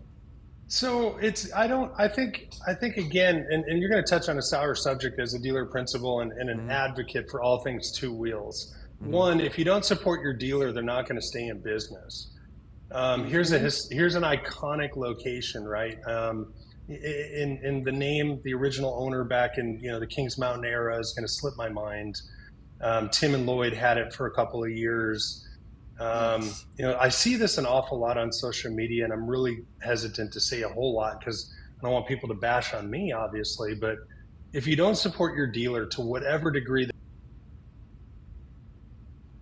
is, we expect motorcycles, we have to sell parts, we have to work on motorcycles, we have to pay our staff, we have to pay insurance, we have to pay lighting, we have to pay rent or mortgages and insurance. And I'm not going to go down that path too, I already did, but like the dealer network is made up of about 220 now in the U.S. And, we're going to see some changing of the hands, changing of the guard. I would love to open up. I've had this question before. I'll come back to that. I've had Memphis, Tennessee was an opportunity for us. We looked at after they went out of business. I have an amazing group of people out of Memphis. If you're watching, we love you. They support us. They drive 3 hours each way to get their oil changed or their tires changed or whatever. And we treat them just like any other customer, but we love them. The reality is, and I'll go back to your guys' original question, is what makes Music City Indian so special, and it's my staff. Yeah. And if I could duplicate my staff and open up 100 Indian dealerships nationwide, I'd do it tomorrow. Yeah. And if it was that easy, but the reality is finding good technicians and good sales guys and good people and riders. Everybody in my dealership rides an Indian motorcycle. It is not mandatory. It is not something I request. It is something that they're passionate about and they want to participate in. So with that, I would love to help you in Charlotte, just like I'd like to help somebody in Memphis or anybody else. But the reality is I can't duplicate my staff. And if any of you people out there think you're qualified, give me a call. And I would gladly duplicate my staff in another location. Wow, that's pretty cool. And speaking of that, you commented on your staff as much, and I want to tell you right now, we've been to a bunch of dealerships. Me and Les and Max have went to dealership after dealership to just test, and we should probably do it again this year, and get out there and just see how the customer support was. And I was reading, because they had 45,000 people on their Facebook that liked that dealership. I was going through some of there, and you could see there was a time period where things wasn't going the way the customer looked like, because they were getting a lot of and when you have a good staff and you have a long-term staff, but if you have a lot of turnover and things happen, guess what happens? Your clients start disappearing, or your buyers start disappearing. So I don't know if that's exactly what happened, but I've seen a lot of comments in the the Facebook and stuff like that, where it looked like they were starting to have some customer relation issues, and and you can have all the reputation in the world, but it's harder to repair a bad reputation than keep a good one. So I don't know if that makes sense, I guess. But no, it does make sense, because a dealership is only as good as the customer base it supports, and the customers are kept happy, and the happy customers keep coming back to support the dealership. And we're seeing an example of that here in our local area, not with our Indian dealership, but one that was up north of us that was there for a minute, shut down. The Lexington one is shut down, and it's even happening to the Harley dealerships around here. The whole situation around here has gotten a little bit crazy. Yeah, it's a lot of the market. It's what the market is right now. It's tough. I mean, they said another dealership closed down the other day. I can't remember what it was. Some kind of Iron Horse or something like that in Tennessee. Also, can't remember what they were saying. But I mean, I understand what you're saying. But I think he's got a great team, and I think that's the reason why. I mean, if you are like our dealership, when I walk in there, it doesn't matter if I've been there a year or just last week, they always know me by name. It doesn't even know if I remember them. They always say, "Hey, Chris, what's going on? How's that Indian doing?" That kind of stuff. You need some service or something like that. And I think some dealerships lost the fact that customers were coming in, and then like the last 2 years, sales and and prices went up. Recession, you name it, parts, you name it. All this stuff is went up, and people just they have customer service is what's really going to make you stand out if you're a good dealer in your area. So. Yeah, Chris, you mentioned that when you walk into the local dealer, they know you by your first name, and that is absolutely true in Northern Kentucky. And I asked the manager Mike one time. I said, I don't come in here that much, but you know me by my first name. Every single time I come in, you always greet me. And I said, so tell me. I said, you either made a lot of money off of the deal that we did, or it was a really bad deal and you hated it. I said, so something made it memorable. Which is it? And he never would comment and tell me which one it was. But no, you're absolutely right. Those guys, when they come in, they know you by name, they know who you are, and they're always very welcoming. So that means a lot to me. It's a personal touch. Yep. Well, that's cool. All right, we need to get off that subject. Let's talk about a 19. What year is that motorcycle, Cam? Let me get ready to do this. Oh, are you doing the 47? Yeah, I think so. I'm gonna try to get it here real quick. That was my 47. Yeah, because we want to definitely get some of this stuff in here that you wanted to get in here. So give me a second. Well, this is just one of those cool stories, man. I mean, so we weren't even open yet. When did I move Make sure here? this is the right one. Let me. Well, if it's a Honda. Well, you told me to put the Honda one up. We should have did some April Fool's jokes in Well, that. also they're mentioning the one behind him. Well, that is my 47, or was my 47, I should say. I got another one coming. I went to the wrong screen. I was working on some other stuff. You want to do the Predators, or what? Which one first? Right here. That one. That's the 47. That's the 47. So I sent you another photo of my buddy Tony and his wife Joy. Oh, let me get that. Yeah. So the 47 came to me, I think 5 or 6 years ago. I forget. A customer of mine wrote it in, and then I said, if you ever want to let it go, let me know. And it never fails. They always call you when you just bought another toy, so you got to buy another one. And of course, my wife is going, Jesus, how many motorcycles are you going to have down there? But she's very supportive of my habit. It's definitely better than hookers and blow. So. Anyway, so yeah, ain't that the truth? The 47. That's I've ridden that bike all over, man. I love that bike. So there's my boy Tony and his wife. Amazing people. Tony came into my dealership before we opened. It was circa 2014. We didn't open until April 17th of 2015, and he was there from day one, knocking on the door. He was there, and we had concrete floors. Indian Motorcycle shipped his bikes, and we had them in crates inside the dealership before we had hardwood floors or displays or anything in our dealership. And Tony was there, and he supported us from day one. I think he traded in a Harley Davidson Deluxe, if I recall, or something along those lines.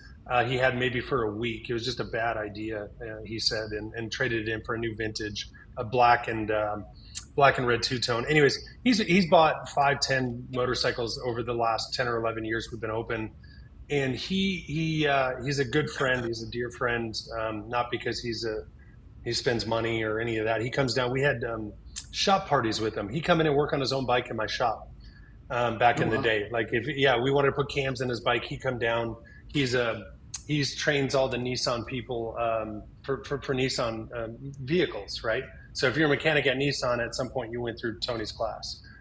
Brilliant individual, and long story short, we'd hang out in the garage. He doesn't drink, but we're all drinking beer and showing him how to put cams and exhaust and windshields and whatever ape hangers, whatever bullshit we put on his bike. And so about a week or so ago, he posts on social media some sob-ass story, and I don't want to take away from this because this is actually pretty good, but like, man, time's running out. I don't know if I'm ever going to get a 1947 Indian motorcycle. And I saw it, and I'm like, dude, I'm 46, right? I'm like, fuck, I can buy another motorcycle. And I hadn't bought the one I just bought the other day yet. I was in process, but it's not done yet. And I'm like, so I hit him up and called him and texted him, and I'm like, do you really want a 40? I mean, I'll sell you my 47. He's like, no way. And a few texts and phone calls later, him and Mama came down, and had to show them how to operate it, advance and retard on the timing and fuel and kicking it and, jockey shift. And I did a reverse on that bike. So instead of being left-hand throttle, I did right-hand throttle, which is reverse, but it was an easier to ride for me, and shifting on the left side versus the right side. But and we did a 12-volt conversion, I believe, on that one as well. But anyways, he came down and we fulfilled his dream, which I think is very cool. I mean, these older bikes are not normally ridden. They're kind of display pieces. I like to ride the shit out of all my bikes. That was one I rode a great deal. And now I just, he texted me today. In fact, he's like, bro, I've been out every Sunday when I'm not working, enjoying it. I think we'll to see how my very first customers come full circle now to pass the torch on to a classic motorcycle that's almost 80 years old, 79.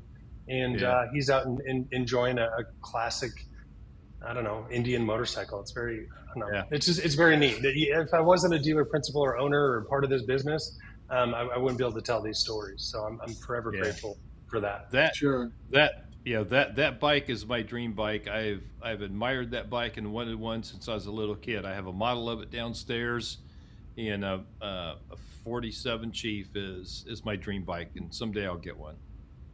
Les, do you drink? Les, do you drink? What's that? Do you drink? Occasionally. Why?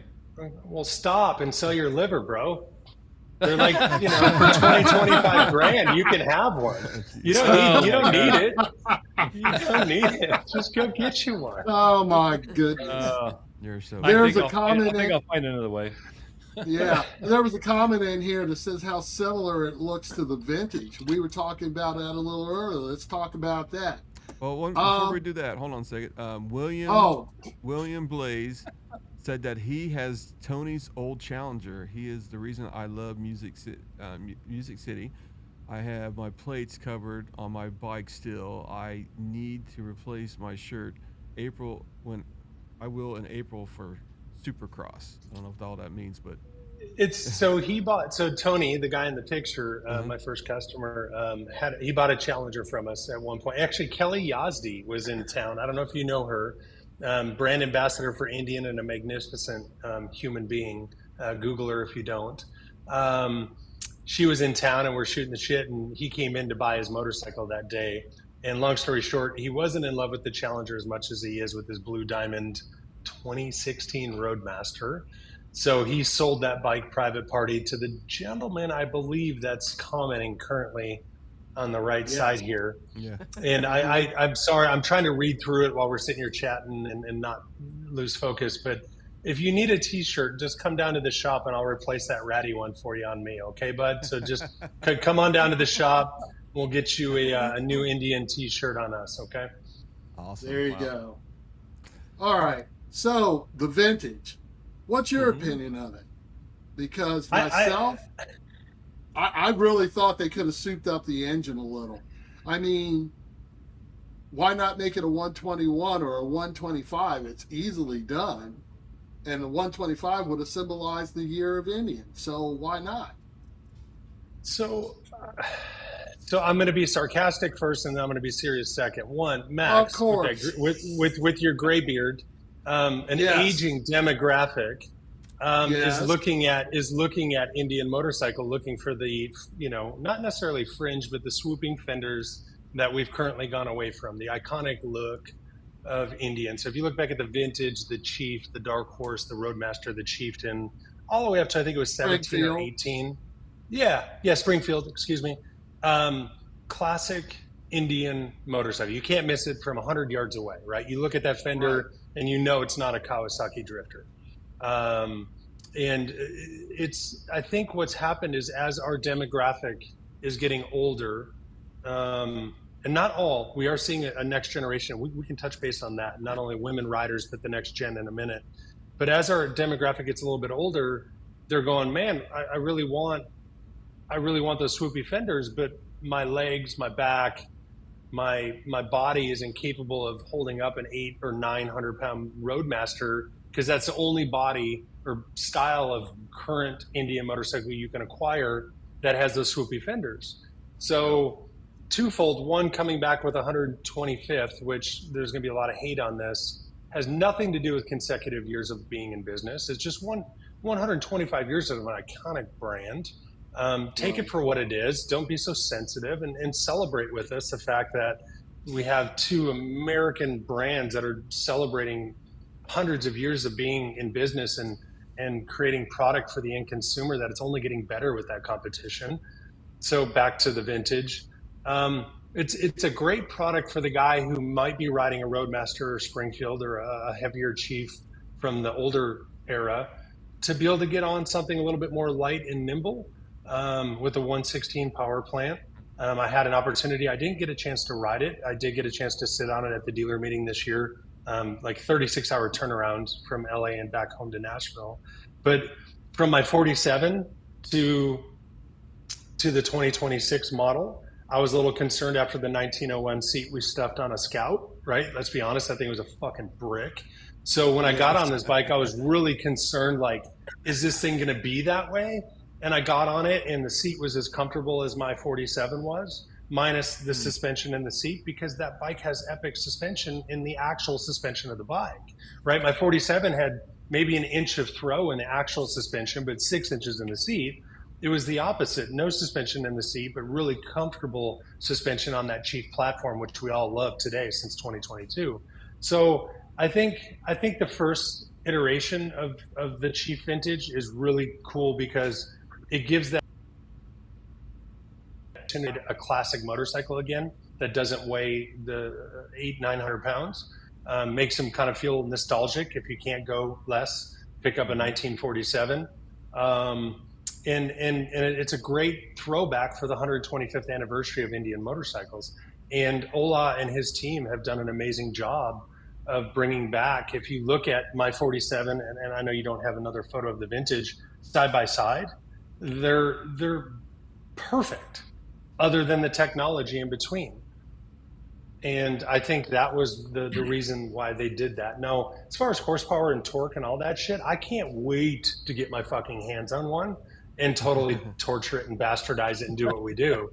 But that'll come with time. I think just out of the box, maybe that was kind of what they were focusing on with this particular. And I don't want to speak for anybody at Indian. I don't pretend to, but I think it was a really cool thing to bring out when they brought it out, especially with, celebrating the 125th. So that's awesome. I know. Let's see, Indian Adventures. He said he was on it for 8 hours. Now, did you ride it a lot down there also, and when you was in California at the dealer meetings? Cam? Wait, did I have an opportunity to ride it? Yeah. Mm-hmm. No. That's what I was saying earlier, Chris. Okay. For the dealers ourselves, we flew in pretty quick, and okay. As you can imagine, as dealer principals with an investment into the Indian brand, mm-hmm. we were all very keen on finding out, kind of like our consumer was, like, oh shit, right? Like Indian just sold to this private equity firm, mm-hmm. and we were really taken off guard, if you will. At the same time, I think our consumers were, albeit to then be not only set at ease, but re-energized about the Indian brand at this meeting. Mm-hmm. So I think you'll find a lot of the influencers and people that had time to spend in California did that. I had to come back to an ice storm here in Tennessee, so I didn't really get a lot of time in the saddle on that bike. I was able to sit on it at the meeting and touch it and feel it and look at it and compliment it and make sure I was able to come back and tell my staff about what was going on. But no, I have a black Chief teed up in my shipping schedule. I think it ships sometime this week. So I can promise you the poor guy that gets that bike will have a bike with probably 30 or 50 miles on it instead of 7 or 8 normal PDI miles. But so such is life, right? Like we all want to ride it just like you do. So, but yeah, I mean, but like I said, for most of us back at the LA meeting, not only did Carrollwood, and I don't even want to call them that, not only did Indian Motorcycle put on one hell of a show, but they really rejuvenated the dealer network. And it wasn't just because they said the right things. It's, Mike Kennedy coming in, being a motorcycle enthusiast. Not only that, Joel Harmon, who's been with you guys don't even know Joel, he's our VP, he's been with the brand for a long, long time. They did a wonderful job of just getting back to our core of riding motorcycles and being fucking bikers and being dealer centric and making that experience for the end consumer better. And I hope that our consumer sees that in the oncoming years. And dude, man, we're on a rocket ship. You know, we're about ready to. I've seen a lot of shit. I can't tell everybody. I've seen some 27 stuff. I mean, these guys are so far ahead already. Like, I honestly cannot wait for the end consumer to see all this fun stuff they got coming. And you know, the aftermarket performance and accessories that Mike's got planned for us, and the team at Indian, not just Mike. We're really pumped. I mean, we're really pumped. As a dealer, this is the first time I've been excited since 2016, to be perfectly honest with you. Not that I'm not excited about Indian, but like the organization as a whole has got a lot of energy, a lot of fuel in it. They're running on 100 plus octane, and they're fucking pumped, and so are we. All right. So one of the questions you talked about aftermarket, and we'll talk about this meeting here for a few minutes. What do you think about dealers? Should they adopt aftermarket parts on their floor now? If they don't, they're losing money. Yeah, exactly. If you and I'm gonna stay away from social the best I can. But if you look at social media today and how many comments I get through Facebook and Instagram when we post a video, like, hey, where do I get that? And hey, what did you do to this? And we want to help everybody, but the reality is, if I just start handing you part numbers and pricing and you go directly to that person, does that make sense? Like, there's still a business involved. And I think people kind of forget that. Like, yeah, we built some cool shit and we want you to come support us, right? Like, if you like what we're doing, come support us, because that's what allows us to continue to expand and do cool shit. But what's happening is a lot of these consumers that aren't in the Nashville area or not in, God, I'm trying to pick, you know, whether it's Lloyd's up in Minnesota or my boys up in Metro Milwaukee, or I don't know, I mean, Sturgis. I don't want to not miss any. I don't want to miss anybody that is doing cool stuff. But if you're not participating in aftermarket, then the consumer's bypassing that dealership. And the problem is that a lot of consumers go put all this shit on their motorcycles, and then when they have a fuck up or it's not working right, they bring it to their dealer. And then they wonder why their dealer isn't supporting them. They're like, well, wait, we didn't have anything to do with this, right? Like, you bought all this stuff online, you put it on your bike, and now there's a problem with it. Wait, how is that my problem? How am I supposed to warranty that?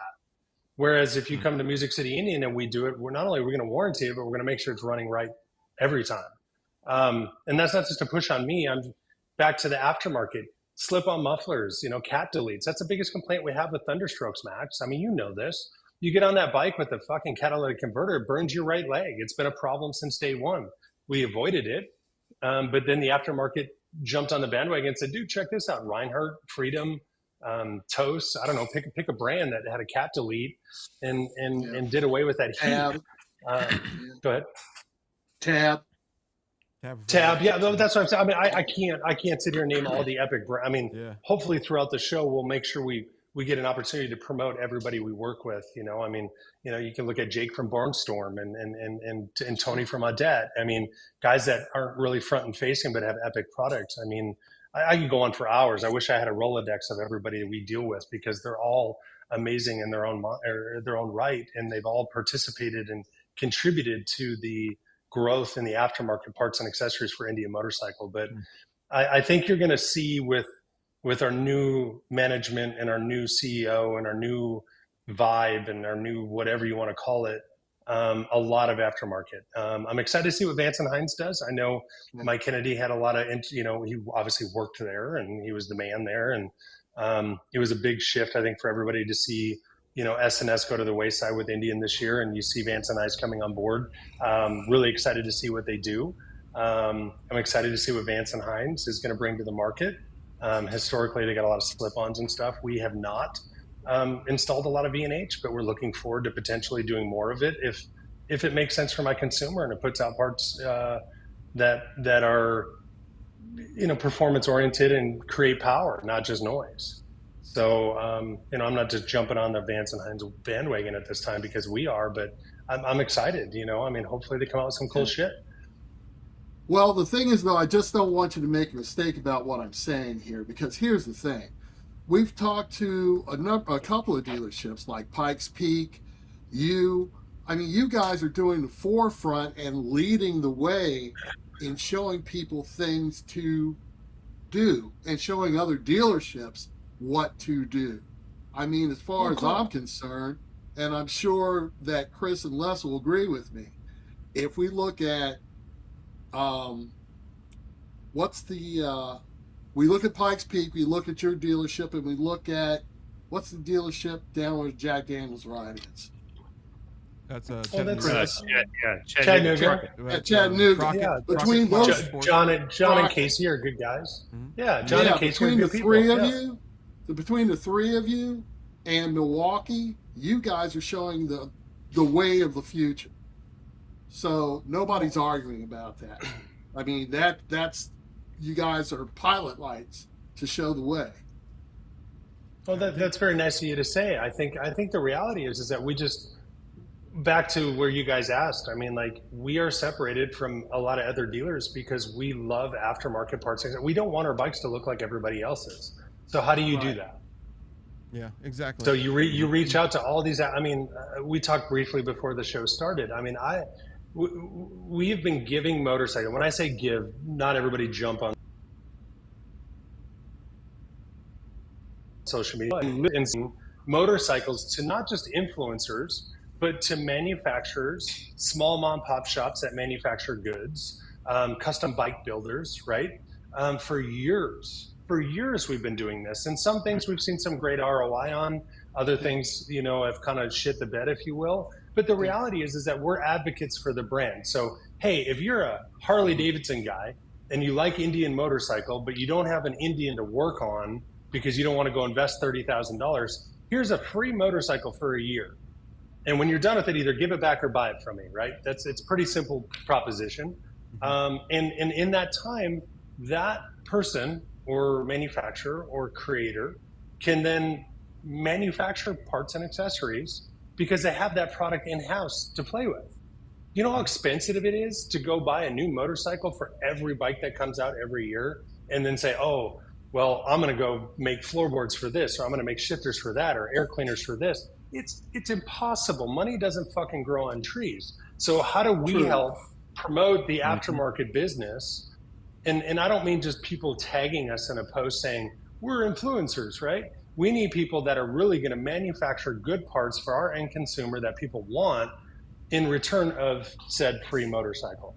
And I'm not going to name drop here, but we have been influential with a lot of aftermarket parts and accessories that you guys probably already have on your motorcycles, and a lot of people buy for their motorcycles today because we gave somebody an opportunity to throw them on an Indian where they otherwise wouldn't have that opportunity. And I would like to see more dealers doing that. Hey, Les, Chris is holding out on us, man. Where are our free bikes at? What are you talking about? I got free bikes. I better get a free bike before you guys do. I know one thing. I'm gonna be driving down to Nashville pretty soon, just to check this place out. But anyway, we're also forgetting Pikes Peak. Pikes Peak does a lot of that stuff. They're just way too far. I mean, if you look at the top dealerships that do. Did I not say Pikes Peak? No, you said Crockett. Did. Crockett doesn't do much. I said Pikes Peak first. Oh, maybe you did. I don't know. But anyway, but he is I don't think there's anybody on this eastern side that even does anything close to Music City. The only one that I know of is way west, which is Pike Peak, and Metro Milwaukee is new to me. But I mean, I'm sure they're a great dealership. But I'm just telling you, man, it's competition. Yeah, as a lot of dealerships get involved in the aftermarket parts. But the problem is, he has the crew. He has the crew that takes care of everything, that knows. And he's had a long term, doesn't have turnover. So I would say if you are looking for upgrades or you're looking for something, I mean, this is the dealership that you want to go if you're on the East Coast. So go ahead. Well, thanks, Chris. And I think just based on what you just said, I think the stronger the dealer network is, the better our end consumer is going to be.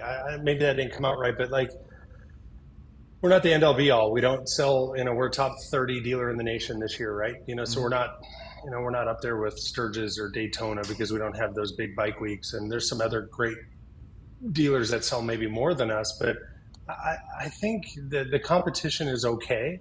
We're not undercutting each other on pricing and stuff like that. I just think it's, if the end consumer could go to more dealerships and pick up said products, maybe not all of them.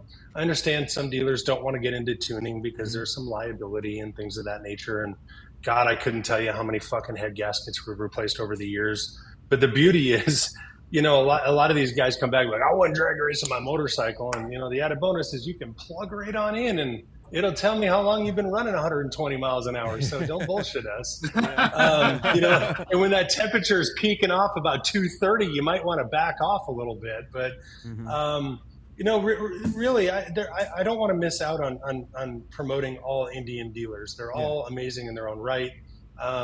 This isn't about us versus them. This is hopefully, especially with what Mike Kennedy came in and said with the aftermarket moving forward, I think there's a lot of dealers that might change their tune on what's going on, what's fancy, what's cool, moving forward. I think a lot of the dealers will start jumping on the bandwagon, and I think that'll help not only the dealer network but our end consumer. And I think that's the most important. I think end consumers feel a little left out depending on where they're located in the U.S. They may not have as strong of an aftermarket dealer. It doesn't mean they're a bad dealer. It just doesn't mean they haven't picked up at the times yet. So give them a shot. Maybe instead of going in saying you suck, just be like, hey man, I really want to pick up this part. And maybe said service advisor might pick up the phone and become a dealer for that aftermarket part or accessory. So I don't, I'd love to take all the, fucking call me 615-401-9341. That's a part of business. But musiccityindian.com, Shopify, get a hold of Jeff. No, but really, I think the beauty of having such a massive iconic brand is that everybody needs to be successful and everybody needs to do well. And I really hope that's the case. I really want to see American V Twins motorcycling culture as a whole continue to grow and prosper. And damn it, if you got kids and you're not teaching them to ride a bike, more or less a motorcycle, shame on you. Because we need more younger riders out there. Because there's a lot of fear out there and that kind of stuff. And I think dealerships, some of the owners, they might have been in bad shape, and that's the reason why some of them are closing. But what you see on Facebook is like, well, this dealership closed, and that kind of stuff.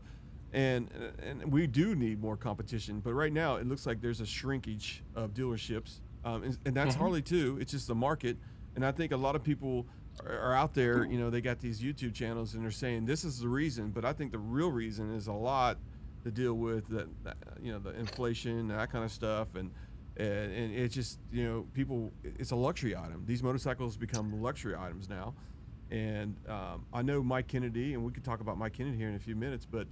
I would love to see if I went to my dealership and say, listen, can you do this? Can you do that? Are you Lloyd's? Can you get this tune? Can I do a cat delete? That kind of stuff. I think that'd be awesome. And I think Northern Kentucky or Ride NKY can do that stuff for me. But I don't think they have right now the talent. And then that's what you have to get, is you have to get the talent in these dealerships, so they're not screwing bikes up. And that's where I think a lot of dealerships are saying, I'm not touching aftermarket, because right now we know how to change oil, but we sure in hell don't know how to change rims, that are bigger, aftermarket. Or install spacers. 131 kits. Yeah, 131 kits. Yeah. And that kind of stuff. And I think to actually get that talent, what takes is a lot of money. It takes a lot of money to get that tech person. You can train them. But do you agree or disagree, I guess? Okay. I'm sorry. I do to a certain degree. I think it also comes down to a dealership mentality. Okay. Again, we're an anomaly. You can. This is a sensitive subject. Music City Indian is an anomaly, hands down. I started this dealership back in 2015, and I think it was Joey, myself, and my buddy Joel, who used to run my San Diego outfit, and now is super successful up in South Dakota selling whiskey. But, there was no owner's manual, right? Like, you just got to dip your balls. Nobody showed us how to split cases on an Indian motorcycle. You got the same bronze, silver certification, and if you're lucky enough to fly up to Minnesota and get some hands-on training back in the day to do some wiring diagnostic and things of that nature, good on you. But the reality is it's just a motor. It's just a motorcycle, and if somebody can build it, you can fix it. And I think it requires a little bit of effort, not only on management side, but on our employees side to go above and beyond and learn a little bit more or ask questions or network where it's not always competitive. We've been talking about that all night.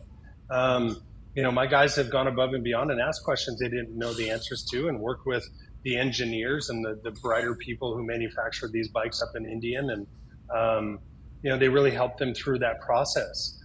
And, I can see the fear factor. I can see where certain dealers are like, man, I don't want to deal with that because I got a shitty tech. Well, it doesn't have to be expensive, but just, get an attaboy and hey, you're doing a good job, or I don't know. I'm not going to tell people how to fucking manage because I'm not even that good at it, to be honest with you. But you gotta empower the guys to at least give it a go. Pull a bike off your show floor, fuck with it a little bit, and worst case scenario might be under warranty if it's a 25.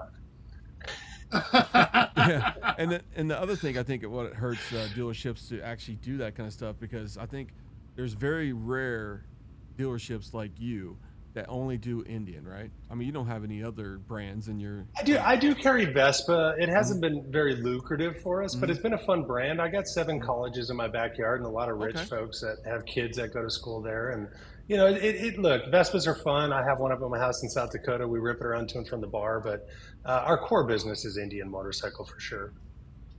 Yeah, so I think another thing that impacts it is because we got these multi-dealerships. They don't want to invest in the aftermarket because they're selling KTMs, they're selling this motorcycle, they're selling this motorcycle.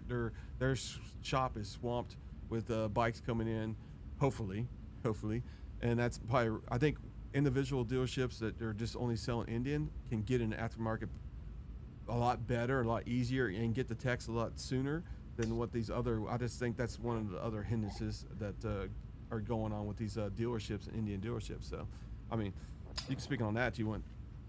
Yeah, I think that I think a lot of people come to Nashville and look at my store. I'm only 7,000 square feet under roof, so I'm not a big dealership. The only reason I'm still in business today is we have a sweetheart deal. I mean, my overhead's low. Minus, of course, you have staff and employees and all the things that add up. But this adage of building this fucking McMansion for everybody to come hang out at that doesn't spend money in your dealership, they just want to come see it, that doesn't work, right? Having a 20,000 square foot dealership that doesn't financially make sense. So say you're paying 40, 50,000 a month for overhead, even if you own it. How do you justify it if you're selling 10 new motorcycles a month and you might be doing 20 grand a month in labor? I'm not going to get into P&Ls tonight, but it doesn't pencil, does it? No. It just doesn't pencil. So sometimes less is more. I run a 6-man crew outside of myself, and I think it's really hard not to diversify when you have a large overhead. Meaning, if you got 10, 15, 20,000 square feet, you need to bring on other brands. You may not be as strong at Indian because that's what we're talking about, but you need to cater to more people because that's where your revenue's coming from. I don't fault guys for doing shit like that. You got to do what you got to do to pay the bills. Yeah. But if you want to be an Indian standalone, it's something you kind of got to focus on everything Indian motorcycle related. So we didn't really have much of a choice. If we're just going to do bolt on and add fringe back in the early 14, 15, we weren't going to be in business for long. So we had to diversify and we had to come up with new ways. And honestly, we wanted to. We just thought the bikes were cool. They just needed to be cooler. I think that's just a general. So Ginger is saying, can I ask your question? Yes, we're going to ask your questions. We just didn't want to interrupt. I'm sorry, I just did interrupt you. Yeah, I saw that pop up. That was interesting. Yeah. So this is the question. It's on screen now. Do you think that more Indian dealerships will open with newer ownership operating, not corporate owned, that are owned state? There's a misconception there, bud. Indian Motorcycle doesn't own dealerships. We own our own dealerships. There's no OEM. OEMs don't own dealerships. We are all standalone. There might be some, I don't even want to say that because I don't know that that's true. I own my own dealership. Indian Motorcycles has nothing to do with paying my overhead. Yeah, gotcha. Now, I'm sorry. That's not to be rude. I think you're going to see a lot of, I don't want to let any cats out of the bag. You're going to see more Indian dealerships nationwide now than potentially before under new leadership. I think you're going to see some interesting brands side by side with Indian Motorcycle under one roof. Maybe same roof, separate entrances, which could be really, really exciting. And to be honest, I would love to do it if I had the money. And I'll let you guys figure that out on your own as time moves on. But Indian Motorcycles isn't going anywhere. The dealer network is only going to get stronger because our OEM is going to focus on Indian motorcycle dealers moving forward, if that makes sense. Right. They're dealer centric, and they want to help us be better at what we do and also provide a better interaction with our consumers. They want us to do our jobs better, not because they're telling us, but they want to give us the tools to really do better and give the end consumer a better result. And I hope that came out right and it makes sense. All right. Yeah, you're great. I mean, you're right. Sorry. I'm actually reading the notes and I'm saying commenting on the notes here. I mean, not the notes, but the comments. Oh, you're reading my comments. Yeah, hey, I'm sorry. Yeah, hey, so before we move on, I know there's a lot of questions here. Connie, do you have any of the questions ready to go?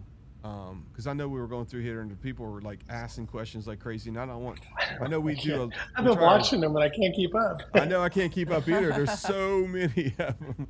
Well, Jeff had one. Yeah, you might have already touched on it. I don't it? know. Cam, do you think inventory reduction and aftermarket inclusion will help make dealers more viable? I don't know if you answered that one or not. No, we did not. We did not talk about that one. Okay. There's my big smile on my face. So, yeah, I mean, look, I'm even. Oh, I gotta be careful. Shit, fuck it. No, you're fine. It's here's the deal. It becomes there's so much. 108 India. So if you take from the lineup top to bottom, right? So let's go Pursuit, Roadmaster, Roadmaster Limited, Pursuit Dark Horse, Pursuit Limited, regular Pursuit, Roadmaster Dark Horse, Roadmaster Limited. I mean, I can go all the way down. Scout Power. Fuck it. It goes on and on and on. There's add colors, add stereos. There's 218 or 15 or 11 variations. I'm confused, and I own the joint. How do you think our consumer feels? Right? Like, I got a phone call the other day. Guy's like, man, I'm looking for a Sports Scout Limited. I'm like, okay. Is that the one with or without the GPS? He's like, what? I'm like, exactly. I like, at some point, there's just too many variations of the same models. So I believe that with the reduction, whatever that looks like, I don't have the answers. I can't speak for Indian motorcycles, but it sounds like they would like to trim a little of the fat off. And with that, I think we're going to see stronger product, good product, maybe some different color variations, a little easier for consumers to go online and say, hey, do you have this bike?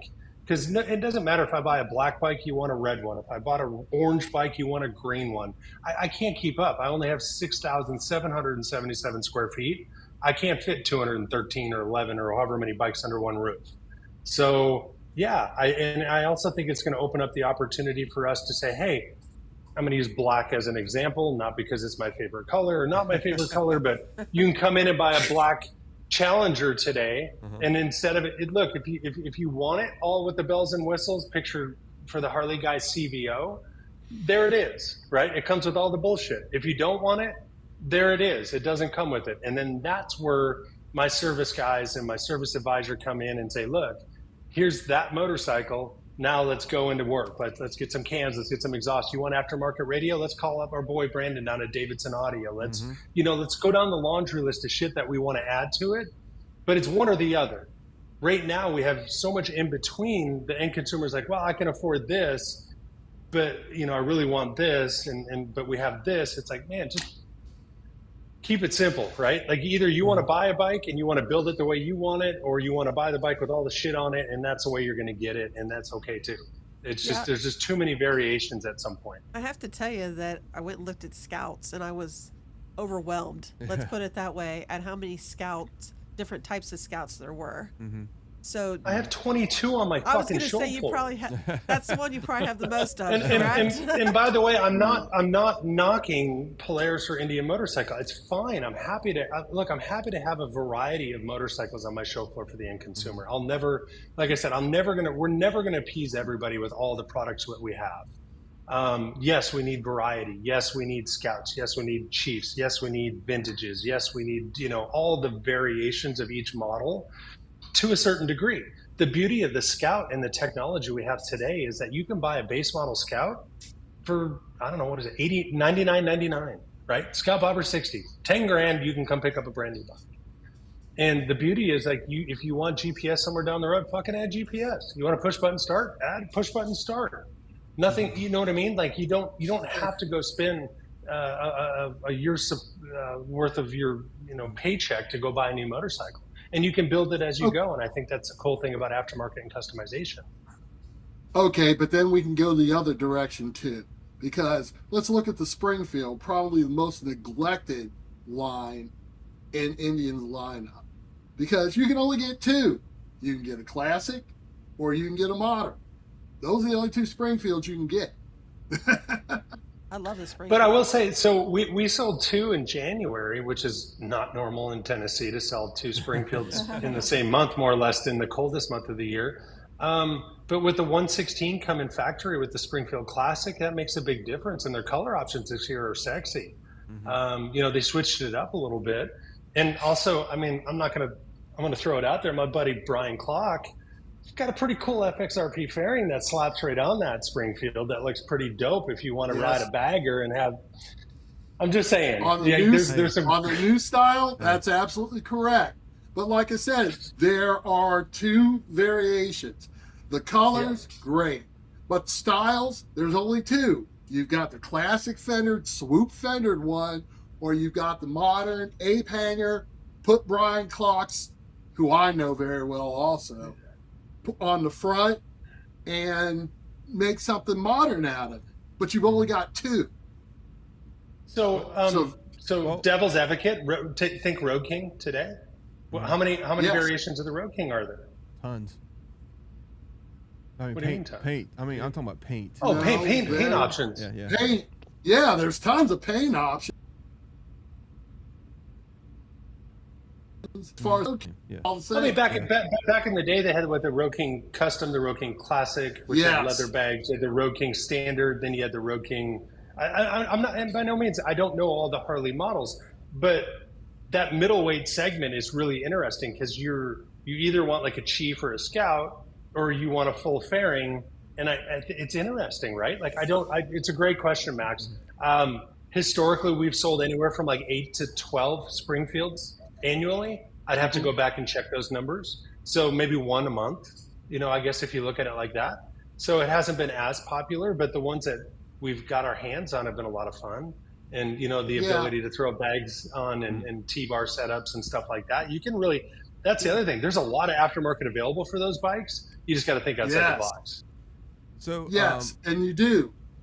Go ahead, Chris. Our friend, Ginger's a real good friend to the podcast, and her husband is Brad. He's a BFP Garage LLC in Arizona. Now, he wanted to clarify the question. Ginger was asking about more privately owned dealers like yourself and Pikes Peak versus Ride Now and Go Arizona, big corporate owned. Oh, look, I mean, y'all are opening up a can of worms. I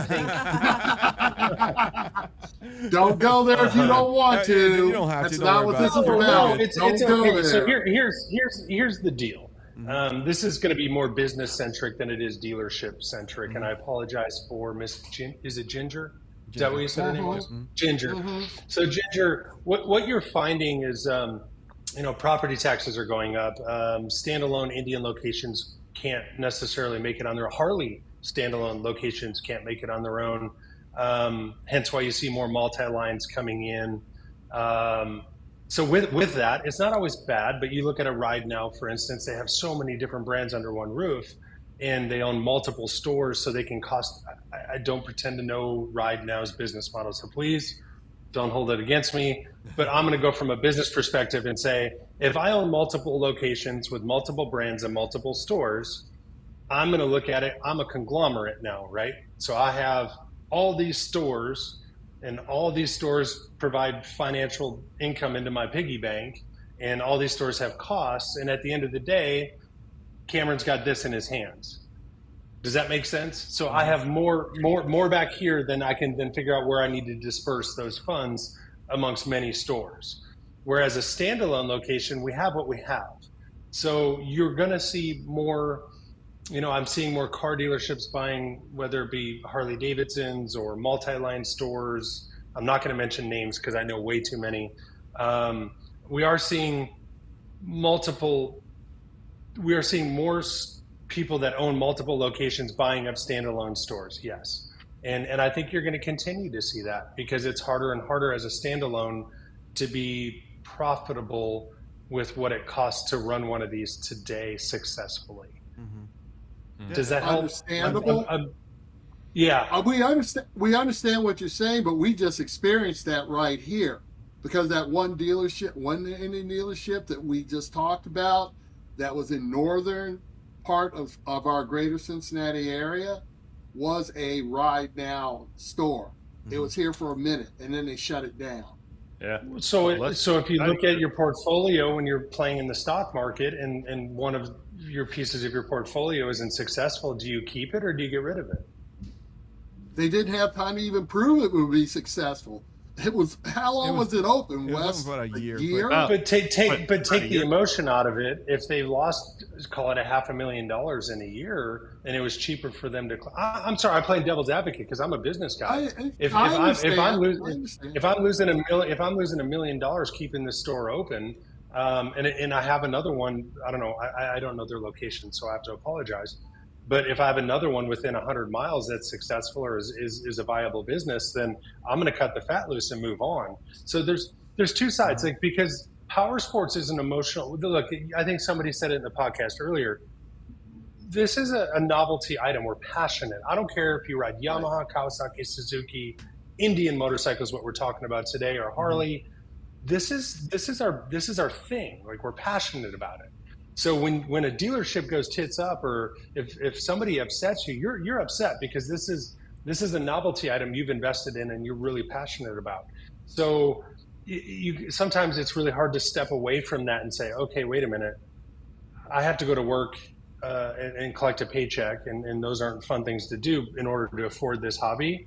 The other side of that is somebody's got a business that has to pay employees and overhead and all those stuff, and at some point the bank account runs dry and they got to cut it loose.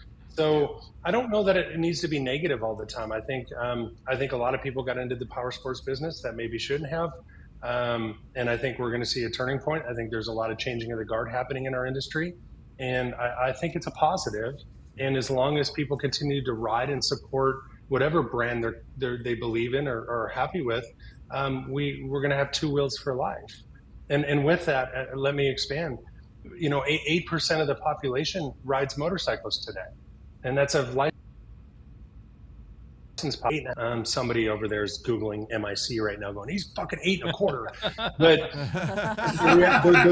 the reality is that if we had another quarter, half, 3/4, or even 1% of the U.S. population go out and get a motorcycle endorsement and contribute to our sport, you wouldn't have dealerships closing today. That's how fucking massive that number is to power sports and two-wheel vehicles. Yeah. Well, I'll give you a little bit of history of Ride Now and that dealership. So it took them like 4 or actually 6 months to even get a parts department. So that's where a lot of their money is in parts. The service department wasn't even there. They didn't even have some of the counters up after a year. So Ride On was supposed to be one of the biggest dealerships in the country. That poor mismanagement of that dealership is what really greatly made that dealership disappear. The other thing is it was in a bad location. So they got a great deal in the building from the city and that kind of stuff. But to get in and out of that place, especially if you're a new rider, it had a parking lot that was in a dip. And as soon as you got up to the dip, if you didn't have brake, whatever you call it, assist, you'd be rolling back, or you got to go on a highway everybody's going 45 miles per hour. It's 4 lanes and everything else. So, and there's no way to go do test rides in that place. I mean, that was just a poorly created dealership, and they probably could have put it in a better location, and it probably would have been a success. But there was a lot of things going wrong with that dealership from the beginning, and it's crazy. But that's all I can say about that. But I appreciate. Okay, wait. Yeah, go ahead. Oh, let me throw my little 2 cents in real quick, because I wanted to buy a bike there. That was the car dealer mentality where, oh, I've got to take this to my manager, and he has to take it to somebody else. Then they wait and come back 15 minutes later. Oh, we can do this. Why don't you do this and that? It's like buying a car, okay? Motorcycles are not cars. They are luxury items. We're passionate about it. Don't treat me like I'm buying a friggin' car, okay? That's what I love about our dealership. I went in there and bought a Roadmaster Elite and wrote a check for it because I was just that involved in that dealership because I considered them friends of mine. I would never do that at that dealership. It was a joke. Mm-hmm. Max, you called me a friend earlier. I didn't see you buy a new Roadmaster Elite for me. Well, you know what? I'm retired now. Oh, no. Sorry, Cam. I told everybody. Dude, I'm just kidding. Look, I mean, again, I think everybody in this podcast is passionate about motorcycles. So yeah, we take some shit personally, but you know, I think I don't know. I mean, the only way I can counter that is say my guys ink their own deals and there is no F&I office. So if you come in, you get to deal with one guy from start to finish unless you want to deal with me. And then, well, you still got to deal with one of the other guys because I can't print paperwork with this shit. So, well, if you ask me, that's the way it should be, especially for motorcycles. I'm sorry. I've experienced the best way to do it. This has been well. It was definitely a different sales approach up at the other dealership. They were very much high pressure. I experienced that when I bought my Pursuit last year, and the approach that they took with me, and it was actually kind of a turnoff for me, honestly. And I ended up spending a few more bucks at the local dealership just to maintain that relationship, and because I really appreciated the way they handled the deal a lot better. Speaking of that, Les, you've been pretty quiet tonight. You got any questions? No, I don't think so. You've been working your butt off today, so I can tell you that much. He's been texting messaging me. We got some things working in the background. Hopefully that works out. Cameraman, you're doing. I told everybody this is going to be a freaking great podcast. Now, what's in this segment with the future, the new CEO, the everything? I know you had the dealership. You can't. I know you got NDAs and you can't say a bunch of stuff. But what is your feeling of the future of Indian motorcycles? Again, I said it earlier. Leaving that dealer meeting without a lot of fluff, just brass tacks. The dealer network as a whole was pretty fucking pumped.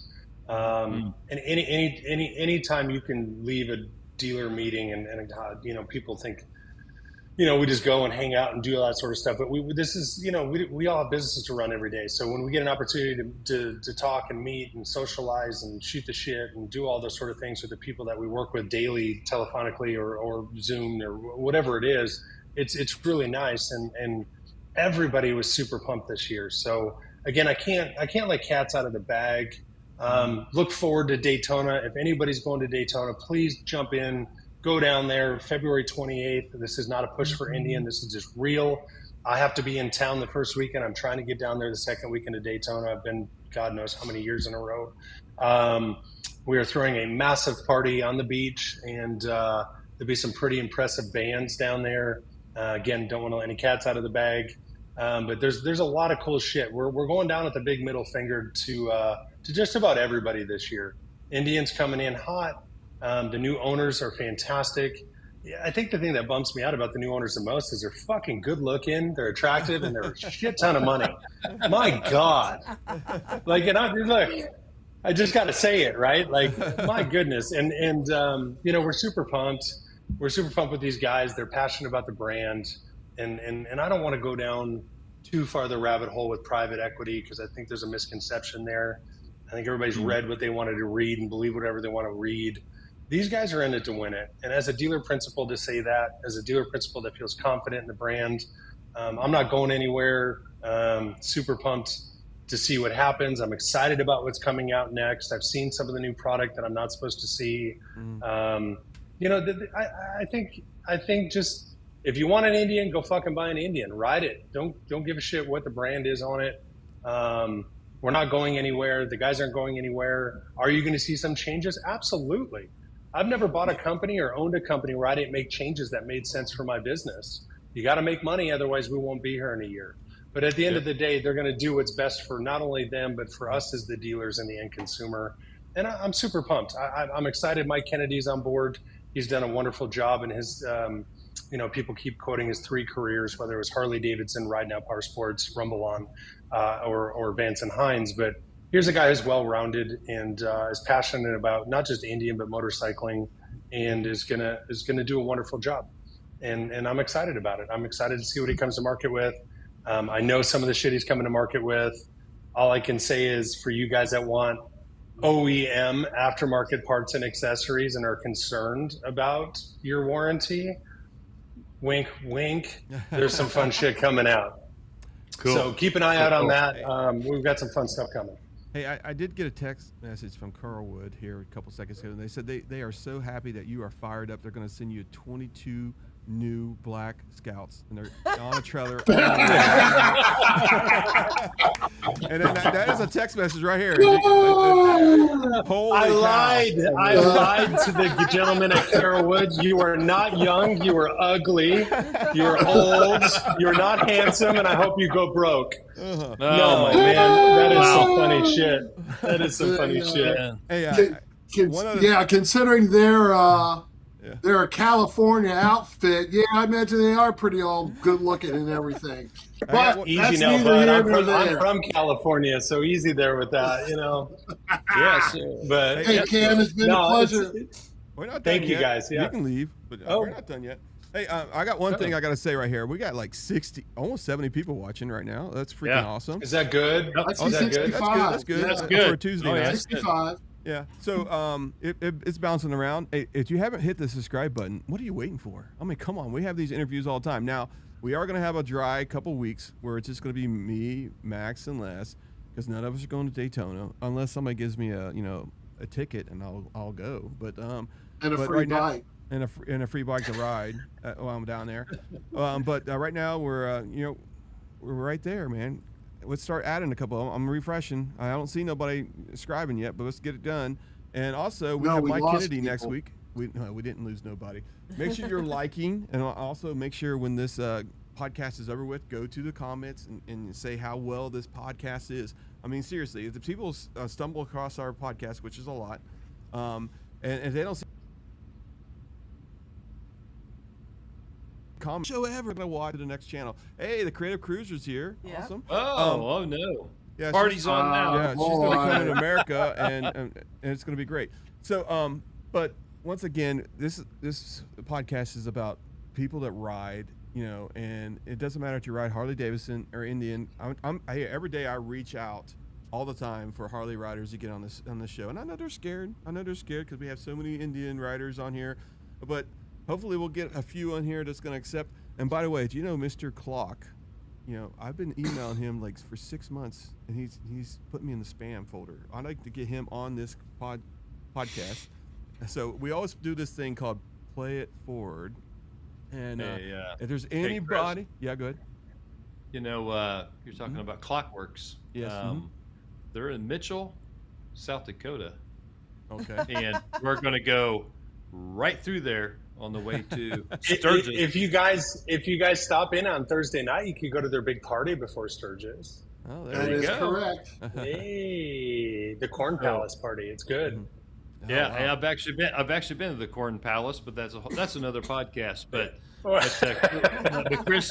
Chris, we will be going right by Mitchell. I'm telling you, if we want to try to attempt to make a stop. Hey, no doubt, it's gonna be great. And yes, this has been a fabulous podcast. So, do you have anything, Cameron? I put your Your logo over here on the left side. I mean, it's a beautiful logo the way I put it. Oh, there's one. Let's hit the Predators bike real quick. Did we talk about that? Yeah, let's do it. Yeah. Let's do it. All right, let's go So here. we partnered with Law Tigers. I gotta get the right one in here. I gotta give a shout out to my homie here real quick. That's what this is all about, isn't it?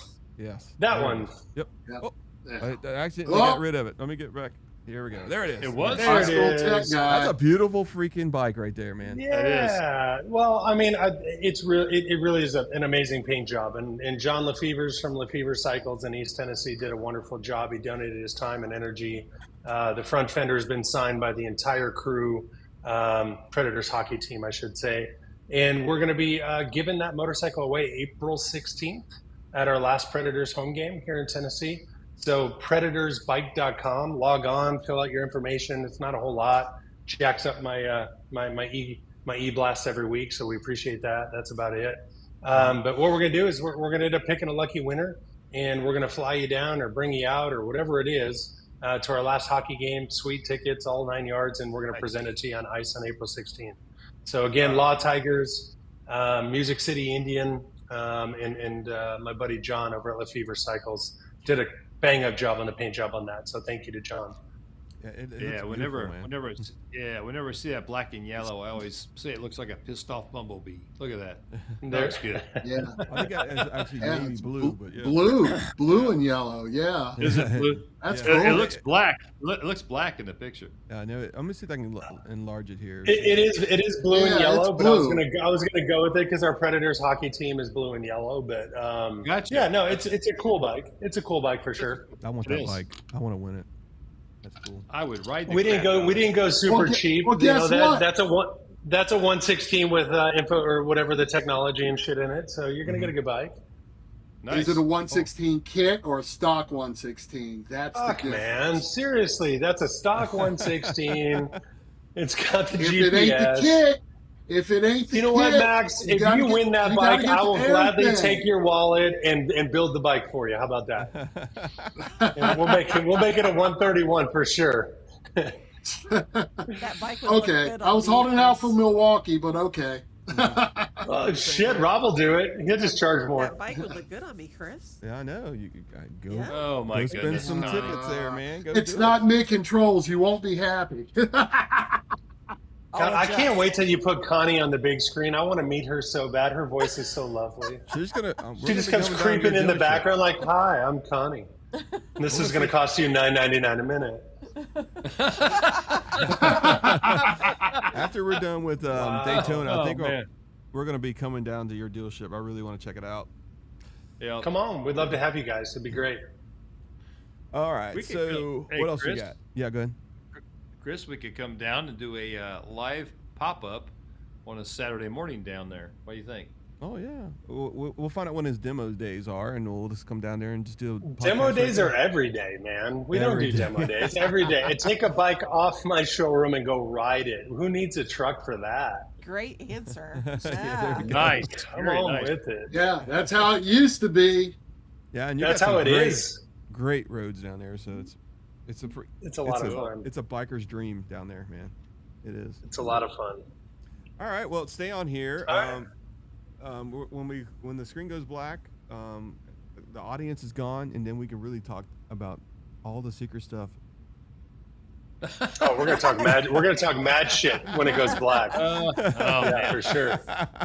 It's all good. Thank you. Anyway, Hey, real quick, thank you guys for having us on. I appreciate it. Hopefully, I answered all your questions, and no, it's been great. It's been nice to meet all you guys. I didn't know you for Adam until we got on the show tonight. Yeah. So, Connie, you too, by the way. So you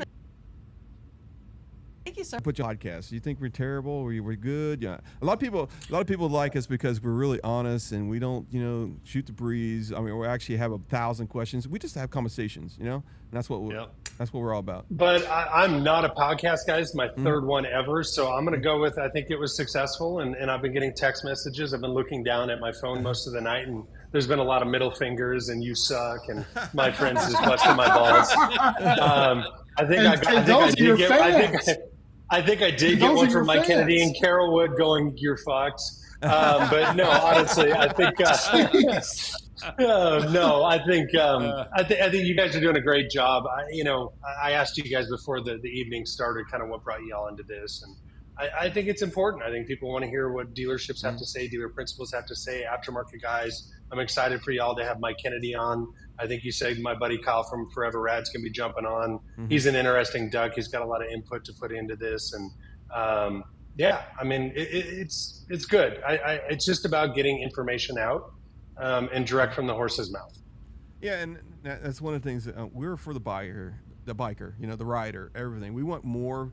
We really want more riders out there. And if somebody comes across our podcast and they're going to know about your dealership, they're going to know about Pikes Peak dealership, they're going to know about all Mike Kennedy, you name it. They're going to know so much information. I see a lot of podcasts out there, and I'm not dogging them or anything else, but I always wanted to be different. And I think we are, and I think that's what makes us a success. And I appreciate you coming on here. Hopefully you can come on here again, and we'll talk about some more. We'll have more pictures of some of your rides that you've done. I mean, it's freaking awesome. That was my bad. I should have asked for some more, but yeah, but somebody kept asking. Well, about we have YouTube too. Yeah, we have YouTube too. Yes. You just got to look at it. Yep. Exactly. I have. You're empty. We'll see you later. Have a good one. You got Max. Max, you got to start with a larger drink. Yeah. Yeah. So let me. I had it up to here. I have to deal with him all the time. All right. So let me bring this up to the front here, and let me see if I can get his YouTube real quick. And Les, you or Max, talk for a second. Your final words, and I'll get his YouTube up. So. Nah, man, it's been a great podcast. I absolutely appreciate you coming on. I'm envious of that 47. I'd really like to see that in person. That is a beautiful bike. Again, that's my dream bike. And I think Chris and I can get down there. Max, if you want to go along, we'll get down there and try to do a podcast sometime right there in the lobby on a Saturday morning or something. So, again, thanks for coming on. Yeah, thank you guys. Okay. Cameron, you're an interesting guy. I like the way you run your dealership. You can keep your 47. It's a little too much work. But considering I'm a Thunderstroke advocate, Classic Indian is the way to go. I appreciate your aesthetic on that. Thank you very much. You've been a hell of a guest. Thank you very much. Thanks, Max. Thanks, Les. Thanks, Chris. Yeah, no problem. Connie. And, I always put his YouTube in the chat, folks, so check that out. And I'm putting it on the screen here for a second. You guys could, there's all the links right there.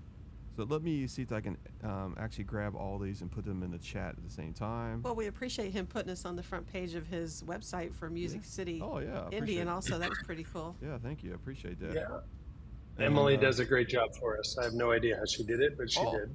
And do you want to thank any other people before we go? You talking about me? Yeah. Yep. Dude, I love everybody. I just, literally, I mean, I just thank the industry as a whole. We get to do what we get to do every day because of them, and forever two wheels, right? I hate to be cliche, but somebody go out and buy a motorcycle and keep supporting our two-wheel lifestyle. It's fantastic. Yeah, exactly. All right, so let me get the right song here. Let's see here. We got it. Taylor Swift comes on. I'm never getting back on this podcast. Me either. Britney Spears. I was talking to her today, and she said she's going to get a freaking bike from you. I guess she's right. Yeah. Yes, so Cam, I'm on your website. You don't have our picture on there. I'm relieved. I was afraid I'd get mugged at Walmart because people recognize me. So, yeah, there it is. This is good. This is good. Yep. Namaste. Peace. Yep. Thanks, Have a good everyone. night. We'll see you guys next week. It's huge. It's going to be huge, folks. We got Mike Kennedy here Tuesday night at 8 p.m. Eastern Standard Time. It's going to be a great podcast. I can't wait. Then we're going to have a couple of podcasts where it's just going to be us. Maybe we'll get a guest, but everybody's going to be in Daytona, so it's going to be hard for us to get a guest. But after that, we got some guests lined up. So continue watching. Continue giving us a thumbs up. And we'll keep having guests like this. Cameron, great job tonight. Have a good night, everybody. Great job, man. And we're See you guys. Here.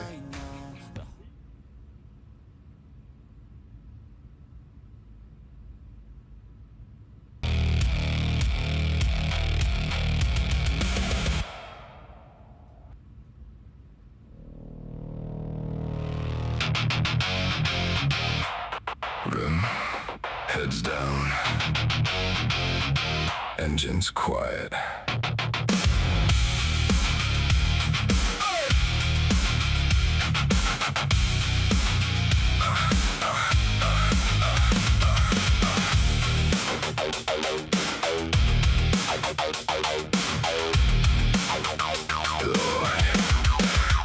Lord, watch over us as we ride today. Keep our hands steady and our minds clear. Alrighty, I know. I did a little solo tonight. Max and Les both called me and said, "Hey, do I need to be on?" I said, "Man, just take the night off." But anyway, they might come on. I might ask them to come on if we get a lot of people. I don't expect very many people coming on here, but I thought I'd just go on here. I had my little ultrasound wave surgery today on my little friend named Sue, and I thought, what is not a better time to have a little discussion, a Q&A tonight where we can talk together and have some fun, talk about, King of the Baggers. Well, I have some announcements I'm going to make with the King of the Baggers tonight. We'll see how that goes. But anyway, here is our monthly members. I really appreciate you guys, being members. I think we actually have another one I haven't put on here yet. I was racing tonight to get everybody on here. I hope you like the new screen. Thanks to our supporters ride. I made this screen where I can actually do 2 screens back to back. So as we get more members, we'll do 2 screens and 3 screens and so on. So Mike, yeah, damn it, Max, Les, I know. It's going to be a little bit different tonight, a little behind the scenes, because I'm planning on showing you a little bit of what I do behind the scenes a little bit. Maybe show you a little bit about the app. I haven't decided yet. But on that, but we've had some major update yesterday on the app, and I can tell you a little bit about it, but I don't want to tell the competitors. These days, it's so easy for competitors to catch up. I want them to take a while to catch up. So we're building this app where it's when it gets released, it's gonna have everything you ever possibly need, hopefully. All right, but anyway, we got Wind Therapy, Eric Haddock, Tim Arnold, Our Indian Adventures, Mixavoy 420. I haven't seen him been on here lately. Hopefully he's doing okay. Bob Cole was on Route 66. Got to meet him. Great guy. Gator Mike was on here last Tuesday. He's a great guy. Riding Fish, one of the actual host of Route 66. We got Wheels Divided. We got Tony, William Blaze, which was watching a hockey game Tuesday night. Really? Okay, anyway, you're excused. Hopefully they won. And you got Donna from Iowa. Great person there. I mean, they do a lot for the Indian motorcycle community. I hope she had fun at Road America. I saw a photo of her and Mike Kennedy. Kevin Tatum was on the Route 66. Great guy. Jason Christensen on the Route 66. Great guy. Also, Kevin B. He's in the chat, I think. HD Ronnie. He's... hopefully we'll get him on here. Terry Cornett, Doug Hampton, Rumble and Growl, which is I think he's at 3 months there. I got to update the months. Tony G, great guy. Joshua Heifer, great guy. I do have your application. I'm waiting to upload the if you are listening or you listen to this, I'm waiting to upload the latest Android version. I'm gonna actually add you to the beta tester. Bagger Legion and 2 Roll in Stones and then Mike Sampero. As you can see, we have a shop, and I'll give you guys the link of the flag tonight. I know I've already had a couple people order the flag, which is pretty cool, but it's on a separate shop. You cannot see it on our shop. They do not carry flags on there, so I had to use my backup provider. So I'll give you guys the link for that. We got 16 people here. Hopefully you guys will like this podcast and like it and get it in the algorithm so people can watch it. If we get 30 people on here, I'll invite Les and Max on here and see what happens. Wheels Divided is in the house. All right, Wheels Divided is one of our sponsors too. But anyway, check out the shirts. This shirt that you see on the left I misspelled I misspelled freaking built on it. I think I got one cell on that shirt, but I think everybody knows it. I do have the updated version. I did edit the text, and we're good to go. And I'll show you a little bit about that tonight how I do some of my shirts. I don't use 100% AI. I do use AI sometimes when it's very technical. It does a great job. I also use other people to help me out there. All right, there is the shop. Our friends, look, we got a new screen, and look, my name is right there in the middle. So I'm testing out this new screen for Tuesday night. Should be pretty cool. Sit down, relax, enjoy the mode, I guess you can say. But anyway, make sure you're liking and subscribing if you haven't subscribed. We have a Tuesday night podcast at 8 p.m. Eastern Standard Time. I'm really thinking about moving that to 9 a.m. Who knows? We'll see. 9 p.m. and see how it goes. Because, man, I'll tell you what, right now, it's barely dark. I know a lot of people, that's the reason why I pushed it to 9 o'clock tonight, and see how that goes. But we'll look at it in the future. But we won't do it next week. Next week, we will be talking about Route 66, or if we have a guest. We'll see how that goes. All right, full screen, man. Yeah, all right. So we got the full screen going here. We've got a little bit of the new version, and we got a little bit of the old version on the mobile version. So, and let me see who's all here in the chat. So we got Kevin is in here. Awesome. Les is checking things out. We were at 16. Now we're at 9. Nobody likes me. But anyway, Will's divided. Go Canes. Mike BB 116 is in here. Does Max turn into Mad Max when tipping the bourbon? Laugh out loud. That's a good question. I'm gonna put that on there so he can read that. He's right now out and about with his wife. He will chime in. I think he's in here. He might not be yet, but he will be. Hello from Los Angeles. All right, Ed. Welcome to the podcast. What do you ride? That would be cool. You're on the mobile version. And we got Les in here in case I need him to jump on. I'll let him jump on. He knows how to get on here. I think Connie just got home too, so she was at the grocery store. She tried to race home. We'll see how it goes. She was going to look at the comments. She hasn't decided yet. Oh, I hear her coming down. You better hide yourself. Connie Mysterio might be on the freaking camera. I'm coming. Oh, jeez. Damn it. She's always trying to save me. I don't know why. I don't know. Let me see that this app QR code is probably not working. Let me move this over and put this one up at the top. Move frontwards. Yeah, there we go. Oh, let's move that to the front too. In case you want to become a beta tester, we are taking more on every day. But let me put this back where it was now. And the images on the bottom are not even close. They're all blurred out. I did a very poor cutout of this thing. I did it in Photoshop and did not work out. Let's see if I can get this going here. But it did work out on the frame though. That's pretty weird. I didn't have to adjust the frame at all. All right, we'll move this over here. And then move this over here to cover that up. There we go. All right, so a couple things. As you guys know, I had a little bit of a emergency in good old Kansas City. I'm doing fine. Little sore. If you ever had a kidney stone, they say it's the closest thing to a woman in a pregnancy, and sometimes a woman will argue with you until they actually have a kidney stone. So just be aware of that. Were you in Kansas City and I wasn't there? Oh, I'm sorry. It was Nashville, right? You was in Kansas City. Yeah, you was in Kansas City. But your middle name is Sue. I got that on the way here. Thank you.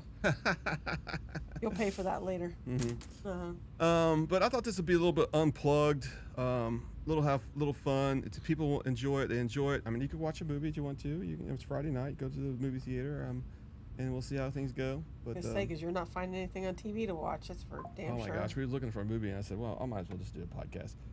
KC Joe is in LA this weekend. Congratulations. That's a funny mic. I guess I gotta see what Mike says here. Yeah, I see what he's saying now. All right, so if you want to become if you're Android, we do have Android version now. The Android gets a little bit slower updates than the iPhone. But if you are an iPhone user, I kind of messed up my screen again, didn't I? Let's do this again. I gotta lock this thing so it doesn't get bigger than what it is. All right, let's lock that bad boy so we don't move that anymore. But it does look pretty cool because that glow on that lamp is almost perfect, where it's like glowing underneath the little pistons and the sledgehammers there. Anyway, I'm getting off topic here. But anyway, I was in Nashville. We went and got a tune with my buddy Les, and let me explain a couple things about that, because I've got a lot of questions about, you got a 2-in-1, but it's not really a 2-in-1 and a tune, and they actually tune. They get with Lloyd's and they tune it to the closest they possibly can to the setup I have. They've done many tunes, and they call Lloyd's and they look at it and that kind of stuff, and then it runs pretty good. So, and I can tell you, I do feel the difference. I do feel it in the throttle. I do feel it in like if I want to pass somebody on the interstate, you got lots of power. Taking off at stop signs seems to be a lot more powerful than it used to be. And Les has noticed fuel. More fuel, not being burned, but actually more efficiency in fuel, which is pretty wild. But anyway, yeah, that's what we did in Nashville. But at 1:30 that night, I had a little kidney stone. I thought it was my other issue. I have diverticulitis, and I thought it was maybe I ate something, or usually it's alcohol or something like that. It kind of kills me, but maybe I ate something, causing a problem. Who knows? But I was up at 1:30 in the morning. I was taking, did doze off. Connie gave me some pain medicine. I dozed off, and next thing I know, I'm wide open like this, and I was like, "Holy smokes!" I could feel something move. It felt like almost an inch, and I was in severe pain. I was looking. I had enough time to look at all the hospitals and see who had the best rating. Got me a because I was on my motorcycle. There's no way I was going to be able to ride it. I was in such pain, and I was not riding on the back of Connie's Spider at 1:30 in the morning. That would not look good. You just didn't trust me. You didn't No, ride. I didn't want to have any issues. It says 250 miles per tank now, which is pretty cool. Never had that before. That's actually cool. Let's see. Wheels. Chris on YouTube on the phone. How come I don't see Mike comments different versus app? Let me see what you're talking about here. I'm still trying to get logged in over here. Oh, that's okay. Let me see. I'm gonna put an app in. Okay, you got the comments right there. So you will have to go onto if you're on the mobile device, you got to turn it sideways, and then you got to click on the options, and then put the best way of doing it. Turn the phone sideways, and put comments. You got to hit the button. What is up, Indian fanboy? Awesome. Welcome to the podcast. This is like a little pop-up. We've done these a couple times before, but I thought we'd just have some fun tonight and see how it goes. All right, so It's gonna be over by the time I get this computer up. yeah. Yeah, I mean, I thought Chris riding bitch on a Spider better wear a pink tank. Whatever. But anyway. Hey, my helmet's pink. Yeah, it is. I thought I could have wore that one too. I know. And that would have even been cooler. But I got a lift, and it cost me like $6. I was like, let's do it, because I was really close to the hospital. So we go there, and we go in there, and they say, listen, you're about to have a baby. And I was like, what? But I had a kidney stone, so. All right. It was, at their estimate, 8 millimeters. All right. Does anybody have an 8 millimeter? You know what I'm talking about. A 9 millimeter. That's how big this damn thing was. Yeah, I saw that. Yep. Drinking bourbon. No, actually, when if you notice, Max, when he drinks bourbon, he kind of mellows out a lot. So that's what's really cool about Max. I've known some people that get a little frustrated. When they get mean. They get mean. Yeah, mean drinkers. You got a bunch of mean drinkers out there. And that's cool about Max. He kind of mellows out, which is cool. All right, so what I've decided to do, let's go through the actual thing I said I was going to talk about here. So I had a couple things. I want to make sure I go through the list so I don't lie and say we did this and did that. All right, Hey, how many people's watch? Put a thumbs up in the chat. How many people's actually watched the Kyle Forever Rad video, and what did you think about it? Go ahead, let me know. Do you guys like that? I think a lot of people's watched it. I mean, I got a lot of likes on it so far. It seems to be doing really, really well. Better than average of our videos, which is cool. If you'd like us to do more of that, we will do more of that. I think that'd be cool. I enjoy those. Yeah, I did too. Yeah. All right, I gotta mute this here real quick. There we go. So, all right. So some of the things that we said we were gonna talk about was motorcycle news, which we can talk about that a little bit. Industrial rumors. There's lots of rumors out there. Indian motorcycle updates. App and website, which we can cross that out. Let's do the upcoming events, what we are planning on doing. So let me see if there's anybody in the chat that actually watched the video. Let's see what happens. Thumbs up, thumbs up. Okay, cool. That's awesome. Damn, gotta get down here. 126 Roadmaster will be at Chattanooga and look forward to meeting you. Look us up also. Yes, that's awesome. Wheels Divided, you gave me a thumbs up. Is there anything that you would like us to do differently next time? I mean, we're here for the community, and we'll see what we do. I noticed that I see Wheels Les bought now Indian fanboy, no mic, but it's fine. It's all good. Oh, we got 13 people now. As we get 30, I'll invite my friend Les and Max on here. So let's see what we can do. Share this podcast or let people know that we're on. All right, but anyway, I posted it 45 minutes before 9. Yeah, tell them where I was at. I always told him you was at the store. Jeez. I always told you it was a store. All right, you get your computer up yet so I can concentrate on posting chat, that kind of stuff? Almost. Jesus. Yeah. Wow. That thing's slow. It's yours. Yeah, it is my computer. All right, so one of the biggest news is we're on Apple Podcast now, and I made some links here tonight so people see.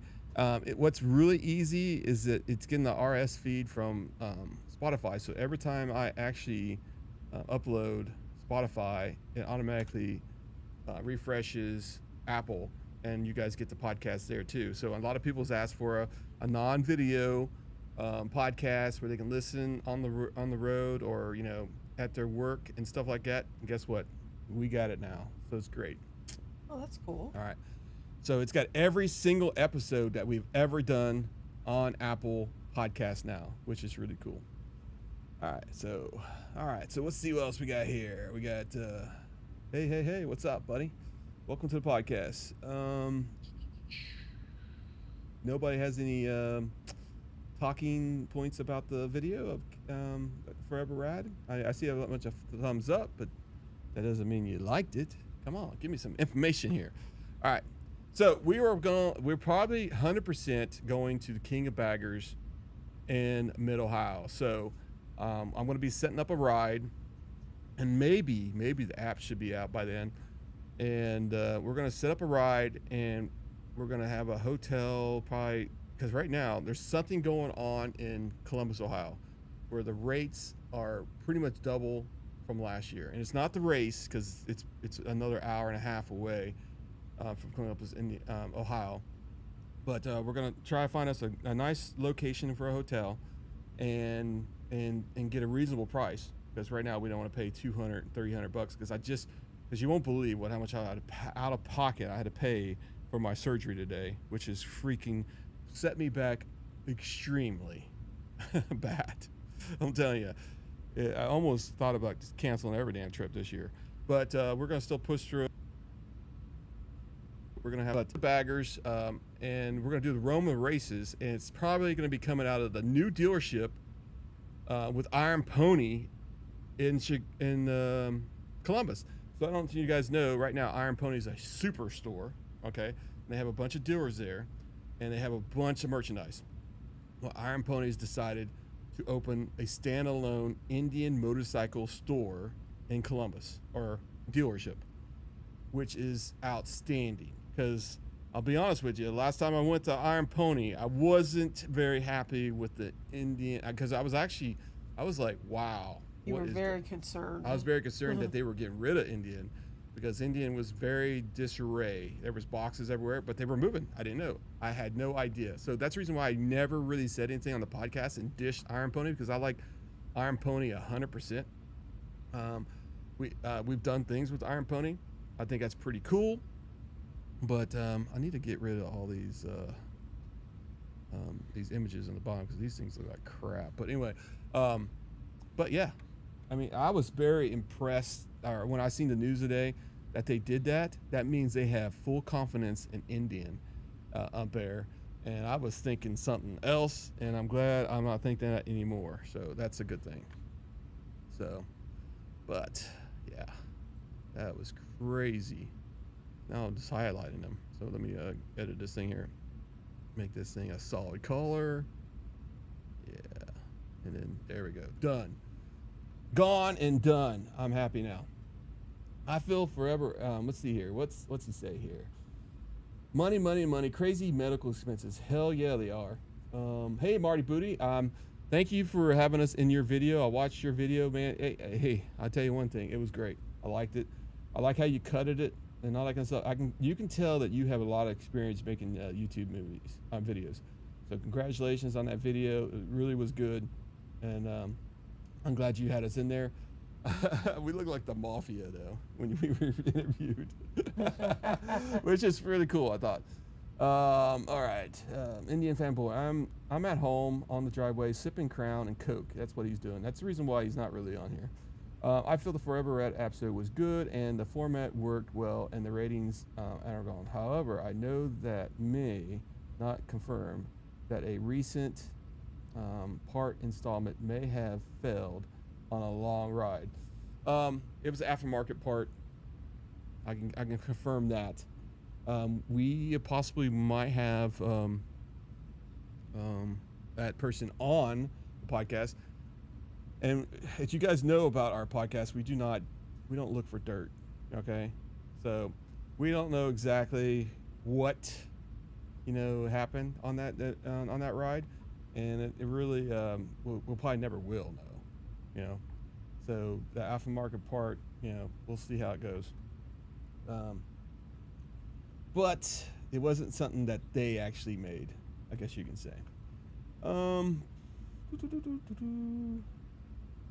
All right, let's see what else. I like to see and confirm that other riders that the actual case is about the part failure and facts that it's not installed by it.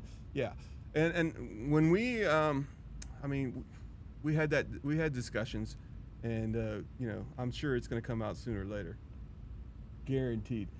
Yeah, it was nice meeting Marty Booty also. Bodie. Quit saying booty. Did I say booty? Okay, yes, sorry. Twice now, maybe three times. Damn dyslexic. Dyslexic. That's why I'm here, folks. Will's divided. Quit spamming symbols. I'm sorry about that. It's the bot. Nightbot has a mind of its own. It's nothing personal. See, what happens is a lot of bots come in here and they get kicked off a lot by Nightbot, which is really cool. Is that when you spam a lot of symbols, it gets people's attention, and then they put a link in there, which we kind of don't allow links also, and that's the reason why you don't see many links in our chat, is because people can't spam them and say, oh, you won something from Throttle Iron. Guess what? Marty. I'm just going to say Marty. All right. How about the 116 Club Throttle Iron hat? There is one. There is a 116 Club. Max has got one. He wears it every day. And unless if you're looking for just the 116 without the throttle and iron. Now, let's go ahead and check that out. Let me see if I can actually do that. Let me pull it up real quick because I got... What's that? Marty. He's like, I don't care what you call me as long as you call me for dinner. All right, we'll do that. I do cook pretty well, Marty. We're going to meet you again. I guarantee it, man. We're going to meet you again, so it should be fun. All right, let me show you guys a little bit. Let me change things here, and you guys can actually see exactly what I did. And Connie, you got to pay attention to the chat. Oh, okay. All right, because I'm going to go to another screen here. I'm going to see if I can find it. That's in case Les comes on here. Here we go. Let's just do this. Let's get this one out for a second. And let's move a screen in here. This is how we do things right here. Technical support, they say. You know, got to have it in here. Let's go ahead and do this. Let's make sure we got the rights. Why is that not dragged in there? Come on. All right, it's being difficult. There we go. All right. You can't barely see that, but that's okay. Let's go to Let's go to current. Let's go notes. Oh, that's our links. Why is Chrome not listed on the stupid thing? Current application. There we go. Let's do that. All right. So here we go. We're on that. We're gonna go to Kittle real quick, and you guys are gonna see firsthand what we do here. Let's go here. Kevin said 116 here on my Roadmaster. Mm-hmm. And he's got you. The screen just moved. Yeah, I'm moving it. I'm moving it right here. Am I supposed to like just? So you got a 116 Roadmaster. So I have, let's zoom this in right here. So I hope it's cooler tomorrow too. Yeah, so this is the 116. Do we not have a 116 on? I think we do. Let me go to shop real quick. Let me go to I shop. thought we had a 116 on there. Yeah. So, and here's the shop right here. It runs really fast. We got a 1.8. We got a 112.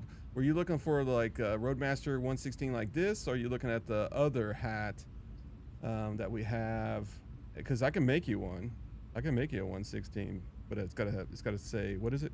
It's not Power Plus. It's what is it called? Weak Plus or something like that. I'm just kidding. I'm just case Max is. I'm not saying like this one right here. This is the 116, and we also have fitted also. So if you're looking for just the 116 club and you want to put Thunderstroke underneath there, the reason why I can't do that, and the reason I can only do Power Plus, because copyright laws, and copyright. And I can't like.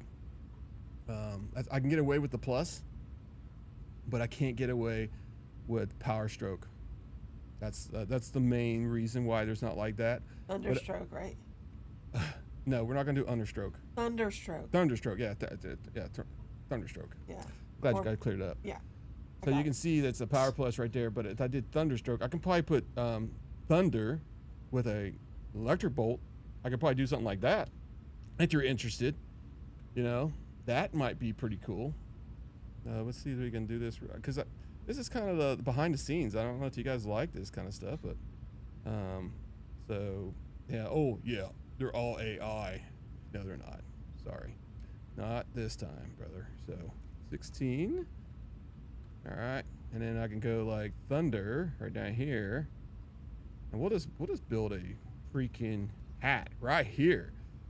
Make sure how do you spell Thunder? Because I gotta make sure I spell it right. THUNDER.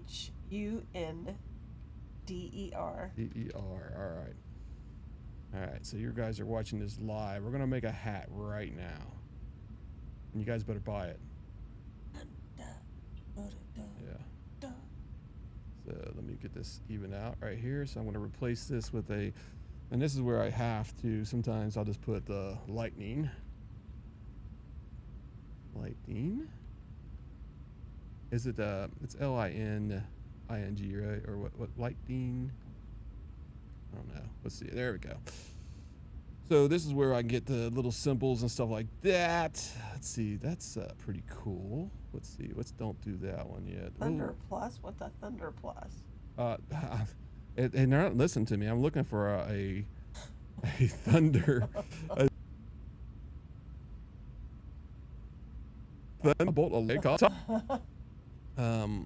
Yeah, so let's see what we got here. Ooh, that's we got to make sure it's easy to make for what do you call it, embroidery. So these are embroidered hats. So let me yeah, because you don't want to have too much thread, you know. Yeah, you're right. So we got to make sure it looks good. Wheels Divided said just use a pick of a golf club. A golf. Stroke. Yeah. Thunderstroke. Nice. Wheels Divided. Yeah. Oh, you know what? Let's go. Let's get rid of that. Let's go replace. There's replace that bad boy. Come on. Well, I gotta click this one. Double strike. Here. replay. Oh, it's not gonna. All right, whatever. It's having a problem today. Okay, get rid of that. And let's get rid. Moving on. Moving on. We're moving. We're moving great. All right, so we're making a hat.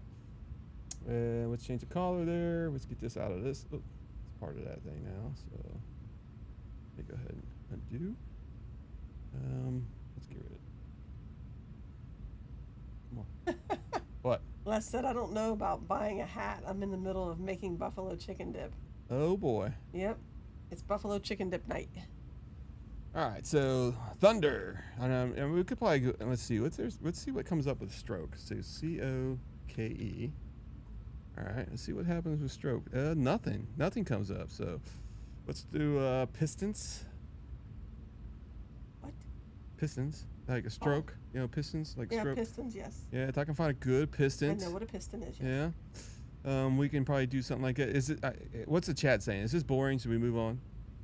No, they're just talking back and forth. Just talking back and forth. Okay. Yeah, golf clubs go right along with retirement. Wheels Divided said. Oh yeah. Yeah, but we can always do like a piston.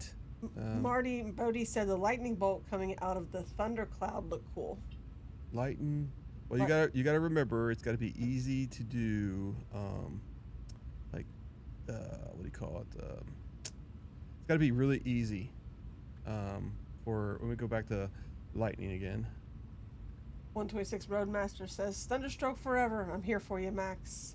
Yes, Thunderstrokes. You know what? Max was giving me a hard time on the phone call before I did this podcast, and it was talking about, hey guys, why are you hating on the Thunderstroke? You guys gotta understand. I had a Thunderstroke. Yep. I loved it. It was a beautiful freaking bike. I mean 100%. But I went to the Challenger, and guess what? The Challenger doesn't have a Thunderstroke. It has a Power Plus. Doesn't mean I hate it. Or disliked the 116. I loved the way it sounded, and I loved the way it went around curves. I enjoyed it a lot. I mean, it was a beautiful bike. But anyway, I think that actually looks pretty good right there. I mean, you guys agree? Kevin B has lightning bolt and piston. Casey Joe on here says if you use the lightning as the S, he's got a point. If you use the lightning as the S, you can use TROKE in text. The lightning bolt is the S for stroke. Oh, okay. Let's see that. That's kind of cool. It actually might that might work. So let me let me duplicate this. Okay. And he's saying what ST? Oh, sorry. S? Well, the lightning is the S. Okay. Then so you put TROKE. Like that. Gotcha. You got it? Yep, I got it. We got this. Yes. This actually might look good. Make sure this is in the middle. Oh, damn it. I hate when the things are all right, Mike Kennedy's watching. Do not sue me. Okay? I can't afford it. Not now. All right, so let me group these together. Let me get rid of this one thing here. I gotta ungroup these things. Let's ungroup. All right, we're gonna group this, and this. Control G. We got it grouped now. You are so dyslexic. Why am I spelled it wrong? It's TROKE. TR. Uh-huh. Okay, Jesus, I knew it looked weird. All right, does that look good now? I mean, I know you guys. TR. I'm still waiting. TROKE. TR, not TO. What? What? You've got torque. Okay, what's it spelled now? TROKE. Yeah. That's what it is. TROKE. It wasn't before. Trust us. Oh my gosh. Even Casey said flip the O and the R. I did flip it. It's you. a little bit behind. Okay. Okay, it is a little bit behind. Bigger lightning, he said. Bigger lightning? Uh-huh. Okay, let's do that. Okay. Let me pop this up, make this a bigger lightning. I think they might like this one. All right, let me move this all up. Oh. You guys think you guys like this one? Oh, I think it's gonna look good. I mean, this might, wow. I might actually buy one of these damn things. Let me move that over to a little bit. Get that a little there.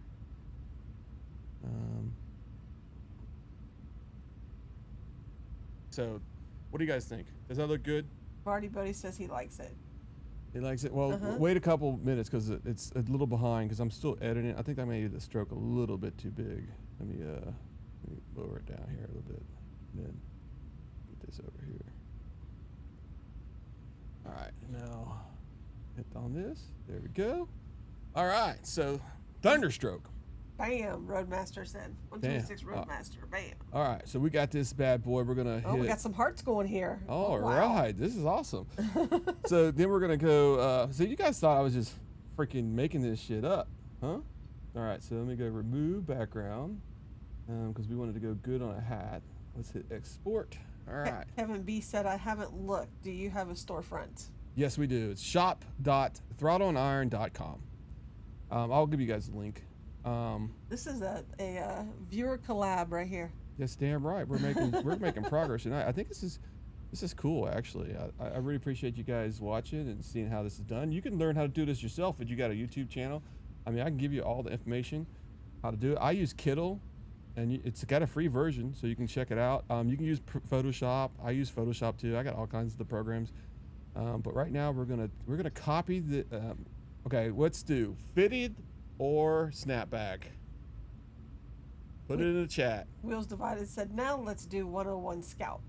101 1250 cc. 1250. Oh, 1250 cc. Oh, that's too much for a hat. No, not really. I mean, these hats can be. You guys can see here in a second. We might give it a shot there, Wheels. Anyway. Yep. So let me.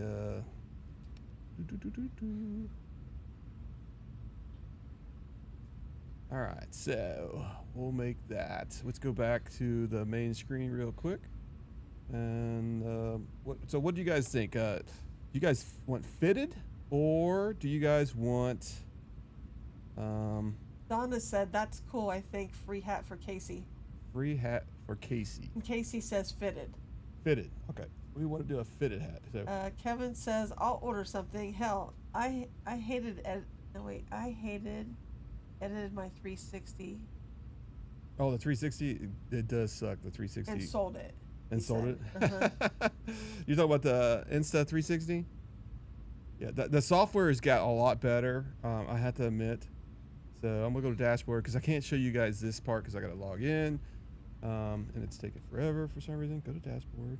I don't know why this website takes forever. Wheels Divided said he's kidding. He's joking.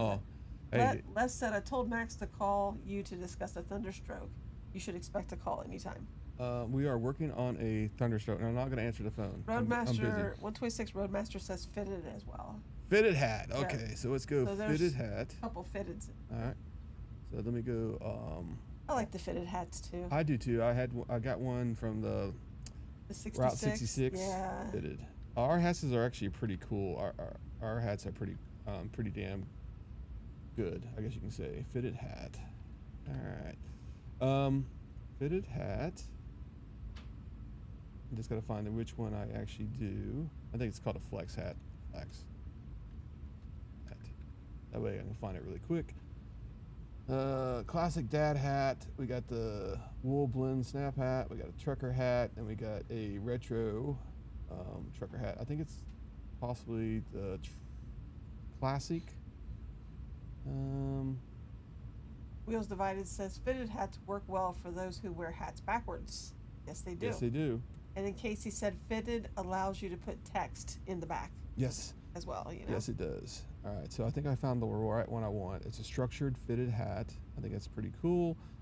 All right, so it's designed now. And let's bring that image up and do the 116. Wheels said, and like writing fish, you can have Throttle Iron printed on the back. All right, would you write like? Yeah, I do have Throttle Iron in the back. Our hat. You never had one of our hats. That's how it is. You want? Let's do it with red. Do you guys like red or white? As you can say. Most people like black. Black. Yeah. Let's go black and red writing. Okay, how's that? Let me make sure this thing is as large as it can get. All right. I think you guys are gonna be impressed with what I got here in a second. Does it sound pretty good tonight? I just want to make sure. All right, let's do. I want to make sure this thing's going to be not. Sometimes it cuts off that arrow, and I'm going to make sure it's there 100%. All right, got that done. Now I'm going to do the artwork for the back. Put the throttle iron. Yes. On. See, Kevin said yes, Insta360. Then he said, I need to see what size fitted. Yes. I always buy too large, he said. Try too large. Remember that one you got was like in between sizes? Uh huh. Yes, I remember that one. He also said black due to sweat. Mm-hmm. Yes, yes, sounds good. Black. Sound is good. Sounds as noise. Nice wheels. He found his what? Noise. His nose. Noise. All right, let's do add to shop. All right, add to shop. We're gonna add this thing to shop here in a second. All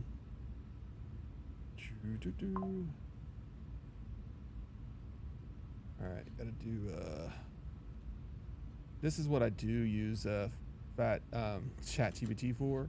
I do have it do my title descriptions and stuff like that. So don't hate me, but hey, it's a lot better than me writing it because I suck at it with being dyslexic. So so give me a second. It's gonna be, you guys are gonna see this live here in just a second. Les, you better be putting that buffalo chicken dip in Rangoons and putting them in the air fryer, buddy. I'll take ranch with that. My favorite way to have. I love buffalo chicken. Buffalo chicken dip. I love that shit. Freaking awesome. All right, so it is almost done. We are almost the legend. Ride the legend is what the thing came up. ChatGPT is on the 116 freaking, what do you call it, bandwagon. Jesus, man, this thing's biased. I'm telling you right now, ChatGPT is biased.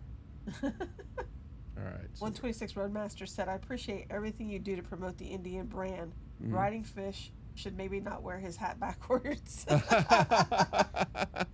Yes, I know. It's yeah. So how many people was actually on the let's do that in the chat. Give us a thumbs up if you was actually on the freaking trip. Route 66.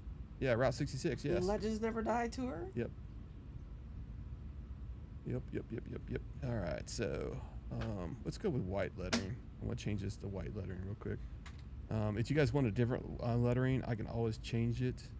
Just let me know. Small is 21 1/4 to 22 3/4. Large and extra large is 22 3/8 and 23 7/8. So there's your question on that, but you'll see it here in a second. It's gonna be. I'm gonna give you guys a link. Let's see, I want to edit the product again because I think white will actually stand out a little bit better. Unless you guys like it to be like kind of hidden a little bit. I mean, I can do different. I can do different. I know I was choking there for a second. What the hell was that? I know, it sucks. Coughing up a fur ball? Yeah, coughing up a curveball, boys. Fur ball. Yeah, I'm going to make this all white so it has no issues. Les says, why do I feel like I'm at the spelling bee national competition? Oh, this guy's fired.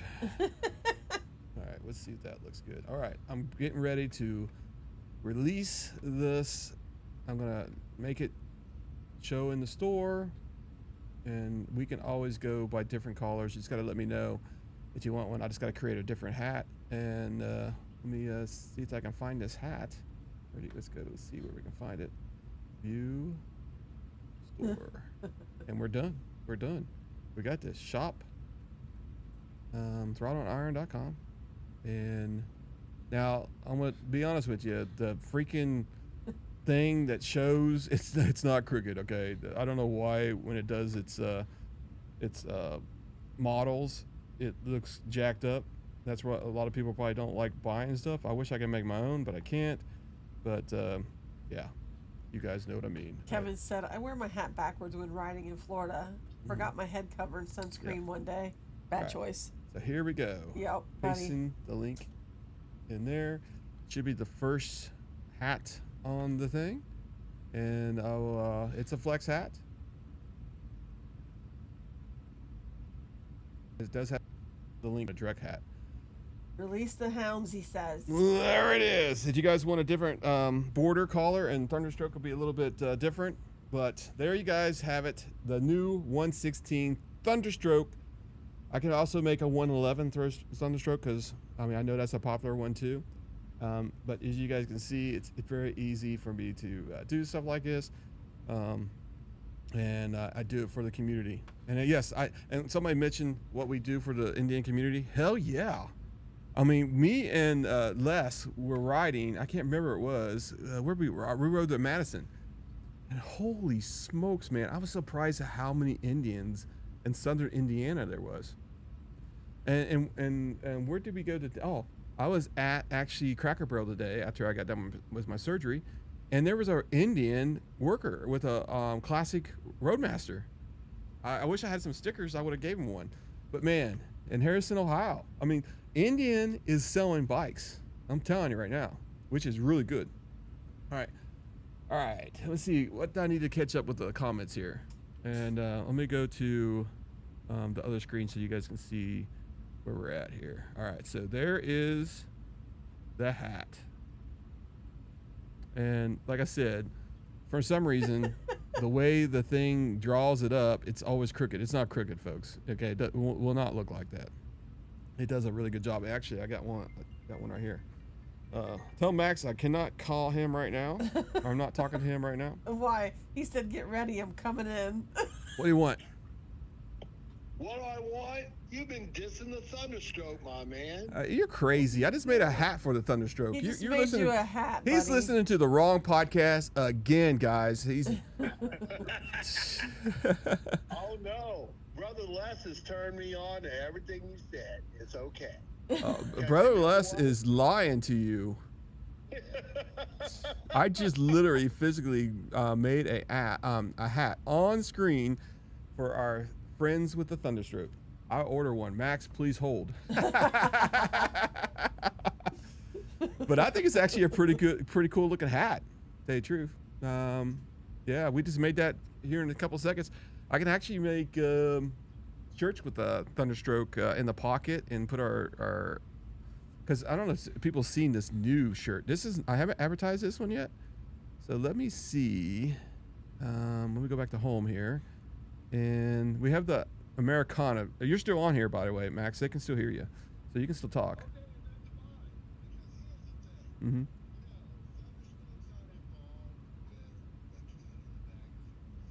Mm-hmm.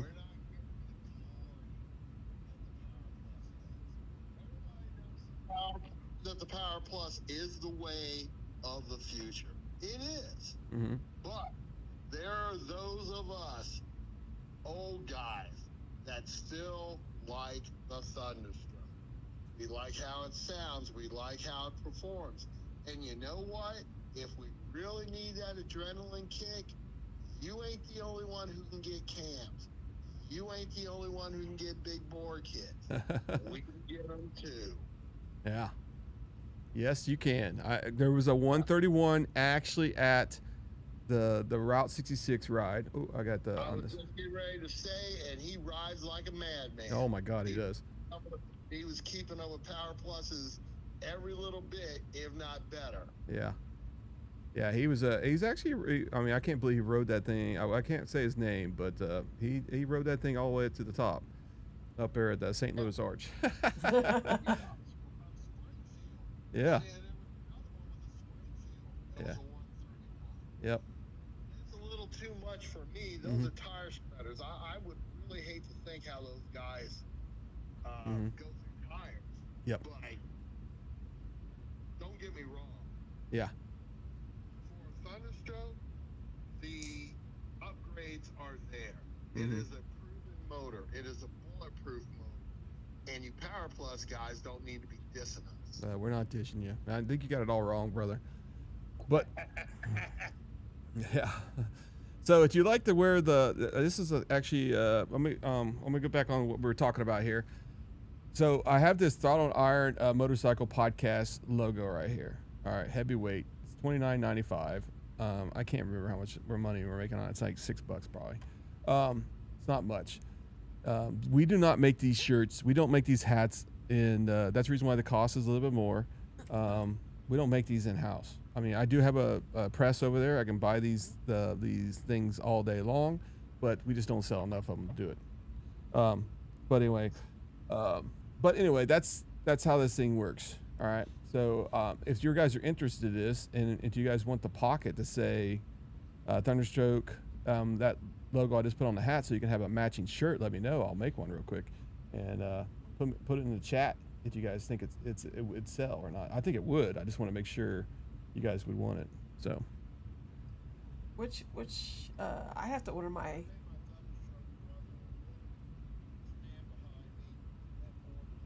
All right, order that. Okay, I will look it up and I'll make one real quick so you can get that into the store. Order my one too for 4th of July. Yep. All right. Yeah, he said hello. Hello, Max. Smoke that cigar, buddy. All right, let me go to my screen so I can edit this real quick, and I'll get that on there. Also, give me a second. I'll make one of these. What? Okay. Thunderstrokes forever. Oh my gosh. See ya. See ya. All right, let me go to the other screen here real quick, and let's go into the background and edit this bad boy. We'll make a shirt real quick. Kevin says, I think one of my dogs wants to call in. He's snoring so loud. Oh, I bet. Let's see, Thunderstroke edition. Let's do that. Thunder. Did you say I missed a correction on a word on one of the shirts?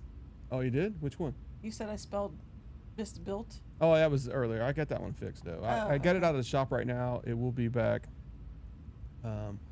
Did we fix it? Yeah, I did fix it already. Okay. I just got it to change it. Okay. All right. Let's see. I want to make this one Thunder. I tried to check them. I know. I'll show you which one I did it on here in a second. That's okay. All right. So, all right. Place. Let's see. I got to change the name here real quick. Thunder. All right. Thunder. This one's going to be Thunder Edition. I know. Let me just save this real quick, and then I got to update the URL. And let me. Casey says that it says hum. Can't get into the store right now. Unable to load featured products right now. Oh, really? That's why. You know what? It might be because I'm actually editing it. So. He's editing live in there, Casey. Yeah. Sorry. So. Yeah. Give me a second. We'll take care of that. I'm almost done. This is going to be really easy. Do you guys want a big 1/16 Thunderstroke in the middle, or you just want a pocket? I mean, that's a good question right there. Let's put a thumbs up if everybody wants the pocket, and a I don't know what other emoji you can do. I don't know. Let's see, 1/16 Thunderstroke. Let's make this thing white so it matches the shirt. All right. I don't know if I can actually. Why is it not redesign, design, edit? I did update it. Yeah, because it locks people out if you're editing. Yeah. I know it does. All right, I've saved it. I'm gonna unhide it here for a second. Let's see what happens. It says save a few minutes. That's this chicken dip will be done in 13 minutes. All right. Hidden. Let's make this public, and there we go. It should be public. I'm getting out of it now. Max said small front, big back. Small front, big back. Okay, cool. All right, so let's go shop. I don't know. It's working for me. Let me give you guys a link. That's because you're directly logged in. No, I mean I just went to the front page, and it said it was working. So let me get this back here again. All right, here we go. Kevin said light pocket. So how many people are close to Mid-Ohio while we're talking about this? And do you guys think that you might want to ride up there? We can do a ride event. We can ride at a Rome to the races. We'll start up at the Iron Pony dealership, and then we'll ride all the way up to the raceway. And if you buy the Indian tickets, you get a lap around the track. Now we're possibly going to be there Saturday and Sunday, so that's what I'm working on. I know Saturday I will be there, Les will be there, and I'm talking to Max going too. So if anybody's in the area or somewhere close and wants to go to a King of Bagger race and experience it, you want to go. Let me go back to this screen here, and let's go to Indian, and I forgot Durango what is it called, Connie? Isn't it the rendezvous? Rendezvous. I can never say that word. Because I mean, does it really sound like that? Look like that?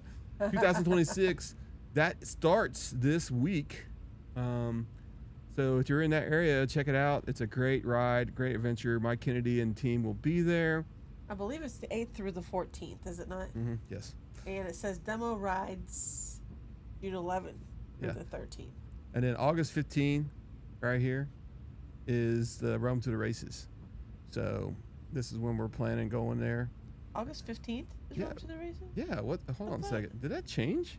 I thought it was earlier than that. No, I think it's right. It's right. That's from the Indian website. But I requested a day off. I'm hoping I got the right one. So June, July. So we're gonna be in.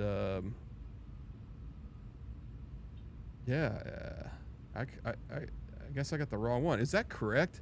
Mid Ohio is actually August 15th. Mid Ohio. There's something wrong. It is completely jacked up because I requested the wrong day, if that's true, because you gave me the wrong damn information. I thought it was like July 31st. No, I thought it was 2. But it says August 2026 right there, right? August 15th. What it says on here, Mid Ohio. Unless I got that wrong. It is July 31st, August 2nd. Indian needs to open their website and change it. Holy smokes. People are going to be buying the tickets the wrong way. Mike better be watching. This is the wrong information. Because when you click on the link, purchase your tickets today, it says July 31st to August 2nd. So this is correct. So they better get that fixed. I'm going to text Mike Kennedy right now and let him know. That way people don't get confused. I don't want people to get upset. Unless Mike's watching. He might be watching. You never know. But I'll text him that and let him know that that is not the correct information. It should be August 31st to the 2nd. So did you purchase your tickets? It's July 31st through the 2nd. July 31st to the 2nd, right there. That's the dates. And if you want to do the Saturday Indian ticket, includes a fan lap. It's $95. You can't beat that. You ride from a dealership. You can either ride from Indian Motorcycles of Columbus or Blair's Indian Motorcycle. All right. And then Sunday Indian ticket package is another $95. Or you can do the 2-day ticket package. Can you believe it's only $115 for 2 days? Includes one fan lap per weekend, Saturday or Sunday. Yeah, Wheels is putting it all in the chat. Okay. But he's got, like I said, he's got July 31st through August 2nd, Mid Ohio Sports Car, Lexington, Ohio. Yep. So Rut-row Raggy. yeah, the Indian needs to get that fixed big time.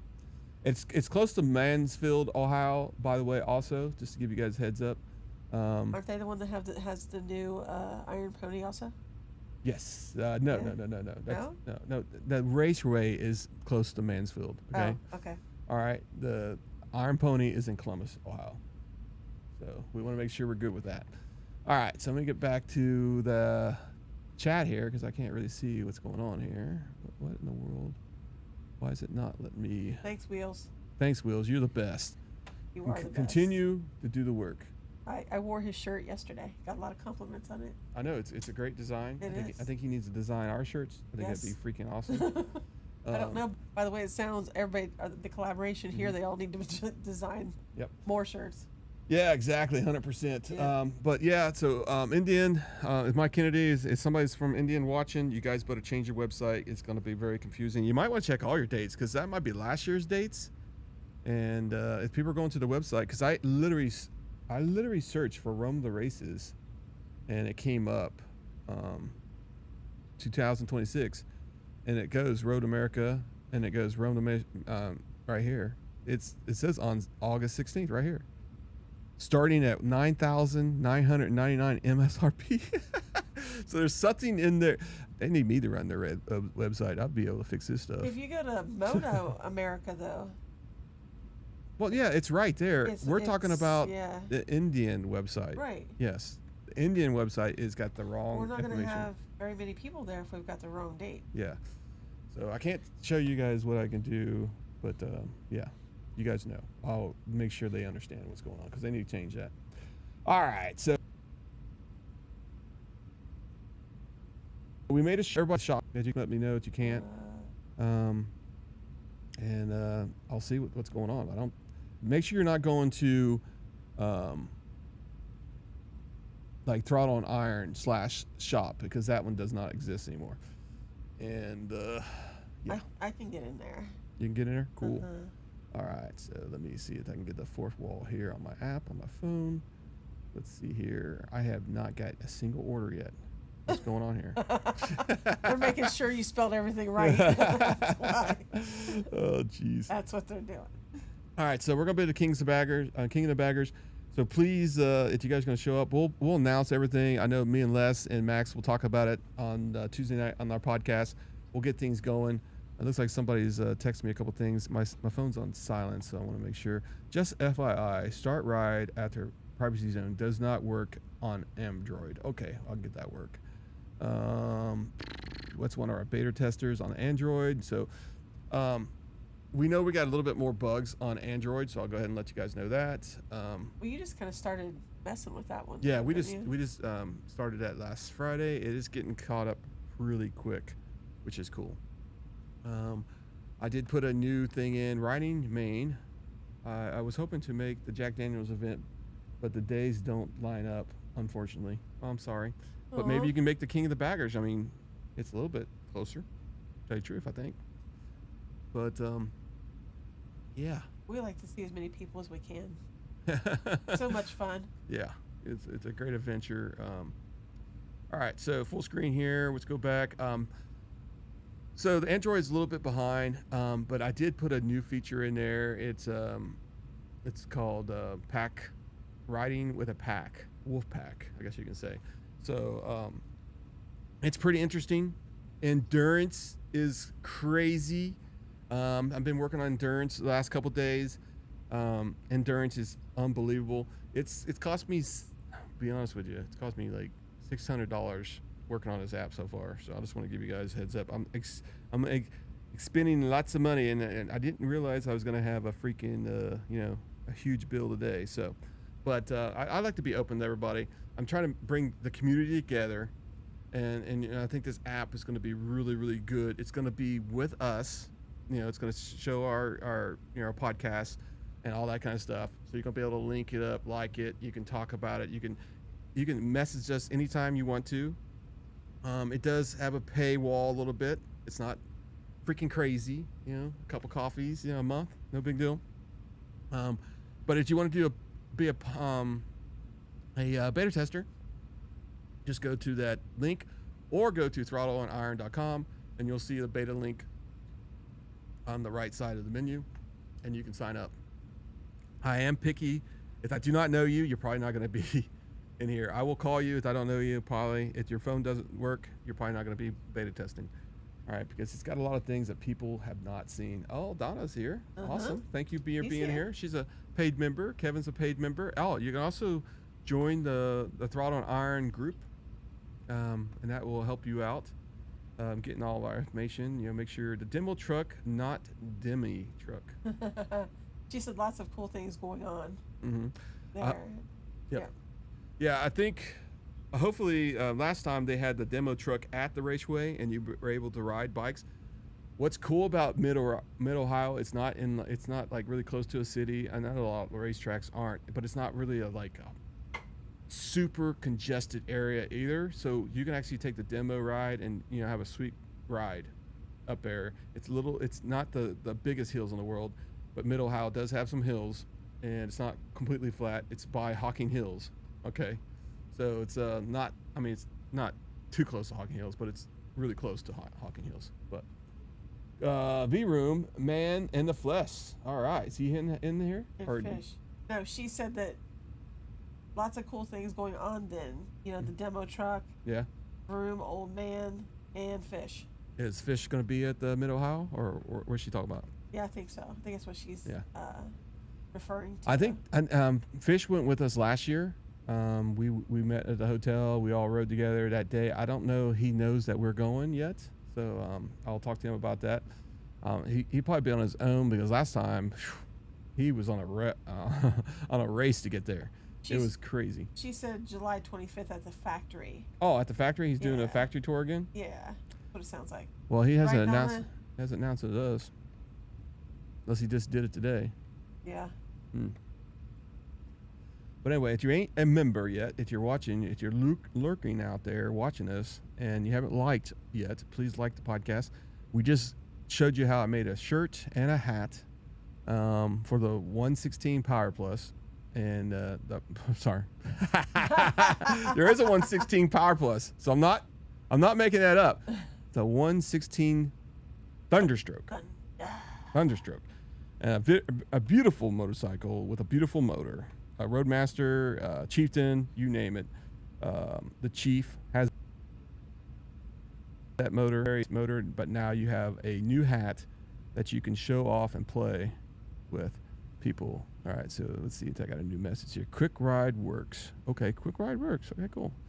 So, yeah, he's giving me some. I don't even know if he knows I got a podcast going on right now. Ed, he's just texting away to me. Yeah, we're doing a podcast here. We're having some fun. Not a podcast. This is like a little show.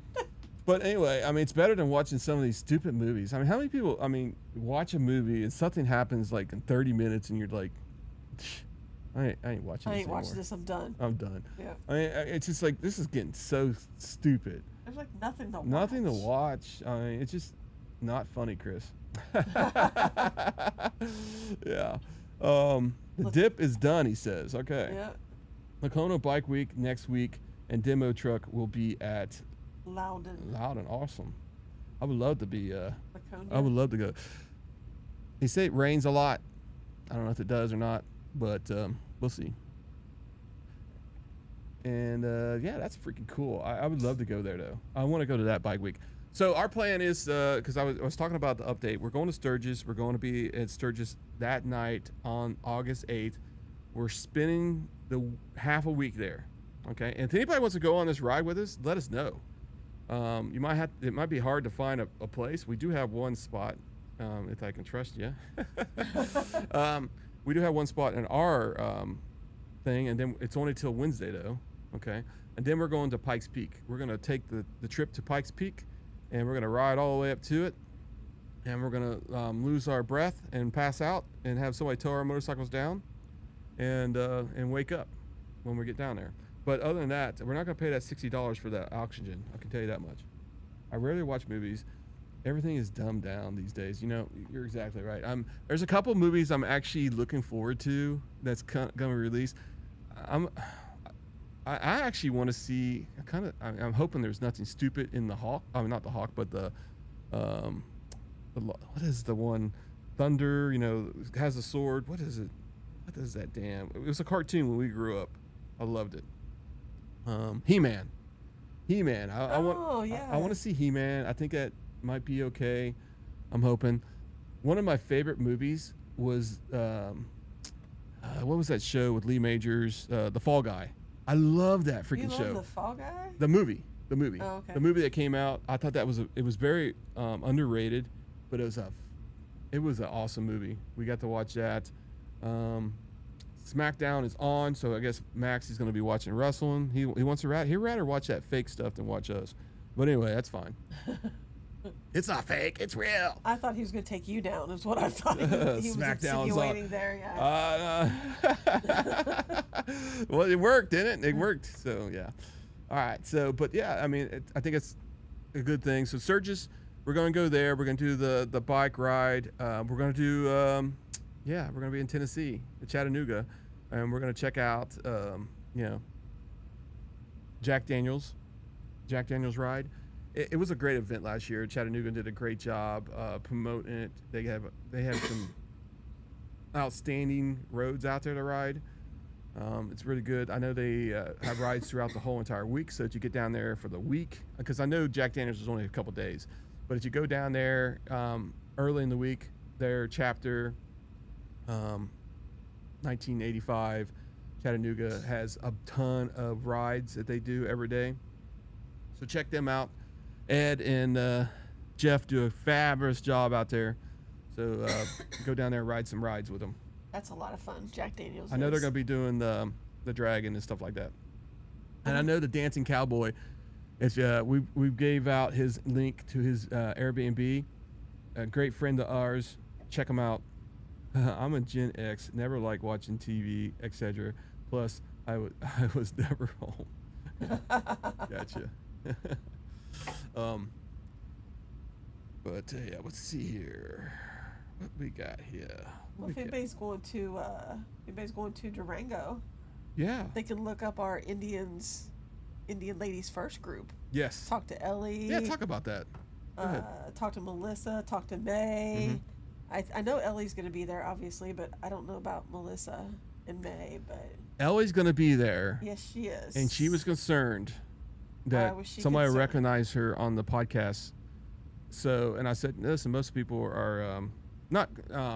She wasn't concerned. She just didn't know how to feel it. You know, I mean, like what to say or something like that. So be kind to Ellie, and also if the first person that says recognizes her and says hi and gets a picture of her, I will give you guys a shirt. So I'm putting the pressure on her. She's a sweetheart. Yeah, she's a sweetheart. She's a great person. I was talking to her today. She doesn't know this at all, my friends, but just be nice, you know. Yeah, we're gonna have her back on the podcast again eventually. All three of them, if they want. All three of them, if they want to. Yeah. Great people, great. They were a lot of fun. Yeah, and if you have any later riders out there in Utah and Arizona and stuff like that, they got a new chapter out there, so check them out. Yep. In Arizona, Utah, they've had one for a while, so. Yeah, Utah, they have a lot of fun. Those girls do. Yep. All right, so let's see what else we got here. Keep laughing. Don't dish when the SmackDown is running wild on you. Hey, that sounds like Randy, Macho Man, Savage. Oh, Donna's going to Durango. Donna, look them up. Yes, look them up, Donna. Yeah, look up Ellie and. I wish I could send you some stickers so you can hand them out for us and be our ambassador for us. I was actually thinking about doing a little bit of outreach out there. If I'll have to look at the budget and see what I can do. It's like if we can get a couple ambassadors out there, like in Florida, a couple ambassadors in, in the Midwest. He's in Iowa, so yeah. In Iowa and stuff like that, where we'll send you a shirt, send you some stickers, you pass them out at motorcycle events. You get a free hat, free shirt. She said yes. She would? Yes. Yes. Awesome. All right. Yeah. Thank you, girl. Yeah, thank you. Appreciate it. Yeah. So we'll see what we can do. I'll work on that, and I don't think it's going to be before the 8th though. The 8th, yeah, because I'd have to overnight them and cost me freaking $50. But yeah, what is the day? What's today's date? 5th. Okay. I mean, I could always mail into the hotel there if I knew what hotel you was at. But you can do that offline. You got our number, so you can call us anyway. All right. Of course, yes. That's awesome. I think that's a good idea. That's word of mouth, and our fans and our, I wouldn't say fans. Our family are our best ambassadors in this thing. Looks like we got a couple of subscribers, so thank you. I appreciate that. If you're a new subscriber, I really appreciate it, because that's how we had to talk about this last week about being a YouTube person, influencer, and stuff like that. And we had we met with some of our friends. We go out there and we meet them all the time, and it's great. It really is. And I guess you can say what were we gonna say, Connie? They're family to us, though. Yeah, family to us. We eat lunch with them. Yeah, it's a lot of fun. If we're hungry and we say, hey, let's go to lunch, and enjoy the time that we can spend with our fans anytime. Indian Fanboy, we met him in Tennessee. Great guy. He ate lunch with us. It wasn't planned. No, it was spontaneous. It's spontaneous. He stayed there for 2 hours and even demoed a shirt for us in our video. Yeah. That's going to come out soon for Music City. Yep. It was funny. Yeah. We'll see how it goes. Leaving tomorrow, and welcome to our new subscribers. Exactly right. I really appreciate you guys. All right, let me see if. Let me go to YouTube real quick. If Les wants to jump on here for a second and say hi to people. He's too busy. He's too busy. Chicken dip. His chicken dip's done. That guy, man, that guy. You gonna chase it with s'mores or s'mores? Oh my gosh, I can't wait to have some s'mores. I'm telling you. Actually, that's 5 subscribers. Well, I don't know. I can't remember what we were. I think it's almost 5. Freaking awesome. I really appreciate you guys. Anything that you guys can give us, go to Throttle Iron and use our contact form. And if you'd like to see special guests that we can reach out, we can do that. We can. That's where we get most of our interviews is from our guests and our viewers, and our family. I guess you can say. I gotta just keep on saying that, and so I can remember it. But yeah, that's a brand new member, Rumble and Raw. I think he. You don't have to not call in like that. Like use your link on your computer. It's going good, Les. How you doing? You could have just chimed in. Well, I have to go turn my computer on, and I'm not guaranteed that thing will start up. Oh, it's just like mine. I get it. I've had technical difficulties with that thing. Mm-hmm. That's awesome. So I'm sitting on the driveway in front of the fire. I have not had s'mores, but the chicken dip is done, and I think it's probably the best batch I've ever made. Ever. So you're trying to say that we need to come over? Yeah, heck yeah, man, come on over. He's waiting for us for the s'mores. Gonna whip them s'mores out today. Yeah, I wouldn't mind it. What time is it? 10:20. Well, it might be a little late for you. Maybe we can do it tomorrow night. Let's do it tomorrow night. You know, we should do a podcast at the fire pit. Hey, we can do that. And I have s'more material, so we can make those until you don't want to eat them anymore. You know what? We could call this Friday Night Bike Week, and we can have bike night, all right? And then we can have people submit their photos of their bikes, like we're having a bike night on every Friday night, and we can sit at the fire pit and just randomly talk about stuff at your house, because I got the new mobile set, you know? Okay. We just got to get the mosquitoes taken care of. But other than that, I think, what do you guys think? You guys, a thumbs up in the chat if you agree with this. I was wanting to, I wanted to do a solo thing, but we can do a bike night. You want to do a solo thing? Yeah, I think it's a good idea. I mean, but I don't want to put a hardship on your life. I understand you were out there every night enjoying your neighbors walking by, and your neighbors walking by seeing a camera and a light and a freaking fire pit and us talking to people. They might get they'd be like, what is this guy? Some kind of celebrity? And we might have a crowd build up. What do you think? Hey, that'd be okay. They'd probably all want to join in. I don't see. Is anybody putting any thumbs up? I guess nobody liked that idea. Yeah, Mike. I want to offer free shots. A bike pod. Yeah, a flavored crown. Join the podcast, and I bet you will have a big crowd. Yeah. I think it's a good idea. Oh, look. Hey, Mix. I was just talking about you tonight, Mix. We haven't seen you on there for a while. Welcome to the podcast. Appreciate you subscribing and being a member, man. And what's that? Oh, nothing. Heather's folding up her chair, going in the house, because she cannot resist any longer going getting some chicken dip. Chicken dip. So Friday night, bike night. That's or would Saturday work better for you guys? Saturday better or Friday night? Probably Saturday night. Saturday night, because I can do a solo thing on the Friday night, and Saturday night will we do because I don't close on Saturday nights.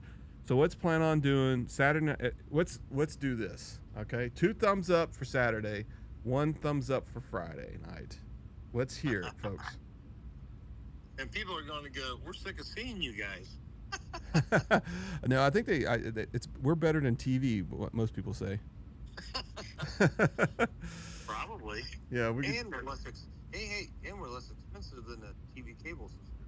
All right. So yeah, exactly. So we're a little we're kind of on a delay. So remember, 2 thumbs up for Saturday, 1 thumbs up One thumbs up for Friday. All right, let's get them people in there. Tony, hey Tony, High Five Music 95. Welcome to the podcast. Must be a new person. I guess she's able to see people before I can, which is kind of strange. But not usually, no. Yeah. Yeah, but I used to be able to click on this thing and it will tell me who's actually viewing, but it's not showing it anymore. So, what were you saying? People are incognito. Yep, that's all good. But she sees them when they join, so that's all that matters. All right, so it looks like Saturday is going to be the night. Well, we got Mix. Would Saturday work for you, Mix? I just want to make sure. If we did do Saturday, could you actually? I mean, you might be busy. You might be busy. It's going to be late. It's going to be 9 p.m. It's going to be a late one because we don't want to do it too early because we want people to be able to ride a little bit. Either or we're usually home by dark. Yeah. Awesome. All right, cool. So Saturday night we'll do a test. We'll see how it goes next Saturday. Most of us are. Are you going to be back from Tennessee? Oh yeah. We'll be back late in the afternoon. For the evening, and I have plenty of stuff for s'mores. I can grab some hot dogs too. We can cook some hot dogs over the campfire and do a podcast. Okay, Mix just joined up to the beta test. Also, awesome. Thank you. Appreciate it. And I'll get your Android. It'll be a couple days because I'm going to do an update on there, and I just got to make sure it's working. I got my little test phone from Ed, and then I will push that up because it's been written the same time as the actual iPhone one, but believe it or not, they're different platforms. So there's some things that don't work because I've done almost 95% of my 100% of my testing on the iPhone. So when it comes to Android, there's some, so the GPS system is totally whacked on an Android phone. I'm telling you, it's so hard to do a GPS pinpointing. I had some issues with speed on the iPhone, and literally I've been watching video after video about GPSs and how they work and all the documents and stuff like that. But on an Android, when I first did the update on Android, the GPS would move almost 300 yards back and forth, never stayed in one spot. It looked like I was moving everywhere. It would go from 0 speed to 30 miles per hour, and I haven't even moved. And I was in my basement. Hey, so Chris, it's just a message to Android users. If you like it, it's okay to be wrong. Okay. Oh gosh. He says I'm totally familiar with what I'm talking about. Awesome. All right. So anyway, I'm glad to see you, Mix, and I literally, if you watched the podcast at the beginning, I was talking about you. I was like, man, where's this guy at? I haven't seen him for a while. I'm glad to see you. I appreciate it. And that's how I remember my family, man. I'm telling you, I remember when I haven't seen him for a while, and I do a check-in. Like if I haven't heard anything from Riding Fish, I usually send him a text, man, how you doing? How's everything going? I do the same thing with Bob. I do the same thing with Angelo from TNA, but she never answered me last time, so he must be mad at me. But you know what I'm saying. All right. We're not going to Smoky Mountain Bike Week, are we? When is it? September 26th through October 3rd. We did go last year. If I get that, we did. Yeah. So if we can get that weekend off, we can probably make that happen. It's only 4 hours away from us. We actually went down and came back the same day. Because Ride in Maine will be there, he said.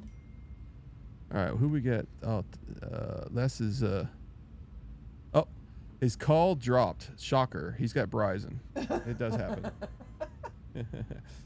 All right, so next week we're going to have the campfire. We're going to have bike night. Saturday night bike night. And we can also have a call-in. And, yeah, we can do that. We can make that happen where people can call. Is the spring, summer, I'm out riding every night almost here in Atlanta. That's cool. I understand. That is cool. Yep. But it is kind of early. 9 o'clock. I'm on the same. We're talking about the same time that you are. We're on Eastern Standard Time too, so we're talking about 9 o'clock. So it might be okay for you. It might work. So we'll see how it goes. But yeah, we'll still be talking about 10:30. You know, so if you get on, you get on. It'll be great. But anyway, I appreciate you being a subscriber. No, that's his iPhone. Yes. So Durango is this coming week. So go out there and have fun, guys. If you're there, it's a great. I understand it's one of the best Indian events of the year, other than Jack Daniels. And we'll definitely be at Jack Daniels. So come hang out with us at Jack Daniels. We're going to be at the King of the Baggers race in Mid Ohio. I'll send Mike and let him know that the information on the website is wrong, and maybe he should have me work for him and do that website stuff. Just kidding. We'll make sure it's right. Yeah, we need to tell him that. But it's all good. And the state of Indian, I think it's in good shape with all of us watching and everybody that's riding Indian motorcycles and buying them every day. I think it's freaking awesome. I miss you guys a lot, but got my Pursuit in Knoxville. Freaking awesome, man. I love my Pursuit. Great freaking motorcycle. But if you're, weren't we hanging with Doc Harley? Yeah, we went to that, yeah, for the first time, and I was kind of surprised. We went the first weekend, and they said we badass. We probably went to the wrong weekend, because we went to the Harley dealership, and it seemed like most of it was there, and then they had some of it at the mall that they have there, the little strip mall. Yeah, that's where we were at with Doc and Harley, Doc Harley was there. I seen Brian from Clockworks there. There was a couple people there, a bunch of vendors there, which is pretty cool. I thought it was kind of small. That's the first event I ever went to, so I thought it was kind of small. But I mean, it's huge at the Harley dealership. I'm telling you right now, it's huge. Yeah, I think the overflow was the mall, wasn't it? Yeah, the mall was like a little bit of overflow. It didn't, and it was also late when we got there because we had to get going, and there was some rain coming in too. And Les's wife, which he can't call in because his phone's resetting, Heather wanted to go home now. No, she didn't want to get. She knew the rain was coming. Foothills Mall, exactly. So are you planning on going there, riding Maine? He said he was going there this year. Yep. Oh, sweet. Yeah, he said he was there last year, I think, too. He just missed us, remember? Let's see here. After dark, yeah. So I'll do after dark on Friday nights. That's where we'll just chit chat. We'll do a little question and answer. We'll maybe do that every week, or we'll maybe do it once a month. We'll start the bike night on Saturday night. We get done with riding. Most of the time I ride with him anyway, and Max, and then we get home and just set the bikes around the fire, and we'll have a fire pit, and we'll eat some hot dogs and some freaking s'mores and talk about bikes. And you guys send us some pictures of your bikes. I think that'd be cool. Like, it's a bike night. We'll just line them all up.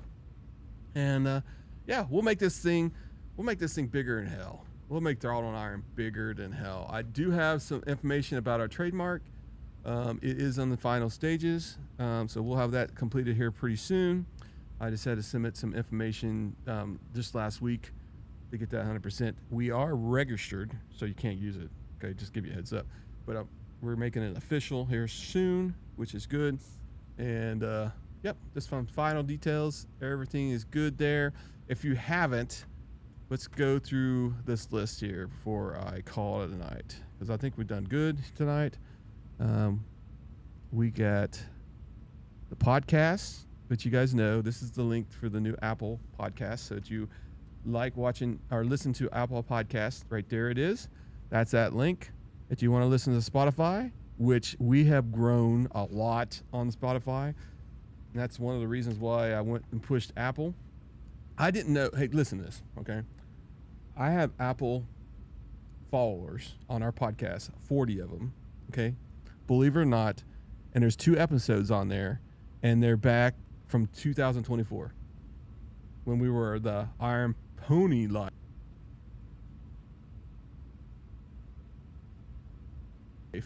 He's just waiting us to have a new episode for over 2 years. That's crazy, huh? All right, so yeah, I will be there on the 26th until Friday morning, and I will be riding everywhere, of course. Awesome. Maybe we'll get to ride with you. Maybe we'll, if we stay there long enough, we'll take a ride, because there's a lot of freaking roads there, man, and we got them mapped out. Now, I do got to tell you, the Devil's Triangle is actually closed right now. And if you're a motorcycle rider, even if it was open, do not ride it right now. It had a lot of flood damage. The road gave away in a lot of spots. Oh, wow. So if you're used to riding that ride and it's open, if you try to take it too fast, you can come into a curb that is, got some debris, got some road foliage and stuff like that. And I'd rather you not ride it until we tell you it's 100% good. So do not ride the Devil's Triangle right now. It is about very popular. Well, it's not that popular yet. It is it's better than the Dragon. I can tell you that much. But it is a very nice road. Steel Horse. I think Steel Horse is not. I don't know if they're still there. They might be still there.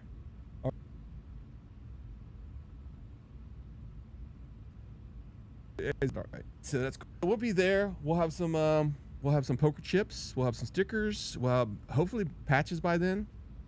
We'll see. We'll see how it goes. Maybe we'll have a couple of shirts. I know we're gonna have some shirts for Sturgis. Yeah, I'm wanted, dead or alive. Oh, cheap. But anyway, yeah, just be careful with the Double Triangle. Hey, what you guys think about the new song? A lot of people ask me on Spotify, what is the songs that we have that we play on our podcast? Yes, they're AI. Yes, I do the lyrics. Yes, I do the tone. Yes, I do all that kind of stuff. It just creates the music. And I could not afford it any other way. I know that, yes, go get you an artist, pay them up, but you're talking about $500 per song, and maybe it's the song that you don't like and that kind of stuff. But that's the reason why I do it. It's a great resource for me, but that song, I have a bunch of songs, guys, that we're going to be releasing on Spotify. If you like music, all the songs that you hear on our podcast will be released on Spotify one after another. I might do 2 or 3 at a time, but it does, because you got to go through, even though it's AI music and it's copyrighted, because I got copyrighted music that I use. Not my copyright, okay? Get that right. And then we push it to Spotify, and you can just add it to your playlist. It's also on Apple Music, so you can do there. We have one song up there right now, but I will be pushing the rest of the songs up there. But you have to go to a distributor, and it does cost per song, so just give you a heads up. Everything is not free, folks. Not everything is free. So let me see. Where is there's the music. So this is the new song. I thought it was freaking badass. Rim, heads down, engines quiet.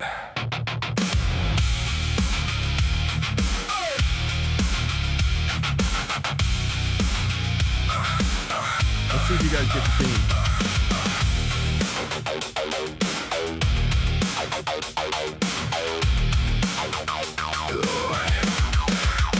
Lord, watch over us as we ride today. Keep our hands steady and our minds clear. Guide us through every mile we take, and bring us all back home safe. Let us ride with respect. Let us ride with purpose. And let us never forget the ones who ride with us and above us. And above us.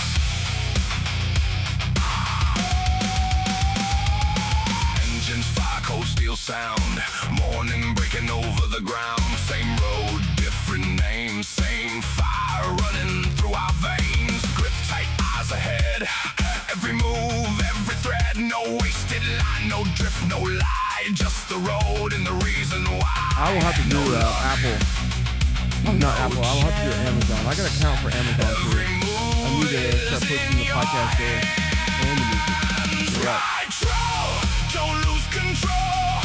Every mile cuts through your soul. Through the storm, through the night.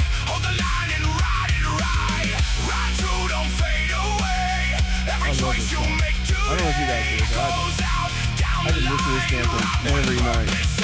Told you to make it on Spotify. I am. I'm gonna push it. I'll probably push this one up before that. Heat rises, tension builds, city noise and open fields. Different roads, same code we live. Take nothing more than what you give. You feel it there but never speak. The quiet force beneath the heat, like something walking side by side, keeping you alive. Every second counts when you're locked in place. Tunnel vision riding at a steady pace. No drift, no slip, no time to stall. One wrong move and you lose it all. Discipline over instinct, stay aware. Feel the pressure but you don't break there. Stay sharp, stay clean, stay in your lane. Control is everything in this game. Hold it down, lock it in. Steel nerves under skin. If you're just tuning in right now, we're actually listening to the song. I'm going to turn it off for a second, but I thought you guys would listen to it. Know what this is about. But as Will's Body said, yes, everything costs money. You got to get the songs freaking copyrighted. You got to do everything. It's crazy. Everything you see we do is not free. Everything costs money. Don't lose control. Every mile cuts through your soul. Through the storm, through the night. Hold the line and ride it right. Ride true, don't fade away. Every choice you make today echoes out down the line. Ride with purpose every time.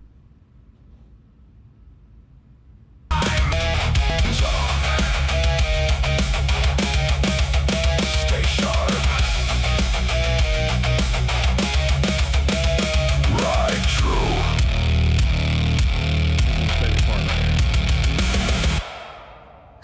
The ending. Oh my gosh. I'm just kidding. This is good, man. I think it's great. It's a good song. I do have another one I really like too. I don't want to bore you guys with the songs, but I've definitely I think I got like 15 songs so far. I got a freaking album coming out. I have one that I was going to release for Mother's Day that Connie would absolutely cry. It's sad. I do have female singers, believe it or not. You know what? I should do the female song just a little bit because I just push it up a little bit. I did push it. Connie likes that one. I think it's really good. You know, Ride Main said it reminds him of Disturbed. Oh yeah. It kind of does, doesn't it? Yes, it does. Yeah. Yep. I control the tempo. I control all that kind of stuff. It takes me about 20 hours to make sure the lyrics are good, and the chorus and that kind of stuff, and that kind of stuff. But it's really helped me out a lot, to tell you the truth. I mean, you don't know how many times I played a music song from these, even though they are both free copyright music places, free music places. Somebody always goes and says, guess what? Well, I have the papers, I have the license, I have everything for these songs. Nobody can just give me a strike, which is cool. And that's the reason why I started doing it. I mean, it's the only way you can make money. Not money, but I mean, it's the only way you don't lose money. Yeah. And you don't get strike. Copyrights. Yeah, copyrights. So that's what sucks. I'm on the pro plan, you dumbass. Trying to go into the my studio here because I got a studio that you can change the lyrics and stuff like that. I had to be logged in, so let me. Cutting you off. You're cutting me off. It's cutting you off. All right, let me see if I can find the female song here. I think this is it. Oh, let me get the right one. Here it is. Here's the song. I don't know if you guys can hear it. Let me know if you guys can hear this.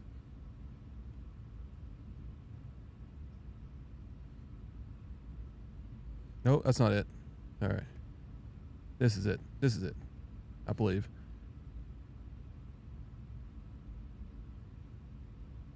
Yep, that's it. All right, good. I just want to make sure.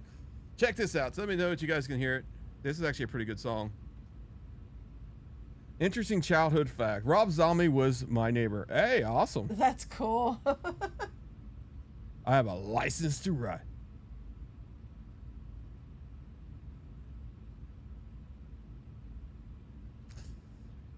This is I made this song for somebody, Endurance. endurance. This is like riding 50 states, 48 states.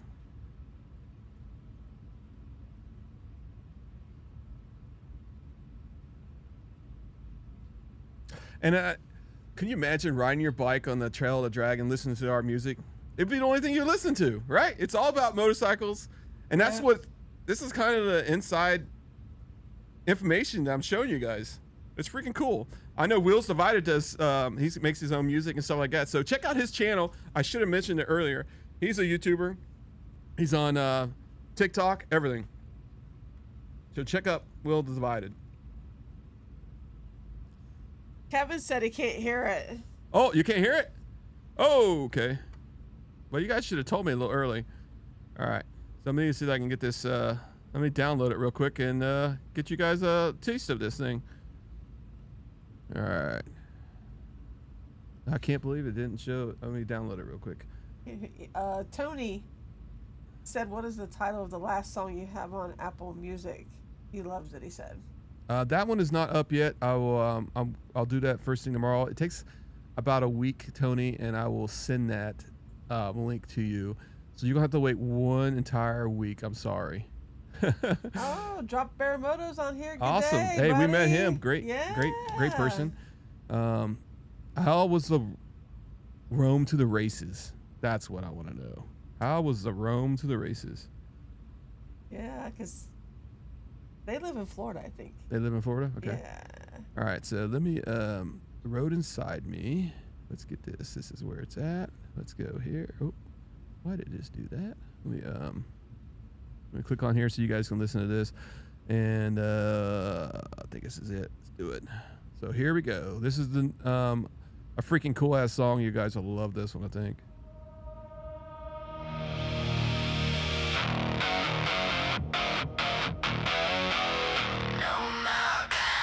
No plan. You guys didn't know that first song that we earlier, it actually had the biker's prayer at the beginning. One of them. And that's the reason why, it's not the 100%, it's my biker's prayer. But yeah, it starts out with saying a biker's prayer, and that's the reason why I did it like that. Keys in my hand, engine turns slow. I don't Can you guys hear that?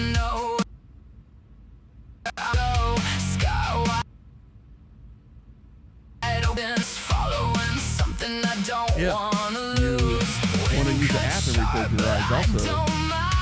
Make sure you're download our data app on the phone. Closer to something I already knew. I don't chase it, I don't run. I just move when the feeling comes. There's an open road inside me.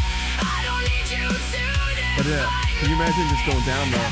You might go a little faster listening to this music. So, I might have to put like a disclaimer out. While listening to music, slow down.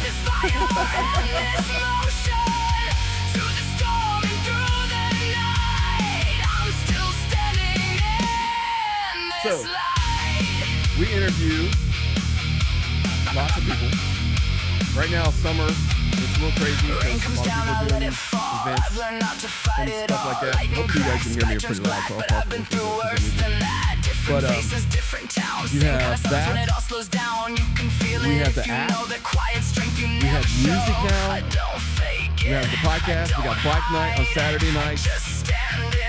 Man, we're gonna be in your house almost 5 nights out of the week. Because you're gonna be listening to us, maybe more. So you just might as well give us a key and we can hang out. And just give us some directions, we'll just come to your house. Have a podcast right in your backyard. Let me turn this down a little bit. I can turn this down a little bit so you guys can hear me. So this is a endurance ride. Because we know we have a lot of riders that are women that watch us, and we try to have women riders guests. And I thought I just couldn't just do, men singers on our music. So we have to do. No, you cannot. So that's the reason why I do it. No shortcuts, no easy road. I carry this weight, I own this load. Every mile got say. I just listen and find my way. Feel it rise, feel it stay. This is mine. I don't sway.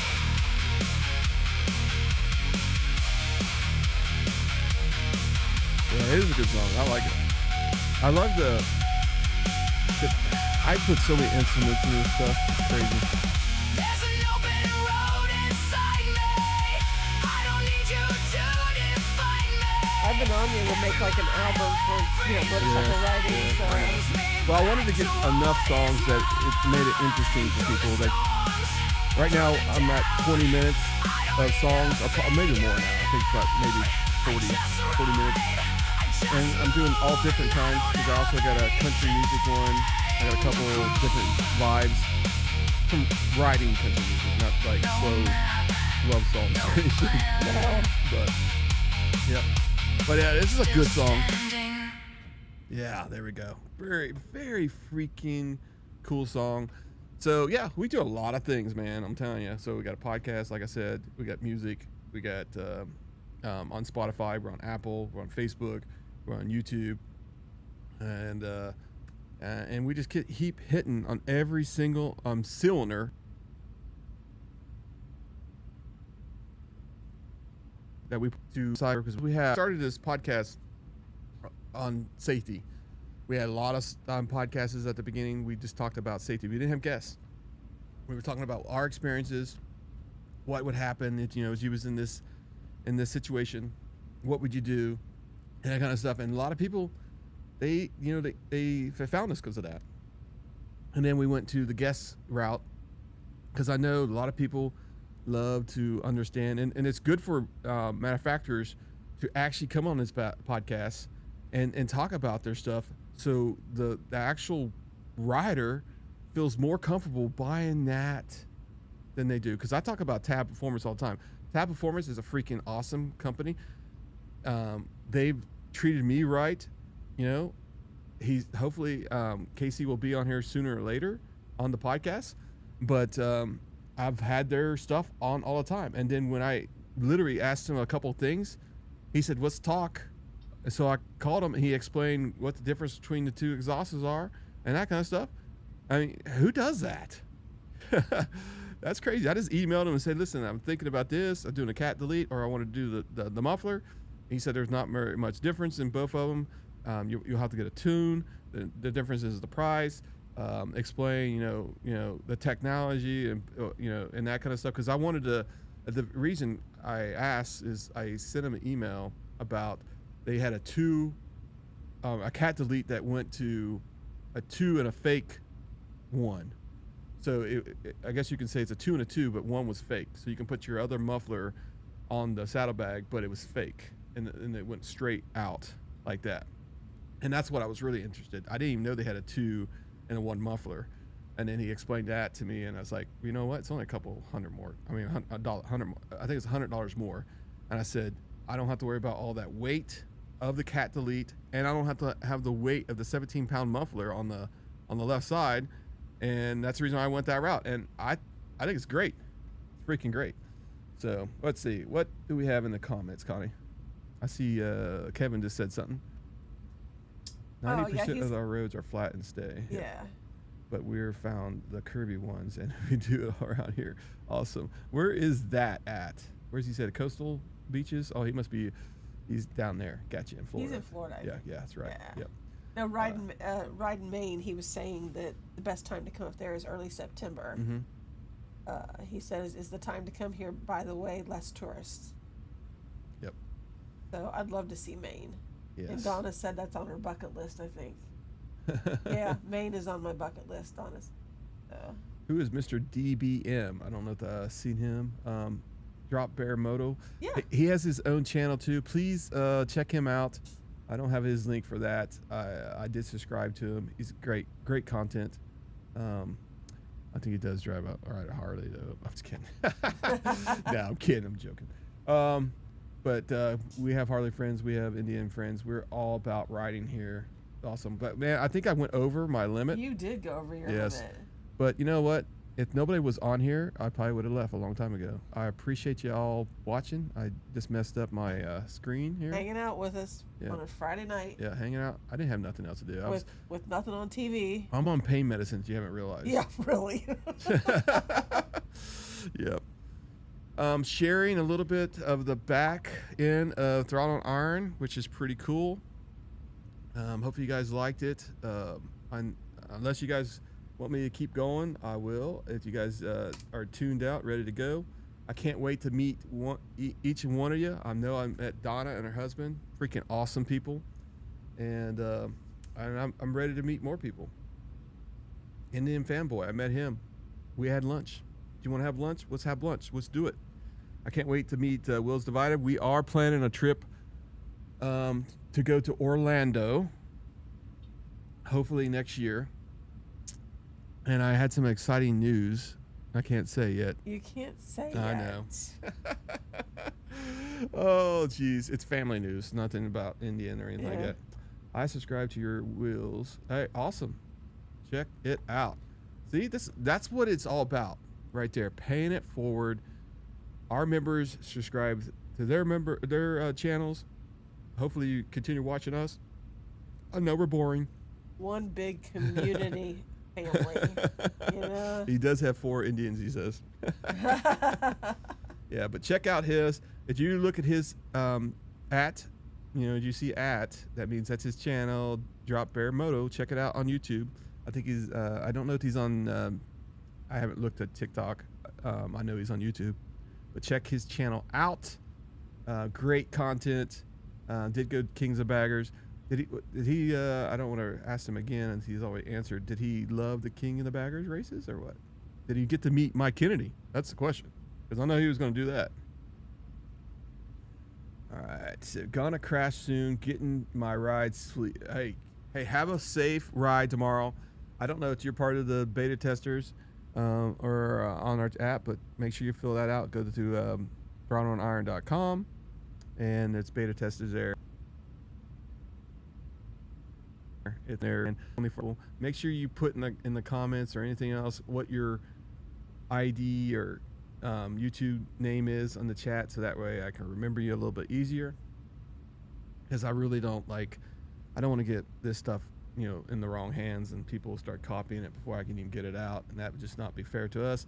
So no, you've been working pretty hard on this. You and the collaboration of Ed and different people. Yep.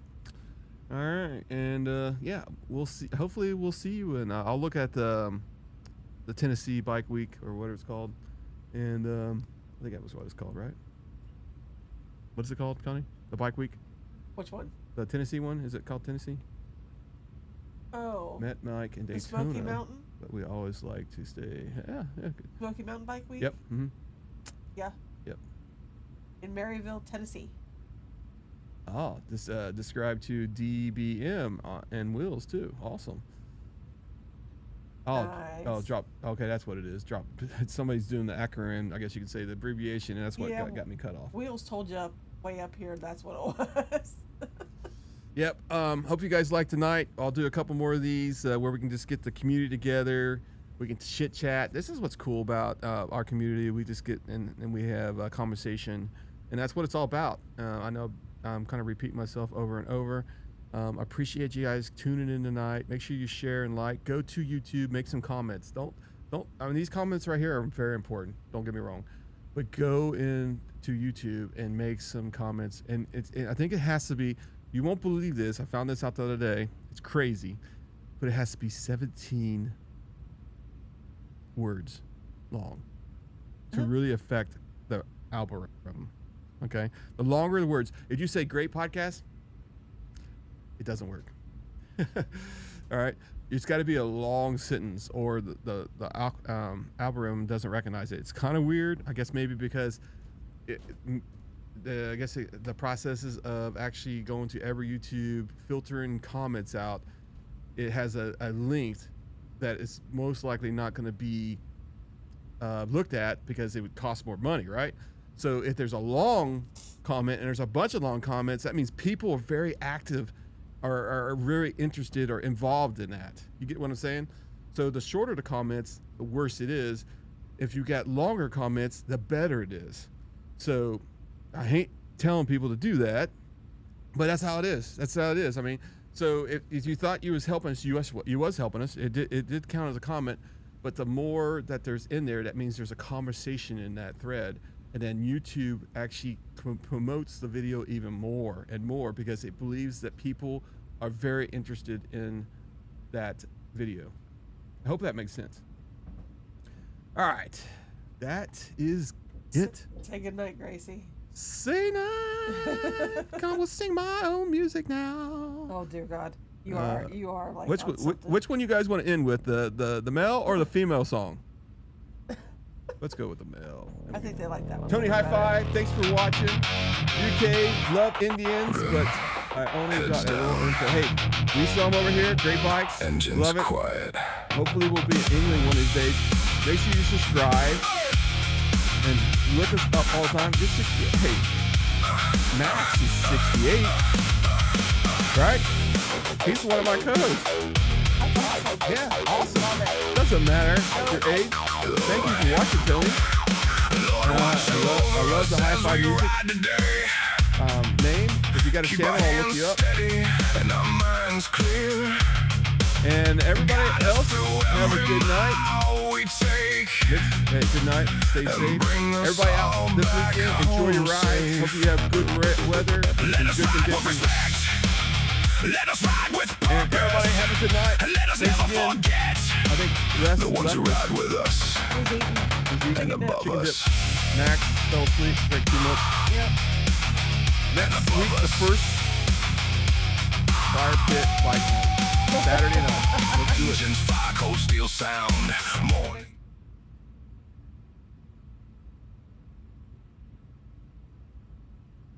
Oh, yeah. Wow. So, yeah, that's the reason why we have so many members on the right side. And hopefully they'll continue watching. Hopefully some of these people were actually on tonight. I know last week, Zan the biker was on here, which he was here I think all night, which is pretty cool. Mm-hmm. But if you want to become a real member, you can change that new to a 1, and you'll be here having fun with us all the time. But anyway, I don't know who wants to say it. Who wants to say all these people's names? You got to be careful with like the 28th one. Is it my turn or is it Les? I don't care. Whatever. Go right ahead, Max. You can do it, buddy. You can do it.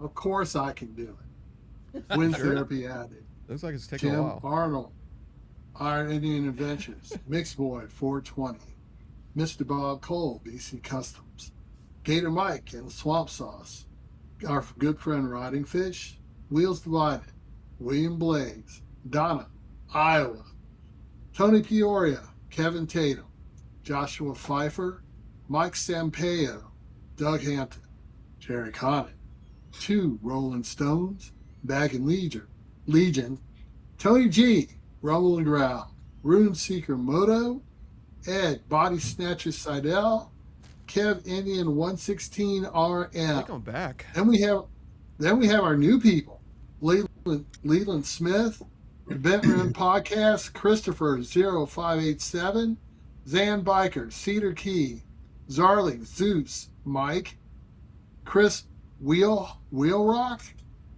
Rouch, Wheel Rosh, Murph Surf, Dark Soul Corner, Sick Bastard 71, Jay Lemmerts 51, and Behind Rudy's Ferry. Yeah, welcome all. Yeah, welcome everyone. So, Mr. Blaze, I rode with him this last weekend on the Freedom 250 ride, and Tony Peoria as well. So was nice to ride with them. Yeah, this last weekend. If you get a chance, check it out on Dragon Slayer 160.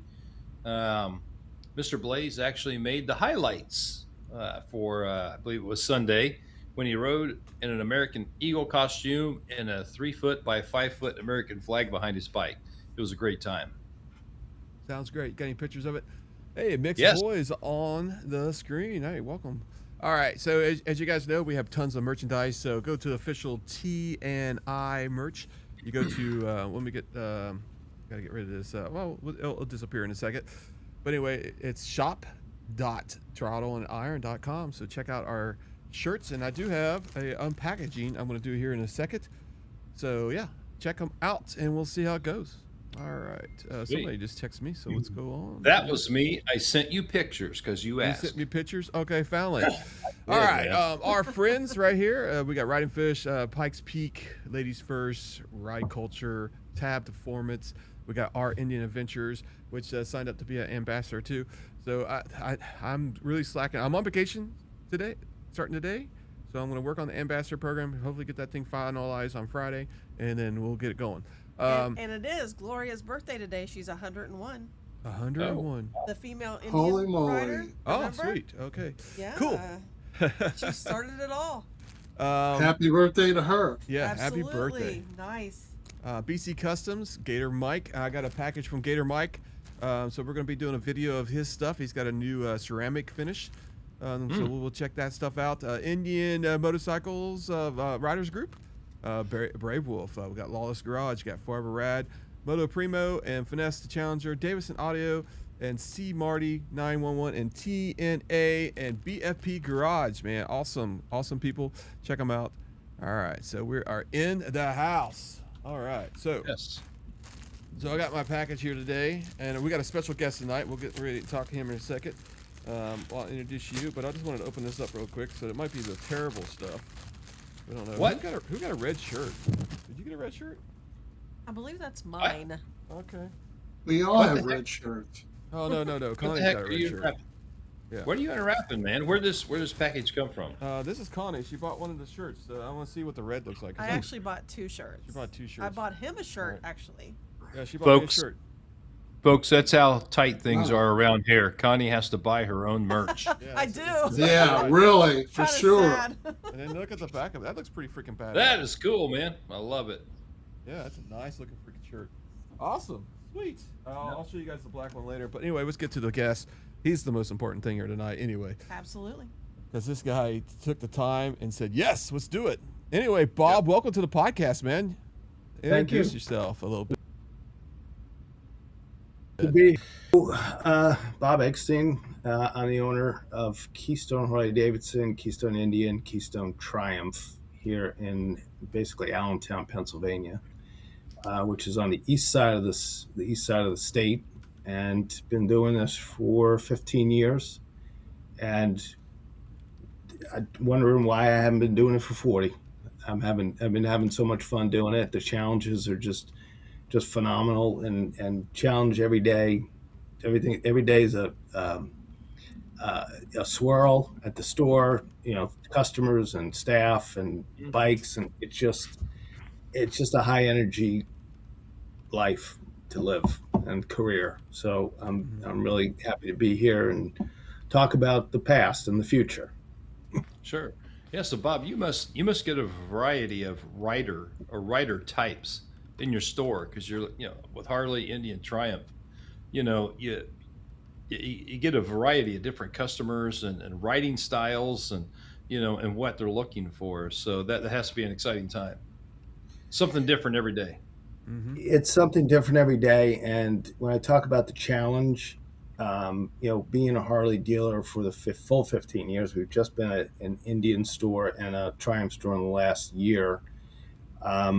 Understanding the needs of that customer and how they ride, and especially on the Triumph side, it's a totally different customer. So we've had to adjust not only our digital strategy, but our sales process and our service process. And it was a little bit of a surprise for a lot of the staff, because we took on a lot in a short amount of time. But they really kind of stepped up and just really accepted all the products that we have now, and they look at it as, they want to continue their career in the business, and they just see it as the dealership's growing. We're adding more customers, more people are coming in there, and they see that there's a future. And I think that's been really important coming out of this. So. The main thing we were kind of talking about off air, but I want you to talk about it here, is that the customer that you're seeing, not only can you provide them with a comparative experience, like there's a road glide, there's a Challenger, there's a Rocket 3 over there. But you were talking about underserved markets, and that's always struck a chord with me. Talk about that for a little bit. Yeah, we were talking about this earlier, and when I talk about underserved markets, where the dealership sits right now is kind of in the center of our territory. And when we start looking at registered on-road vehicles, there's close to 20,000 two-wheel motorcycles in our territory. Harley makes a big portion of that, but there was, when we looked at it, we wanted to grow the business. And when we went down this path of multi-brands, we looked at, okay, how many other riders are out there, and of those riders, how many are not being served? Where's the closest dealership for that particular rider? And we went through all the different brands, and some we just didn't feel like fit with our strategy. But what kind of rose to the top was Triumph for a couple of reasons, and I can talk about that, and Indian as well. And both of those brands had not had a dealership in what I'll call the Lehigh Valley, and that's basically Allentown, Bethlehem, and Easton, and the surrounding towns and cities. And they hadn't had any representation from those two brands. And there were a couple others, and we're still working with them, but for almost 10 years. So you'd have to go an hour and a half to find another Indian store, and probably an hour to find a Triumph store. And it just started to make sense. And I reached out to the OEMs, and they had been interested in that market. They hadn't had anybody raise their hand, and I had just put up a new building in that market, and I said, we're looking to do something different. Are you guys interested? And it really has, the results have been pretty great, because it's put us on the map as it's something different. We're addressing a community of riders, not just through one brand, but through multiple brands. And with the Triumph brand, we kind of lost out on our entry level Harleys back a couple of years ago. So we didn't have an entry point for a Harley rider. So they were going elsewhere, and we wanted to capture that business back. So we brought in Triumph, and that's a great price point for us. It's a great price point for the type of riders that we're seeing. We're seeing an increase in female riders, African American riders, Latin American riders. Just a great kind of cross section of riders, which is exactly what we set out to do. Is let's kind of address the community of riders. And one of the things that struck me was when I was listening to the intro song, it said one of the lines was "different brands, one road." I thought, oh man, that's us. That's exactly what we're trying to do. Everybody, it's Coke and Pepsi, vanilla and chocolate. Everybody's got difference, but we're all riding. We all like ice cream. We all like Coke and Pepsi. That whole thing. So, being underserved really kind of focused us on where the business opportunity was from a business perspective. So it works. I don't know. I'm an RC Cola guy myself. Are you? Of course, Max has to be different, right? Oh yeah. Hey, I like RC. Sorry. So Go ahead, Bob, Chris. What's up? Go ahead, Les. So Bob, when someone comes in and say they're looking for something Harley, do you ever find that that they start looking at another brand, or do they see something that piques their interest and maybe move away from what they originally came in for? Maybe they're looking for Indian, they move to Harley to Indian. I can't imagine that the Triumph rider is going to kind of fit one of those molds, except, maybe a Scout. I mean, I don't know. Do you find someone looking for one brand and maybe go, hey, I really like this other one, after they come in and see the different products? What we've seen so far on the Indian Harley front has been Harley riders like Harley, Indian riders like Indian. There's not, the Harley riders will have been really respectful and open to what we're doing. And they come in and, they'll say, I'm not interested in an Indian, and I probably will never buy one, but it's cool that you have them here. Like, I never thought that would happen, but it did. We basically, our sales process works as follows: is they, all customers are greeted, and we go with where they want to go. And we haven't seen a lot of crossover. Trades are coming in on the Indian side, and they're trading in Indians. Harley people are trading in Harleys. Triumph is, we're getting a little bit of everything on the Triumph side. So it's also challenged our pre-owned business, because some of these brands we didn't know. We're learning quickly what that looks like. Wow, sorry about that. What are you doing? What is that? What did I say? Somebody became a new member. Jeff Maxwell must have got some retirement money. Sorry. It automatically does it. I'm sorry. Okay. So in short, we haven't seen a lot of that crossover. I look at them all as complementary brands. Eventually we're going to see a Harley rider go with Indian and vice versa, but we have not experienced that yet, and we're not trying to push the envelope one way or the other. We just want to have choice for our customers, and everybody rides. Well, different the thing brands, is, one though, road.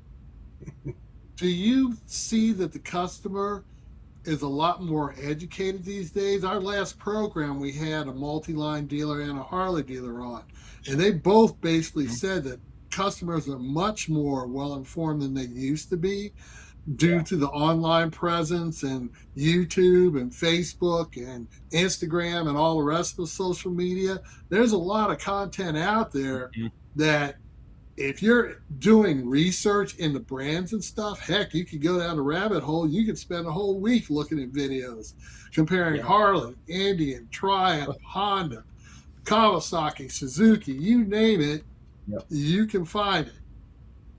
But yeah, I agree with that. I think there's a lot of information out there, and I'd say a lot of those customers have also talked to other dealers as well.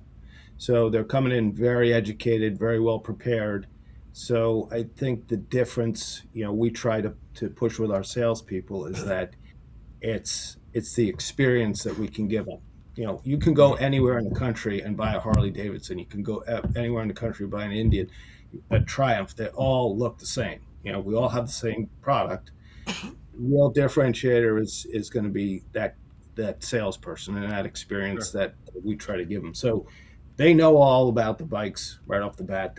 We don't need to educate them. We might work with them real close. It's the right bike for them, if it's the right fit, if they're changing from a dyno or a Sportster and going into the touring line, that requires a little more care and just kind of guidance of is this the right bike for you? Is this the right fit for you? Depending on the kind of riding you're doing, does it make sense? So that's where really kind of all that education is great, but we just try to take it the next step and try to get people on the right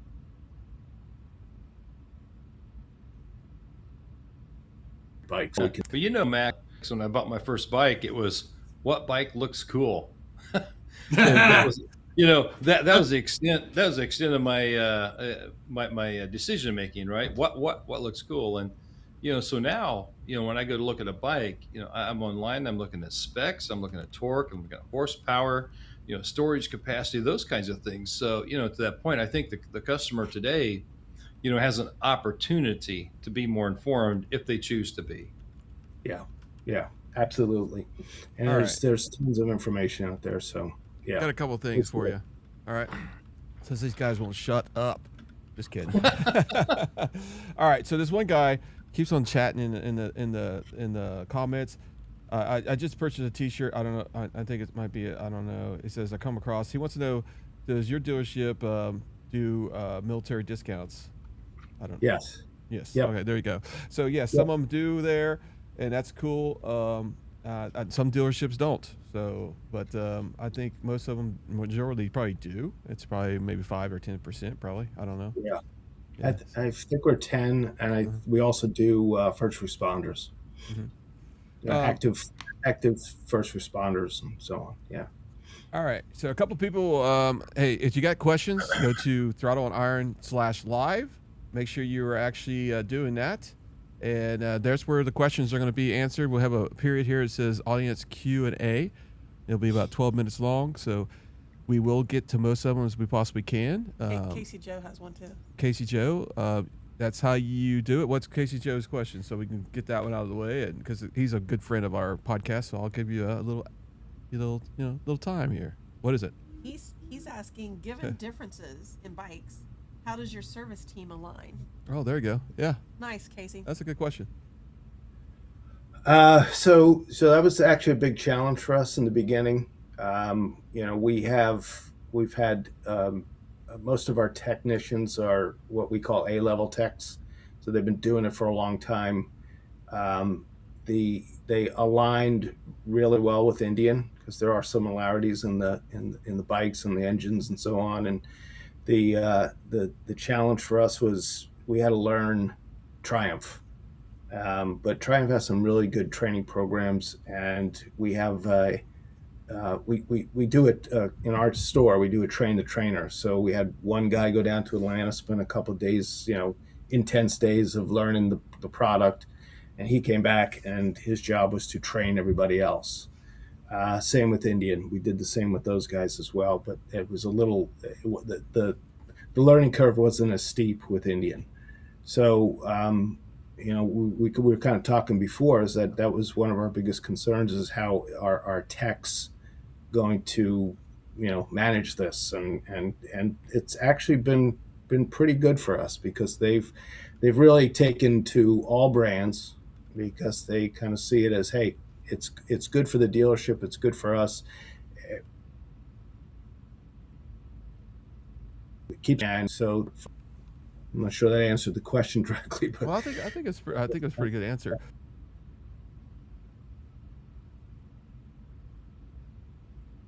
I wanted to talk about the Harley dealership. Yeah.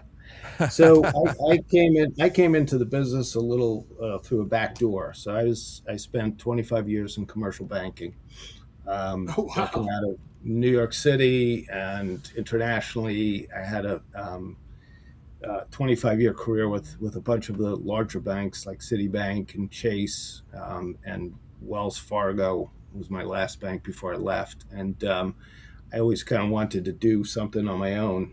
And I got a very good friend of mine who I grew up with, married into a family that had owned a bunch of Harley stores.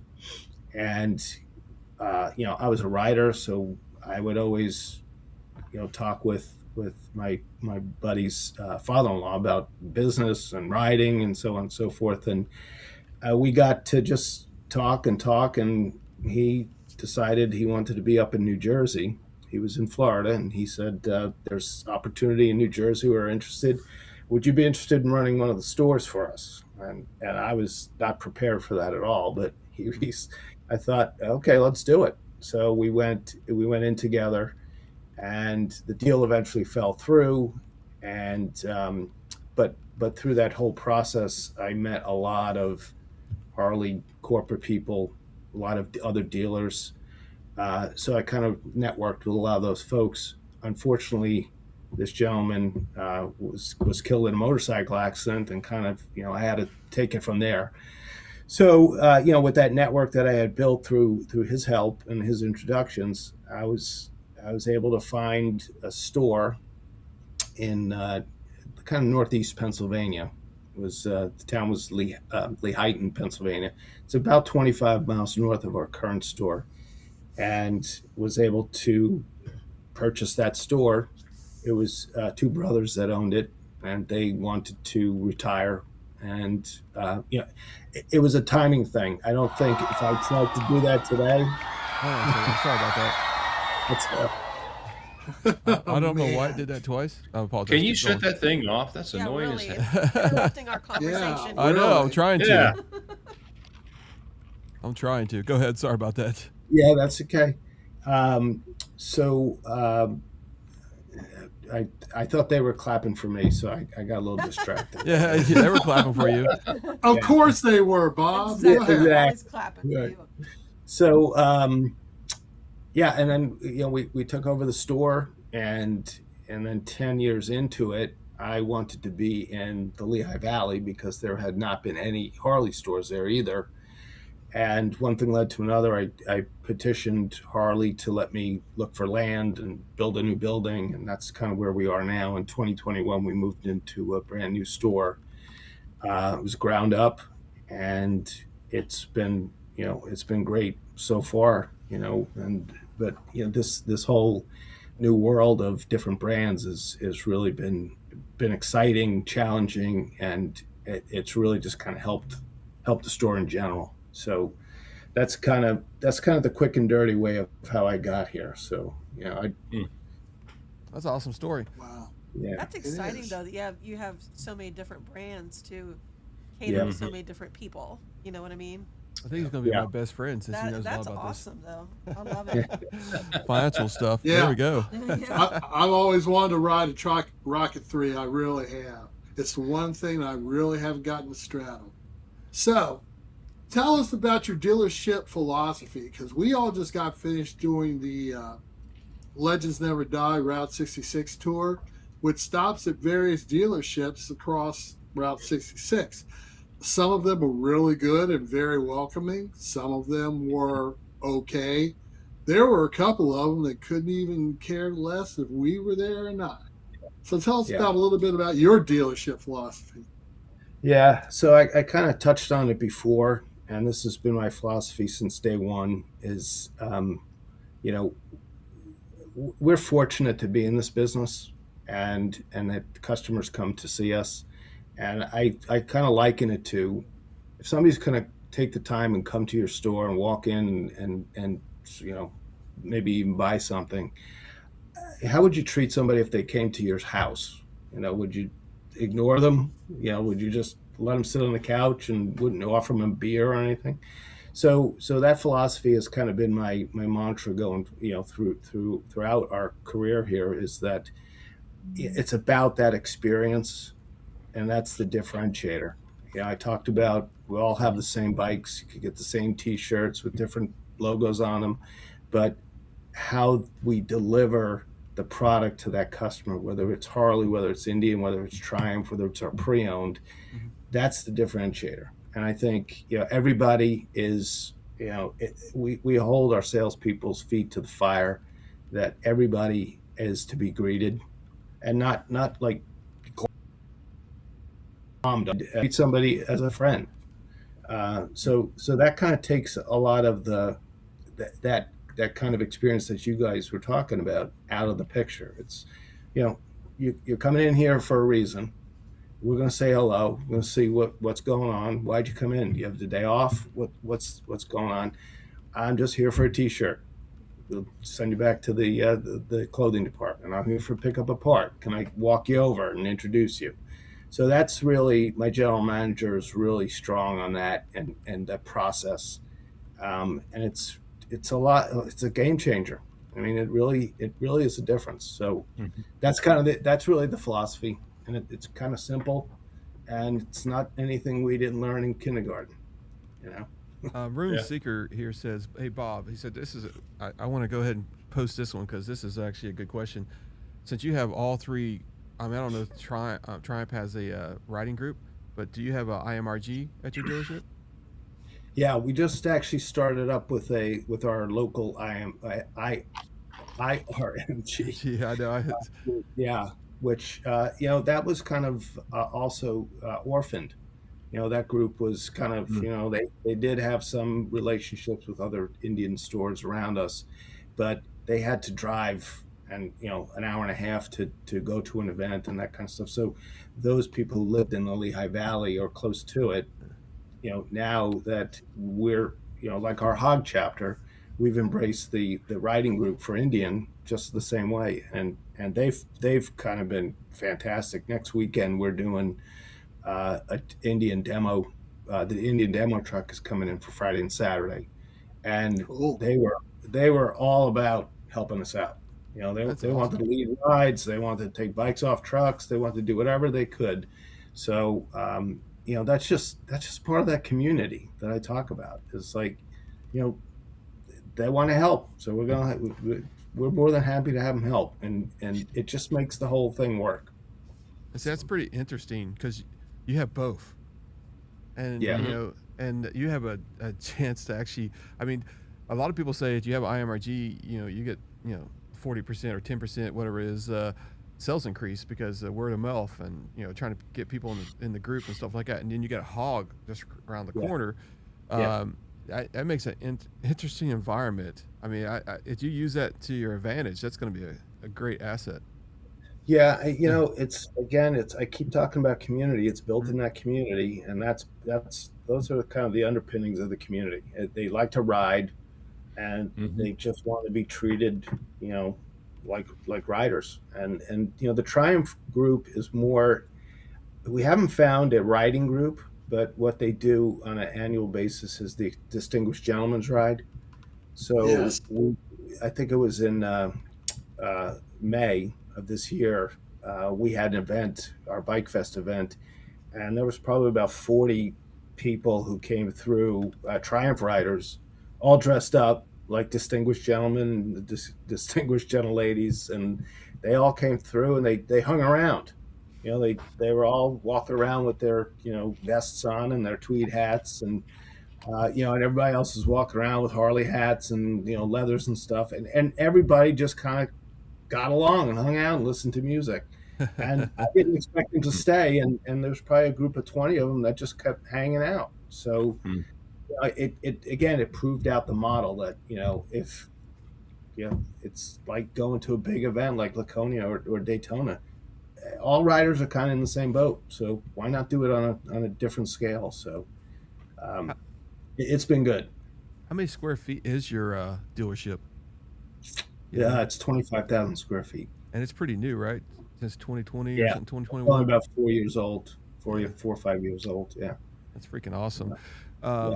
You have huge parties now, huh? Or no? Yeah, because we can use. I have a Ford dealer next door to us, and he's got a big 5-acre lot that's kind of just grassy lot, and we put everybody over on the lot. The grass lot. They park there, and they tourist bus. So it's and we'll bring in stunt teams and stunt riders to come in and do it up. But and everybody kind of hangs out. So it's kind of cool. I think It's the better kinda cool. question here is, do you have an alcohol license there? Oh, jeez. I've seen some dealerships have an alcohol license, and they have a nice bar. Some of I them think, do. I think in Florida, wasn't it, Connie? You and Heather went to one, had a bar. Oh yeah, that's exactly right. We did. Yeah, my banking background leaves me a little conservative on that kind of stuff. So Okay. I'll have a beer with the next guy, but there's enough liability going on with it, Yeah, without the alcohol I involved. don't So blame I don't you. have dealers a drinking license or alcohol license. Sure. I don't even drink beer anyway. Yeah. Well, somebody mentioned in one of the comments here about the Sportster and how it kind of hurt and it's a good thing you have these other dealerships inside there, because he was mentioning Triumph and all that kind of stuff. It's a smaller bike. It's kind of similar style. Some of the smaller Harley Davidson bikes that they don't make anymore. So Yeah. Well, the Sportster's coming back. Yeah. Yes, it is. And we're looking at also the Sprint, which is a totally new lower CC bike for us. And that's really big. It's kind of the mistake we made. We're going back and we're fixing that. And in my opinion, I think it's been gone for almost 5 years. So it's not. My opinion is it's not going to happen overnight, but it's absolutely necessary that we come back with that bike, because people love it. When we get used Sportsters on the floor, they don't last very long. So there's still a need for it, and I think Artie's done a really good job with changing around the strategy on our product offerings. So hats off to him. Mm-hmm. Awesome. Yeah. All right, what do you guys got? You guys were so talkative at the beginning. Oh no, you told us to shut up. We talk too much. I gotta have some kind of drama here. Lord. But For go ahead. goodness sake. That's what we talk about here. Les? These guys they're speechless now. They must have nothing left to talk about. No, you told us all to shut up, so we did. Or I just answer all the questions. I don't know. Yeah, what about those? We got questions out there. No, I just find it amazing that you have the 3 different brands at one location like that, and seemingly 2 of the brands cover, I'll say loosely, the same demographic of buyers, if you will. I find that amazing that you have them both in the same building. But then again, if you look at the Triumph group that comes in, I think they're a different riding group, different type of style of rider, if you will. Not that it's bad, but just a different riding style. But it's just amazing, that you have all those within that same building. And to me, that's what's fascinating. The type of riders, the number of people that would come in, and and look at products there. Well, I believe that the model could work, based on just it wasn't something that just kind of happened overnight. We put a lot of thought into it, and the sensitivity around the Harley and Indian thing was certainly top of the list, and. Harley was involved, and they knew, I kept them apprised of what was going on. And, I wanted to prove out something that I felt deeply, that there's more to riding than just the one brand. And there's more to our businesses than just one brand anymore, because, I use the analogy of we're in the world of Amazon. You go to Amazon and there's 1,000 different choices for vitamins. There's 1,000 different choices for everything.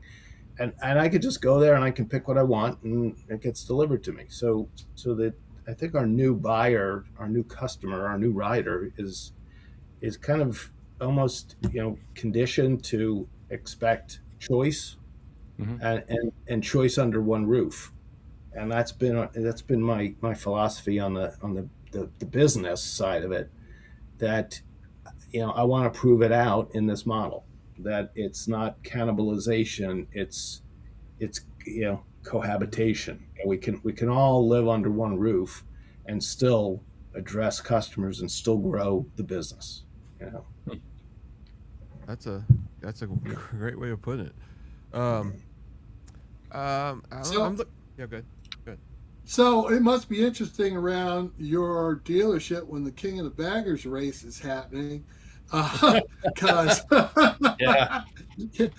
you've got the Harley guys rooting for HD, the Indian guys rooting for the Challengers, and the Triumph guys are sitting there going, "What the hell?"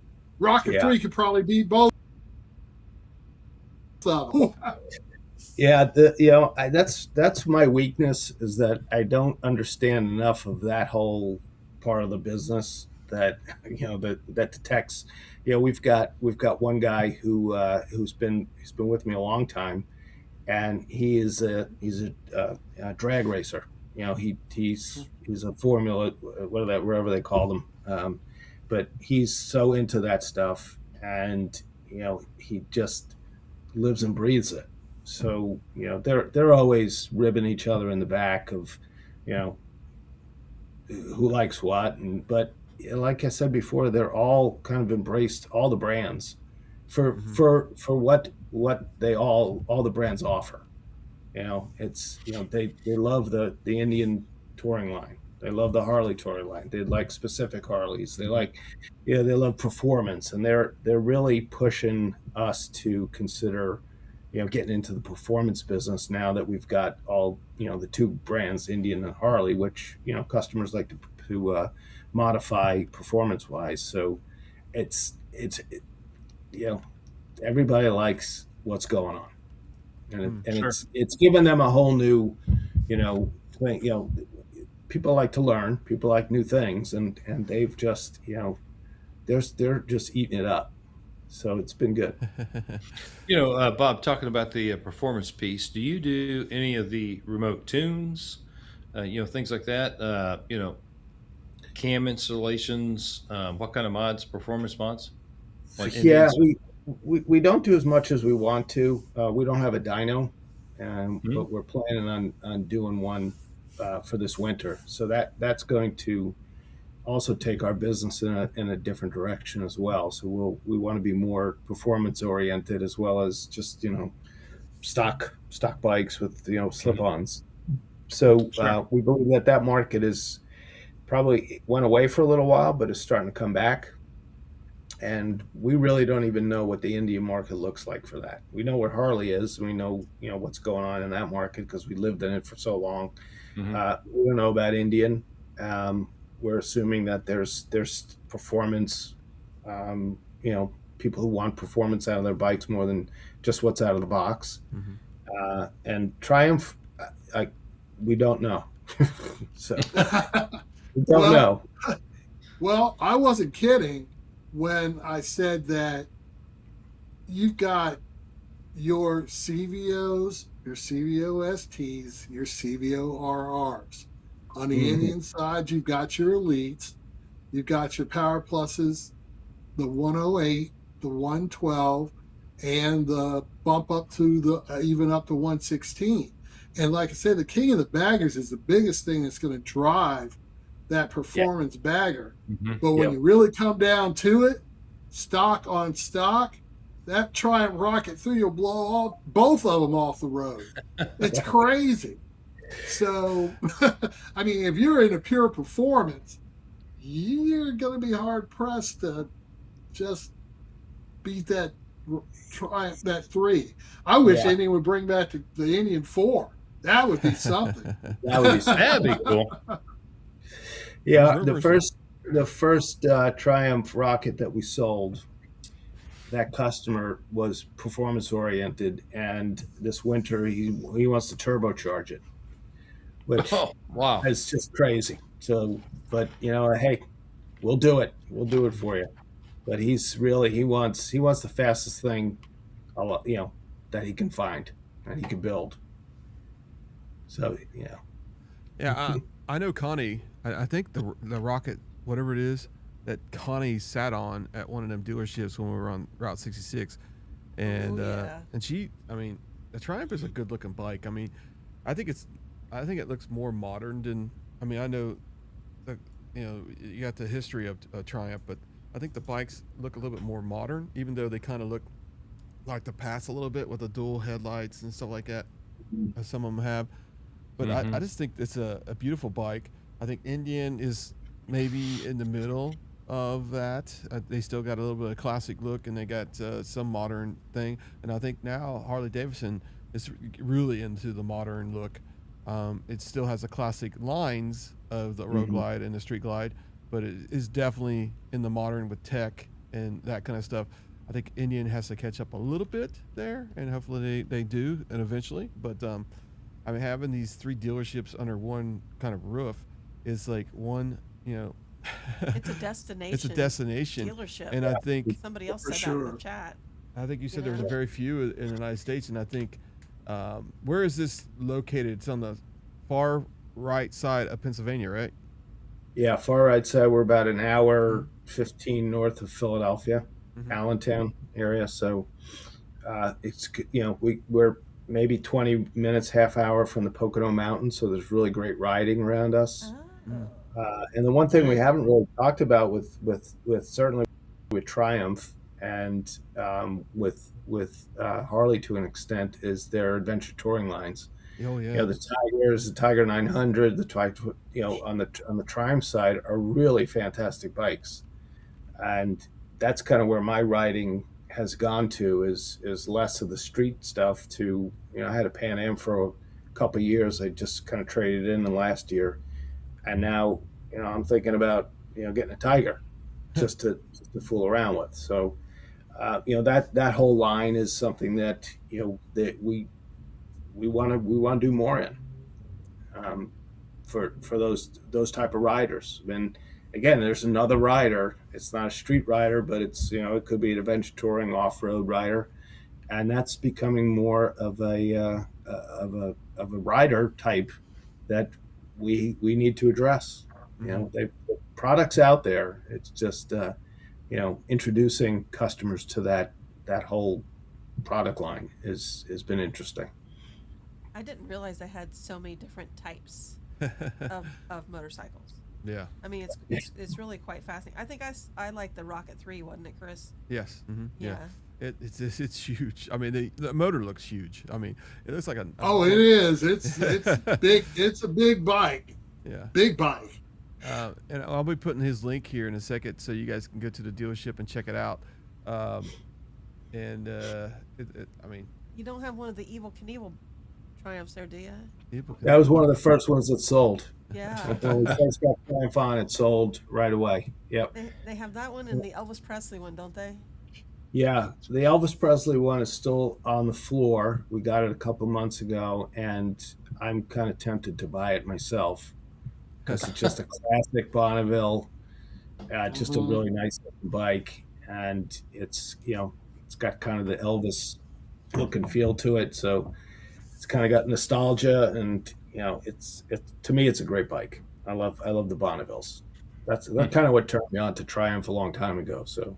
Gotcha. Absolutely. Yeah, because I think I did sit on the Evil Knievel one. Oh, you did? Okay. I think so. I think because that star and that the Stars and Stripes. and that drew me to it. Go buy that bike. That's awesome. It was really Put cool. that in your garage. Really cool. Well, the Triumph Bonneville T120 Elvis Presley is only 925 units globally. How many are in the U.S.? Do you know? That's a good question. I don't know for sure. I know there's at least one because there's one sitting on our floor. That'd be worth the trip to see that. I mean, it really would. That's a really cool looking bike. Yeah. It's. Oh, go ahead. One of the things that I see people in here talking about is like bringing riders together, and that's one of the things that I know it's a little bit different.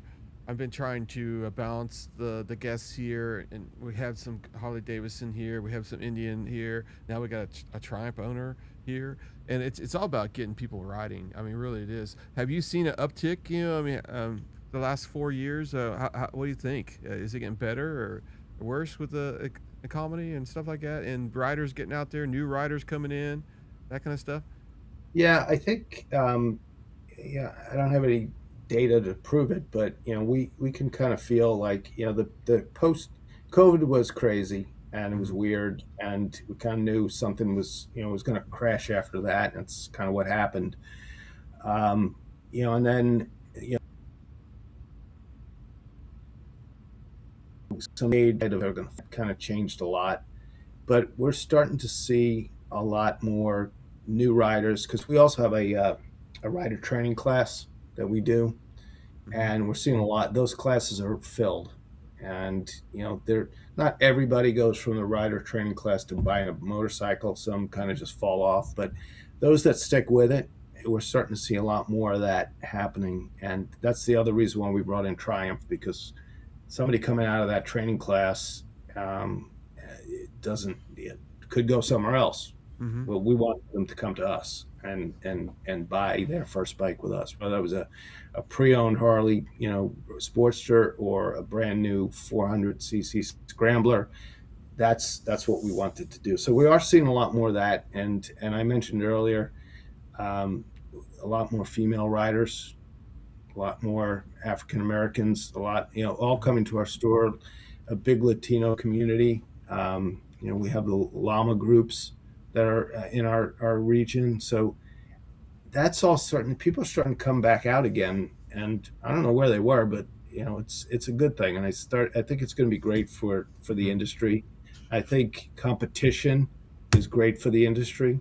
You're starting to see the different manufacturers. Kind of Norton's coming out with a new bike. You got Royal Enfields. Everybody's kind of grabbing their piece of the pie, and I think that just again it's just good for the industry. It's good for riders. There's options, there's choice, and you got to start somewhere. Yeah. I started on a Honda Trail 70. I did too. Oh, really? I did Yeah. too. See, Yeah, that's one thing we Suzuki didn't really. 450 for me. Okay. Yeah. So, are you a like? Because you're an owner. Are you a riding owner? Do you like take some weekends off and do riding? Are you closed on Sundays? I mean, how, are you guys? That's another question. Are Indian? Is it open 7 days a week too? Some Harleys Yeah. are. So Yeah, we're all 7 days a week now. Okay. That's something new that based on, we want to, there was other dealers that were closed on Sunday, Monday. We decided let's go for it because we got more brands now. So let's kind of give people options to come see us. I don't ride as much as I used to. I used to like to do some long rides. I go to the dealer show and ride there, ride back, or have the bike shipped and then ride around. I've if I want to ride, I'll just take something off the floor. I don't own anything. Actually, I own a Vespa scooter right now. So I like riding that around town. Oh and my! it's just easy. I know I had to admit it, but but I wear my Harley helmet with it. somebody said something about a Vesta last time. It was a sidecar, right? Vesta sidecar or something like that. And Music City or something like that they had. Oh no, that was the Ural, URL. Yeah. Yeah. The Russian bike. Yeah. Yeah. Nice. They still have it. Yeah. Hey, Chris, let's take a moment to remind everybody 34 people in here watching and only 9 likes. Hit that like button, people. Like, Yeah. share, and subscribe. Yep. I got 17 likes on mine, but yeah, that's cool. Yeah. Okay. It's awesome. As you guys know, if you guys have any questions, you can be more involved in the actual live if you go to Throttle Iron /live. There we have polls that we're going to be doing a poll here in a second. I got to rearrange the screens here a little Yeah, bit. because they asked me if the polls were up right now, and I. The polls will be up here in a second. Okay. I do have a couple there. I'll have to rearrange the screen. I'll duplicate this screen here while Max and Lester asking him some questions. I'm doing more of a technical part of it, the show tonight. And one of the reasons is, man, if I could show you this freaking software I made, it's unbelievable. It's unreal. It's controlling the whole entire live basically right now, and I've updated a lot of stuff. I don't think there's going to be a podcast out there that's close to us with all the technology we got now. They said they needed they kept on saying that we needed a tech person. So a high school tech person. So we do. So I'm trying to take all that stuff out of there. So I took all the emojis away for a second because I was rearranging the screens a little bit. So because I kept on doing emojis like crazy. But I tell you what, you've been one of the best guests I can say. Not in a way that I can say over trumping other people, but having the actual skill set to talk about Harley Davidson, Triumph, and freaking Indian all in one place, and actually the comments are really following every lead that you're saying here. Is hey, let's all ride together, and basically that's what we're talking about in this podcast. Right, everybody needs to get along. Everybody needs to get along. We always have that that conversation since the last 4 weeks, and we don't really want to have it here because we wanted to we don't want to rehearse history because it is history now, but rehash. Rehash. That's what I'm saying. Yeah. But the thing is that I think it's great to have you on the show. I mean, where you can speak on both sides of the, I guess a 3-sided coin. Yeah, this is awesome. Yeah, so awesome. Different person. All right, so I'm gonna get the polls ready here. If you guys want to start asking some more technical questions, make them sweat a little bit here, right? Wheels Divided has a question. Wheels Divided has a question. Yeah, go ahead. What's up? Oh, it says, Bob, has the Indian ARO product line arrived at your dealership yet? I know the signage has. I haven't seen any product yet, but I have not been to the store this week, so I'm heading up there tomorrow, and I think we're going to start getting it in the next week or so. But yeah, cool. Excited for that. I think that's going to be. We talked about performance before. And that's I think that was a missing ingredient with the Indian product before, so it's going to be interesting to see what they come up with. So sure. Now besides the slip-ons, do you know of any other products coming out that we might see? Gee willikers. That's a good question. You know, that's above my pay grade. I don't know. I haven't seen. I saw the introduction, and it was slip-ons. It was cams and that kind of stuff. It was more kind of in line with what you would expect. I can't talk to it though Yeah. in detail. Sure. Just because I don't know enough about it yet. But that's a good question. You almost got him out of there. George. Well, no. George. Yeah, Go ahead, George. Les. Go ahead. Go ahead, Max. Well, George is on here saying, have you sold your allocation of Super Glides yet? The new Super Glide that Harley brought out. That's not George Gatto, is it? Yeah, he's on Yes, there. it is. It might be. He was just on last week. Yeah, I know. Yeah, George and I are good friends, and well, if I know we've got a deposit on the first one, and I think we got 3 more coming in, and there might be a deposit on the second one. After that, we don't know yet, but that's a great bike too. I mean, if you're a nostalgia person, that bike hits the mark. It really does. Yeah, absolutely. Great looking bike. Yep. Yeah. If you're a fan of Willie G, that's your stick right there. Absolutely. Bring it back to Super Glide. Yeah, the bike that saved Harley Davidson. Boattail Super Glide. Love it. Nice. All right, let me. I'm almost done with these cards here, real quick, and then let me turn off the merchandise card here, and I'll save. And I'll upload here in a second. Now the polls will be on here, and then I'll bring this to the front so you guys can see Drop it. Bear Moto says that he has a Triumph rocket. All right, so cast your vote. It is live, so right now, so if you're on the website, that's the only way you can vote. So Harley, Indian, and Trump is one of our polls right now. So. Triumph. Yeah. What's Triumph. That? Triumph, not Triumph. Triumph. I'm sorry. Trump. Whatever.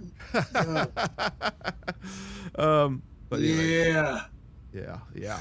All right. So let's get the polls. We got 2 polls in right now. So we'll. I think it's only 5 minutes. So you're gonna have to hurry. I've been giving you guys the link forever. So you guys should have went in there and followed it up and get on there and start voting. But let me do it again here, and I'll put a link in there so you guys can do it. All right, so check it out. We got 2 votes right now. There, that's where you go to vote. It's on the bottom, and it should say polls and spin the wheel because we do trivia also. We ain't doing no trivia tonight, but we'll see how that goes in a couple days. We'll see. We'll do a test on trivia. So.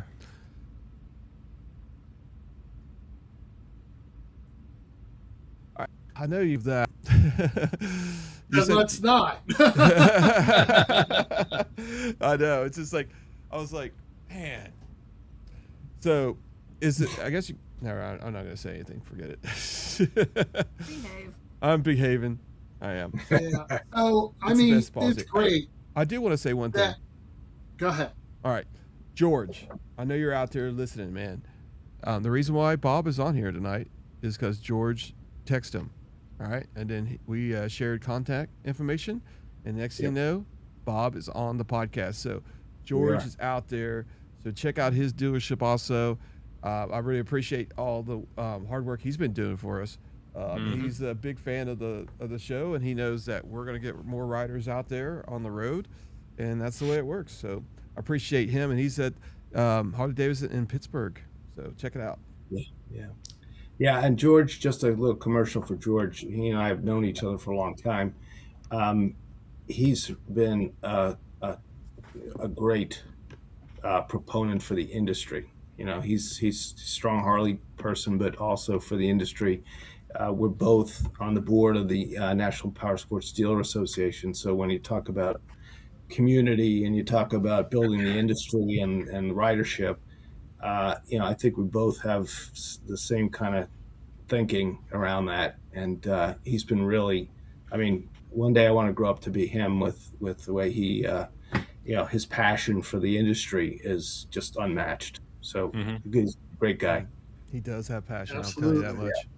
Yeah. He's been a great asset to this podcast the last couple of weeks since we met him. It's been awesome. For sure. All right, so we got the poll in here. We got 12 votes right now, and we got 39 people watching. I can't believe this many people ain't voting yet. But we'll keep the vote up a little bit longer. We do have a couple more polls that we can have people test. But yeah, you guys asked for polls, and now you got them. So get out and get the vote. Yeah, get out and vote. I voted. Drop Bear Moto said you cannot select all the above in the poll. I guess you want an option D. That's a cop out. Yeah, that's a good question. What's the you know what? Let's see if I can do that and see if I can do it live. This is different. Oh boy. Oh my gosh. Yeah. So you're going to end up messing it up if you do that. Yeah. So Rune Seeker Moto actually said if money was not a factor, I'd go with the Harley CVO RR. I'm with you, Rune Seeker Moto. I would have one of those and I'd ride it like I stole it. I would. So what's the RR stand for? Race ready. Race ready. Yeah, awesome. Okay. Yeah, that's the one that costs $110,000 to start. Yeah. And I would ride it like I stole it. I bet absolutely ride the crap out of that thing. And I watch the thrashing guys absolutely take theirs apart and add stuff to it. It's like, oh my God, what the hell are you doing to a $110,000 motorcycle? But so there's no telling. Bob, you said you're a rider, and can you tell us in Mexico how fast have you rode a motorcycle? Oh, jeez. In Mexico, I don't know. I don't even know how to answer. Yes, on that closed course road in Mexico. And just remember, everything stays in the cloud. Yeah, right, exactly. Yeah, this is forever. I've never ridden in Mexico. It's interesting. Yeah. It's an inside joke. I know you haven't watched the podcast before, but when we ever talk about breaking records and going speeding and stuff like that, we don't announce it that we did it right down the road from our house. We always say it's a closed course in Mexico. So it's a little hidden thing that most people really probably don't know what we're talking about, but that's the inside scoop on it. So. Okay. Gotcha. Yeah. So I do like to go see, fast, though. You can see in the comments what they thought about thrashing in the RR. Drop Bear Moto, Rune Seeker Moto, Our Indian Adventures. Stay on it, guys. Yeah. And Les is going to be right there too, riding like I stole it. You don't want to resale. You don't want to resale on that $110,000, do you? hey, if I can buy $110,000 bike, I don't care. I'm riding it like I stole it, man. I'm gonna pound that thing. He said that wasn't his RR, that was his lone CVOST. Oh, that he laid down, I think. Yeah. Gotcha, yeah, it's crazy. So, have you do you have plans to go on to Sturgis this year, Bob? I have never been to Sturgis. I'm not a big rally person, so Okay, gotcha. I've been to Daytona probably 5 or 6 times, and the experience is great. I love being around it, but I've never had the desire to get out to Sturgis. Even that's kind of like the Mecca. Just never got out there. I don't know why, but maybe one of these days I'll get out there. You got to give it a shot. You got to give it a shot. Go out there, park up. Yeah, but I think that's the kind of thing he's trying to get away from. Daytona is a walking rally. Sturgis is a riding rally. It's a ride. You might go to town one day and spend X amount of time there, but you've got roads going to Mount Rushmore, the Devil's Tower, the Badlands, Deadwood, Lead, Hill City, all those places. I mean, it's real riding country out there. Yeah. And So, like I said, everybody rants and raves about this side of the country. And granted, we do have great riding here. But I challenge anybody to go out west and say the West doesn't have better roads than we do here. yeah. So we've been to Sturgis a few times, and we're going back this year, and it's not untypical. We'll turn well over 1,000 miles while we're actually at Sturgis out there. Yeah. Yeah, so a lot of the rally, the fun for the rally for me is not hanging around town. It's getting out. It's Rushmore's Devil's Tower. It's the Stonehouse Bar. It's Mhm. all of the stuff that's out and around in the surrounding areas. So Yeah. Sturgis is anything you want it to be. If you want to sit there and be a bar pilot, you can do that. Although that's really expensive because beers are like 13, 14, 15 bucks a yeah, bottle. yeah, God knows what a drink will cost you. It's a riding rally. The groves out there are great. It's a scenic rally. If you're there to see the sights, you can do that.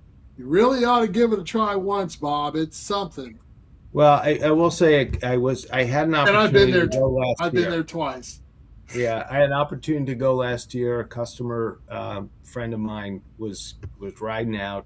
Actually, he was trailering out to Chicago, and they were going to ride the rest of the way. And I had gotten my room reservation, and then I had a personal thing come up and just didn't go. So, sure. That was the opportunity. It'll probably come up again, so I might have to just. Well, to Chris, try that. yeah, Check that Chris, box. do we still have vacancy at the Airbnb? Yeah, I think he wants to come out there for a couple of days and hang out with us. There you go, man. Yeah. We have space for you. Yeah. Come Got on out. space? Yeah, we got space for you. We do. We do. Awesome. We got one bedroom left for 2 people, I think it is. Yeah, Mhm. and we're only out there till Thursday, I think, and we're going to Pikes Peak, and we will be Okay. at the dealership on Sunday. I will announce. Hopefully, I'll have that all done by Friday. We're gonna have a recorded podcast on Thursday morning, I believe, right, Les? I think that's right. Around noon. Yeah. Yeah, around noon, with the dealership out there. We're gonna have her on there, and she's gonna explain all the events and all that kind of stuff, which is gonna be cool. As one person said in here, he said, "Hey Chris, I run Secret Moto. Welcome to the podcast." He said, "Get Lance, Juan, and Don on the show." Hey, I would love to. I just don't have no connections with you guys. That would be a freaking show right there. I'm telling you. Yeah, it would. Them guys are crazy. I like watching their stuff, and the way they film it, it's pretty wild. I mean, it's nuts. Yeah. I mean, I've tried riding some of that stuff with a camera on the side. I just didn't feel comfortable, but it's crazy. No. Cell phones going crazy. I wonder how many they go through. They have to be dropping them things once in a while, but it's crazy. Yeah, but they're young, so. And then Rune Sakamoto says anybody watch Two Lane Life, which is Lance's dad, Yeah, Mhm. yeah, who rides around the country. yep. So it's just crazy. Like I said, if I had my druthers, I'd ride with Two Lane Life. That's more my speed. Yeah. Riding with Thrashing and those guys, they're crazy. They're nuts. They do things I wouldn't even think about doing on a bike. I don't know some of the taco places they're going. I'd definitely ride with them. Yeah, they have some great content. I would have to say that. I Guess love my what, Connie? tacos. You couldn't go with them because you couldn't hit that spider and do lane splitting. I don't know. I can ride 93, that's for sure. So the poll Hey, with is that. here. You guys. can't lane split out there. No. We only got 5 votes. I'm kind of disappointed in you guys. You guys got to be better at this. First real bike. Where should a new rider start? A Harley Sportsler, or a Indian Scout, or a what is it? What's Triumph it called? Bonneville. Bonneville. I just didn't want to say it wrong. That's a great poll there. So check it out. And we're getting ready to do the questions here pretty soon. We're advancing through this stuff real quick. And we have 1, 2, 3, 4, 5, 6, 7 questions already in queue. So one person Awesome. just says Cool. Scott Horn. I'll go ahead and say this one. I can put it on the screen here in a second. Oh, let's wait. But anyway, if you guys got any questions, you can go to the same website and ask your questions. Also, if you haven't done already yet, go to the app and also put what you have. Let's see here, where you're from, and we can put the map up pretty Put a soon. pin in it. Yeah, put a pin in it, and we'll do the map here soon. So that way we can see where everybody's at. So that's awesome. There's a lot of things that we do on this podcast that a lot of people just don't know how to do it. It's about. I'll let's get back to you. It's been a great pleasure talking to you. I mean, it's been freaking great. here. So how many podcasts have you been on ever, or is this your You No, it's not my first. I've done, I think, 2 or 3 other ones that I've been a part of. This has been the best one, right? This Oh, come on. Far away. Oh my gosh. Yeah. They just keep getting Are better. you really seeking validation? No, I'm having fun. I like people laughing, and everybody did laugh. I'm sure everybody out there that was watching laughed at that one. We never have a problem. Oh laughing my at gosh. you, Chris. Nobody has a problem laughing at me. So if we came That's out there, true. so if we come out there and visit your shop, it'll probably be next year because we got a lot of things planned this year. Yeah. Hopefully you'll see us walk in the store and you'll actually recognize us by then. We'll be big. But hopefully we'll get 10% off a shirt, right? I'll give you To get 10% off yours? Well, Yeah, give me 10% off your shirt. Since we're now friends, Oh. I'll bump it to 15. 15, awesome. That's awesome. Oh my gosh. Anytime that you want to come on the podcast, but I'm going ahead and say this now because it's not even close to being over with, but he's probably sighing now because I just said that. But anytime you want to talk about your dealership before Christmas, you got a hot deal or something like that, let us know. We try to support all dealerships that come on here, any aftermarket vendors that come on here, and that kind of stuff. That's the reason why we put them on our friends. We'll definitely, if you got a dealership logo, we'll put you on the front of our podcast when it comes on and that kind of stuff. I haven't got that screen done yet because I didn't expect we're going to have these many dealers on our podcast, so I haven't done that. Other than a few that we have Pikes Peak and Moto Primo, which is dealerships on that one thing. But yeah, we're glad to have you on here and supporting you. Well, we usually do a Christmas show anyway, where if they have sales, Yeah. For Black Friday and stuff, we usually do one of those too. Don't we? And we also do a New Year's show. And George, hope you're listening. Where we do sometimes it's like 2 hours long, longer 2 hours. But we have people like you come on for like 15 minutes, tell us how you're doing, wish everybody a happy New Year, and then you just leave. And after you're done talking about your, what's New Year, what you guys got planned next year, that kind of stuff. And we just have another guest come on, that kind of stuff. We did that last year, and I thought that was pretty cool. That turned out pretty well. Yeah, it was. I didn't think it was going to work out that good. It was freaking awesome. Everybody was jumping on the podcast. And Bad Santa shows up once in a while too. Yes, he does. Yeah. So, what is your favorite bike out of all the things you sell? Can I say that? Sure, I you guess, can. I guess I got to be careful here. But, Yeah, political correctly, I guess you could say. Yeah. I really like the Bonneville. I mean, for its classic lines and its maneuverability. I don't on the Harley side. I think it's a Road Glide. Without a doubt, that's kind of my go-to there.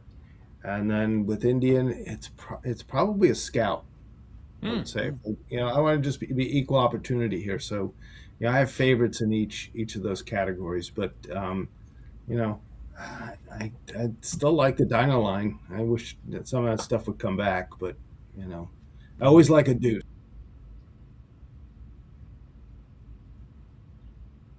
This was classic. Yes, it was. Yep. Yeah. That have was you one ever of my favorites. Have you ever talked to Mike Kennedy?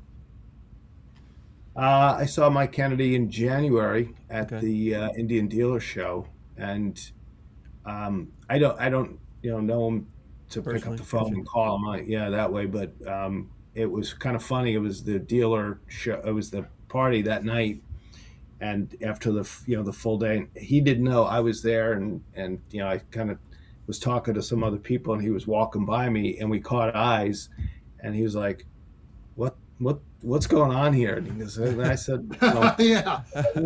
When we were in the conversation with Indian, him being named the CEO really kind of pushed us over the edge. It was kind of like, oh, well, Polaris is now selling to private equity. Let's see what this is all about. And then, they named Mike Kennedy, and I thought, okay, that's my sign. So let's move forward. But, I'm sure I'll be seeing him, shortly, as he rides around to a lot of dealers. He's really kind of dealer centric. Oh, and he was that way with Harley as well. So I knew him. I wasn't on. I'm sure I wasn't in the cell phone, but we planned to be friends. Gotcha. Yeah. I mean, it seems like everybody that's met him talks highly of him. People has worked with him before or met him before when he was in the Harley Davidson days are very excited that he's running Indian. I mean, it's great to have. I see two great CEOs right now, Harley Davidson, and I see the one in Indian. And I think it's only going to make riders come out and they're going to pick their their ride and that kind of stuff. But I just think it's great to have competition because I mean, a lot of people ask if Polaris wasn't doing and pushing the envelope with Indian a few years ago, would Harley be doing this today? And I think it's a great question, and I think everybody needs competition. Everybody needs competition. Absolutely. And competition's necessary. Yeah. It really is. Let's see. George says Mike knows about you and the dealership, Bob. Oh. He'll be right. One thing's good about him is he rides to most of the dealerships. I don't know if he gets a but he does like you said, he loves the Scout, and it looks like at the end of the day, the Scout is the real first bike to start on. Oh yeah, look at that. Yeah, so we do have a lot of Indian motorcycle fans watch the podcast. It might be a little partial bias there, I guess you can say. Yeah. Hey, Bob. Mike Kenny's been known to drop in on us every once in a while. So if he didn't know you before, he knows you now. Well, I hope I held up all the brands, well. That was my absolutely. You did, sir. Absolutely. Yes, sir, you did. Absolutely. So you got any future events coming up that you want to speak about? I mean, we have a lot of people that travel from Florida just to go to an event, and it doesn't mean it's a big event either. They are crazy riders. So what do you got coming up? Yeah, so on the Indian front, we've got the demo truck coming in next Friday and Saturday. So that's obviously a 2-day event for us. We've had experience with the Harley demo truck in the past. And we're going to have a couple of bands, we'll have food trucks. We want to make it into a big thing and kind of get the word out that we've got Indian in the showroom as well. So this will be pretty interesting. You got the the Indian Motorcycle Riders group coming out to help out. And plus selfishly, I'm going to get a chance to ride all the different bikes. I don't have to put any miles on any of my showroom bikes. Yeah. There you go. Yeah.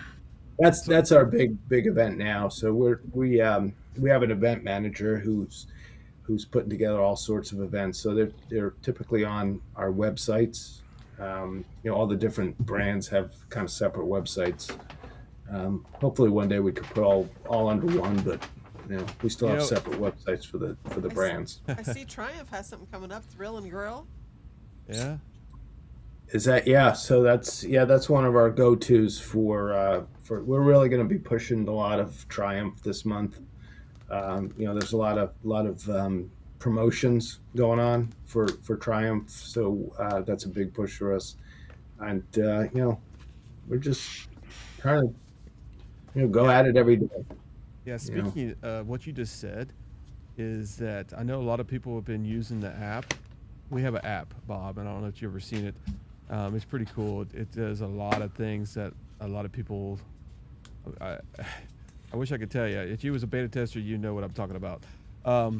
But it is going to have an event section in there where dealerships, our friends of ours, will be able to put their events up, and people to they can do a destination straight to it, and a GPS will take them straight to the dealership, and it'll pick gas stations for them. That kind of stuff makes all the hard work for them, obsolete. And you can do a ride on the website, and it goes right into the app, which is pretty cool. Max is he's shaking his head back here because he wants to be a beta tester, but he hasn't signed up yet. But sooner or later, we do have, I think, 36 beta testers right now, which is pretty cool. We got like 6. Hard to be a beta tester without a bike. So Yeah, where is your bike, Max? yeah, everybody. That's the question on every show now.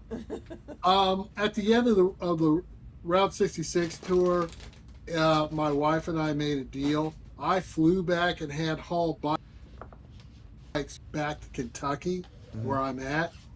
Well, it's at Vegas, and it's at the Vegas warehouse, and it's been at the Vegas warehouse for about a month now. Oh my gosh! So Riding haul bikes season. will get it there. Wow. It's riding season, Max. But that, you know what, Bob? Please explain to them about haul bikes. I've done it till I'm blue in the face.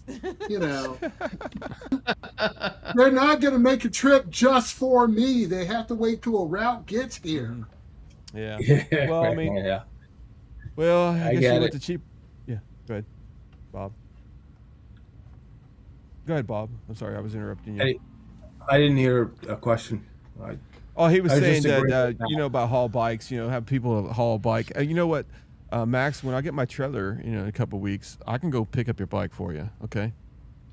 Yeah, right. Okay. Body You don't have time to go all the way out to Vegas. I had a pretty good experience with haul bikes. A bunch of years ago, a friend of mine and I did we did the PCH highway all the way from LA on up, and I shipped my bikes out through those guys, and they got kind of discombobulated along the way. My bike wound up in Las Vegas, and I called the owner, and he went out of his way to get me my bike the next morning. He got a special van to pick up my bike and deliver it to, I think it was Barnett's in LA. And I have nothing but good things to say about them. They really came through for us. And Well, when we get off camera, you give me that name, can't you? So I can call that guy. We'll call that guy up. I'd really like to have my bike back. I really would, but you know, I understand the logistics of everything. But we'll talk off camera, Bob. All right. Yeah. One person asked, is I guess anybody here going to the Riding Fish's warehouse? What do you call it? Factory tour. Factory tour. Yeah, none of us are. I want to go, but my wife won't let me. Yeah, it's not gonna happen. Have you ever been to the Indian factory at all, Bob, or anything like that yet, or is it something on your wish list? Yeah. Or Yeah, that's definitely on my wish list. The first factory tour that I've got on my calendar right now is the Triumph factory in Thailand. I'm going there in October. Oh wow! We're doing the Now dealer that's something show, dealer meeting out there. Yeah, so I'm Cool. psyching myself up for a long flight, and but it's supposed to be really cool, state of the art, and I'm really interested to kind of see the country too. I'm a bit of an adventurer at that, so it should be fun. Gotcha. Very cool. Well, I've been secretly showing some stuff on the thing about apps, but eventually dealerships will be able to put their events on here, and they'll show up, and you'll be able to click on them, and if somebody's interested in it, they'll take them straight to the dealership and tell them how long the ride's going to be and that kind of stuff. And cool. Yeah. And which is pretty cool. We have a few things on here. Well, let's get off that screen. Anyway, as you can see, we have people in here that's been using the ride tracker. This is part of one of our things, and it kind of shows you what they ride, and then you can hit on follow, and it'll take you straight. It's 286 miles to the start line. It'll take you to the start line, and then it'll actually take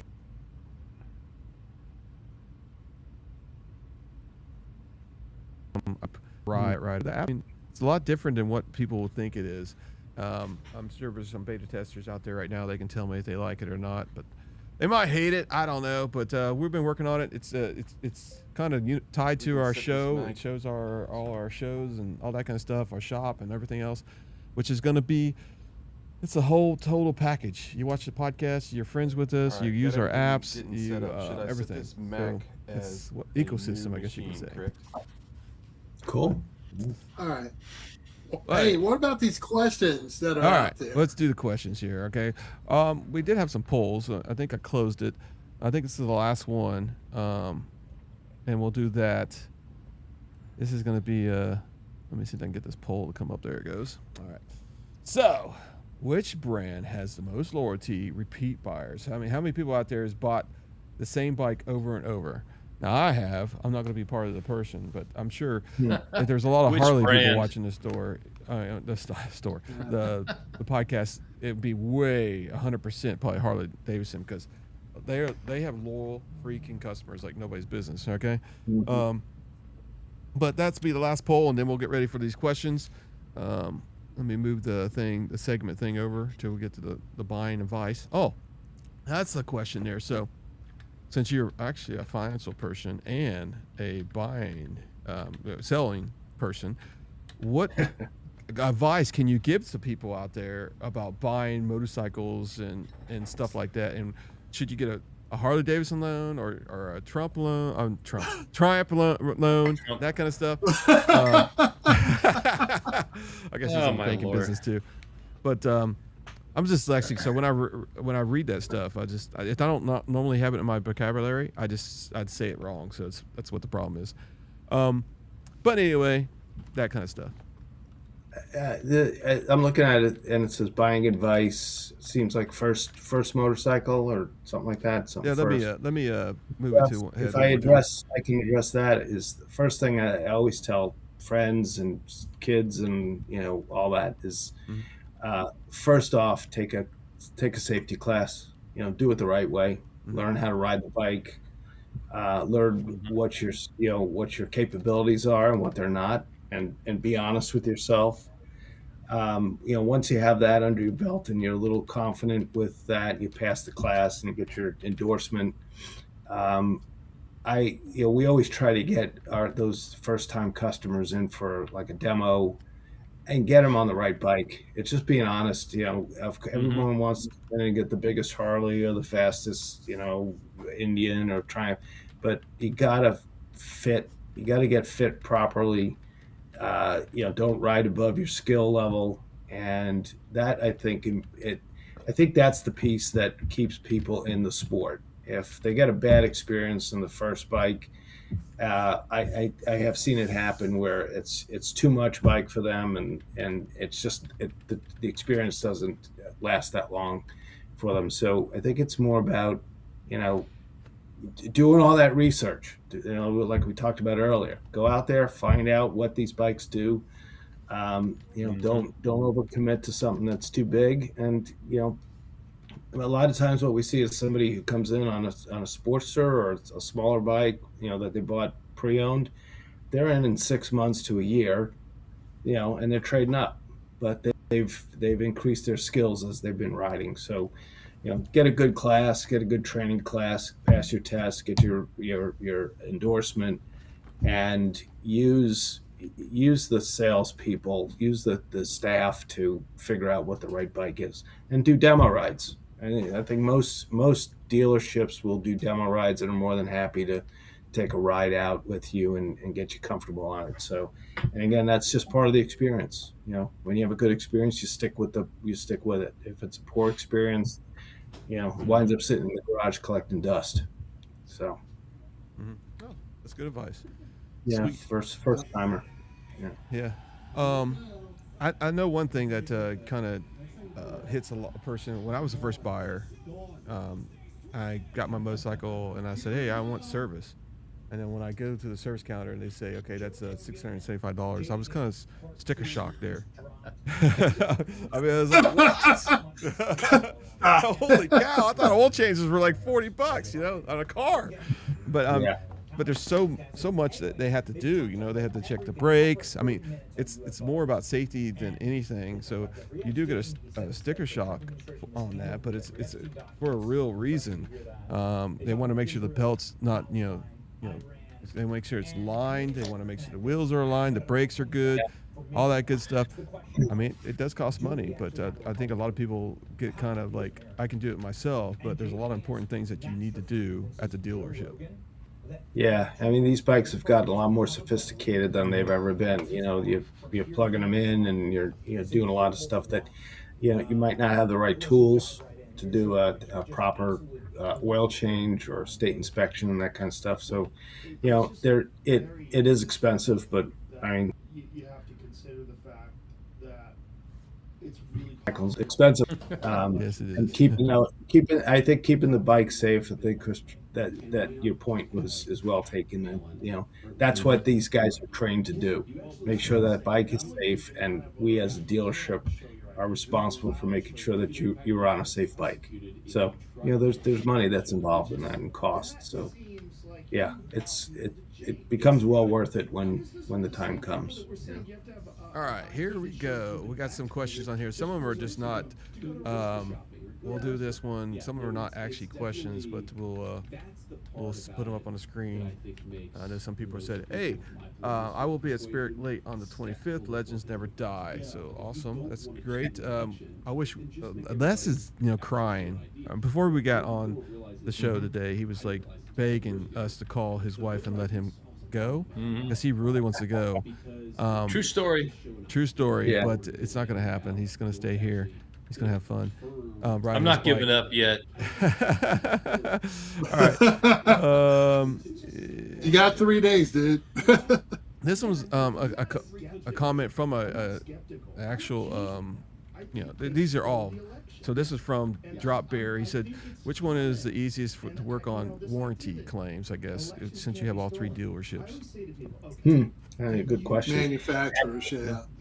Yeah, actually, they're all been pretty good with us. I mean, that was one of the.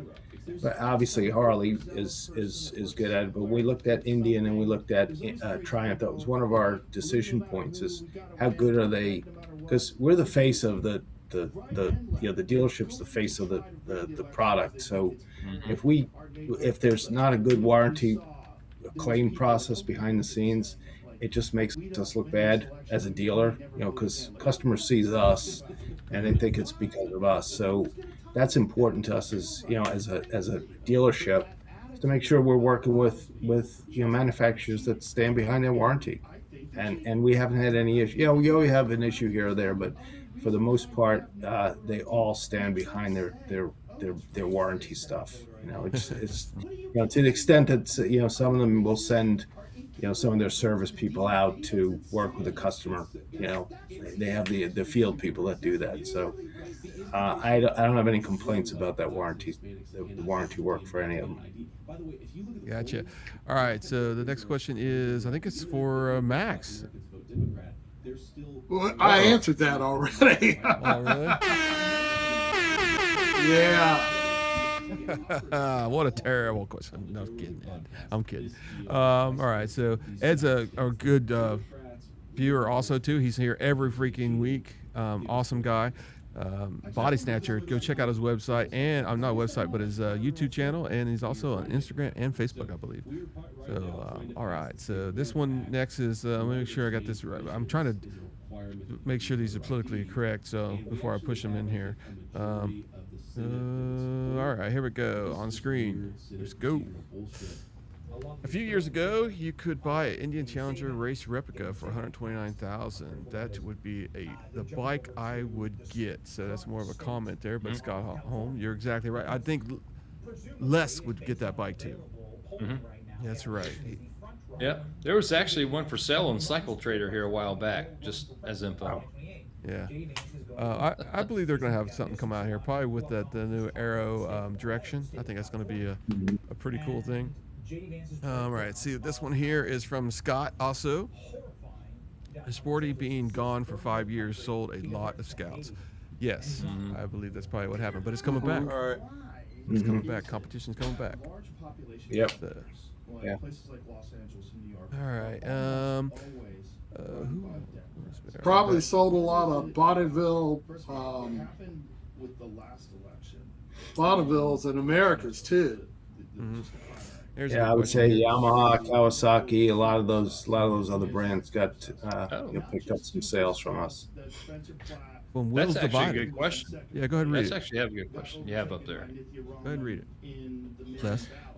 Since you sell Harley Davidson, what does each brand genuinely do better than the other two, And which motorcycle would you personally choose for long distance riding, everyday use, and pure fun? Yeah. So I think I kind of answered that before when I talked about my road glide would be my distance rider. Um, that's and then everyday use. That would be fun, to be on a Scout, and the same with the Bonneville. Would be pure fun. But the other pure fun I have is on my Vespa. I gotta put a commercial into that because that's fun to ride. It's not complicated. So is the Vespa modded up? Is it like running like 50 horsepower? No, it's right out of the box, and man. It's just fun to kind of tool around town. I was out on it today, fooling around, so it's just one of those fun bikes that you could do 25, 35, 45 miles an hour and just feel like you're on a rocket ship. It's so much fun. So that's my pure fun bike. All right, and the last question here is on what is your biggest hurdle or challenge at your dealership for the future? Oh, that's a good question. I think it's not necessarily a hurdle, but I think it's the challenge is kind of what we've been talking about is getting OEMs to play together in the sandbox. That looking at it as an industry and being successful within the industry. I think that's really hard for us to. It makes it tough for us as dealers. The biggest challenge is they have their strategy that they're following, and like with Harley the last 5 years, it really hurt a lot of dealers. So that was challenging. I see a lot of positives though going forward. So I think the challenges are behind us, and I think most of it's going to be. I think we're going to see some good stuff coming out of these OEMs because of the competition. It's going to rise all boats, and I think that's going to be good for everybody. So the hurdle is going to be what brands to carry, what are the brands, and can you do what we did at our store? Can you do that? Is that ability for, not everybody can put them together because there might be an Indian store right down the street. You can't put them close together, or Triumph store. So we were just in a fortunate position. So yeah. I see a lot of positives. Yeah. Yep. Well, I appreciate you being on here. I mean, I know it's almost an hour and 38 minutes, which is about our time that we do these things. I mean, great guest tonight. Three-way store, I guess you can say. Indian, Harley, and with Triumph. Hey, Give me a chance to say it. Well, no, we actually do have one question. Are you going to add Vespa to your store lineup? Oh man. No. Or at least not yet. At least not yet. Mm-hmm. Yeah, it's one. This one is wise word, Bob. Most riders can get along. Manufacturers need to lead the way. One community, exactly right. Yep. And I think that's the way it's heading. I think everything's been corrected. That thought process is moving forward now, and I think you're going to see better advertisements coming out pretty soon. But it's one community. It's freaking awesome, and we're glad we have a mixed community of different manufacturers, and they're in here and they get along. There's nobody here. We pretty much kick them before you see them, but everybody gets along here, and we have Harley Davidson people in here. We have Indian, and we have hopefully sooner or later Triumph. Honda. Yeah, it's just the Power Plus and the Thunderstroke people that don't get along. Oh yeah, well that's because you keep driving them apart, Max. You No, not you me. gotta love. You. You gotta love on the Power Plus, man. You gotta love. No, you gotta give some I love. don't. Thunderstroke forever, dude. Thunderstroke forever. So we got a lot of things in the process of going on. Connie is I think she's going to be going to Sturgis in a trailer. We'll see how it goes. Oh boy. Oh yeah, she's going to be driving a You're- truck with a trailer. I was going to say you're putting Connie in a trailer. Holy cow! Yeah, we will be at Sturgis doing a podcast. We might go to Pennsylvania one of these days and do a podcast at a 4 or 5 year old dealership. Yeah, you're possibly. certainly welcome whenever you want to show up. And I'll tell you, this is the biggest thing, and I think you and the people that George has given us is the difference that is going to make or break Indian or Harley. I'll tell you the truth. It's the dealerships that know how to take care of customers, and give advice and that kind of stuff, and not lock the door when they walk in and until they buy a bike. And I think a car salesman, David, an Indian. North Indian seller. Yeah. And I think them dealerships are the ones that we need, the ones that we drive to. It doesn't matter. I can tell you, we have like 5 Harley Davidson dealerships in our area, maybe 6. I think some of them need to be consolidated. Yeah, we're saturated with them actually. Yeah, and we have one Indian dealer in Cincinnati, and it needs we probably need one on the other side of because we got Dayton and Columbus really close, and Indianapolis, and there's not really a true Indianapolis Indian dealership. But the deal is that I can go to Harley Davidson dealerships, and I walk in the door and I feel like I'm being harassed to buy a bike. And then you'll go to like a couple. There's one that we really picked that was the best, and I think it was which one was that? Les and Max. We went to. I thought it was the Eastgate. You didn't go to that one. Oh, yeah. okay. Was it Seven Hills? No, Seven Hills we went to. They were pretty good. They were second. The other one was right across the river in northern Cincinnati. Not maybe it's Queen City. I think it's Queen City. Yeah, Queen City, I think. Yeah, Queen City. So when you walked in there, they just want to talk about, what kind of bike you ride, what kind of roads you ride, and that kind of stuff. And, got to know you, got the personality, how many people ride in your family, that kind of stuff. He owns one in Washington, D.C., I believe, too. Great dealership. I know George knows him. He's spoke his name a couple times when I talked to him. But I'll tell you the truth is when we said, hey, when we were first starting out, we went to Harley Davidson dealerships, and because we only had one, and we said, listen, we'd love to do a podcast, get to know who you're selling to and that kind of stuff, and promote your dealership.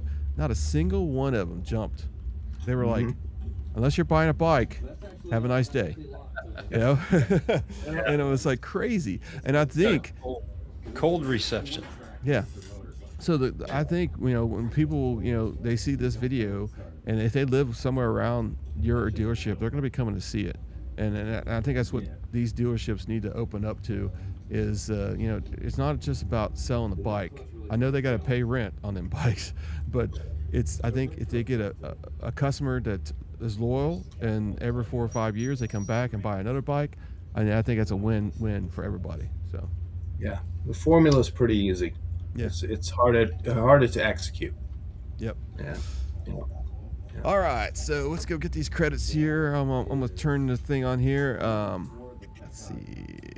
Let's go rapid fire. It's closed. We are done today. So let's go back to this screen here, and we'll go to the shop, and I'll put the credits on here. Let's see if I can do this. As you guys, I don't know. What? Well, more merch. Yeah, I don't know if anybody in the audience picked it out tonight, but in Bob's honor, I wore my Harley Davidson hat in my Indian mechanic shirt. It's kind of like a house divided. I grew up in Indiana, and you were either an IU or a Purdue fan, right? Mm-hmm. So kind of the same thing. House divided tonight, Harley and Indian. So I wore a hat and a shirt in your honor, Bob. Okay. Awesome. And Awesome. Chris wore his Harley shirt. I didn't get the memo, so I stuck with Indian. It's all good, Max. It's all good, buddy. All part of the community, right? Yep. Yes, All right. So, Bob, thank you for coming on. Your perspective on this was definitely, unique and different and very, very well received by the comments. It was great. Yeah, awesome. Absolutely. Absolutely. And let's see who our top rider is today. Let me pull this up here and see who was in the chat the most. I think Connie actually won. I'm not No, Will's Divided Yeah, won. 40 comments. Holy crap. 53 comments. Will Divided. Welcome to the club, man. Wow. Way to go. Yeah. And then we got Kevin 116. We got Mike Skidrow. Hey, I've seen you here. I think you was on the podcast a few months ago. Glad you're back. I have a good memory. It's kind of weird, but Jeff Maxwell, thank you for becoming a member. I mean, I appreciate that. Run Seeker, thank you for becoming a member also. And then you got Indian Donna, which is our ambassador. She speaks highly of us on Facebook and that kind of stuff. Love her. Can't wait to see her. I'll let you know. I don't think we're going to do the Iron Butt like we was unless my kidney stone is gone. So, it better be gone. That's all I can say. But we will be stopping. I think where we're going to be stopping at, Les? I got you covered up, but where are we stopping? Was it Albert Lea? Albert Lea, I think. Albert Lea, Minnesota? Yeah. I think it is. Let me see if I can get you uncovered here in a second. There we go. It's a little bit better. But, yeah. That's A little bit better. We don't want to cover you up. Anyway, so tonight's riders, thank you. Members, Max, what you got? Cover me up. Thank you. Oh, geez. It automatically does it. It just covers you up. It knows to cover you. It's just words. There you go. See. All right. Bob, any last words you got there? Thanks you for coming on. No, I appreciate you giving me the time to talk about my my history, and it's you got a great thing going there. Keep it up, and again, it's all about the ride. It's all about different the ride, brands exactly. on the road. I like that. Right I like on, that. right on. Hey, Absolutely. I like that saying. Awesome stuff, man. All right. All right. Let's see. Which one do we want to do? Let's go with this song. Yeah. Namaste, everybody. Take care. Be safe. We'll see you next Tuesday. Bob, the Peace. screen will Namaste. go black here in a second if you want to stay on for a second, and then we'll have final words, and it will be muted so nobody else can see it. But anyway, everybody have a good night. Check us out on Spotify. We're on Apple Music, Apple Podcast now, and Apple Music. We're also on Spotify Music, and we are on Spotify Podcast. Are you doing your Friday? I might do my Friday. I haven't decided yet. I do have a appointment on Friday. We'll see how it goes. Maybe we'll do trivia night on Friday night. But because the reason I don't know if I'm going to do it is because Thursday I'm going to be releasing the Sturgis video. So as you guys see, we have a lot of. Oh, that's one thing I will let you guys know. As you guys see a difference on YouTube, we are doing like this. When this podcast is over, I'm going to be splitting this thing up in chapters. I'm going to take the 4 best chapters, and I'm going to actually re-upload them for the next 3 weeks, and you guys will see them, and it'll actually have a series that'll go to the main podcast where you can watch the whole entire thing. But it just gives us more views, gives him more views, and everything else. But the algorithm is not, we've never done that before, so it's something new. It has to learn from that. So other than that, everybody have a good night. Peace out. You guys got anything? Hey, yeah. If you're in the comments and you're friends with my wife on Facebook, get in there and tell her I need to go. 30 more seconds. If everyone's done, I'll give you the Remember list. Wind Therapy Addict, been here 7 freaking months. Awesome. Tim Arnold, 6. Donna, 6. That's our Indian Adventures. No, I'm sorry. That's Chris Wasberger. I'm getting people. Slow down. I'm slowing down. We're all excited. Yes, I know this is gonna be a great podcast tonight, man. You go ahead. Did you want to start talking, Connie? Go ahead. No, that's okay. I'm doing comments. Mixed Boy 420, Wheels Divided, Gator Mike, Bob Cole, Riding Fish, William Blaze, Iowa. That is Donna. 5 months. Donna's in the chat too. Yes, she is. Tony is in the chat. He's 5 months. Kevin Tatum's 5 months. Joshua Pfeiffer, 5 months. Mike Sampano, 5 months. Doug Hampton, 5 months. Terry Cornett, 6 months. Rolling 2 Roll-In Stones, 4 months. Bagger Legion, 4 months. Tony G, 4. Rumble on Ground, that's the one that was gifted everybody last week. Rune Seeker Moto, 2 months. Body Snatcher 1 and Kevin Indian. Keb Indian 116 1 month, and Leon is on his way to his first month. And we have Bent Rib Podcast, Christopher 0587, Zan Biker, Cedar Key, and Garland Zeus. Mike Zeus. Gnarly Zeus. And, yep, and Chris, you can say his name. Wheel Rosh? Yeah. I bet. All right, so let's go to the screen. Okay, so we got the new screen here. As you guys see, we got the emojis going. Thank you. It's all cool stuff. We got a bunch of stuff planned tonight, as you can see over here on the side. Let me get the board started, and we'll get going here. Let's see. Start the board. Let's see. Next segment. There we go. All right. So the cold open here. All right. Anyway, I'll have to rename that because that's kind of a weird name. But anyway, as you can see, we have George and we have Chris. Oh, I got to move this one thing. Let me get this thing off here because we got the top riders here, and it's in Chris's on his view right there. So let me get that real quick. Go ahead and start talking to somebody. Les or Max? You know, Chris, a tech guy would have never put that top rider list right there. A high school tech guy wouldn't even put 100%. The good thing is I can change that thing immediately, which is good. And let me move it up a little bit. You know what? Yeah, A high school tech guy's favorite thing is right now? What? See if you can figure it out. Because we have a high school tech guy where I'm at work. I don't know. Tell us. They do everything with AI. Oh, really? So Max, Oh my God. still with that high school tech guy, buddy? Sure. You won't play that music. All right. We also got Anyway. Chris Watts. Yeah. Good.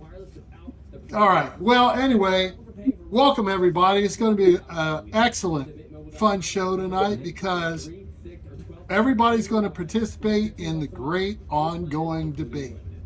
Indian versus Harley. It never ends. It never ceases. It's a constant debate. Which one do you prefer? Which one do you like better? Who's got a leg up? Whose leg is down? It ebbs and flows. It's constant.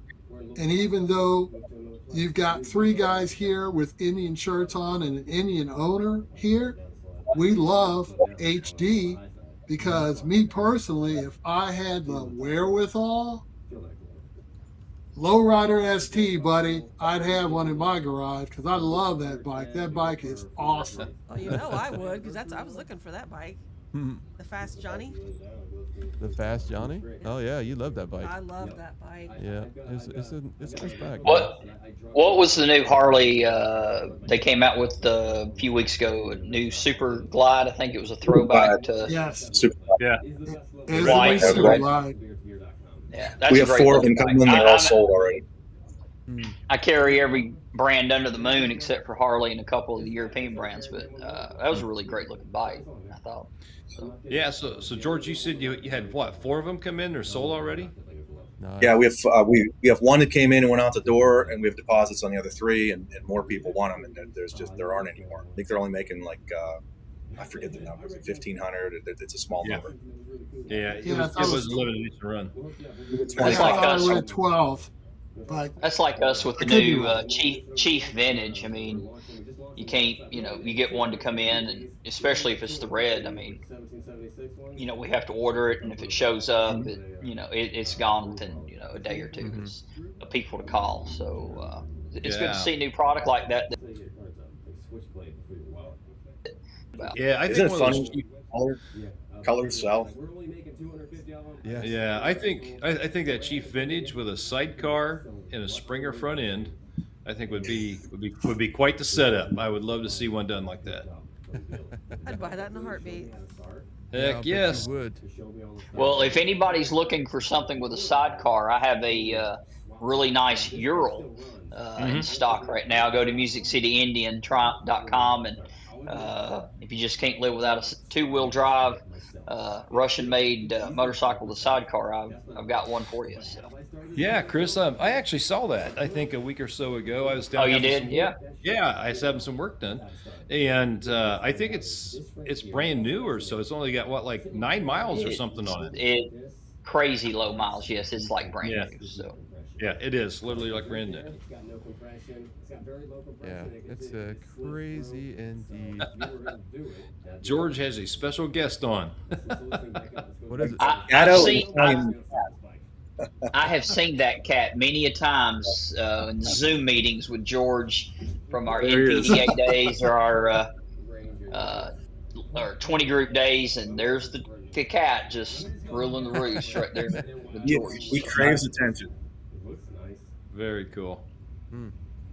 Don't step on the computer. All right, well, let's get the we got the member shout out already done. Let's get with George. Inside of George, let's go with you first and tell us about your story there, buddy. Oh, geez. So my parents started in the power sports business when I was a little kid. A lot like Chris. I mean, we're second generation dealers. My dad started with Triumph, Bultaco, Mako, Hodaka, BSA, Suzuki. And over the years, Triumph, most of those brands had gone away when the Japanese invasion just wiped out all those European brands in probably, I want to say, late 70s, early 80s. They were mostly all gone. And by that time, a good friend of my dad's, who was a Suzuki Kawasaki dealer, said, "Hey, you need to look at Harley Davidson. These guys they're doing some good things. AMF had bought them and replaced a bunch of the equipment. And let me get this cat out of here. And there's he likes to sit on the keyboard. Why? I have no idea, but he likes to sit there. So my dad was able to pick up Harley. He was trying to buy out an existing dealer, and that wasn't working out. And this other friend of ours that's a competitor, he helped my dad get in contact with Harley Corporate in like 81, right when I think the first few bikes we got said AMF on the tank. And then after that, it was all, they bought themselves back. So it was 81, 82, we became a Harley dealer. And these bikes were all in the same building. And then, I graduated high school in 80, and we had a bicycle store. And I actually started running the bicycle side because it was my own gig and I could do what I wanted. And I did 2 years of college at a Penn State branch campus. I opened up a couple more bicycle stores. And then I went to another college. And then after I got out of that when I graduated, I had 5 bicycle stores, and I was still helping with the power sports store. And I loved that business. It was a lot of fun. It was my own gig. They pretty much let me do what I wanted as long as I was profitable. But as age does, my dad started to have some health issues. He had quintuple bypass surgery, and at that point he was done. He was 55 years old, and he had open heart surgery at that point.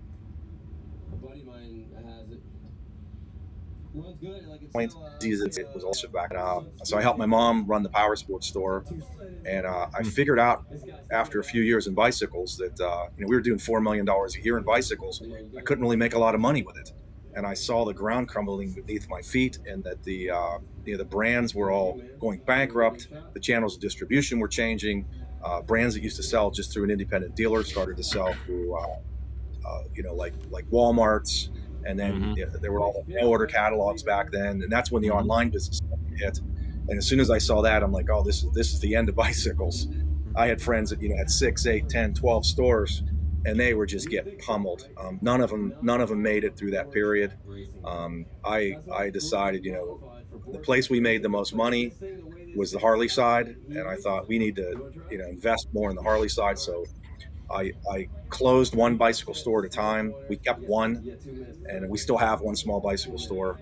But the Harley side was always a side that, one, it made good money, and two, although I didn't feel like I fit in at first. I mean, I'd go to the Harley meetings, and most of the dealers at that point in time, the late 70s, early 80s, they were enthusiasts.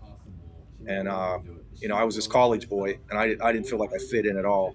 And I got to meet some of the executives, and then I joined a 20 group, and I got to meet some dealers that were business people, and then I felt like I fit in. And that takes us into the 2000s. By 2007, I was pretty much out of bicycles, and our largest competitor in Pittsburgh was having financial issues, and I was able to buy them. It was a very difficult deal, but we were able to buy that store, and that's the store we currently have. The store, the Gatto Harley Davidson that my parents started. Harley came to me about, maybe 4 years ago, and they wanted me to consolidate the Gatto store and the Pittsburgh store because there's just too many dealers, and we're all on top of each other. And then I was like, nah, they both make money. I'm not going to close that store. It'll break my parents' heart.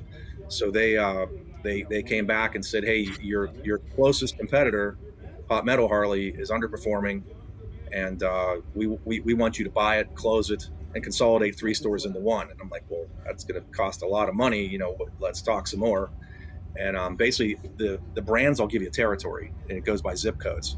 So each of these 3 stores was like a small median market as far as zip codes.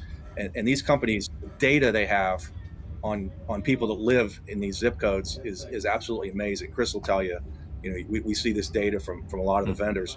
They know income per household, they know age, they know male, female, they know the propensity to buy their products, they know different ethnic groups.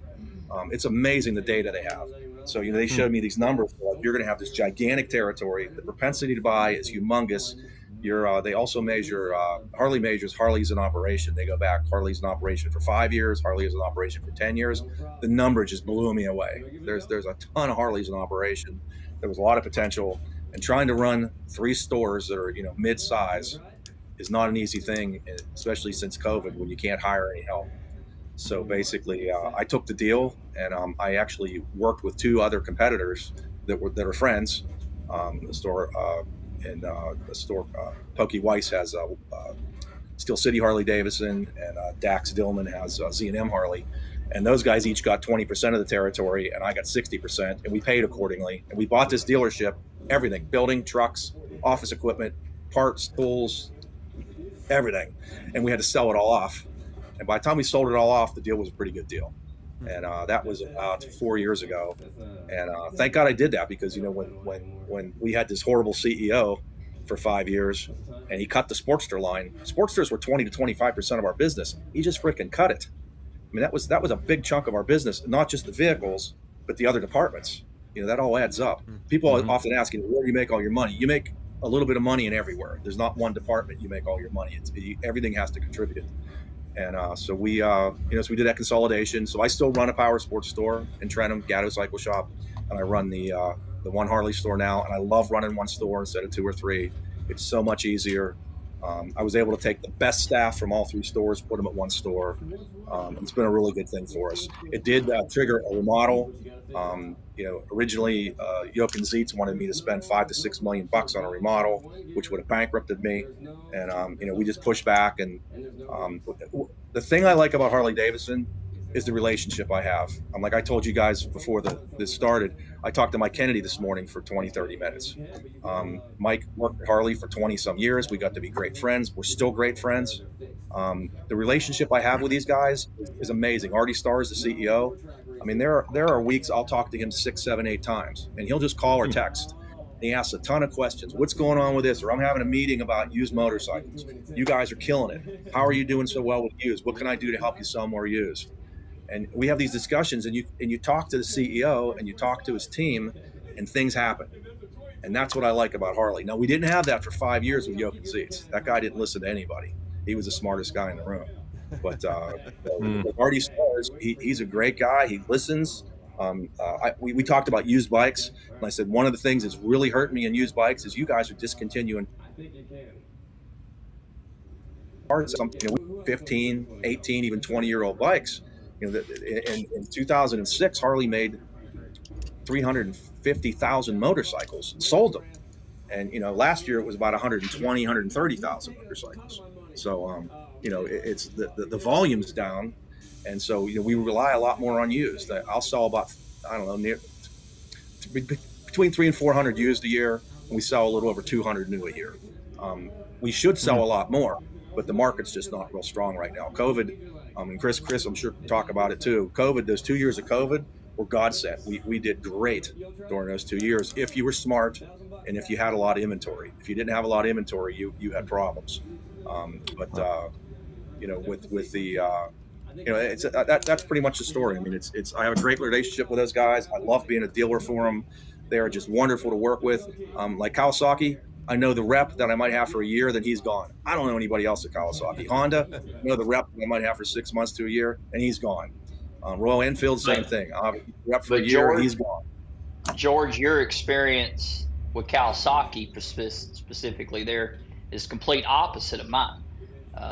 In 40 years, we've only had 4 Kawasaki reps, and 3 of them been really, really good. One of them not so much, but yeah. So that varies from region to region and OEM to OEM. So.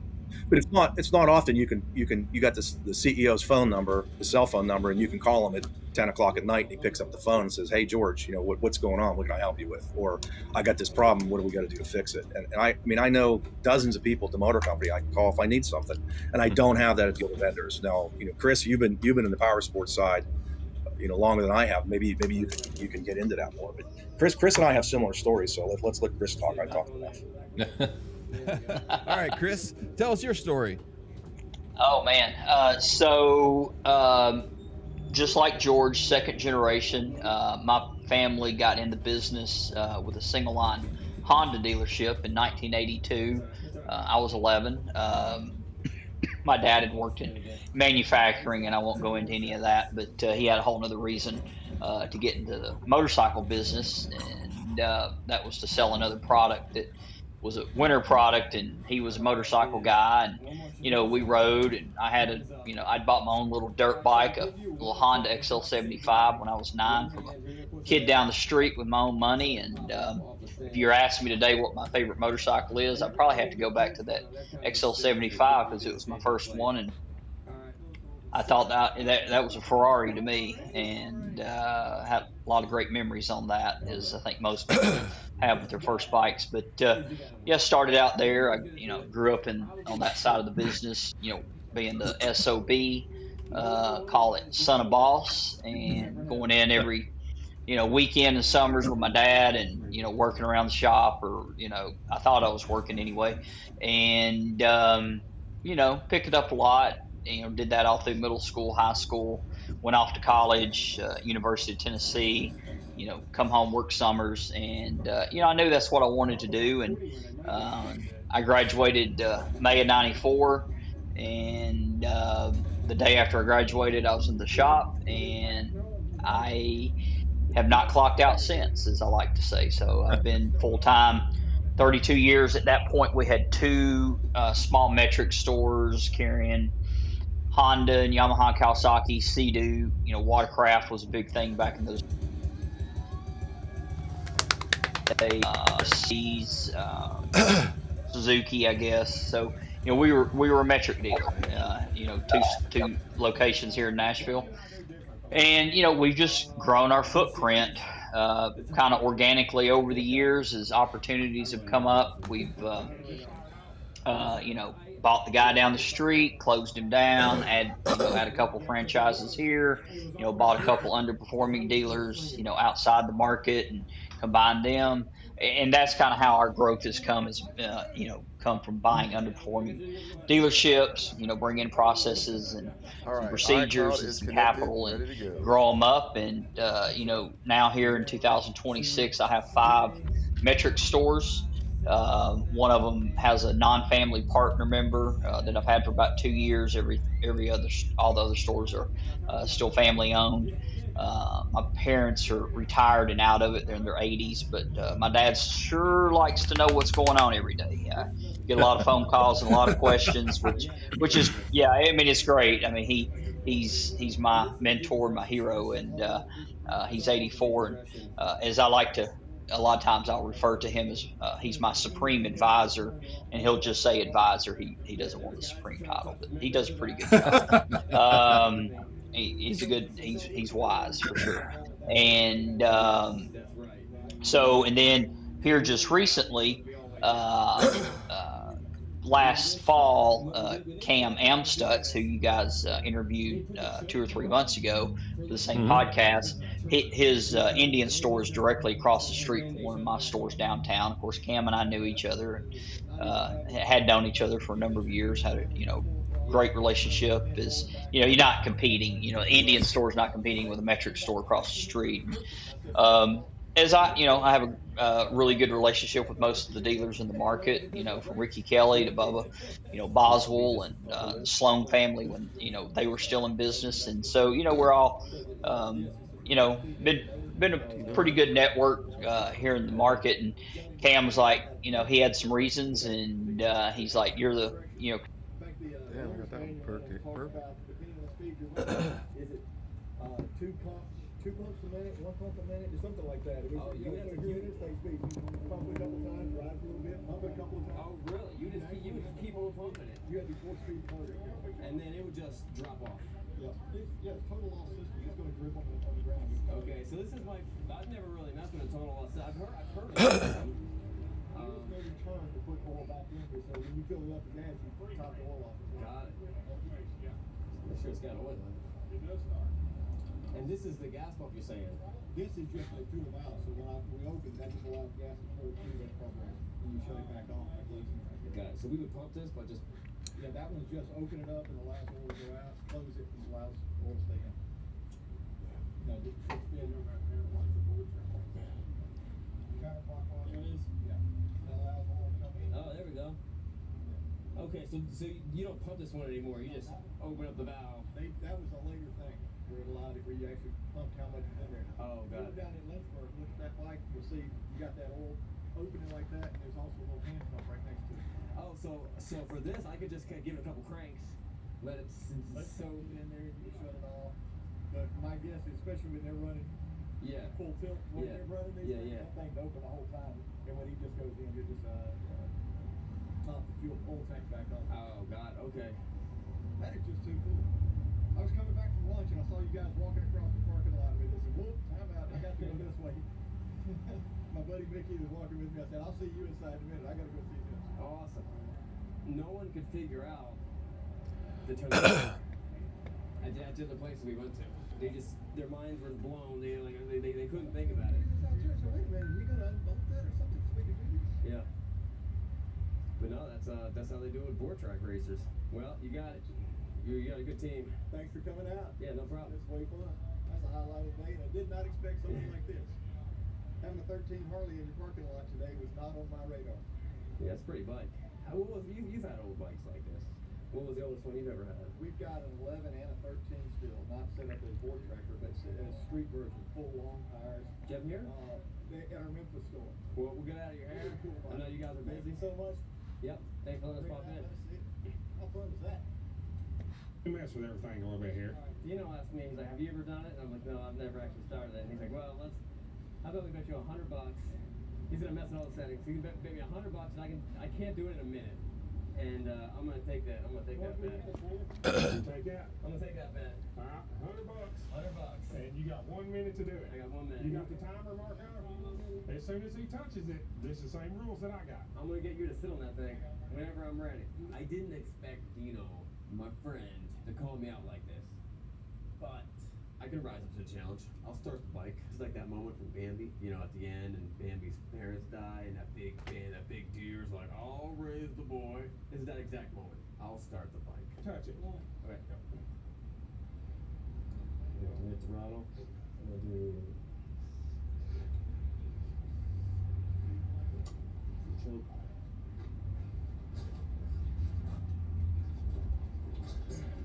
Alright, now I'm gonna put choke on. Now take choke off. I'm gonna full retard. Hop on that seat right there. Put some weight down on it.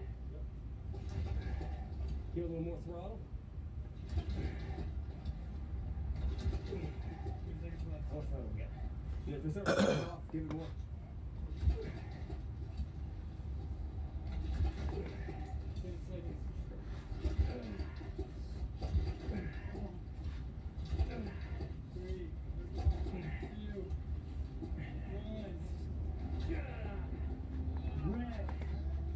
Couldn't get it.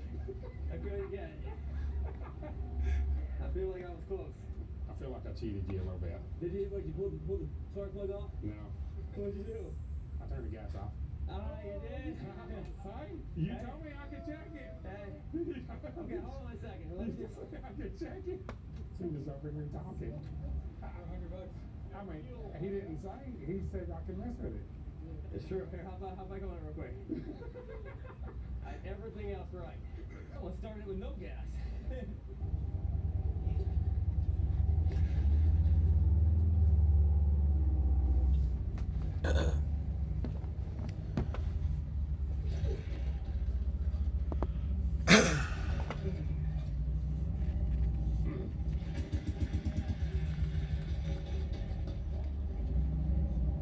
Alright, let's see, we got to go gas there. You really got a yank on that thing.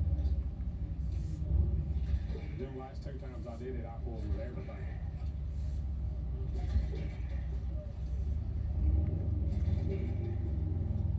Am I the only person that did it?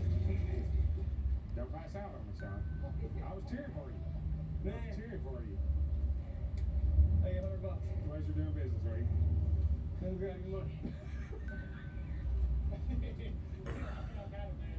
bet him $100 that he couldn't start it.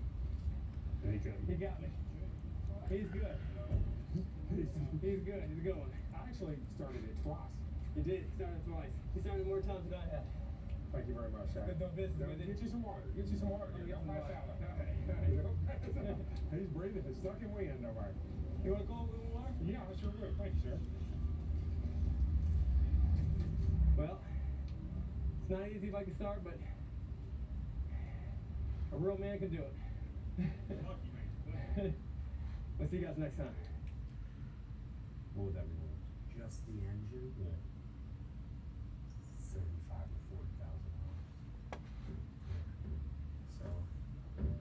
So a couple months ago, I was at an auction, and I either made the best purchase of my life or the worst purchase. I bought a 1929 Harley Davidson JD, and it looks super rough and original. So I'm over here at Matt Walker's place, Wheels Through Time, actually more specifically, I think I call it the Time Machine Garage. This is the shop behind Wheels Through Time. He's going to tell me whether I made a huge mistake or a great investment, and we're going to see if we can fire this thing up. I'm really, really excited. Also, I can't wait to see his reaction when he sees it, because he's going to know this thing better.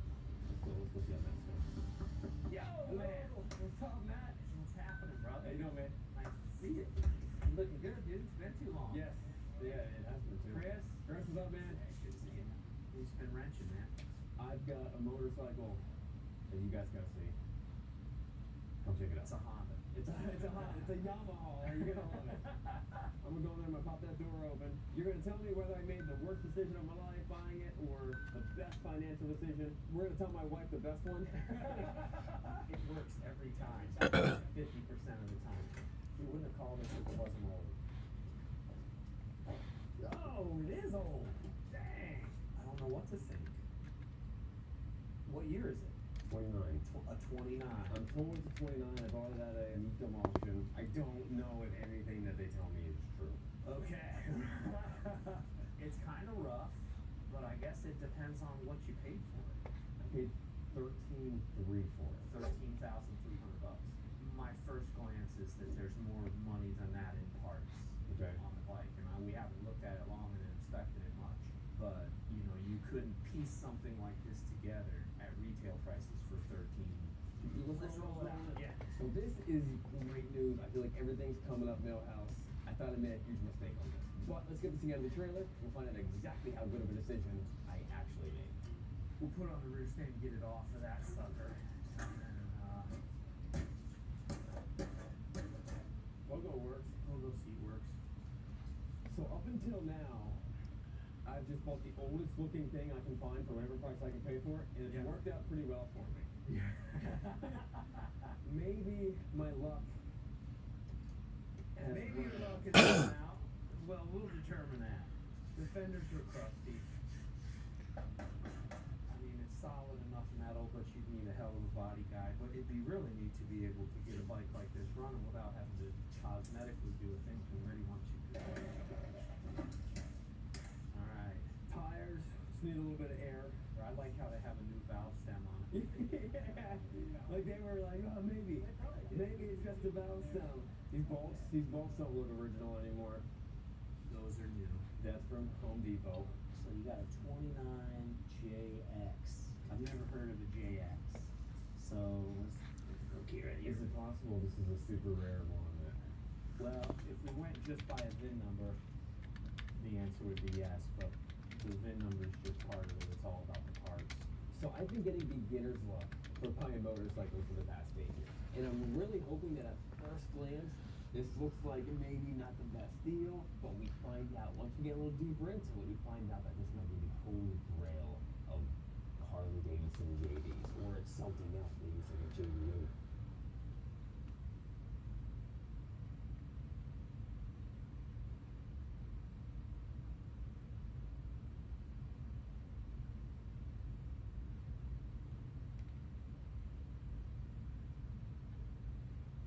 Two developments just happened in the same 24-hour window, and separately, each one is big. But together they're the 1-2 punch that could finally end the era of stolen elections in America forever. The House just passed the Save America Act in a legislative masterstroke, attaching it directly to a major appropriations bill so the Senate can no longer bury it in a procedural grave. And President Trump, with the CIA director, the FBI director, the DNI, and the Secretary of Homeland Security reportedly standing behind it, stage tomorrow night to deliver what he himself is calling the biggest news this country has ever heard. Gang, what you're about to see here is not just a legislative win. What you're about to see is the strategic setup for something far more powerful than any bill, a national security emergency declaration that no court, no Democrat, and no rhino can stop.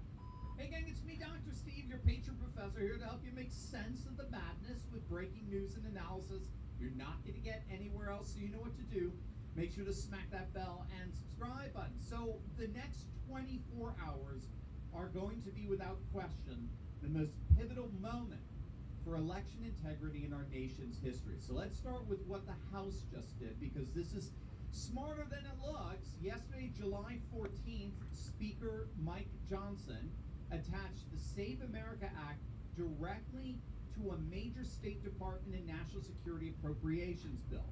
The result was a 215 to 211 vote that cleared the House and now heads straight to the Senate with the same act, an intrinsic part of the appropriations bill that only requires a simple majority, thereby bypassing the Senate filibuster. And to Mike Johnson's credit, this is the third time that the House has passed the Save America Act, okay? So Speaker Johnson has been delivering big time on this. We got to give credit where credit's due. Now, ironically, Speaker Johnson used the same Reconciliation 3.0 framework that the now late Senator Lindsey Graham was building before his passing. There have been two major reconciliation bills passed thus far. Again, reconciliation bills only need a simple majority, 51 votes. So we had the One Big Beautiful Bill and the $70 billion ICE and CBP package through. Those were passed through reconciliation. And as it turns out, Lindsey Graham was actively working on a third reconciliation bill, Reconciliation 3.0, specifically designed to include the Save America Act. It would be a defense appropriations bill akin to what the House just passed. And Senator John Thune has signaled that the Senate will go forward with that. With Maine Senator Susan Collins now on board, Republicans have the votes. We've got 50 votes. We talked about this yesterday. The fiscal argument is airtight. Senator John Kennedy of Louisiana has correctly pointed out that proof of citizenship requirements directly reduce federal benefits costs flowing to ineligible non-citizens. That's precisely the kind of mandatory spending reform that clears what's called the Byrd Rule. All appropriations package, everything that goes through this reconciliation process has to clear what's called the Byrd Rule. It has to have some kind of economic significance to it. That procedural door is now open. The votes are there. And now this all sets the stage for what's to happen tomorrow night, Thursday night. This is what could blow the door off its hinges entirely. There are now multiple reports that President Trump is going to be addressing some bombshell revelations about election fraud in our nation, particularly with regard to the 2020 elections. And in classic Trump fashion, he's promising that what we're going to be talking about on Thursday night doesn't get any bigger. According to reports from Reuters, The Hill, and multiple White House sources, Trump will take the podium this Thursday night, 9 p.m. Eastern, and present newly declassified intelligence of evidence that foreign nations have interfered in American elections with specific attention to vulnerabilities in voting machines.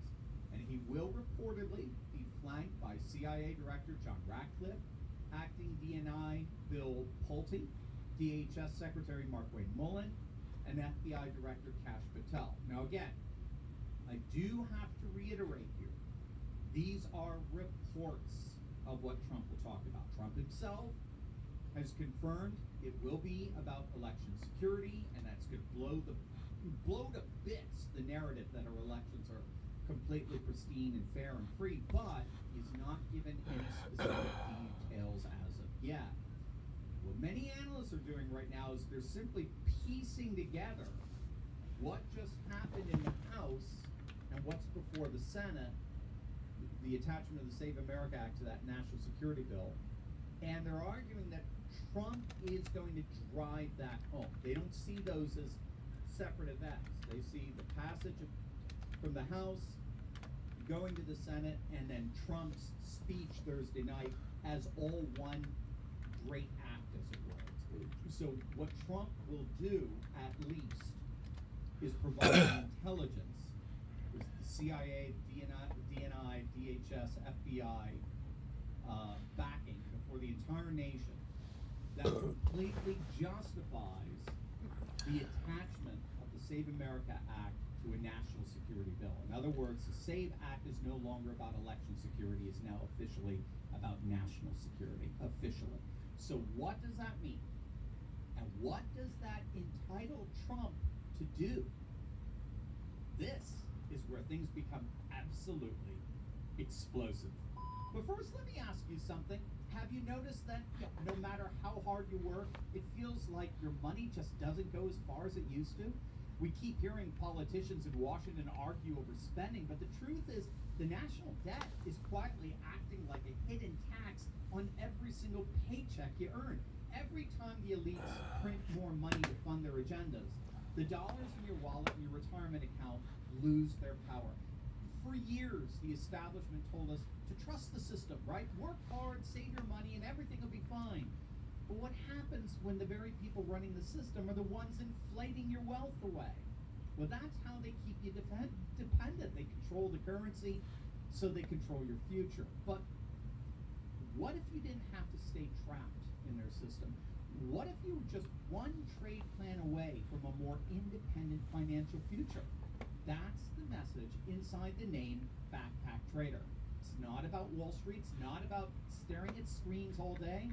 It's about learning a simple plan that you can carry with you. A skill the elites can't inflate away. Where the fuck is A this plan search that can at? help you build confidence and real choices from wherever you are. Now, I know some of you are thinking, Steve, trading? Isn't that risky? And I understand that totally. I was skeptical too. That's why I trust my good friend Troy Noonan, the Backpack Trader. Troy has spent 35 years perfecting a step-by-step approach for Where is the everyday auto people login like setting you. at? I know it works because I'm actually a member of his program. And here's what makes Troy different. He shows you how to prove the plan before you risk a single penny of your hard-earned money in the markets. It's amazing stuff. So go to backpacktrader.com/TurleyFreedom right now. Troy's hosting a free live training called Backpack Trader Live on Wednesday, July 22nd at 7 p.m. Eastern. When you register, he'll send you his 12 Powers to Successful Trading ebook. And when you show up live, you'll unlock the private replay of our Turley Roundtable with Troy, me, and real Backpack Trader patriots. Go to, again, backpacktrader.com/TurleyFreedom and reserve your spot. It's not a coincidence that Trump will reportedly have the full national security apparatus of the United States government standing behind him on live primetime television, because the message is not just political, it is legal. When the CIA director, the FBI director, the DNI, and the Secretary of Homeland Security stand beside a president and present declassified intelligence of a foreign attack on American election infrastructure, That's not a press conference. That is the formal evidentiary foundation for a national security emergency declaration. That's what you have to get. More and more pundits are arguing that we're seeing the formal evidentiary foundation for a national security emergency declaration from Trump himself. And here's why that matters more than any bill or any court ruling. A national security emergency is virtually immune from both the courts and from Congress. A national security emergency declaration is virtually immune from the courts and from Congress. The courts cannot strike down a national security declaration any more than they can stop Trump from going to war with Iran. A traditional executive order can be challenged in court, but a national security emergency declaration is a completely different legal vehicle. The Supreme Court ruled back in 1983 that a national security emergency can only be overturned by a 2/3 vote in both houses of Congress, which of course is essentially impossible to achieve. The Senate filibuster can't touch it. The parliamentarian can't rule it out of order. Now keep in mind, Trump used this exact vehicle back in 2019 to build the border wall when Congress refused to fund it, and it worked. If Thursday night delivers what the reporting suggests, he won't just be giving a speech, he'll be pulling the trigger on the most powerful election integrity mechanism in American legal history. Now, that said, if Trump stops shy of formally declaring a national security emergency, again, this is all, when all's said and done, this is still conjecture. We're just trying to connect the dots here. But if he does stop shy of formally declaring a national security emergency, then what he'll most likely do tomorrow night is provide the momentum that the SAVE Act needs to now pass the Senate with a simple majority and overcome any objections the parliamentarian might have to try to stop it. So the parliamentarian can be ignored, as I understand it, legally. The parliamentarian is not law. Thune could fire it if he wanted to, as I understand it. But Trump would be giving otherwise weak-kneed Republican rhino senators the cover to override her objections in the event that she tries to overrule the inclusion of the SAVE Act in the latest appropriations bill. So here's how Thursday night ties it all together. The Democrat filibuster strategy on the SAVE Act is always resting on a single argument. Election fraud is just a conspiracy theory. That doesn't happen.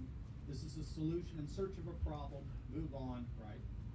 Every rhino who's betrayed us on this has used that same soft pedaling as political cover. But if Thursday night's address delivers what the reporting suggests, if Trump presents declassified intelligence of foreign interference in American elections, with Georgia specifically in the crosshairs from what reports are saying, that argument evaporates overnight. The SAVE Act is no longer a theoretical safeguard. It becomes the obvious, urgent national security response to a documented attack on American democracy. And any senator still standing in the way of Reconciliation 3.0's election integrity provisions is no longer just voting against voter ID. They're voting against the documented recommendation of the CIA, the FBI, and the President of the United States weeks before a midterm election. And I said it yesterday, if 80% of the country already supports election integrity measures, after Thursday night's speech, you can guarantee it's going to be 90%. The House has done its job. The Senate has. How do I get you to run on this computer temporary? Reconciliation vehicle is built. The declassified evidence is reportedly in hand. Thursday night, President of the United States takes the podium with the full national security apparatus behind him. The fight for free and fair elections hasn't ended. As far as President Trump is concerned, that fight has only just begun.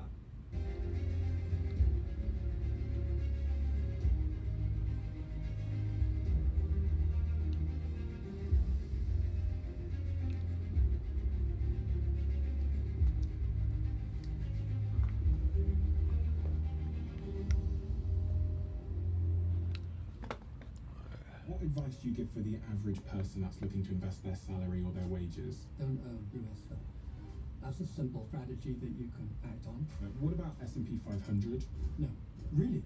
Yeah. And if you have a big position in US technology stock, my personal advice would be to sell it all. I'm an investor in SpaceX. Good luck. SpaceX is such a fabulous BS story, and we can go into that. Crypto? No. Why? It's an unnecessary piece of nonsense that facilitates nothing except criminals moving money that they can't be seen. Do you think Bitcoin's going to go to zero? Yes, it will certainly go to zero. So how many years have you spent investing? 60 years. And what's the most amount of money you've ever managed of other people's money? 165 billion. And one of the things you're famous for talking about is this idea of bubbles. Yes, and bubbles always occur around the very most important ideas. So the railroads, everyone could see that it would change the world. The same with the internet. And everyone wanted to put their money in, and so they overinvested. But this is the problem. Eventually, they bust. And if you look at the great bubbles breaking of the past, you find that it's followed by really tough times, a miserable period for the economy. And the bigger the bubble, the bigger the bust. And now we're in the biggest investment bubble that arguably has ever occurred, AI. Are we on the verge of a collapse with AI over the coming years? The next few days, the next few weeks, the next few months, but certainly the next few years. So if you're not someone that has a huge amount of savings, what kind of strategy should they be adopting when an economy starts to get bad and there's an economic bubble collapse? So I will go through everything, but you will not receive this advice from investment advisors because they'll lose a lot of business. Would you be thinking about the country you live in at this moment in time? Absolutely. Is there any countries you wouldn't live in? I think I have to refuse to answer this on the grounds that it might tend to incriminate me. Oh, okay. So you're saying don't live in the United States? I've just moved here. Why not the United States?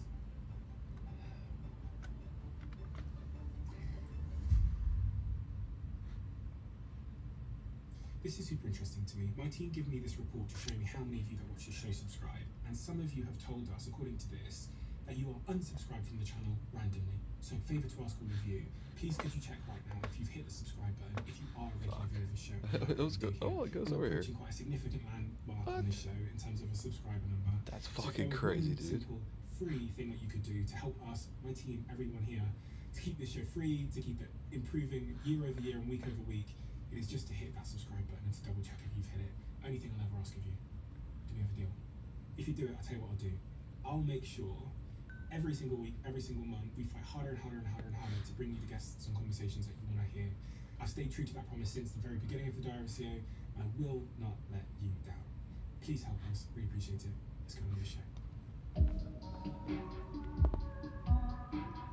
Jeremy Grantham, your firm managed up to $165 billion at its peak, what we call AUM, assets under management. So you know a lot about money, you know a lot about investing. How do you sort of self-define your expertise? Because you traverse so many different subjects through your work. So if I said to you, how do you introduce yourself professionally? What is the answer? I can't think I ever do introduce myself professionally. But I think of myself as specializing in a longer term horizon than most people and trying to look at a higher and Testing, 1, 2, 3, testing.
Today we're going to tear down Leroy.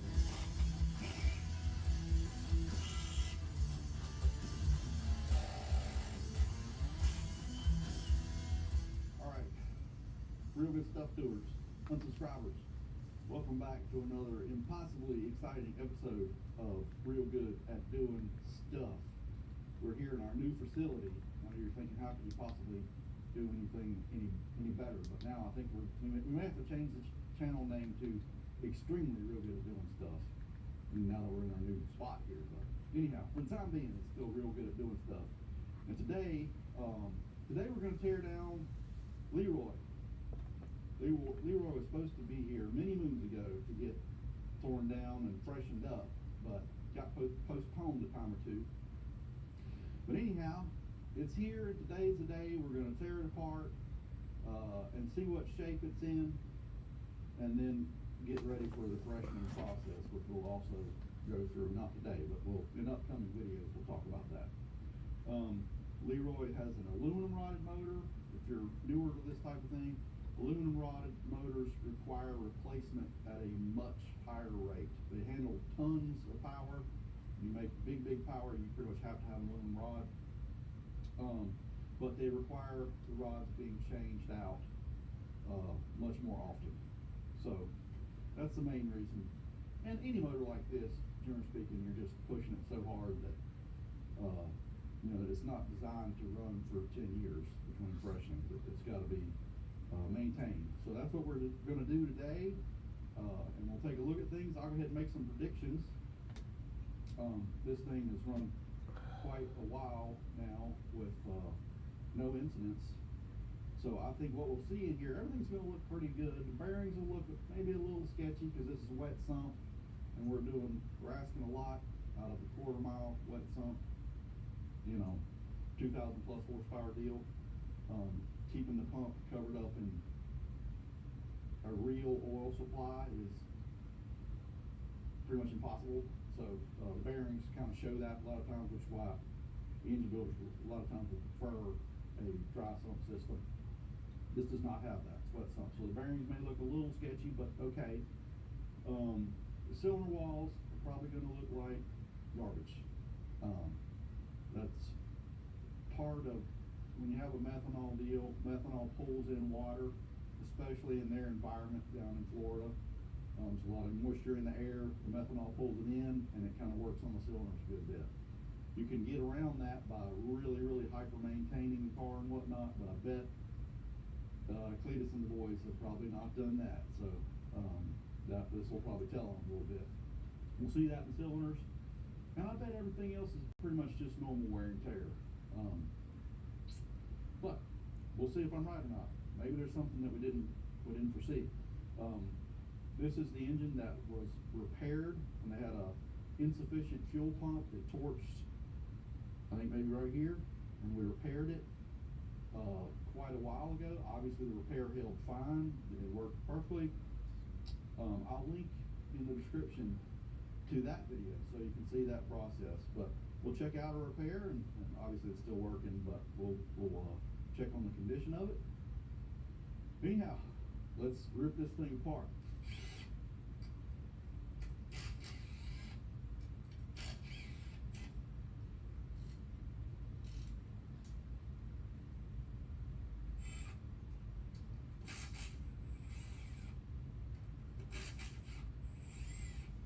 I'm going to make a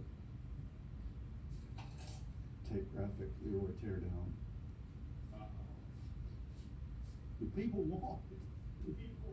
The people want it. Analog graphics just sound better than digital graphics, in my opinion. It might be the most ridiculous statement that's ever been on this channel.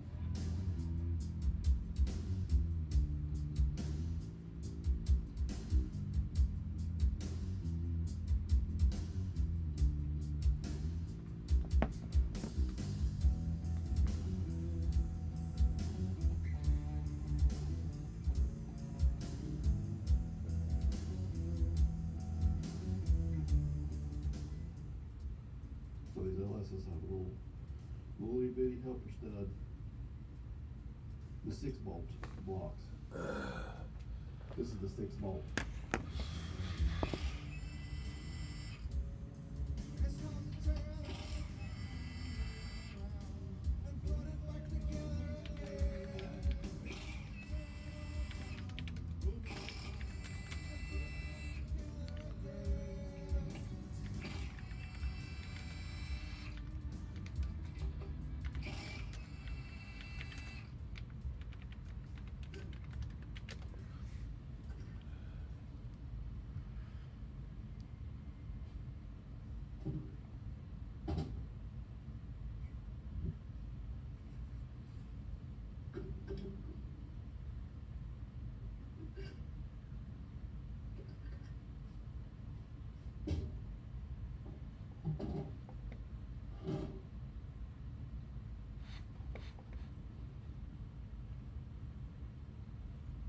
Okay.